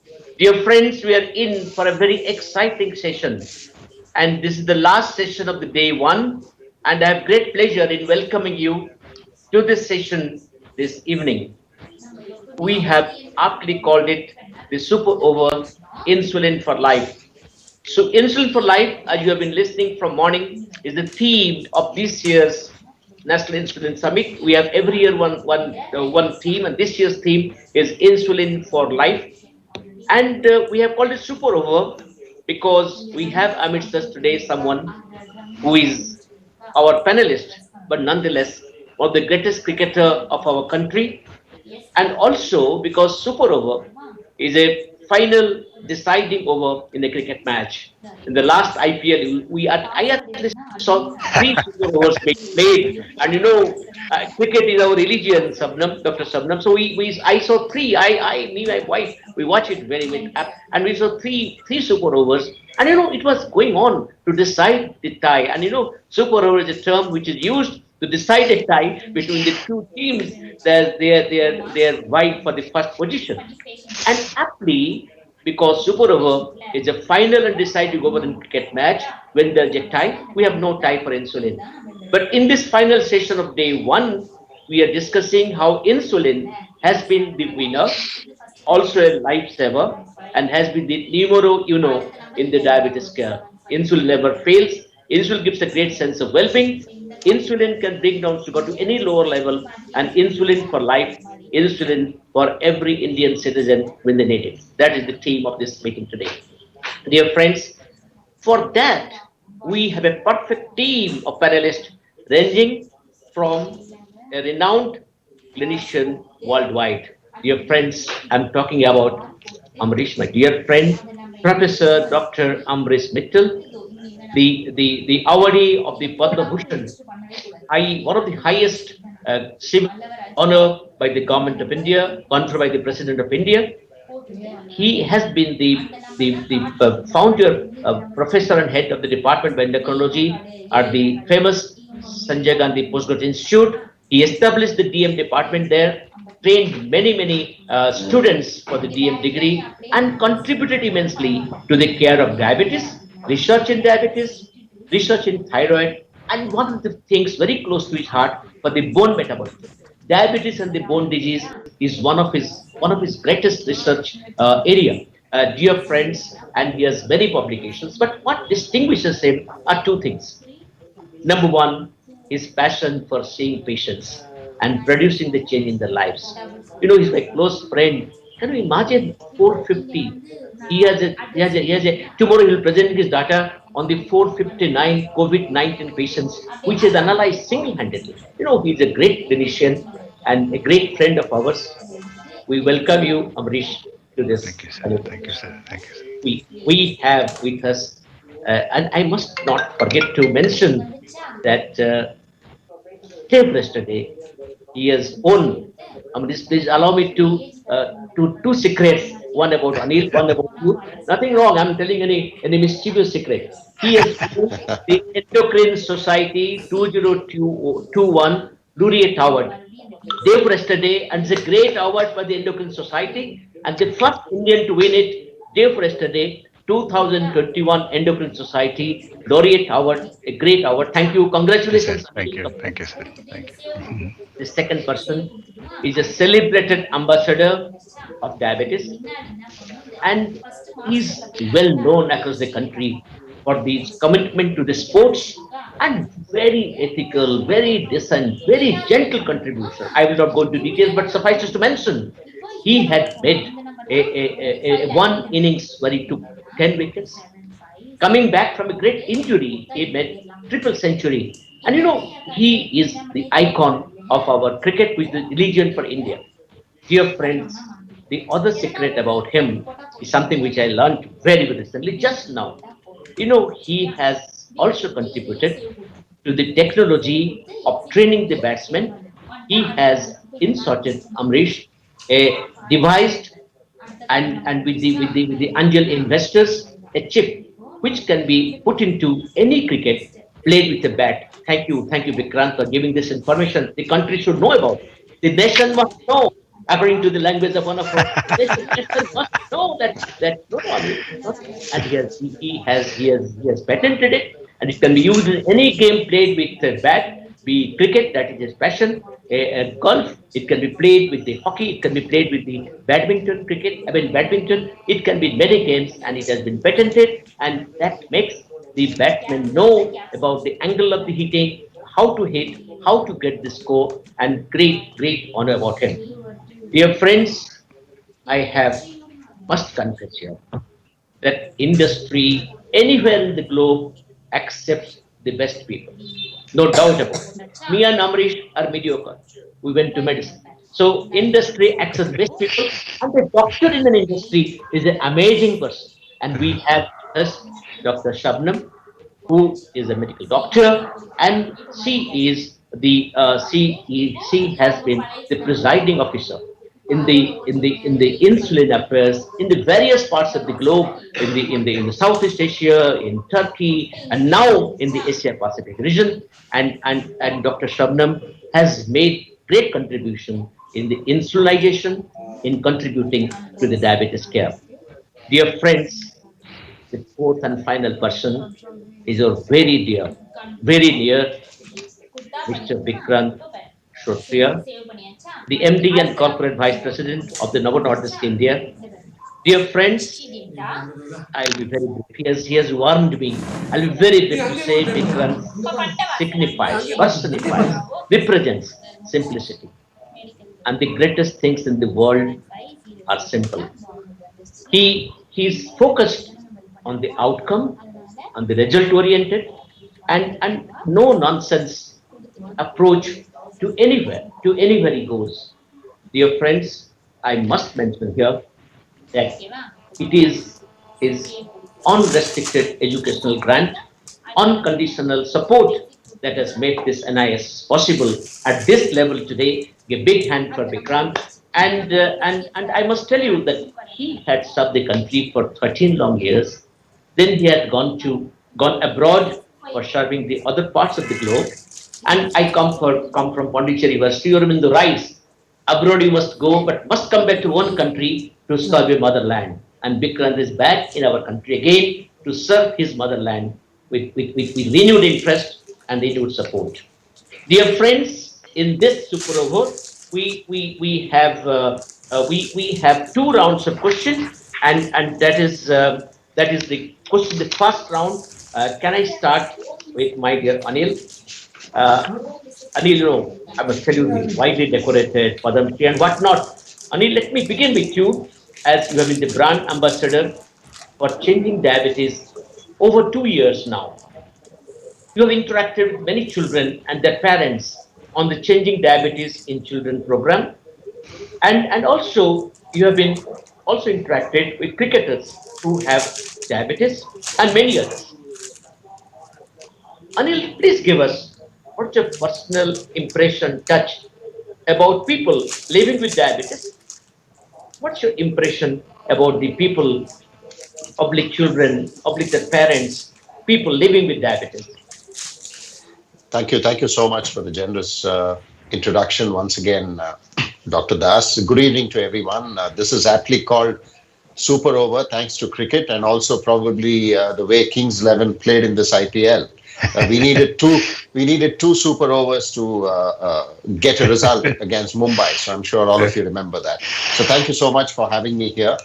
My interactions over the last few years, thanks to Novo Nordisk, with children with diabetes and people who are living with diabetes, has been an eye opener. I think generally in India, when it comes to diabetes, when it comes to non-communicable disease, we have some sort of a lethargy in understanding or even being aware of those diseases until and unless we start feeling unwell or something happens or one is hospitalized. Only then people realize that they have diabetes, and then even then, the discipline that it takes to control diabetes or to keep in check, thanks to insulin, is something that I was amazed. The smile that I saw when I went to interact with the children in a park in Kavan Park here in Bangalore on one of these awareness campaigns. They were all ready, very enthusiastic. They ran along with me right throughout that campaign, and it was wonderful to interact with them. Yes, it is hard on the parents to sort of bring their child up with especially when they first know that their child is having diabetes, and that's something that, yes, economically it's a large strain, and also they feel that, okay, how come my child is not normal? I think with the kind of medical support that we have today, it's very easy and common to live with diabetes. When it comes to cricketers, I didn't even know that Wasim Akram, who I played against quite a lot during my career, I never knew that he had diabetes, and he was insulin dependent.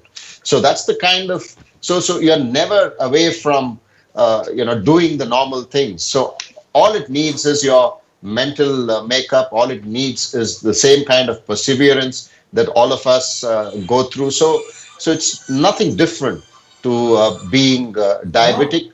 I have in my own family, my father-in-law is insulin dependent, and I can see the discipline that he has. Whether it is his food habits, whether it is his timely meal that he consumes, and also being active. Even at his age, he's extremely active, and he understands that by being in that way, it's very easy for him to lead a normal life. So I'm really, my interactions with people with diabetes has only opened my eyes, saying that, look, this is something that you can actually lead a normal life. All you need to do is administer insulin regularly, obviously go and consult your doctor regularly, but more importantly, stick to your routine, stick to your exercises and your diet. And that's something that I have seen someone living with diabetes do really, really well. Anil, thank you very much. I remember two WHO slogans to encourage what you exactly said. WHO said a few years back, Ambrish will remember, it said a non-diabetic is better than a non-diabetic, quote unquote. It said exactly what you referred to. A diabetic is regular. He takes food on regular time. He takes medicines. He goes to doctor to check the various parameters. His food is regulated. So that's what you referred to. You also referred to the full life despite diabetes. The other slogan of the WHO, full life despite diabetes, and insulin has made it possible. As you rightly pointed out, insulin for life, insulin for defeating diabetes, insulin for a full life despite diabetes.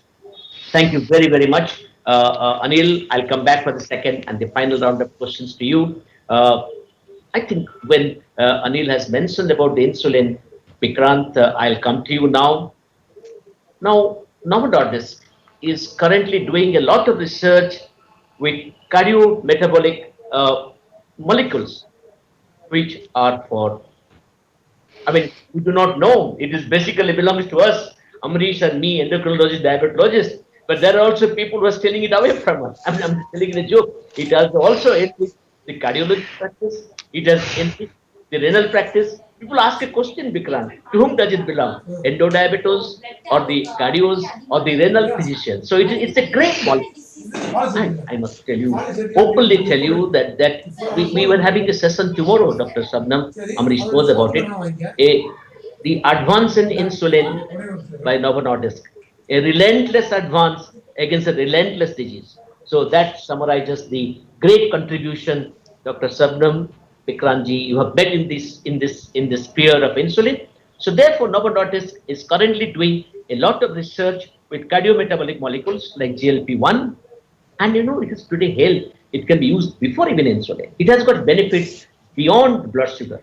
People have even published in 2021, 2 days back, in the diabetes care, Dr. Shabnam Vikranji, that it is beyond HbA1c, the benefits. Somebody must have seen that the standard operating procedure, standard diabetes care. And I just wanted to know, with this changing paradigm, Vikranji, do you think since GLP-1 came, it's a little probing question, Vikrant, maybe little question which will quote unquote unpleasant. Do you think with the advent of GLP-1, you were the pioneers of GLP-1, you brought the injectable one, which has changed the scenario of the country. You are on the verge, you have brought it, the oral GLP-1, which is hailed as the game changer. Do you think with this, does the research in insulin innovation has taken a backseat, Vikrant? Please tell your views. Thank you, Professor Das. And I think it is really becoming a superpower because the time is getting over, and then we are actually in the last leg of the day in terms of this question hour. I would say that we have got one passionate area, that is the protein chemistry. We thought when insulin got discovered in 1923, that's a solution which we have got. Then it took us 23 more years to get, and now we have got a short acting and we have got a long acting, and then it's done. But then another 35 years, we got human insulin, and we thought now we have got human insulin. Now probably there is no more research which is left. And then it came modern insulin. Then again, finally, we thought now we have got all these 3 types of modern insulin. Detrimer is there, no mix is there, and no rapid is there. Is it all done? Our scientists never stop.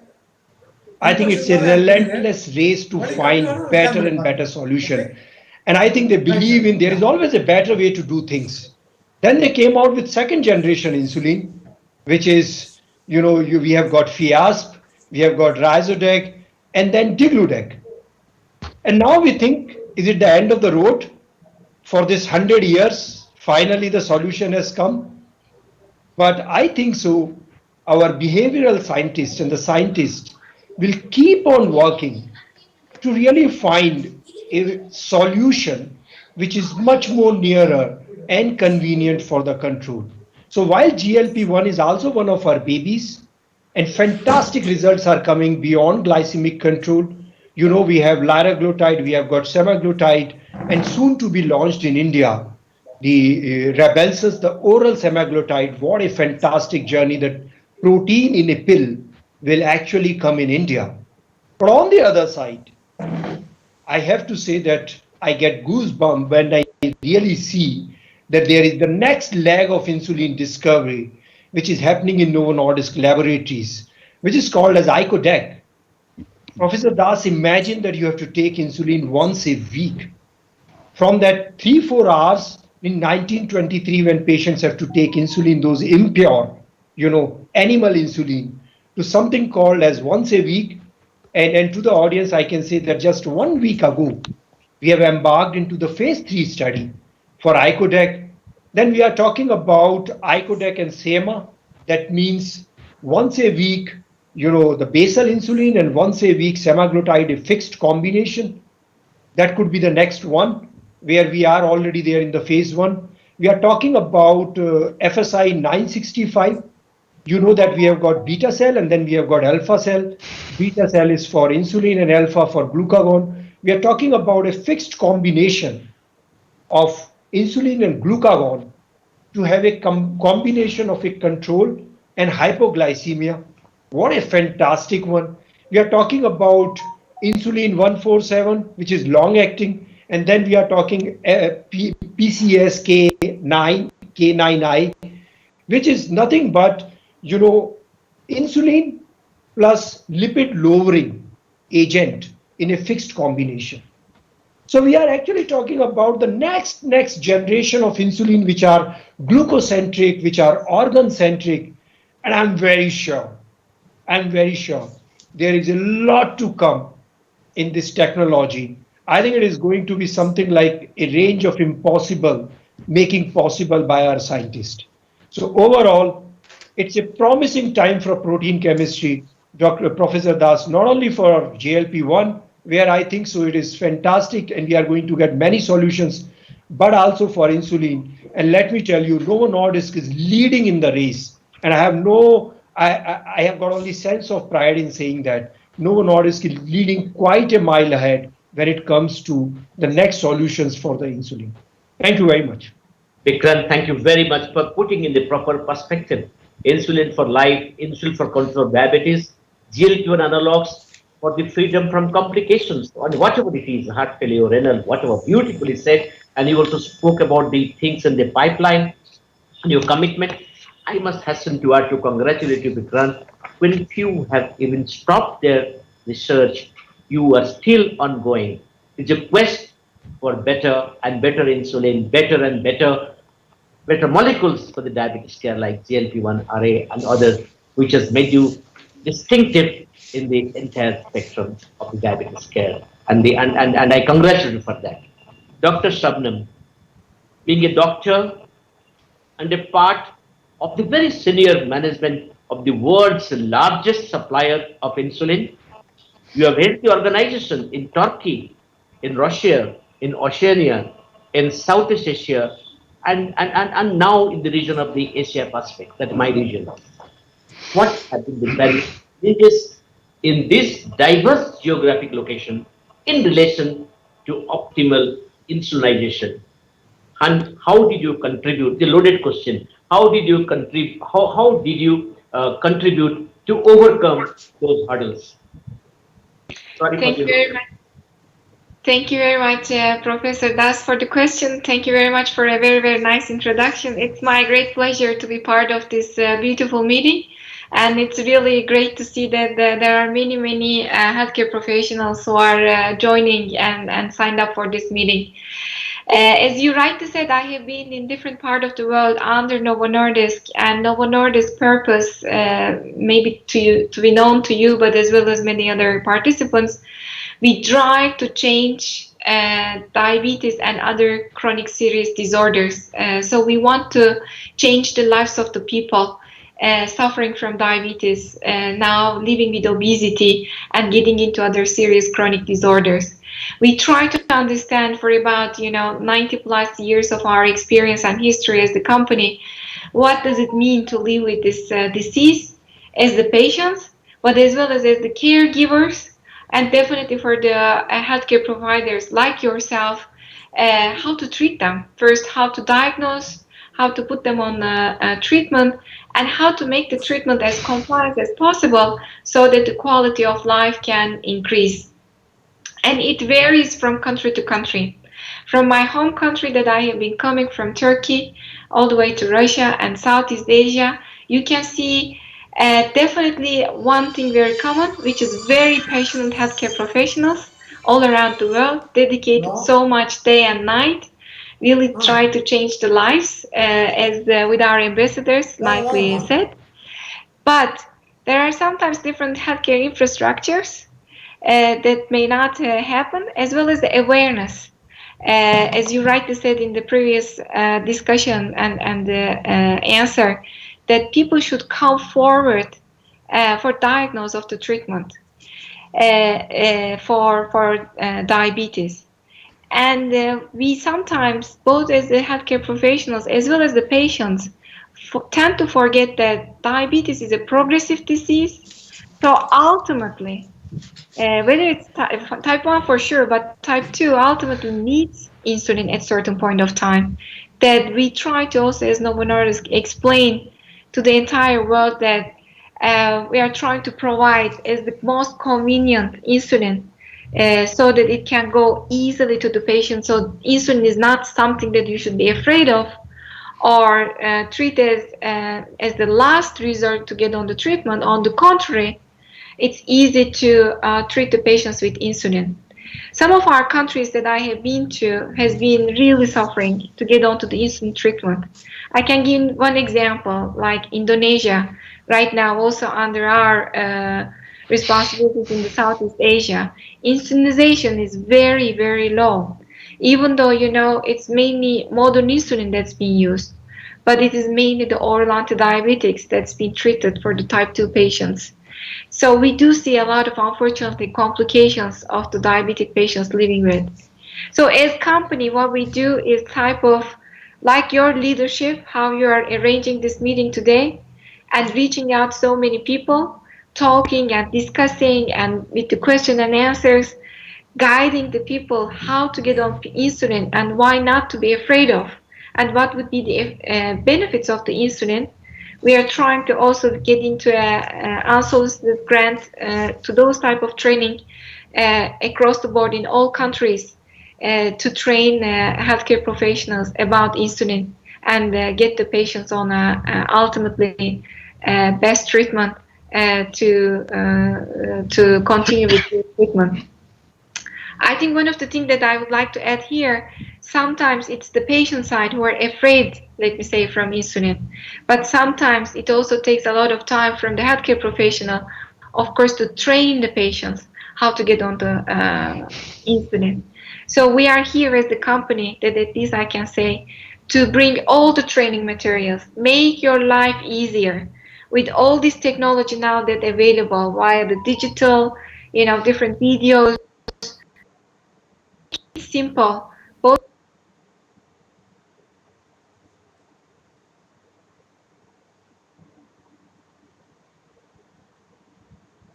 we used to say in company, or we are saying in the company, treating diabetes is not expensive, but not treating diabetes is very expensive.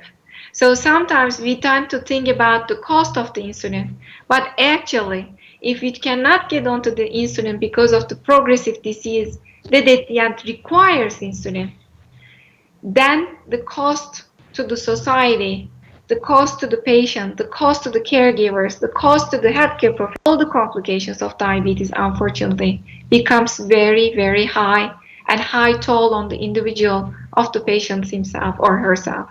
So we are here to talk about insulin and definitely train about insulin for every stakeholder that needs it. Thank you for this brilliant answer. You know, there are about 19,000 people registered for the meeting.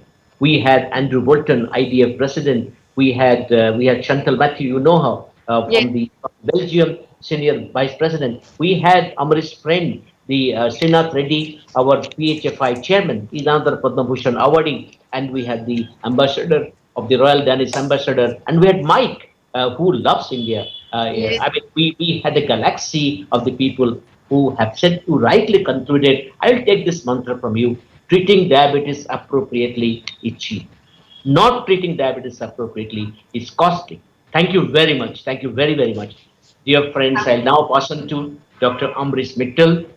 Ambrish, the last question in the first round to you. Insulin therapy was perceived as a barrier, as a big challenge 20 years back. You know, you have a large years of experience, Amrish. You are the key opinion leader. You have made a dent in the diabetes care in the country by publications, patient care, teaching sessions, what Dr. Sabnam alluded to. You have also used technology very, very smartly and one of the pioneers. But I would like to know, people would like to know from you, how the innovative therapeutic options say like analog insulin, like insulin pens, and the other technologies in general which are available has been patient friendly, has been the tools for a better adoption in your diabetes practice. Amrish. So thank you, sir, very much for all the generous words and generous praise, as always, and very happy to be here and to be happy to be with Mr. Kumble again at the fourth time. I think we are doing this insulin thing together. So, and I think when people like you lend their name to a cause, it makes a big difference. The reach increases several fold. And it suddenly people connect much better. So it's a very, I mean, I really appreciate and admire going beyond your normal sort of domain Thank you so much to contribute in this. And of course, Professor Das is always there. So the important point is that there are two concepts of insulin that have changed. One is insulin itself, as Vikrant highlighted, has made such a big difference from what it was 100 years ago to now. And what is that difference? Number one, with the development of newer analogs, insulin therapy has become smoother in the sense that you have basal insulins that cover 24 to 30 hours, 36 hours sometimes. So that thing of getting a dip in the middle of the night, that was a nightmare for Professor Das and me, for our patients in our early stages of our career, is much, much less now. That fear of that 2 a.m., 3 a.m. hypoglycemia, it's not gone, but it's much less because these insulins are flat. So if the patient sleeps easy, the doctor sleeps easy. So I think it's important that we understand that basal insulins, the analogs, have made a big difference to that. And you know what one hypoglycemia can do, and the cost, physical, emotional, and financial cost of getting a significant hypoglycemia at night is very significant. So that is one major change in basal insulins. And of course, the excitement of getting a once-a-week insulin, and we are going to be part of that study very soon, is unimaginable. So that once-a-week basal insulin will probably change the game again, as your earlier insulins did. So the basal insulin concept, fantastic for the patient. Then the timing of basal insulin has also become flexible. It's easier for the patient. That's really important. And then there are the short-acting insulins that you've come out with, and that have been developed, which are remarkable. Why are they remarkable?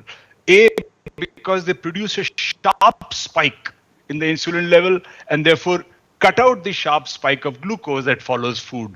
So they mimic our normal, natural insulin secretion better than the conventional human insulin, because they absorb fast and they peak fast. So therefore, you can blunt the postprandial spike that is induced by food much better now than we used to earlier. And as a result of that, they have less tailing off action. And because of that, the hypoglycemia that happens a little later is also less with these. But there's another big advantage, which is less talked about with the modern short-acting analogs. And for me, these advantages, like I told you about flexibility in timing of basal insulin, these advantages are exceedingly important. When you have gray hair like me, you've seen that patients, you may talk of the fanciest insulin, but patients don't follow directions very carefully most of the time. So for example, with conventional human insulin, we were saying you give it 30 to 40 minutes before the meal. None of my patients were doing that properly, none. And I've rechecked and rechecked and rechecked. They would take it either 5 minutes before or just before. But 30 to 40, if you have to do it every morning when you're rushing to work, you need that 30-minute gap, and it's pretty complicated. Now you have these insulins, other than the fact their postprandial action is so good and whatever, the fact that you can take them right with the meal, even during the meal, if you forget, even that is fantastic. So I think convenience is very important in therapy. That is the way to encourage compliance and adherence. And insulin is usually not short-term. It's often a long-term therapy. Anti-diabetic therapy is a long-term. So if you have long-term therapies, if it's not convenient, you'll always be struggling. So anything that adds to the convenience makes a big difference. Therefore, I think the analogs insulins have made a huge difference in everyone's practice, but I know for sure in my practice, and that's why they are where they are right now. So this is the insulin part, sir. Other part, Dr. Das, is the delivery part. Again, when we were residents, we were boiling syringes in the ward and, finding the correct insulin needle and, then injecting people and, of course, checking with Benedict solution, the urine glucose and all that. But anyway, so that was a cumbersome, painful process. People were terrified of the residents around, and then then all the insulin shots will go in. But I am telling you now that with newer devices, it is unimaginable how it has changed in front of our eyes. How easy it has become. It's less than a mosquito bite, I say always now. When patient asks me, is it going to hurt? I said, you bitten by a mosquito? And they say, most Indians will say yes. Well, I said, it's less than that. Okay, because it's less than a normal injection. It's really nothing. Once patients have used it, they never complain about the prick. It's only that initial barrier that we have to cross. So the convenience of pens, of preloaded pens, not having to mix, not having to do too much of that mixing and waiting for the insulin, the convenience of just injecting. Anybody can inject. Older people can inject. Kids can inject. That convenience is quite remarkable, and I think that also has added a lot to. I would consider that in patient care a very, very significant advance. Not perhaps as much as the analogs, but if the analogs were not delivered properly, they would be useless anyway. So I think this is an essential component of our delivery system. So both these components, sir, have made a big difference to insulin usage from, say, 3 decades ago to now. There's a difference of day and night. Thank you, Ambrish, for a very beautiful, significant answer. And you have spoken about both the insulin delivery devices. Now it is a hair prick. As you rightly said, in older times, we were changing over about 15, 12 years back. Some people used to come back and tell us when we change over, like Hindi film song, Pehle Kyun Nahi Mile. They will say, why you didn't give us device? That's the acceptability of the newer device. Thank you, Amrish, for a beautiful answer. The last round of the questions, very brief round. I'll start again with Anil. Researchers and the doctors are doing their best, as you saw, Anil, to overcome insulin inertia. That is the reluctance to take insulin. You call it insulin inertia. How do you think public figures, icons, I would not say like you, but that's in my built-in, like you, can influence and you can play a role in making people with diabetes realize the goodness and the liveliness of insulin and the tremendous benefit that insulin can bring to their life? I think, Dr. Ambrish just mentioned about the ease and the convenience of taking insulin. And, like I mentioned, I have seen cricketers like Wasim Akram, who we never felt that he was on insulin. So you can perform, you can at the highest level, living with diabetes. And I think it's also creating awareness. I've been involved over the last 3 years with Novo Nordisk, trying to create an awareness of the importance of healthcare, lifestyle, and also, of course, living with diabetes.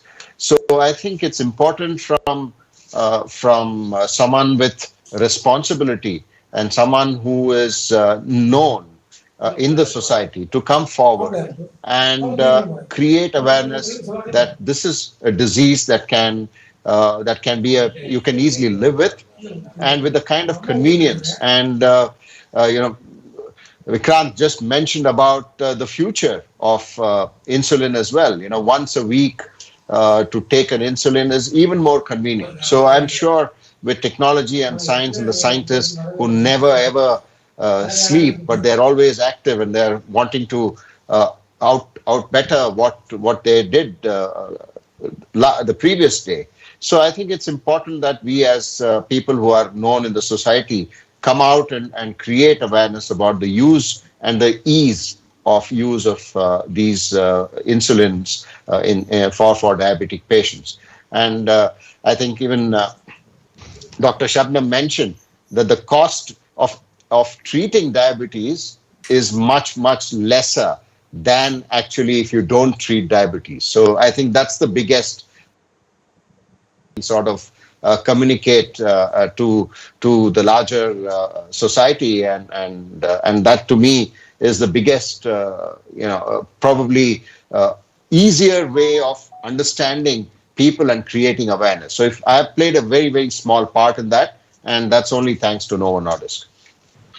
Anil, thank you very much. You have played a revolutionary part, changed the scenario, and you rightly said that this, coupled with the advances, coupled with awareness, can make the dent in the diabetes care in the country. Dear friends, the second and last round of question to my dear friend Vikrant. You know, India is a diverse country, Vikrant, with varied social, economical backgrounds. How do you ensure accessibility of this life-saving insulin to all those who need it? Thank you, Professor Das. And I think we really feel responsible for accessibility and the treatment. And when it comes to insulin, it becomes quite a lot of demand also sometimes. And as in the morning, Dr. K. Srinath Reddy talked about, that we are actually contemplating whether it is a human right to have insulin. So let me give you a perspective from organization point of view, that today, every second person who takes insulin worldwide, as well as in India, actually depend on insulin to Novo Nordisk. Actually, it is Novo Nordisk insulin which is being used. Major chunk of our revenue actually come from new generation therapies. The profits which we reinvest actually in research and development comes from new generation insulin. But on the other side, we also know that there are a large population in country like India, in Africa, in Southeast Asia, which are actually dependent on human insulin. So in India, 2 decades back, actually, we contemplated, should we continue human insulin for long? And we realized that we have got 3 million people. That's a population actually, which depend on insulin on Novo Nordisk. And we designed this long-term strategy called Insulin for All. You have called, Professor Das, Insulin for Life, and we have called it Insulin for All. So there is a lower strata of insulin, and it is a gold standard, let me tell you, human insulin. Then we have got in the middle stream, modern insulin, and then we have got the latest insulin, new generation insulin. And you know, I'm sure that Dr. Ambrish Mittal know and Mr. Kumble know that in India, we have got different strata which can have an affordability of these 3 types of insulin. And let me tell you, I feel a little bit disturbed actually when people talk about insulin treatment. That's the last part of my deliberation. And that's because I think there is a perception that insulin is very costly. But Professor Das, let me tell you, the Gelusil, antacid, which we take after food, or the Brufen, is more costly than actually insulin. Insulin is even cheaper than a cup of tea now. Okay, so it has really become the most affordable treatment people can talk about. And I think from Novo Nordisk, with actually a resolution that we will keep the selling price up to only maximum $3, not only in India actually, abroad and across the globe. That is something, a very significant step, bringing down from $4 to $3 for access and affordability. Treatment is paramount for us, the control is paramount for us, and we will stay committed with this insulin for all in India. Thank you very much. Thank you, Vikrantji. Thank you very much. Thank you very much for also reducing price of even the advanced modern insulins, which has become more affordable. Thank you very much. And I have a similar question to Dr. Sabnam. You know, we have a saying by the UN chairman. He said the concept of 10 by 90. He said that the 90% of the revenue is spent for the 10% of the people in the Western world. Well, the 10% of the revenue is spent for the 90% of the diabetics in the other side of the globe. Dr. Sabnam, for most of the pharmaceutical companies, business is focused largely on Western part of the world, including the diabetes business. However, more than 2/3 of the diabetics population resides in countries like India and other likewise countries. Now, Dr. Sabnam, how can you ensure I mean, I'm very passionate, because this is my country. How do you ensure, you and Vikrant, ensure that this countries also remain your key priority in your business strategy? I can definitely ensure you that in the region Asia Pacific, India is super important for us. And I can say in our Novo Nordisk company, except North America, which we call international operations, and you have seen Mike, who is my boss in the morning, who has been in the opening part of the meeting. He very recently, around 8 months ago, made an organizational change and established this region as we call Asia Pacific today. And the reason was really to put the focus first into that region, but as well as bring the countries existing in that region close to the CEO. So between Vikrant and the CEO, actually there are two people who are also by face-wise is very familiar to yourself. So it's just a matter of let's say easiness for Vikrant pick up the call, I mean the phone, even to talk with the CEO saying. Given us the secret. You have given let the secret out. That Yeah, I revealed it. So but it was the whole idea that we want to get closer to the affiliates, the countries, and the patients, to be all frank, because we really mean it when we say we want to drive drive the change to defeat diabetes, and the only way that we can do it to get closer where the needs are. And the needs are at the affiliate, and in the region APEC there are many needs, because 1/3 of the world population is living in that part of the world. Of course, definitely India is one of it as the most populated. Again, another country is Indonesia, for example, which is number 4 in terms of the world population that are existing. So world population is here. We have region Asia Pacific that are close, and our biggest affiliate in our region is Vikrant, I mean the India. So I day to day make sure at least that talk about what are the needs in that country, be the share of voice for your country within our organization, and make sure all the investments come forward. So the good thing is, whatever you hear, yes, yeah, whatever you hear globally, it's directly coming to India.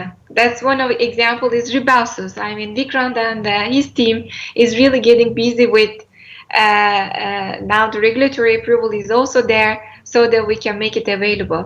And the whole idea, from all the way to the human insulin vial to the best innovation, that in the morning you heard from our chief scientific officer, from our medical officers are existing. You get it in India, as well as I'm very proud to say we are also producing in India for our patients over there. So the focus is there. Vikrant and the team is really trying their best to understand it, the need there, and we will make sure the investments also going to continue to come into your country. Thank you very much for that very prolific. I mean, it's a loaded answer. It gives it means vistas for us. Can you just imagine? I'll just take 1 minute to say 4 workshops of 3 hours duration each yesterday, centered around the theme Insulin for Life. Second one on the psychological resistance in insulin. Third one on the time in range, and the fourth one GLP on the GLP-1 analog. And today and tomorrow there are 5 panel discussions. There are 3 plenary lectures.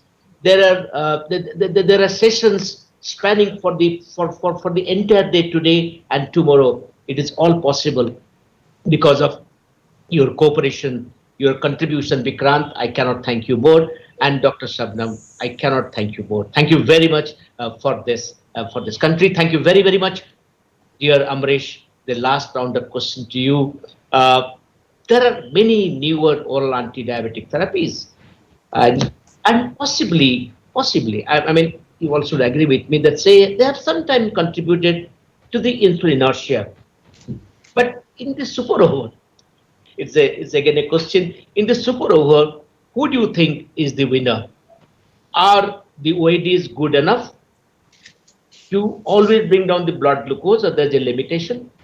In the fight against diabetes, do you think insulin appropriately, when required, is still the right choice in the appropriate case scenario, and which never fails, insulin never fails, which should be the birthright of every person with diabetes, like light, air, and water. This morning we discussed that, and I mean, with every person with diabetes, is insulin when they need it is a winner.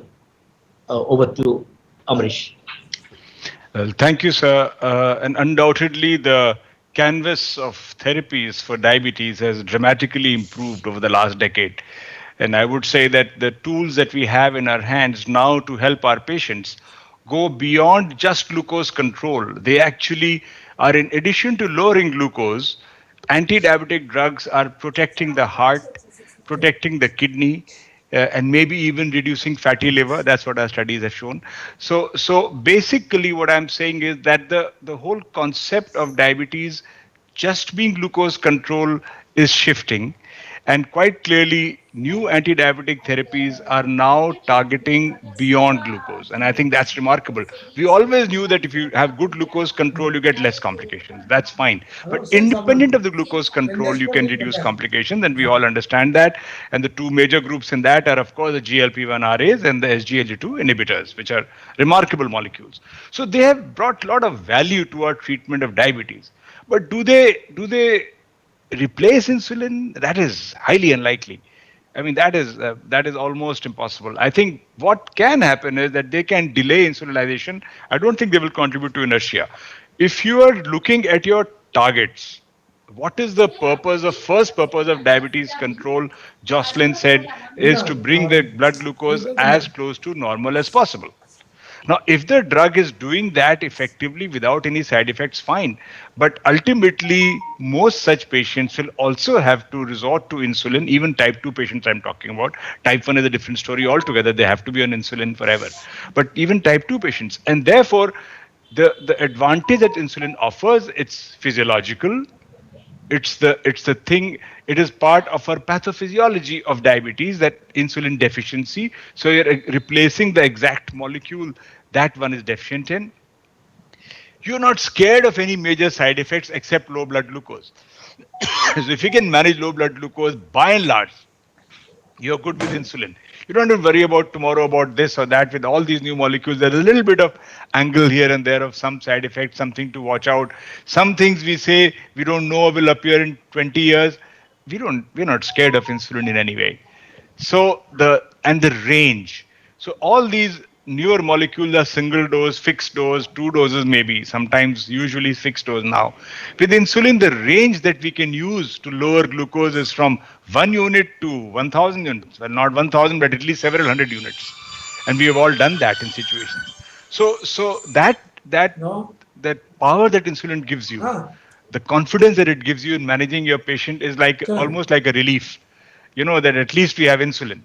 So I'm sure. So I tell my patients that even while you're juggling your oral antidiabetics and you're not sure what to do, your sugar is right now 350, even though you're a newly diagnosed diabetic, use insulin. It's like an umbrella in the rain. While you figure out your whatever you're going to wear and what you're going to do, have that umbrella. It'll protect you. So insulin is like our umbrella for our diabetes. So I don't think any drug will ever replace insulin. Yes, they will make our job easier and better and help us to help our patients better. But insulin will retain its place of supremacy and the numero uno, as you said. Fantastic answer. And this super over has been decisive. Anil, thank you very much for joining us. Thank you. I cannot thank you more. And tomorrow you'll be joining us again for the COVID-19 and diabetes panel with Dr. Ganga Ketkar. We're looking forward to it with Sudhir Bhandari. We're discussing the vaccines also. I think yes. The contribution will be great. Dr. Sabnam and my dear friend Vikrant, in silence, with the greatest respect and greatest regards and greatest offering of thank you. I'll remain silent. Thank you very much. Thank you. Thank you. Thank you.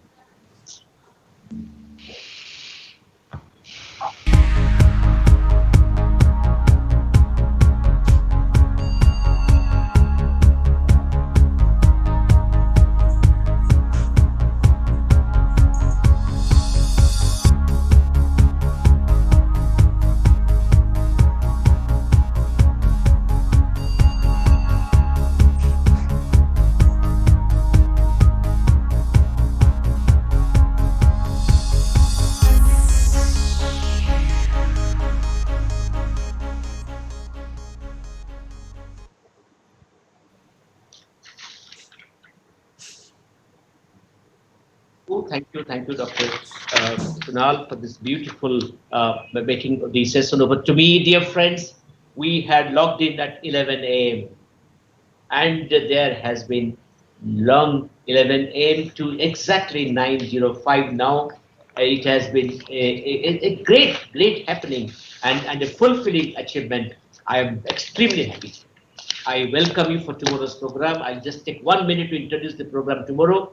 We start at 10 o'clock with setting the scene for the day 2.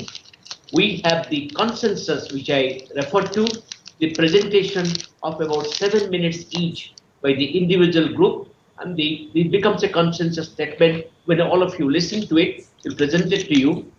We have the second Lifetime Achievement Award oration, Learning the Art and Science of Medicine, The Journey of Joy. See, what a title. By no less a person than Professor Dr. Nalini Shah of the KEM fame, of the Vellore fame, of the Mumbai fame, of the India fame. We following that, we have the insulin therapy, the clinical advances, and we have 2 symposium there. We have clinical insulin science symposium, and we have a debate, choice of monitoring diabetes, whether it is TIR or it is CGM, by 2 great debaters. There will be no white flag. There will be no white flag. There will be fierce debate. We have next step panel, which you are referring to, an A to Z concourse on COVID-19. We have the best people joining us. Dr. Raman Gangaketkar held as the ICMR face for COVID-19. Dr. Ambrish Mittal, I told you, 459 and still counting the cases which are recovered. Dr. Shashank Joshi, Madam Shri, you see him every day on the TV in the government panel. And Dr. Sudhir Bhandari of the Jaipur fame, and they will speak about the COVID-19. Then we have the stepping into insulin centenary, the national perspective. We have Dr. Ramachandran. We have the NCD commissioner to speak to us about the NCD PCDS, and also someone to speak to us about insulin availability from the government side. We have the basic insulin science symposium, dear friends, and we have speakers starting from JJ, Subhankar, and Krishna Sasade talking to us the insulin basic science symposium. Then we have the master teachers confluence on the hepato cardio renal axis in diabetes mellitus. And we have taken this to invite people who are the heroes in their own field in their relationship with diabetes. We have again Padma Bhushan Dr. Shiv Sharin, we have Dr. Stephen Gauff, and we have Professor Dr. Georgie Abraham of the Chennai fame, of the Tanker Foundation fame. Then we have the panel on the academic and the contemporary classics in insulin, and then we pass on to the result of the quiz, and we end our NIS. Looking forward to NIS 15. Dear friends, my sincere thanks for joining today. Join us in time tomorrow before 10 o'clock. We are going live at 10 o'clock. Thank you. Shubhratri.